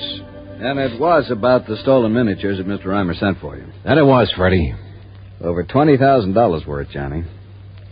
Well, has he some idea now about who might have taken them? Fred, one of them, a Pellegrini, has just been returned to him. What? Yeah. Reimer's sending you a check in the amount your company paid him for that particular one. Well, who returned it to him? I don't know. He doesn't know. It was simply pushed through the letter slot in the door of the gallery. No clues, no nothing. Johnny, whoever returned it must have been the thief. Or someone who knows the thief has contact with him.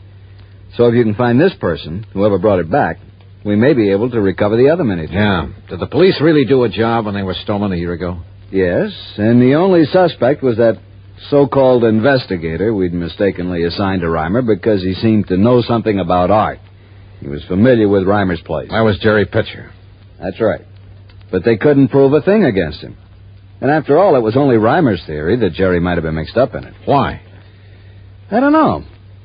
It may have been because of the sloppy way he handled his end of the investigation. And don't forget, it was about that time we learned that Pitcher's reputation wasn't all that it might have been. Have you got any idea where Jerry might be now? As I told you over the phone, Johnny, there was talk that he'd skipped the country.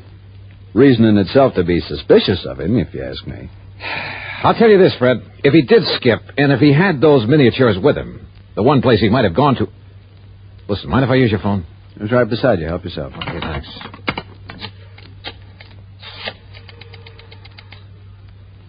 Hello, operator. I want to put through a call to Paris, France. Paris? Johnny... Just take it easy, Freddie, and stay close to this phone so that you can hear.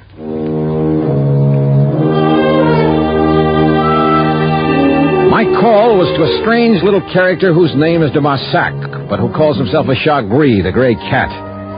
His knowledge of the Paris underworld and everything that goes on in it is nothing short of fabulous. Yeah, because he himself is very much a part of it, of what goes on there. Not a single important work of art could ever hit the black market without his knowing about it. How oui, Monsieur Darlin. This is your oldest, your dearest friend, Le Chagris. Oldest and dearest friend, huh? But of course. Oh, sure. Now listen to Marsac. I want some information. Maybe you can give it to me. For a small fee, perhaps? Perhaps. See, $1,000 American? 1,000?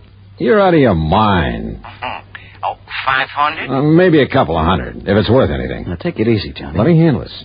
Now listen to Marsac. Well, speak, monsieur. Well, I'm looking for a man named Jerry Pitcher. Ever see or hear of him? Jerry Pitcher? No, monsieur. You're sure? Yes, I'm sure. Then what about the Reimer collection of miniatures? Oui. Yeah, there's some tiny paintings on porcelain. Yeah, but of course, they were here on the black market. You get that? I sure did. Go on, Johnny. Monsieur? When, de Marsac? When did you see them? Well, it is important. You kidding? Of course it is. Then you will pay me, 400, perhaps? 200. Now when? Oh, me. Well, 3 years ago. 3 years ago? We when they purchased for the gallery there in the United States. Oh, well, that's a lot of help. But who brought them for the Reimer Gallery? Who purchased them, do you know? Well? Uh-huh. So that is the question. That's right. Well, then 300, perhaps? Oh, it's worth it, monsieur. Okay, 250. Now tell me who. Well, it was Monsieur Reimer himself. What? Reimer himself bought them there in the black market? Oui, monsieur. Ah, I see. Well, so perhaps it is really worth 400, monsieur? No, on second thought, de Marsac, I'm afraid it doesn't mean a thing. I'll mail you a check. Well, of course, the last time I saw it... What? What's that? Well? Okay, 400. Bien. It was 6 months ago, June. In June? Oui, June. At the shop of my very dear friend... Oh, that scoundrel, that terrible crook, Francois Dubesson, defense. But not for long. What do you mean? Because he could not sell them. They were what you call too hot. Huh? Because they were known to have been so recently stolen from the gallery there in America. Too hot, huh? So whoever had them brought them back here. You see, monsieur? All right, de Marsac. Who was that fence that Dubesson... who was he trying to sell them for? This man Pitcher? Oh, no, monsieur. I told you I never heard of him. Well, who then? Well, alas, I do not know. And with a clever man like Dubesson, well, perhaps for you, my oldest, my dearest friend, and it might take some time and expense. Then no bother, yet. Well, monsieur... Forget it. I'll send you a check. Only you can send it to him, Fred. Save putting it on my expense account. Now, wait a minute, Johnny. If he can find out who was trying to peddle the miniatures over there... Oh, you underestimate Le Chagris. What? If he's seen them, he knows what they're worth. So what? By the time he got that information, you'd have to pay him 1,000, maybe 2. Well, even so, Johnny, if it leads us to the thief and the other miniatures that were stolen... Leads us to him or merely tells us who he is? What's the difference? And I thought you were convinced it's Jerry Pitcher. Well, who else? Why? I don't know. Ask the police. Ask Reimer. Maybe I will. Or maybe I got a better idea. Item 4, $1.50 for a taxi out to the Museum of Art, where I finally ran down one of the curators, a man by the name of Kingman. Well, of course I know the Reimer miniatures, Mr. Dollar. Priceless. And such a shame that they've been lost to the world of art.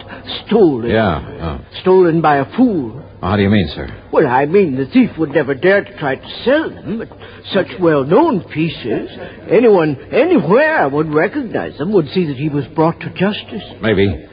How much would you say those 6 little paintings are worth? About? 2 or 3 years ago, not very much. But now that their history is known, well, this often happens with works of art, Mr. Dollar. How much, Mr. Kingman? Well, somewhere, I would say, that is, if they're ever found. Yes? Somewhere in the neighborhood of $200,000.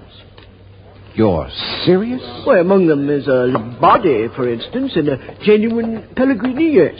Pellegrini? Pellegrini the Elder. And one of our wealthy collectors, Mr. Charles Cunningham, would pay almost... Listen, do you know where I can find him? I believe I have his address and phone number in my office. Good. Come on. But why all this interest, Mr. Dollar? I'll tell you about it on the way to your office, Mr. Kingman. Item 5, 10 cents for a phone call, only to learn that Mr. Charles Cunningham was out of town for the day. So item 6, $14 even, is for a dinner, a room, and some breakfast at the Bellevue Stratford. Then early the next morning, item 7, another dime for another phone call. Insurance investigator, did you say? That's right, Mr. Cunningham. Well, what can I do for you, Mr. Dollar? Just answer one question, please. How much are you paying the Reimer Galleries for a Pellegrini miniature? You mean the one that was stolen a year ago that has been recently recovered? That's the one I mean. What's the price? Oh, well, now, I'm afraid that's something. How much, sir? It was a private sale, Mr. Dollar, a confidential transaction, and, Well? I don't know whether you realize it or not, but only recently has the value of those miniatures become... Yeah, I know all about that. How much, Mr. Cunningham? Now, look here. Would you rather be hauled in as accessory to a fraud? You mean the Pellegrini isn't genuine? Oh, it probably is. But you said I might be involved in a fraud. How much? I'm giving Reimer $20,500 for it. Maybe you'd better call your bank and have them stop the check. Stop the Thank you, Mr. check? Cunningham. It looks as though my hunch was right. What? Goodbye, sir.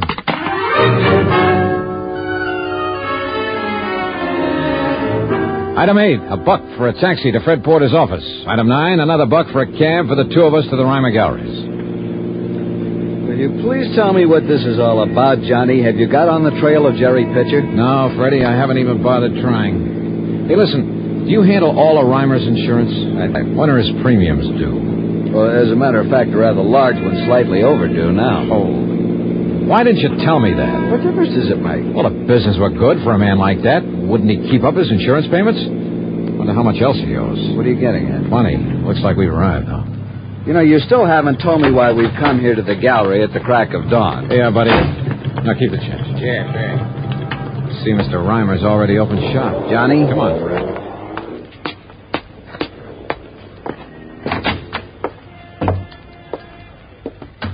Well, Mr. Reimer. Oh, Mr. Dollar, I am indeed glad to see you. Indeed. Indeed. Good morning, Mr. Porter. Mr. Reimer?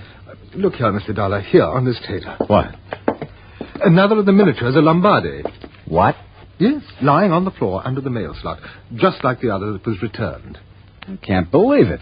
Here, let me see. No, don't touch it. And you see, Mr. Dollar, this time I saved the string and wrapper for you. Oh? Why? Fingerprints? Yes, of course. Only I doubt if we'll find any. But you were most explicit. Matter of fact, if you didn't wear gloves in wrapping it up, you were pretty stupid. I beg your pardon. Asked that I be dragged in so that nobody would suspect you, huh? Suspect me? Johnny, what of Jerry Pitcher? Who knows what Jerry is, Jan? Who cares? Mr. Reimer, when was your last trip to Europe? In June, wasn't it? I make many trips to Europe in order In June? Well, yes, it was. But now look here. Let's go back to your office. I want to look at your bank statements for the past year. Mr. Dollar. Or would you rather I just call in the cops? I don't know what you're talking about. Real honest business you've been running, huh? Of course. But you didn't hesitate to buy stolen, smuggled artworks on the Paris black market. Now, look here, sir. I suppose I should have started thinking when you told me those miniatures were considerably underinsured. What? Yeah, because you insured them before their true value really became known. But by the time you did know it, you'd already pulled the fake robbery, collected the insurance on them to keep your business going. Well, now, please. You tried to sell them in Paris then, but they were too hot. That was in June. But you still needed money, didn't you? But have I denied So that you had to bring them back. After all, you'd only collected about $20,000 on them. And now you could sell them for $200,000 at least. Is this true? Pretty nice profit, even after you got through returning what you'd collected from the insurance company. Mr. Reimer? And how to get them back? Have them mysteriously reappear one at a time and give out that cock and bull story about the thief not daring to sell them without being caught. Well, Mr. Reimer? Well, do you think, if I produce the others, if I write and sign a full confession, the authorities will be more gentle with me?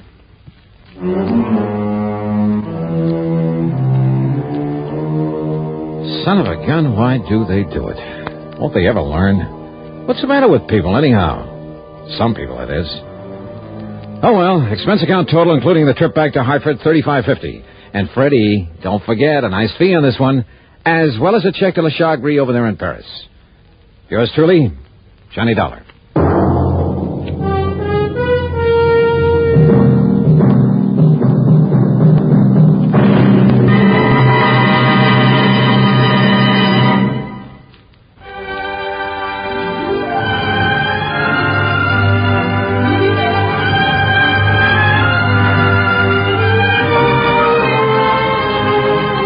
Yours truly, Johnny Dollar, starring Bob Bailey, originates in Hollywood and is written, produced, and directed by Jack Johnstone.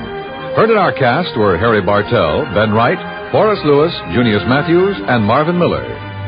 Be sure to join us next week, same time and station, for another exciting story of yours truly, Johnny Dollar. This is Dan Cubberly speaking.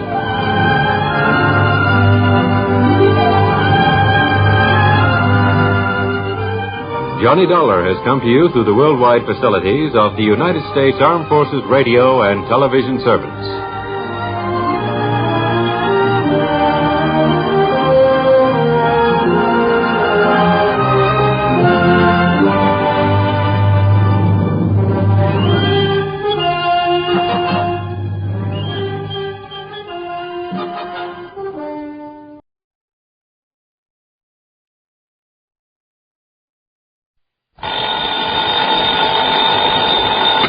Johnny Dollar. Al Turner, Johnny, over here at New Britain Mutual. Al, it's been a long time. Yeah, I know. What can I do for you? Plenty, I hope. How old are you, Johnny? Well, next birthday I'll be 30... Huh? 30 what? Now, why? Well, it really doesn't make too much difference. You see, Johnny, I think it's time you entered a home for the aged. I what? And if you think I'm kidding, I'm not. Okay, Al, what's the gag? I told you, I want you over at the Mackley Rest Home. Where's that? Frog Mountain, New York. Where's that? Down along the Hudson River above Poughkeepsie near Kingston. But, just to pay him a little visit, not to stay. That's right. What goes down there? Sudden death, Johnny. Deaths. Oh? 4 of them in a row, 3 of them insured by us. Well, after all, if they're old folks... That's the beneficiary of all that insurance. Yeah? The sole beneficiary of all the insurance on them just happens to be the Mackley Rest Home. Oh. Yeah. Okay, Al, I'll, kind of drop in on him.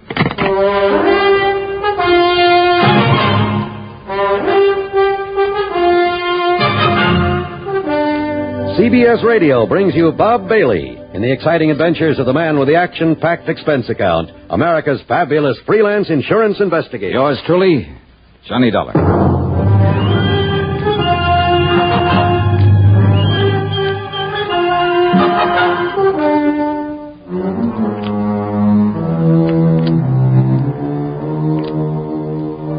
Expense account submitted by Special Investigator Johnny Dollar to the New Britain Mutual Insurance Company, Home Office, Hartford, Connecticut.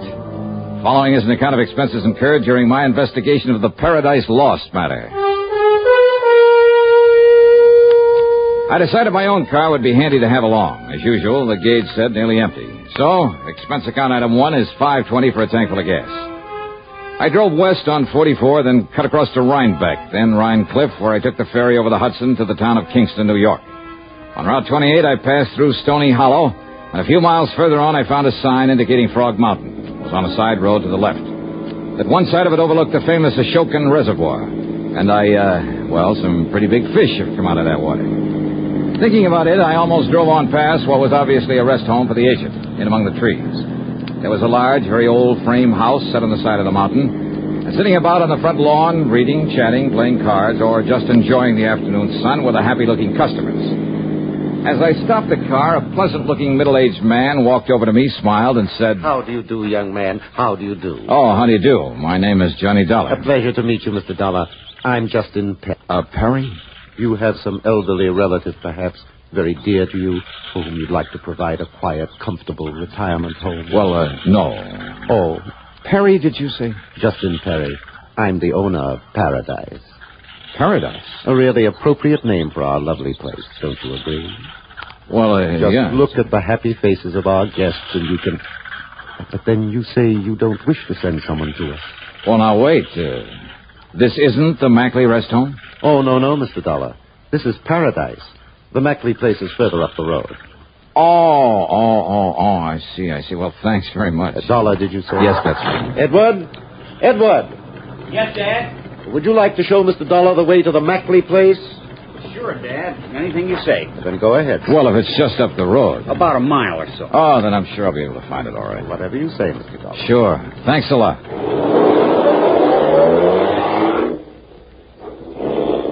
A very nice spot. And some of the folks on the lawn waved cheerily as I drove on back up the road toward the mountain. I wondered if the Mackley place would be the same. It wasn't. At least, well, it was brand new, a modern ranch type of thing, built on a single level. A lot of native stone and glass, all very pretty and smart and practical, but lacking in warmth. The guests, the residents, though well-dressed and apparently wealthy, were sitting by themselves for the most part, reading or just sitting. No one seemed to notice me as I parked my car, then walked in through the door at one side marked office. Yes. Something I can do for you? Mr. Mackley? Yes, that's right. Peter Mackley. And, who are you? My name is Johnny Dollar. Oh, yes, the insurance investigator. How are you? Hiya. Al Turner at the insurance company said you'd be coming along. Won't you sit down? Oh, he did? Yes. Just to be honest about it, I don't see why, though. You don't, huh? Well, now, what do you mean by that, Mr. Dollar? Well, it's quite a layout you have here, Mr. Mackley. Must have set you back a lot of money. Well, that's no secret. But I suppose it's all bought and paid for. Oh, far from it, Mr. Dollar. It'll be some years before we get our heads above water. Even with the help of 2 or 3 nice, fat insurance legacies? Now, look here, Dollar. Well? If you're referring to the fact that some people happen to die and just happen to leave some insurance to us... Just happen to, huh? Now, what's that mean? Just exactly what you think it does, Mackley. Are you trying to imply that I or anybody else... If the shoe fits where it... if you're saying that you suspect we might have murdered those old people... Did I say that? Well, that's what you meant, isn't it? You've no right coming here accusing me of something like that. Now, look, you... And what's more, you're not the police, and you have no authority around here. So just go on, get out of here. Sorry, but I'm not leaving this place until I find out something more about how those people died. Dollar, you're going to be sorry for this. Is that a threat? You take it any way you like. Well, it may sound a bit corny, Mackley. Now just get out of here. Just remember that anything you say now might be used against you. Why, you arrogant... And now, Act Two of yours truly, Johnny Dollar, and the Paradise Lost matter.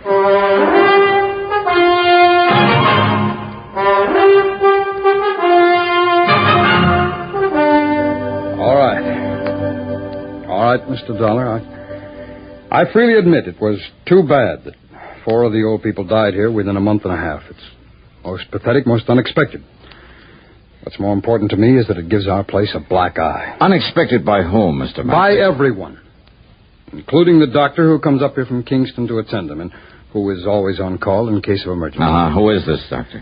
He's Dr. Nathan Way. He's from over in Kingston. Just how did these 4 people die? Well, according to their death certificates, the first one was an accident. Old Mr. Bartley slipped and fell off the corner of the porch one night while he was walking in his sleep. Slipped or was pushed? Now, look here, Dollar. Okay. What about the other 3? They were natural causes. That is, their hearts gave out. According to the death certificates. That's right. But what really happened? Poison, perhaps? Something like that?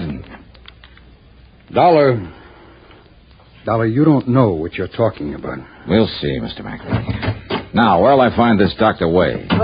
Someone mentioned my name. Hello, Doctor. Hello, Peter. Doctor, this is Johnny Dollar. He's an investigator from the insurance company. How do you do, Mr. Dollar? Doctor? Dollar seems to have the absurd, the fantastic idea that the recent deaths here were deliberate. Yes, what? Yes, in order that we could benefit from the insurance, those fine old people were kind enough to leave us. Well, now, that is rather absurd, Mr. Dollar. Is it, Doctor? This place is up to its neck in debt. I told you that, Dollar. But isn't that to be expected when you consider the cost of building a fine new establishment like this? All right. After all, it's less than 2 years old. And what did you do before this, Mackley? In some business where you could go around making contacts that would assure you plenty of wealthy, gullible customers for this racket? Dollar. Well? Dollar, my wife and I have been in this business of taking care of old people ever since my parents died. That's over 15 years ago. Yeah, where? In Pennsylvania. I can check on that, you know. I know that. Why did you pack up and come here to New York? Tell him, Peter. Well, for one thing, the air. The climate is much better here than it was in the coal region. Yes? And?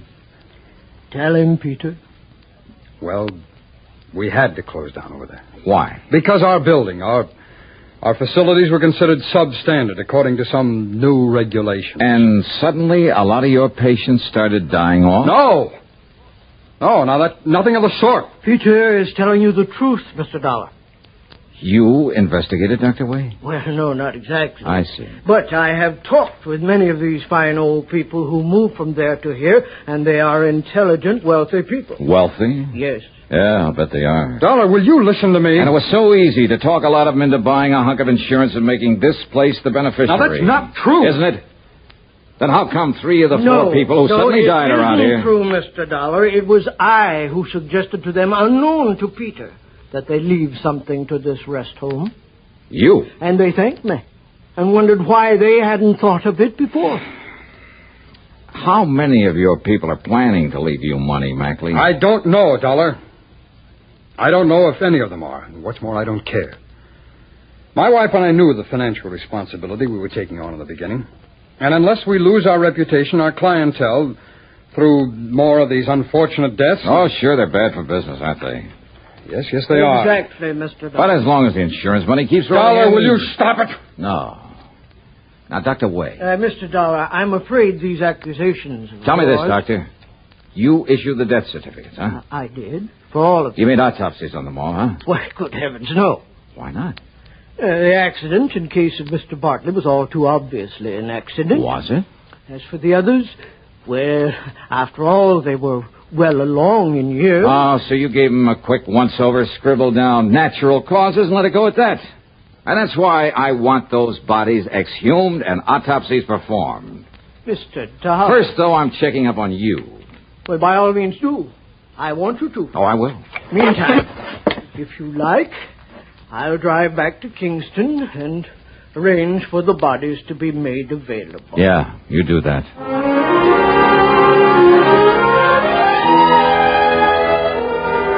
I followed the doctor into Kingston, parked my stuff at a hotel, and dropped in at police headquarters where I talked with Lieutenant Art Connolly. Dollar, I'm glad you're looking into this. Frog Mountain's a bit out of our jurisdiction, officially, that is. But I've wondered about those deaths myself. Well, how much do you know about Peter Mackley, Lieutenant? Well, I've thought a lot of that man ever since he came to these parts. Oh? Yeah, he's not the kind you might expect to be running an old folks' home, but, well, he's okay. I see. How well do you know Dr. Way? Well, one of the finest people we have here in Kingston. And without a doubt, the best man to make those autopsies you want. He's connected with the department? Yeah. And if you ask me, he'll get you results so fast it'll... Oh, now, wait a minute, Dollar. You're not thinking that Dr. Wade... Mackley, huh? And I'll tell you this about Pete Mackley, Dollar. It took a lot of guts for him to go to that place of his. What do you mean by that? I mean against some of the folks around town who were partial to Justin Perry, who runs the Paradise Home, who were afraid it might put him out of business. Mackley's place being so much nicer and modern and all. That still doesn't mean anything, Lieutenant. And you know, those old folks like things new and modern. And if Perry doesn't improve that place of his... Oh, yeah? Oh, hello, Doc. Lieutenant, Mr. Dollar, I'll be able to make those autopsies tonight. When I'm finished, I'll call you at your hotel. Sure, Doctor. You do that. I talked further with the lieutenant, but I'm afraid I didn't get much help from him. He was convinced, a little too convinced, that Peter Mackley was all right, and he spent all his time defending him. A late dinner at the hotel was item 2, $4.25. Item 3 was 35 cents for a magazine. I went up to my room, sprawled out in a big overstuffed chair, put my feet on the windowsill, and promptly went to sleep. Yeah, the combination of a big dinner and a quiet night had really got to me. Too much for my own good. He must have used a calling card to slip the lock on the door, because the first thing I remember was hearing the door close. And when the light switch went off... Huh? Who's that? What's the idea of turning off the... Oh, no, you...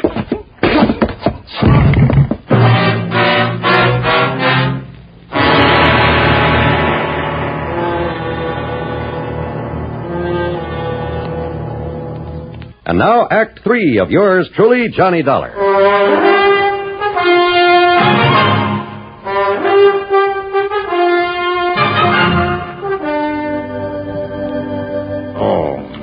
Easy now, easy. Another piece of tape to hold this bandage on your head. You'll be... Doctor. Yeah, there you are. That's Back right. away. Now, don't tell me you fell asleep and fell out of your chair and did this. Oh, no. Listen. And here. Perhaps a drop of this medicinal brandy? No, yeah. Oh, yeah, thanks.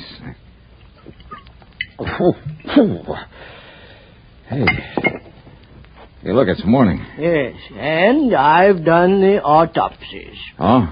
I knocked on your door and didn't get any answer. Doc, listen. But it wasn't locked, so I came on in and, what happened? Oh, somebody sneaked in and slugged me. Who? Are you kidding? But come on, what about the autopsies? Yes. Well, no question about it. Mr. Bartley's death was an accident. But the others? Poison. A poison that made it look like heart failure. Okay, then. Hello. Your order, please? Lieutenant Art Conley at police headquarters. I'll call you right back, sir. Emergency, operator. This isn't... Okay. And now, Mr. Dollar. So, Doctor, somebody at Mackley's rest home gave them poison. So that's it. But the only medicines those people get are the ones that I myself prescribe. And I have never prescribed even the most minute dose of sodium Lieutenant Johnny Dollar. I'm glad you called, Dollar. Doc told me the result of his autopsy is on his way over to see you. Then you know. But I still refuse to believe that Peter Mackley... No? Then why did he come here and try to put me out of the picture? He... What? I don't know what scared him off before he could finish the job, but I'm thankful something did. When? Last night I was asleep. Oh, well, then you're wrong. It wasn't Peter Mackley. No? Knowing that sometimes you have to suspect even your best friend on a case like this, I had Mackley here at headquarters all night. So, Dollar... Doctor... My prescriptions? Yes. I've been thinking about that. They're always made up at Pearson's drugstore by Mrs. Pearson herself. Then she is going to have some visitors. What? Come along, Doc.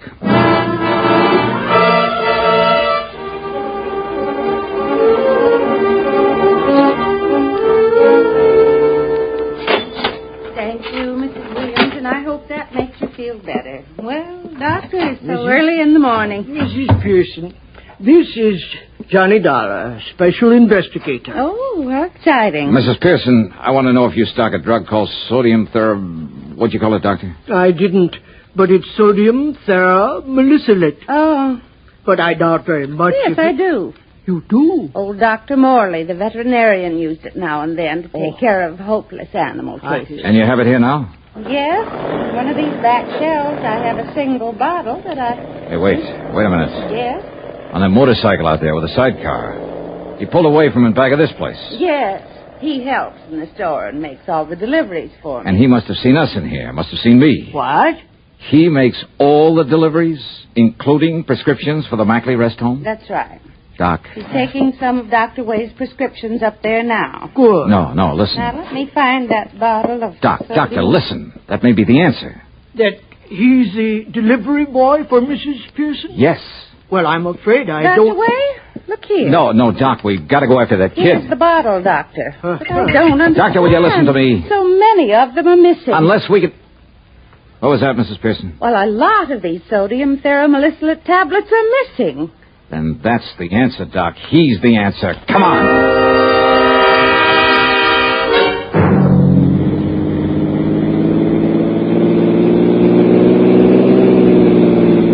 Have you ever tried to chase a motorcycle up a tortuous, treacherous mountain road? Well, I did. We did. And the sidecar was the only thing that kept him from running away from us. And the fact that he kept looking back, knowing we were chasing him. No, he'll kill himself. Looking back at us. That was his big mistake. He'll never make that turn. That was young Edward Perry's fatal mistake.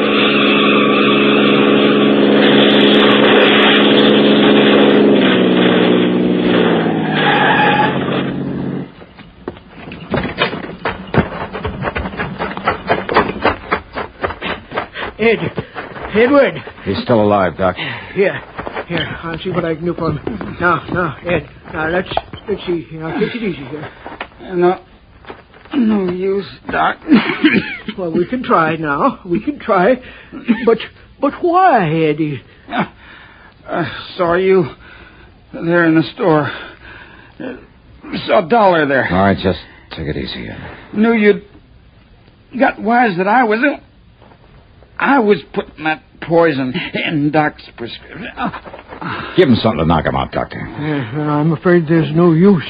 I'm afraid... But it was Dad who... Justin Perry. Dad made me. Said if enough people at Mackley's died off, they'd... Now, easy, lad, easy. They'd leave Mackley's, come to Dad's place. Eddie, why? To the paradise. We'd put Mackley out of business. Barry's arm, Dollar. Right, Doc. Put Mackley out of...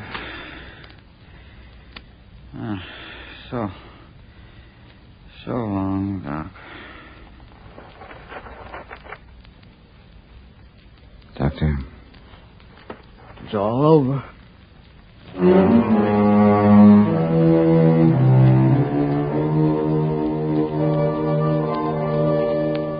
No, I don't know.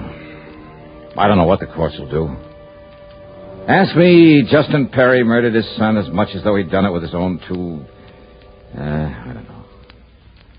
Expense account total, call it $50. Yours truly, Johnny Dollar.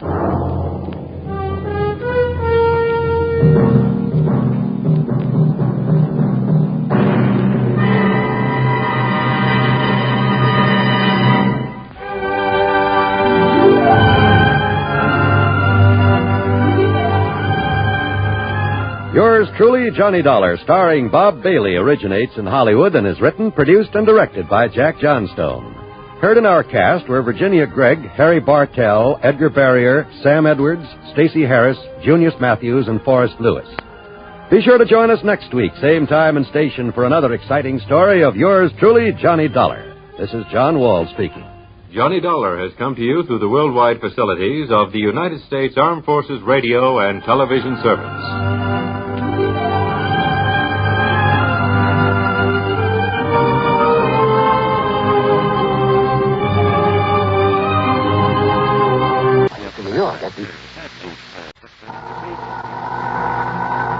Johnny Dollar. George Reed here. Georgie, how's Floyd's of England holding up this weather? Fine, Johnny, fine.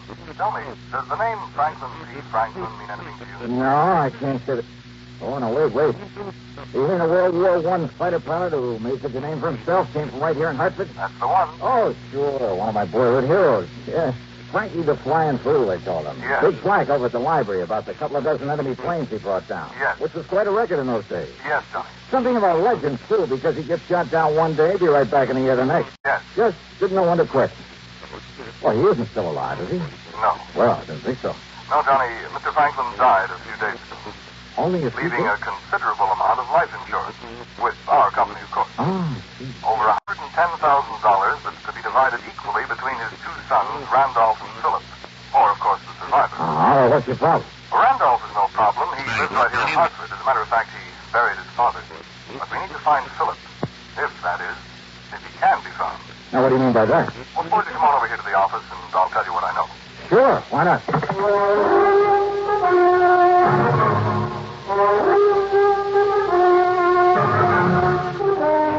CBS Radio brings you Bob Bailey in the exciting adventures of the man with the action-packed expense account, America's fabulous freelance insurance investigator. Yours truly, Johnny Dollar.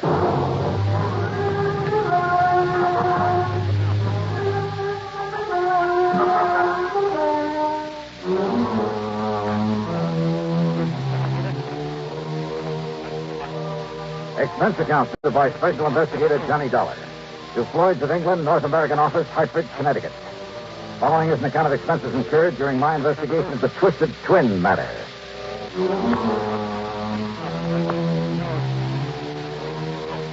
Floyd's of England hands me some pretty screwy cases, but I love them because they always put money in my pocket, sometimes plenty. So, expense account item $1.10 for a taxi over to George Reed's office in the big new building on the square. Yes, Johnny, as you mentioned over the phone, Franklin was one of the wildest, most daring aviators in all of World War I.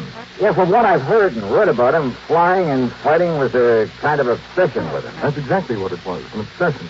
It was more than that. It was a mania. Yeah. They simply couldn't keep him down. They could blast his plane out of the sky, fill him full of lead, but within a day or two, he'd be back up there fighting again. Yeah, must have been a real nut about it, huh? That's almost an understatement. So what about him, George? Well, a few days before that war ended, flying through a storm on the way back from a mission over Germany, he crashed into a mountaintop. Not from enemy fire, mind you. He'd shot down 3 Fokkers that day single-handed, but because of his own wild miscalculation. Yeah, but it didn't kill him. No, but he was badly injured. Very badly. Didn't regain consciousness for days. When he did, when they told him he'd never be allowed to fly again, well, Johnny, the man literally went out of his mind. No kidding. If it hadn't been for his family's money, Franklin would probably have spent the rest of his days in a mental hospital. Kind of a shame for a man like that. Well, you must remember that even from childhood he was a pretty erratic... Well, anyway, after a few years of expensive medical and psychiatric care, he apparently recovered, both physically and mentally. Good. He was able to manage the estate his parents left him and marry and raise the 2 sons I mentioned, the twins, Randolph and Philip, now his sole heirs. Mm-hmm. What about his wife? Their mother, Grace Franklin, died when they were born. Oh, I see. Twins, you say? Yes. Identical? Absolutely identical, in appearance. What do you mean by that? Well, Johnny, they both inherited some of their father's instability. Now, you'll see what I mean when you meet them. That is, if you do meet them both. Yeah? Now, Randolph, living here in Hartford, is a salesman. He's on the road for a big machine tool manufacturer, and so far as we know, doing all right. And Philip? Well, from what little we know about him, Philip, the stupid one, well, the last we heard, he was a henchman, I guess you'd call it, for a man named Carlo Fazzetti. Fazzetti? Yes. The mobster up in Chicago? Yes. I had some mighty unpleasant dealings with Fazzetti one time. Well, have you contacted him and asked him what he knows about Phil? No. Gee, Carlo Fazzetti. Yes. Oh, that's bad medicine. I realize that. But if the company's willing to pay good money for it, I'll try to make contact with him and see if I can enlist his help for a change. So, it may not be necessary. Oh? And your important contact will be Randolph. Okay. Because according to him, Philip died about a year ago. Okay, then Oh? Yes. Well, in that case, George... But he hasn't been able to give us any proof. And that, of course, is what we must have, proof, one way or the other. Well, Johnny? There's a fee on this one? I mean, after all, if I should end up having a tangle with Carlo Fazzetti... Your usual commission on the face value of the policy. And expenses? And reasonable expenses. Oh, okay, Georgie, here we go again.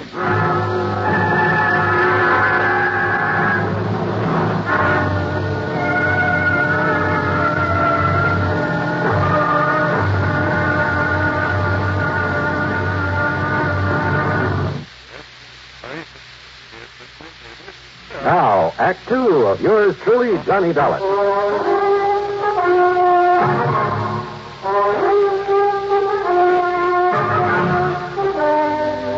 Sally, the doorman at Randy Franklin's apartment, might better have been named Gimpy because of his mental limp. Is that Mr. Franklin? Geez, I don't know. You don't know? Well, how should I? Well, he does live here, doesn't he?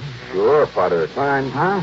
Sure, he's a traveling salesman, some tool company. Yeah, we'll ring his Missy, apartment. he's out of town just as much as in. Sometimes a couple of days, sometimes a month away. Okay, now, will you please... Man, what a life. That's what ought to get me, a job like that, traveling all around. Ring his apartment, please. You think I like this? Just standing around this fancy dump in his hot uniform. You think it ain't hot this kind of weather? I'm sure it is. Now, boy, you'll just... when I think how I could be traveling around all over, seeing the sights, meeting a lot of good-looking dames, showing them all a big time... and Sally, will you ring Mr. Franklin's apartment and see if he's in? You think I ain't responsible enough to get as good a job as Mr. Franklin or anybody else? Huh? Ring up his apartment? That's right. I can't do it. Can't do it. What do you mean? A phone got busted a couple of days ago, and I forgot to call the repairman. But like I was What's the number saying, of his apartment? 4A on the 4th floor. But like I said... Okay, thanks. Yeah, well, like I was saying, me, I could be just... Wait.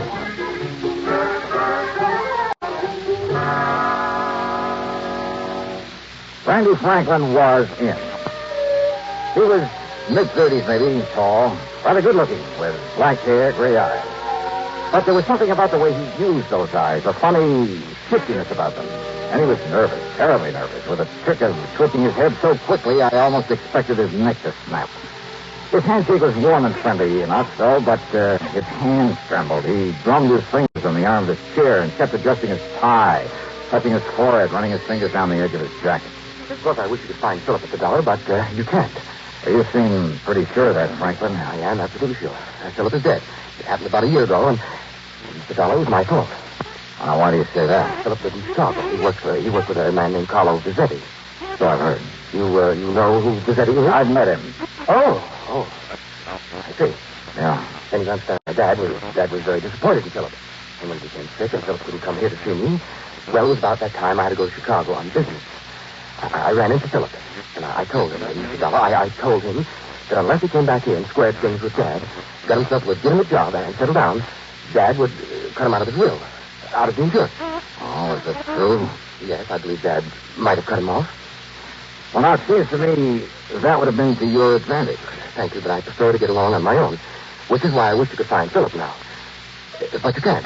You said that before. Of course, the share in Dad's estate, of course, I'd welcome that. But not all of it, if it meant cutting off my own brother. And you look as though you don't believe it. Well, just keep talking, Randy.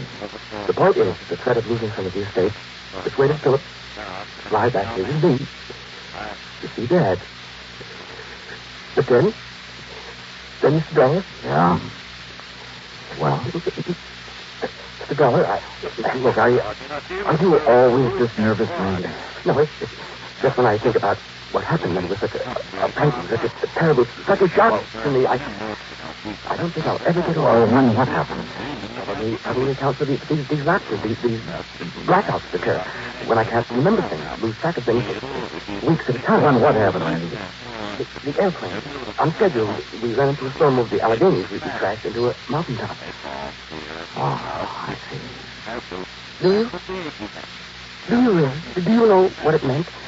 The same kind of a crash that years ago caused my dad. Yeah, to lose his sanity for a while. No! You mustn't say that. It was the same as you and I. It was just the fear, the terrible, uncontrollable fear and shock.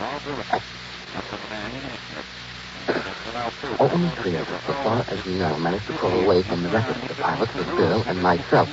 Even we, and we were badly injured, we didn't know about each other until much later, because we all crawled away in different directions. When I was found, I'd been unconscious for several days. Like your father after his crash during the war. No! Don't. Please. I'm sorry. They found Phil's remains in the wreckage? The wreckage of that plane burned completely. That is why the morbid-minded men at your insurance company can never have the sort of proof they seem to want. Poor Philip's body. Oh, I see. In any event, though, it looks as though you're the sole beneficiary of your father's insurance. And I tell you, I don't care. Don't you understand that? If you like, I'll give Philip a share to some charity. Randy, give me the name and address of the company you work for. It's in New York, at the... Oh? Why? Because I've suddenly got a real crazy hunch, real crazy. Don't use that word. Okay, then. I got myself a real wild hunch. How's that, huh? Yeah. Instead of going on back to the insurance company and telling them to pay off this policy to you, the sole survivor... Yes, Mr. Dollar. Well, Randy, I'm going to continue my search for your brother. Oh, Philip, after all, I just finished... Are you serious, Mr. Dollar? I sure am. But I told you... Yeah, you told me. Just stick around, Randy.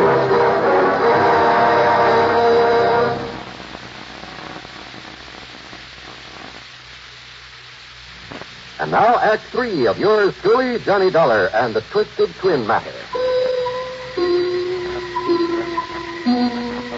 Expense account item 23820 for a day in New York, locating and checking with the machine tool company that Randy worked for.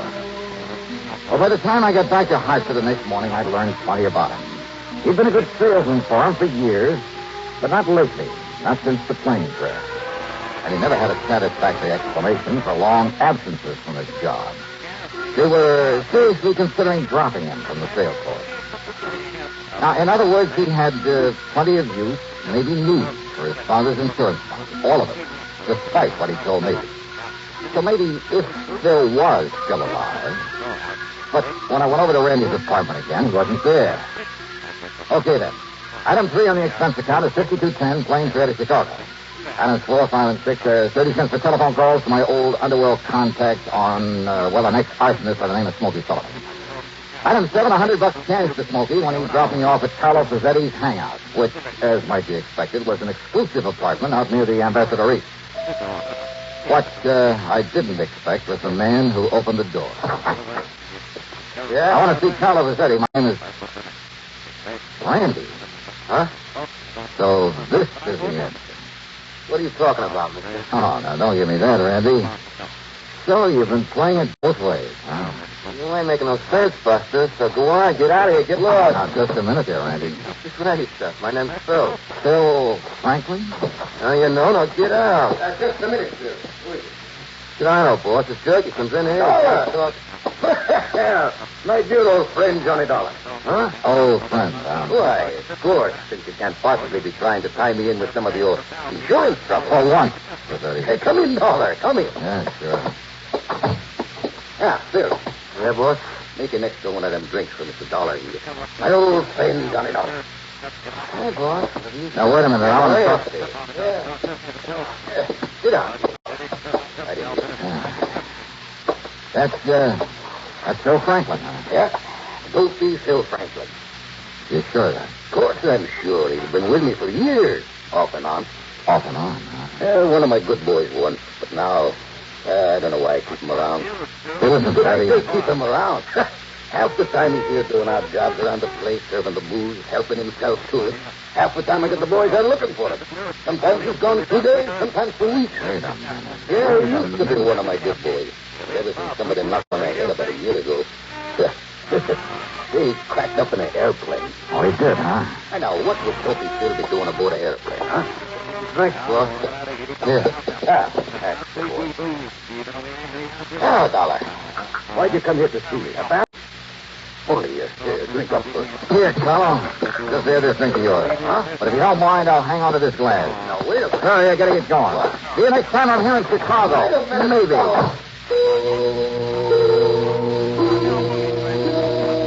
I wrapped the highball glass carefully in my handkerchief, stuffed it into my pocket, then spent item 8, $4.90 for a taxi. Item 9, another 52.10 for a plane ticket back to Hartford. Item 10, $1.50 for a cab to my apartment. Well, there I picked up my car and drove over to Randy's place. He wasn't there. Item 11, $10 to the doorman, Charlie, to keep his eyes open for once and to phone me when Randy came in. And to keep his mouth shut. Well, as I might have expected, Charlie's call didn't come until 5 days later. Item 12, $4.85 for a tank full of gas. At police headquarters, I picked up Lieutenant Tim Waverly, who spends most of his time in the lab, not in uniform. I gave him the highball glass, some instructions. Then together we drove over to Randy's apartment. And this time he was in. Yes? Oh, Mr. Dollar. Yeah, right. You've been away, Randy. Huh? Away? Oh, well, yes, I guess I have. I just saw. Oh, Tim Waverly, a friend of mine, Randy Franklin. Hi, Mr. Franklin. How do you do? Just where were you, Randy? Does it make any difference? Where? Well? Mr. Dollar, I don't know. No, I'll bet you don't know. 5 and 6, sure. Mr. Franklin, have you ever seen this glass before? Here, take it. What? I should take it, here. All right. Well, have you? No, I can't say that I have. Okay, thanks. Let me have it back. Of course, here. Want to take it back to the lab, Tim? The lab? Don't need to, Johnny. These prints are identical, all right. Mr. Dollar, what's this all about? Randy Franklin, huh? And Phil Franklin, too. What? So ever since that plane crash, huh? Please, don't talk about that again. Oh, sorry. Afraid you'll get all nervous, all upset again. Yes, don't you see? This last blackout was right after you were here before. Blackout, huh? Yes. You expect me to believe you don't know where you went, where you've been ever since then? It's true, Mr. Dollar. Are you kidding? I saw you in Chicago posing as Phil. No. What do you mean, no? It's not true. It can't be Those true. identical fingerprints on this highball glass prove it. I don't know what you're talking But about. why? What kind of a racket were you trying to pull? Dollar. Did you have some wild, some crazy idea that maybe, No, just don't maybe... talk like that. I told you not to talk like that. Do you hear me? All right, now, you just keep your hands to yourself. No, Andy. because you're trying to upset me again, but I won't let you get out. Get out of here. Just a minute, What, dude. Johnny? I'll show you. Oh, coming here this way. You hear me? Oh, no, you... Oh.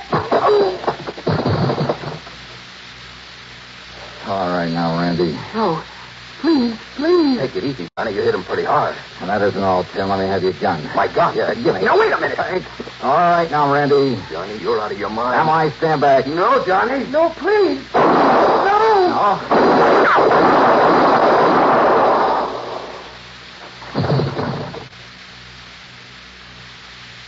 Johnny, if I didn't know you... Okay. It was a shock that knocked him out, Tim. I know. You not only didn't hit him, you didn't try to, but that's right. Now, let's get him over to old Doc Parsons. Dr. Parsons? Yeah. The psychiatrist? Yeah, come on. Give me a hand with him.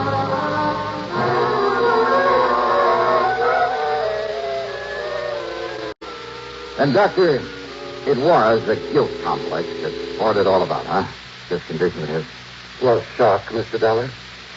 You see, Randolph had built up this complex as a result of his brother's death in the plane crash. Mm-hmm.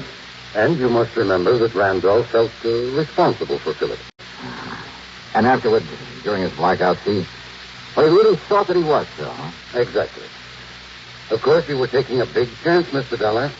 This new shock might have killed him. Oh, but don't I know it, Doc? But, when I suddenly realized what it was all about, Well, fortunately, it worked. His intense excitement, which ordinarily might have resulted in another one of his blackouts, sent him back into the Phil personality.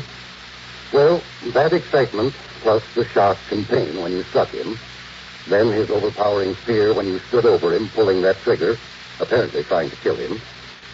Well, Dollar, they were a perfect match for the pain and the terror that existed during the plane crash that made him the way he was. But now, Doctor? Well, I'm convinced that with proper care, Randolph will now be all right. Will be himself entirely. Good. Just, don't you ever try anything like this again, young man.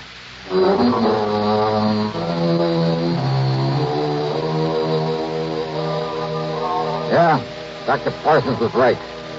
After this, I'll leave the shock treatment bit to people like him who really know what they're doing. All right, let's see now. Expense account total comes to $196.55. There'll be no fee on this one. Yours truly, Johnny Dollar.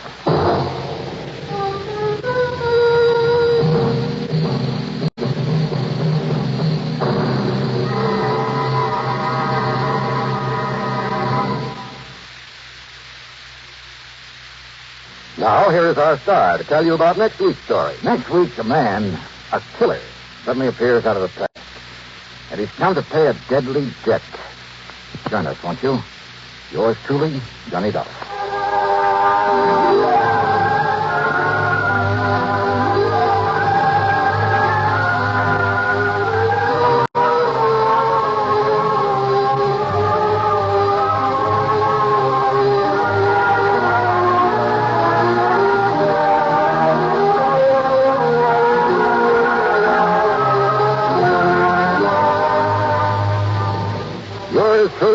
Johnny Dollar, starring Bob Bailey, originates in Hollywood and is written, produced, and directed by Jack Johnstone.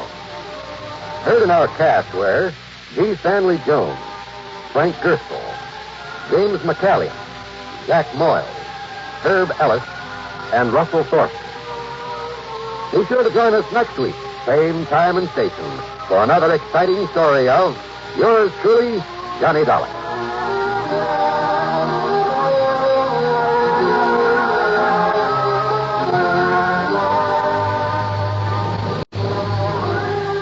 This is John Wall speaking. Hijackers stage an armored truck holdup on Suspense next on the CBS Radio Network. Radio Network. Radio Network. Johnny Dollar. Johnny, this is Don Boomhauer. Down in Sarasota, Florida? That's right. Don, how are you? How's the real estate business? Just fine, and business is booming. Yeah, I haven't seen you since I flew down there to do some fishing with our mutual pal, Earl Poorman. That one with his misguided sense of value. Now, what's that mean? Always trips out to California all the time. Huh? And this time it looks as though he might stay out there. Don, I think all you Floridians are jealous of California. Now, Johnny, you think we'd ever admit it, even to ourselves? Be rank heresy. Anyhow, with Earl Poorman out of town, at least for a while, I'm kind of holding down the office of Tri-State Life and Casualty these days. So, what happens? Trouble. Client's name is Thomas Patterson. All right, what's happened? Somebody knock him off or something? No, not yet. But a few years ago, when he was living up in Jacksonville, well, Tom was the sole witness to a murder. Yeah? The killer was tried and sent to state's prison. Uh-oh. Huh? So now this killer's on the loose, and you figure Tom Patterson's life isn't worth a bag of beans. That's it, exactly. Want to come down here and see what you can do about it? Nope. Now, But, Johnny. okay, Don, I'll grab the first plane I can.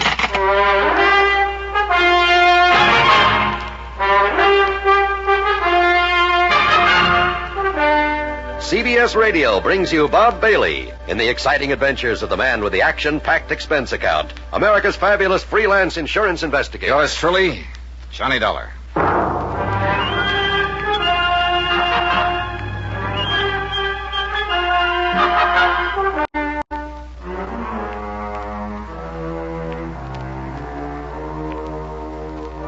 Expense account submitted by Special Investigator Johnny Dollar to the Tri-State Life and Casualty Insurance Company, Sarasota office. Following is an account of expenses incurred during my investigation of the deadly debt matter.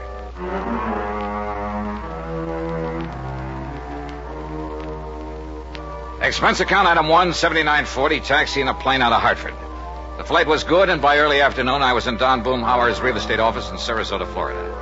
After the usual amenities. Now, let me lay it all out for you, Johnny. Yeah, sure, Don. Go ahead.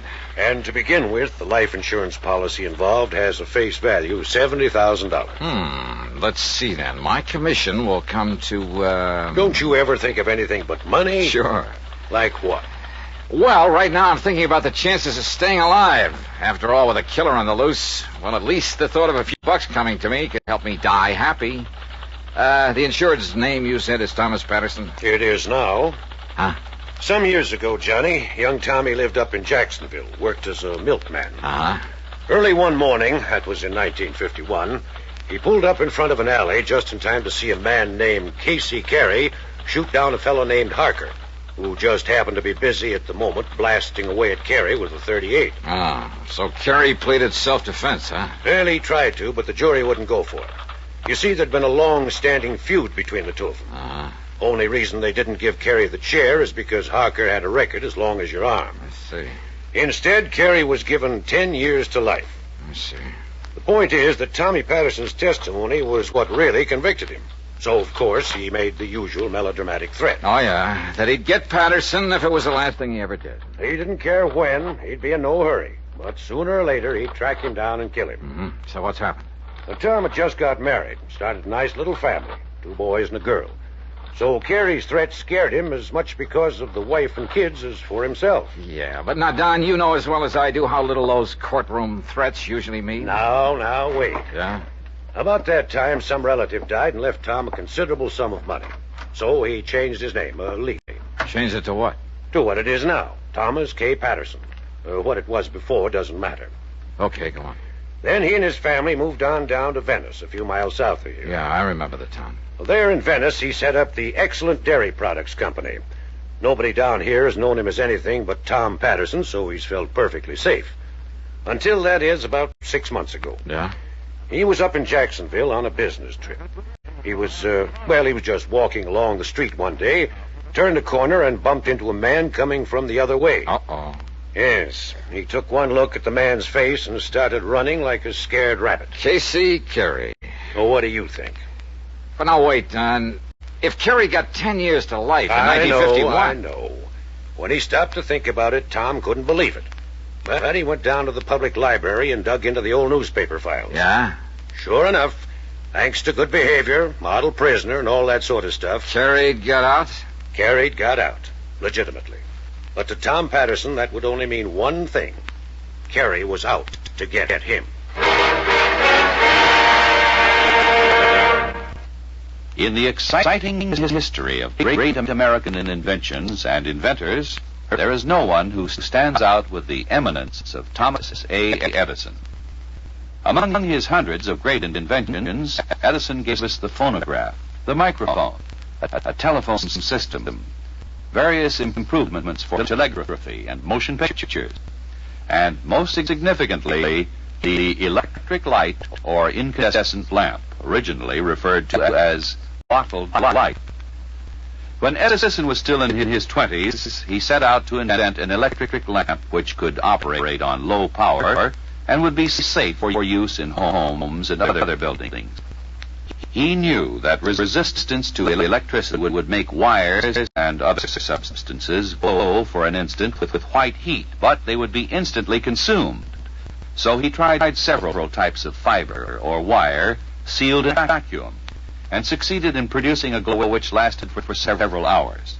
The next step was to find a filament that would give off a bright light and last for a longer time. In his search for the right substance which he could seal in his vacuum bulb, he tried 6,000 different substances, ranging from human hair and tar to foodstuffs and vegetable fibers. Finally, he hit upon the idea of using fibers of the bamboo tree. Carbonized, these threads provided the filament he sought, and thus the incandescent lamp became a reality. It was discovered not by accident nor by profound scientific knowledge. It was the result of tireless effort and endless trials. Many geniuses before him found success through determination and the philosophy which has blessed the work of most American inventors. Somehow there must be a way. Let's find it. And now, Act Two of yours truly, Johnny Dollar.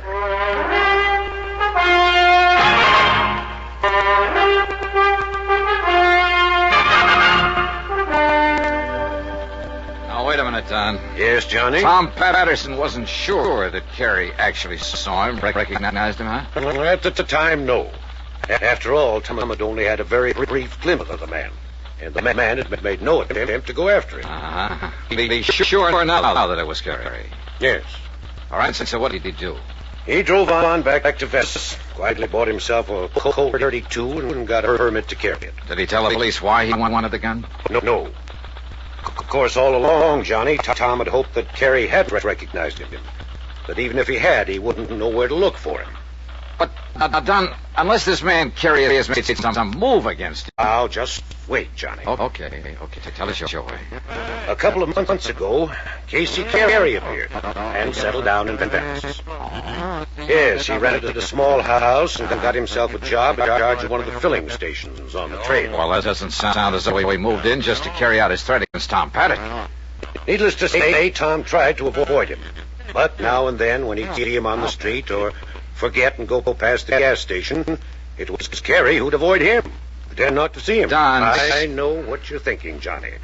But just remember one thing. Yeah, what's that? Carey had made it plain right from the beginning that he was in no hurry to get back in town. So you think he's kind of playing a cat and mouse game with him, huh? Just to build up the old fear in him, prolong the agony, maybe? What else? And believe me, he's succeeding. When Tom finally called and asked me to have you come here to protect him, he was almost a nervous wreck. All right, tell me this. Has Carey any brains, or is he just a typical dumb hood? Well, he's in charge of a mob for one of the big, important companies. All right, then he must have too much sense to commit another murder. But if he can simply wear Patterson down with fright, maybe even drive him off his rocker... Johnny, Carey swore he'd killed Tom Patterson, and I'm convinced that he meant it. More important, Tom is. What did the police say? Well, Tom hasn't told him, in order to keep his wife and kids from finding out about it. They're a pretty small town, you know. If it weren't for his family, Tom would have just pulled up stakes and headed for Timbuktu. Don, if he's as scared as you seem to think, as you seem and to if there's no reason for it... Well? Got an extra car I can use? Yeah, sure. The yellow one parked up front. Good. Here. Here are the keys. Thanks. What are you going to do? Drive on down to Venice to see Tom Patterson and the police. Item 2425 for a tank full of gas. In Venice, I found Tom Patterson in his office at the Excellent Dairy Products Company, about to leave for the day. What Don Boomhauer had said about him was true. He was just about beside himself with fear. And something went against his wishes. I hauled him over to the police headquarters. Brad Younger, the chief, was most cooperative. But... Okay, Billy, let me know when he comes in. And yes, Mr. Dollar, I know all about Casey Canary. Oh? Then why haven't you done something about it? No. Why do you let him settle down here in Venice? Now, just a minute, Mr. Dollar. If you know who he is, that he's the man who's to kill me. I said just a minute, Mr. Tom. You just sit there and be quiet. Yeah, please. Go on with what you were saying, Chief. Mr. Johnny, I learned all about Carey from the big oil company he works for. All about him. Including that foolish thing he said in court 9 years ago. All right, then. So I had a little talk with him. And we kind of kept an eye on him. Of course, only the boys on the force, and I know that. We weren't sure that Mr. Tom here knew about him being here or recognized him. Of course I did. There was no reason to scare him or that nice family of his. Very considerate, Chief. Considerate? About letting a killer settle down here in the first place. Now, hold it, will you, Tom? Look here, Mr. If you want help in this thing from me or the police or anybody else... Of course I do. Why else do you think I had Mr. Boomhauer sent? All right, let us handle it our own way. Don't you Otherwise, we'll be glad to back out. Just let you take care of it all yourself. But I... Well... All right, Mr. Dollar, I'm sorry. Okay. So anyhow, Mr. Johnny, I'm convinced that Casey Carey is all right. He's forgotten his threat. And I tell you that he... No, Chief. I've got to have protection against him. Somebody to watch over me night and day. Tom, suppose Carey hasn't forgotten his threat to kill you. I'm sure he hasn't. And suppose Chief Younger were to give you protection for a while, and the hope Carey might try to make a move. For a while, did you say? That's right. He said he'd be in no hurry to get me. I know and that. And he's waited 9 years so far. He'll wait longer if he has to, but sooner or later he's... And what about my family? Excuse me, Chief. Here's that report you asked. Oh, okay, Billy, okay. I'll be through here in a minute. Yes, sir. Now, you're a very upset man, Mr. Tom. Well, wouldn't you be? And I see there's a pistol permit listed in your name. You have that gun on you, Mr. Tom? It's at home in my bureau. What about it? Now, don't you think it might be real sensible if you turn it in before you get excited and do something foolish? No. No, I don't. Why not, Tom? Because if you won't help me, then maybe I'd better help myself.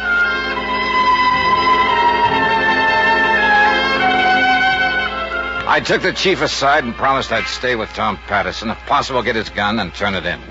Then Tom and I left. As we rounded the corner, we passed Carey's gas station. No, Mr. Dollar. He's off duty this time of the evening. Ah? You know where he lives? Yes. Where? Because that's where we're going. What? Well, now, you wanted a showdown with him. Okay, now's your chance. But without my gun? You can't be serious. While grabbing a sandwich and some coffee, that's item 3, $1.40, I managed to sell him on the idea. Then we drove on over to Carey's house on a lonely side street.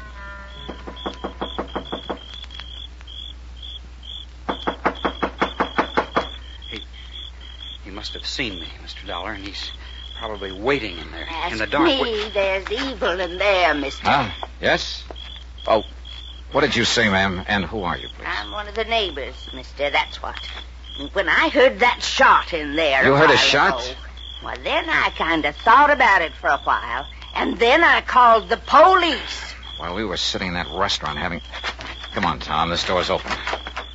There's got to be a light switch around it. Here it is. Mr. Dollar. Huh? This is Casey Carey? Yes, sir. Only... Yeah. Shot through the head. And it looks like about a .32. Tommy, isn't that the caliber of your gun? Why, Yes. And where did you say it is? At home, in the bureau. Well, there's no use to lie about that. Oh, Chief Younger. Sorry, Mr. Tom.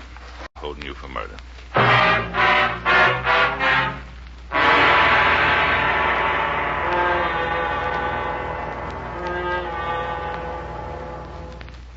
Gold is considered more precious than silver. And because it is, we find it hard to understand why silver takes precedence over gold in the military insignia of rank in the United States. At one time, except for the silver stars of generals worn on epaulets of gold, the color of an officer's insignia of rank depended on his branch of Army service. Infantry officers wore epaulets of silver with insignia of gold. All other officers wore the opposite. In 1851, all epaulets were gold with silver insignia. But majors and second lieutenants had no insignia at all, except for a difference in size of the epaulet fringe. Between the Civil War and the Spanish-American War, most epaulets were abolished, and majors were given gold leaves to indicate their rank. But the poor second lieutenant had to wait for his gold bar until, and believe this or not, 1917. Regardless of the date of establishment, all military insignia have been a source of pride for members of the armed forces of the United States of America. And now, Act 3 of yours truly, Johnny Dollar, and the Deadly Debt Matter.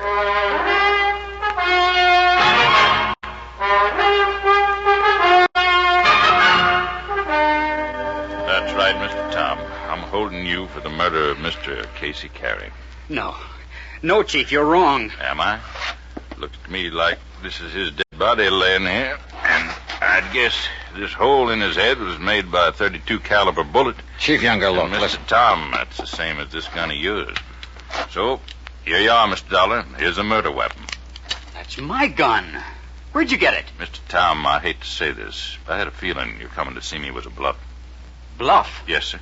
To make me think you hadn't yet done any harm to Mr. Carey here. Wrong, Chief. Am I? I had to practically drag Tom over here to see you. Well, then, let's just say he was more willing than he let on. That's not true. And when some woman phoned about hearing a shot out here, and young Billy Barker came in... Barker?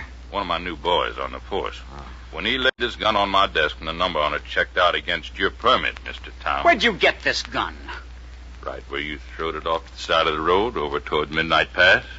What? That's right. If young Barker hadn't stopped to fix a tire on his squad car and stepped on it could have laid there forever and nobody to was him. But I told you, I left it in my bureau at home. That just doesn't make sense now, Mr. Tom, and you know it. But it's true.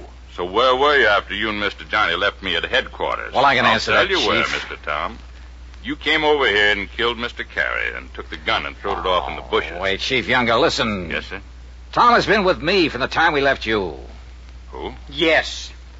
Well, then all that means is you killed him before you came to see me. No, Chief. And when the doc digs a bullet out of Carey's body, and I take it along with your gun up to the police lab in Sarasota... Mr. Dollar. And if they match up together... Tommy, it looks kind of bad for you, doesn't it? No, please, listen.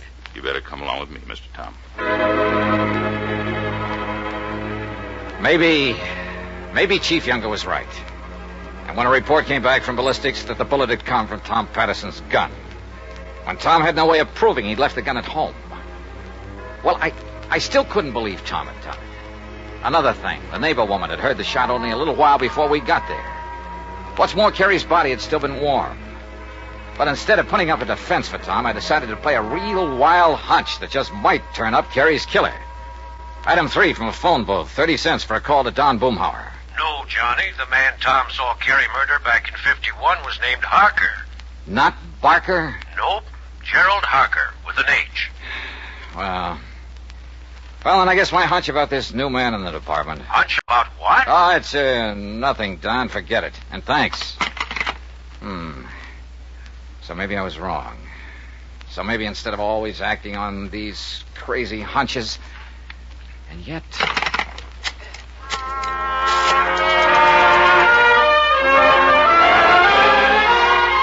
Item 4 was $1.10 for a call to Jacksonville to Mike Kirby in the city room of the Times-Press. And bless him, he came up with some mighty revealing information for me. And then he worked for a while on the police force, Johnny. Oh, they're in Jacksonville? That's right. Looked to me as though the boy was trying to live down the family reputation by putting himself on the side of law and order. Maybe. And a month or two ago, he handed in his badge and moved to... Hey, what was that maybe you threw in? About his being on the side of law and order? That's right. But, Johnny, if he was a cop... Here's another maybe. What? Maybe that boy still is. What? A cop. Thanks a lot, Mike.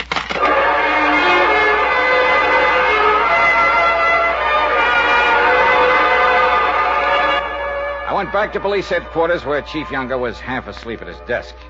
I told him I wanted to have a little talk with one of his men. No, Mr. Johnny, but it's after midnight, and he doesn't come on duty until late in the morning. But okay, if you insist, I'll call him, get him out of bed, and have him come down here.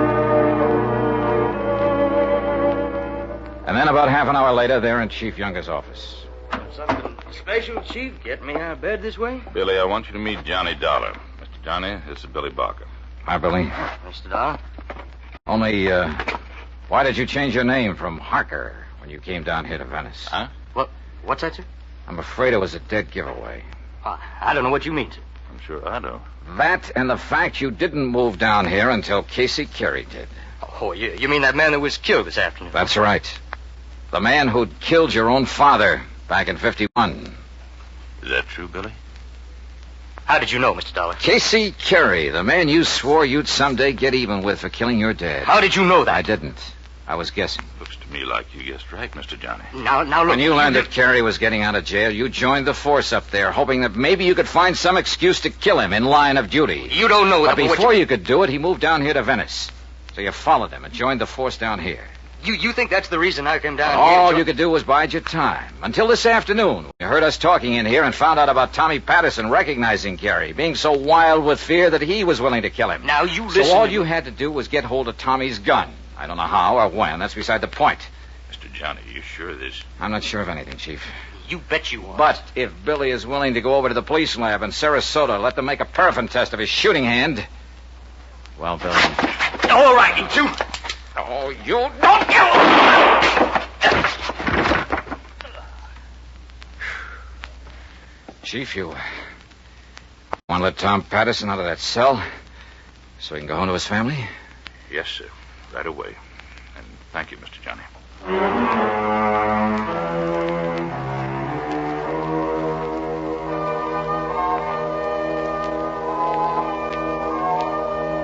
Expense account total, including our motel room, some fishing out in the Gulf with Chief Younger the next day, then the flight back to Hartford. Call it $200 even. Remarks? The fishing was great. Yours truly, Johnny Dollar.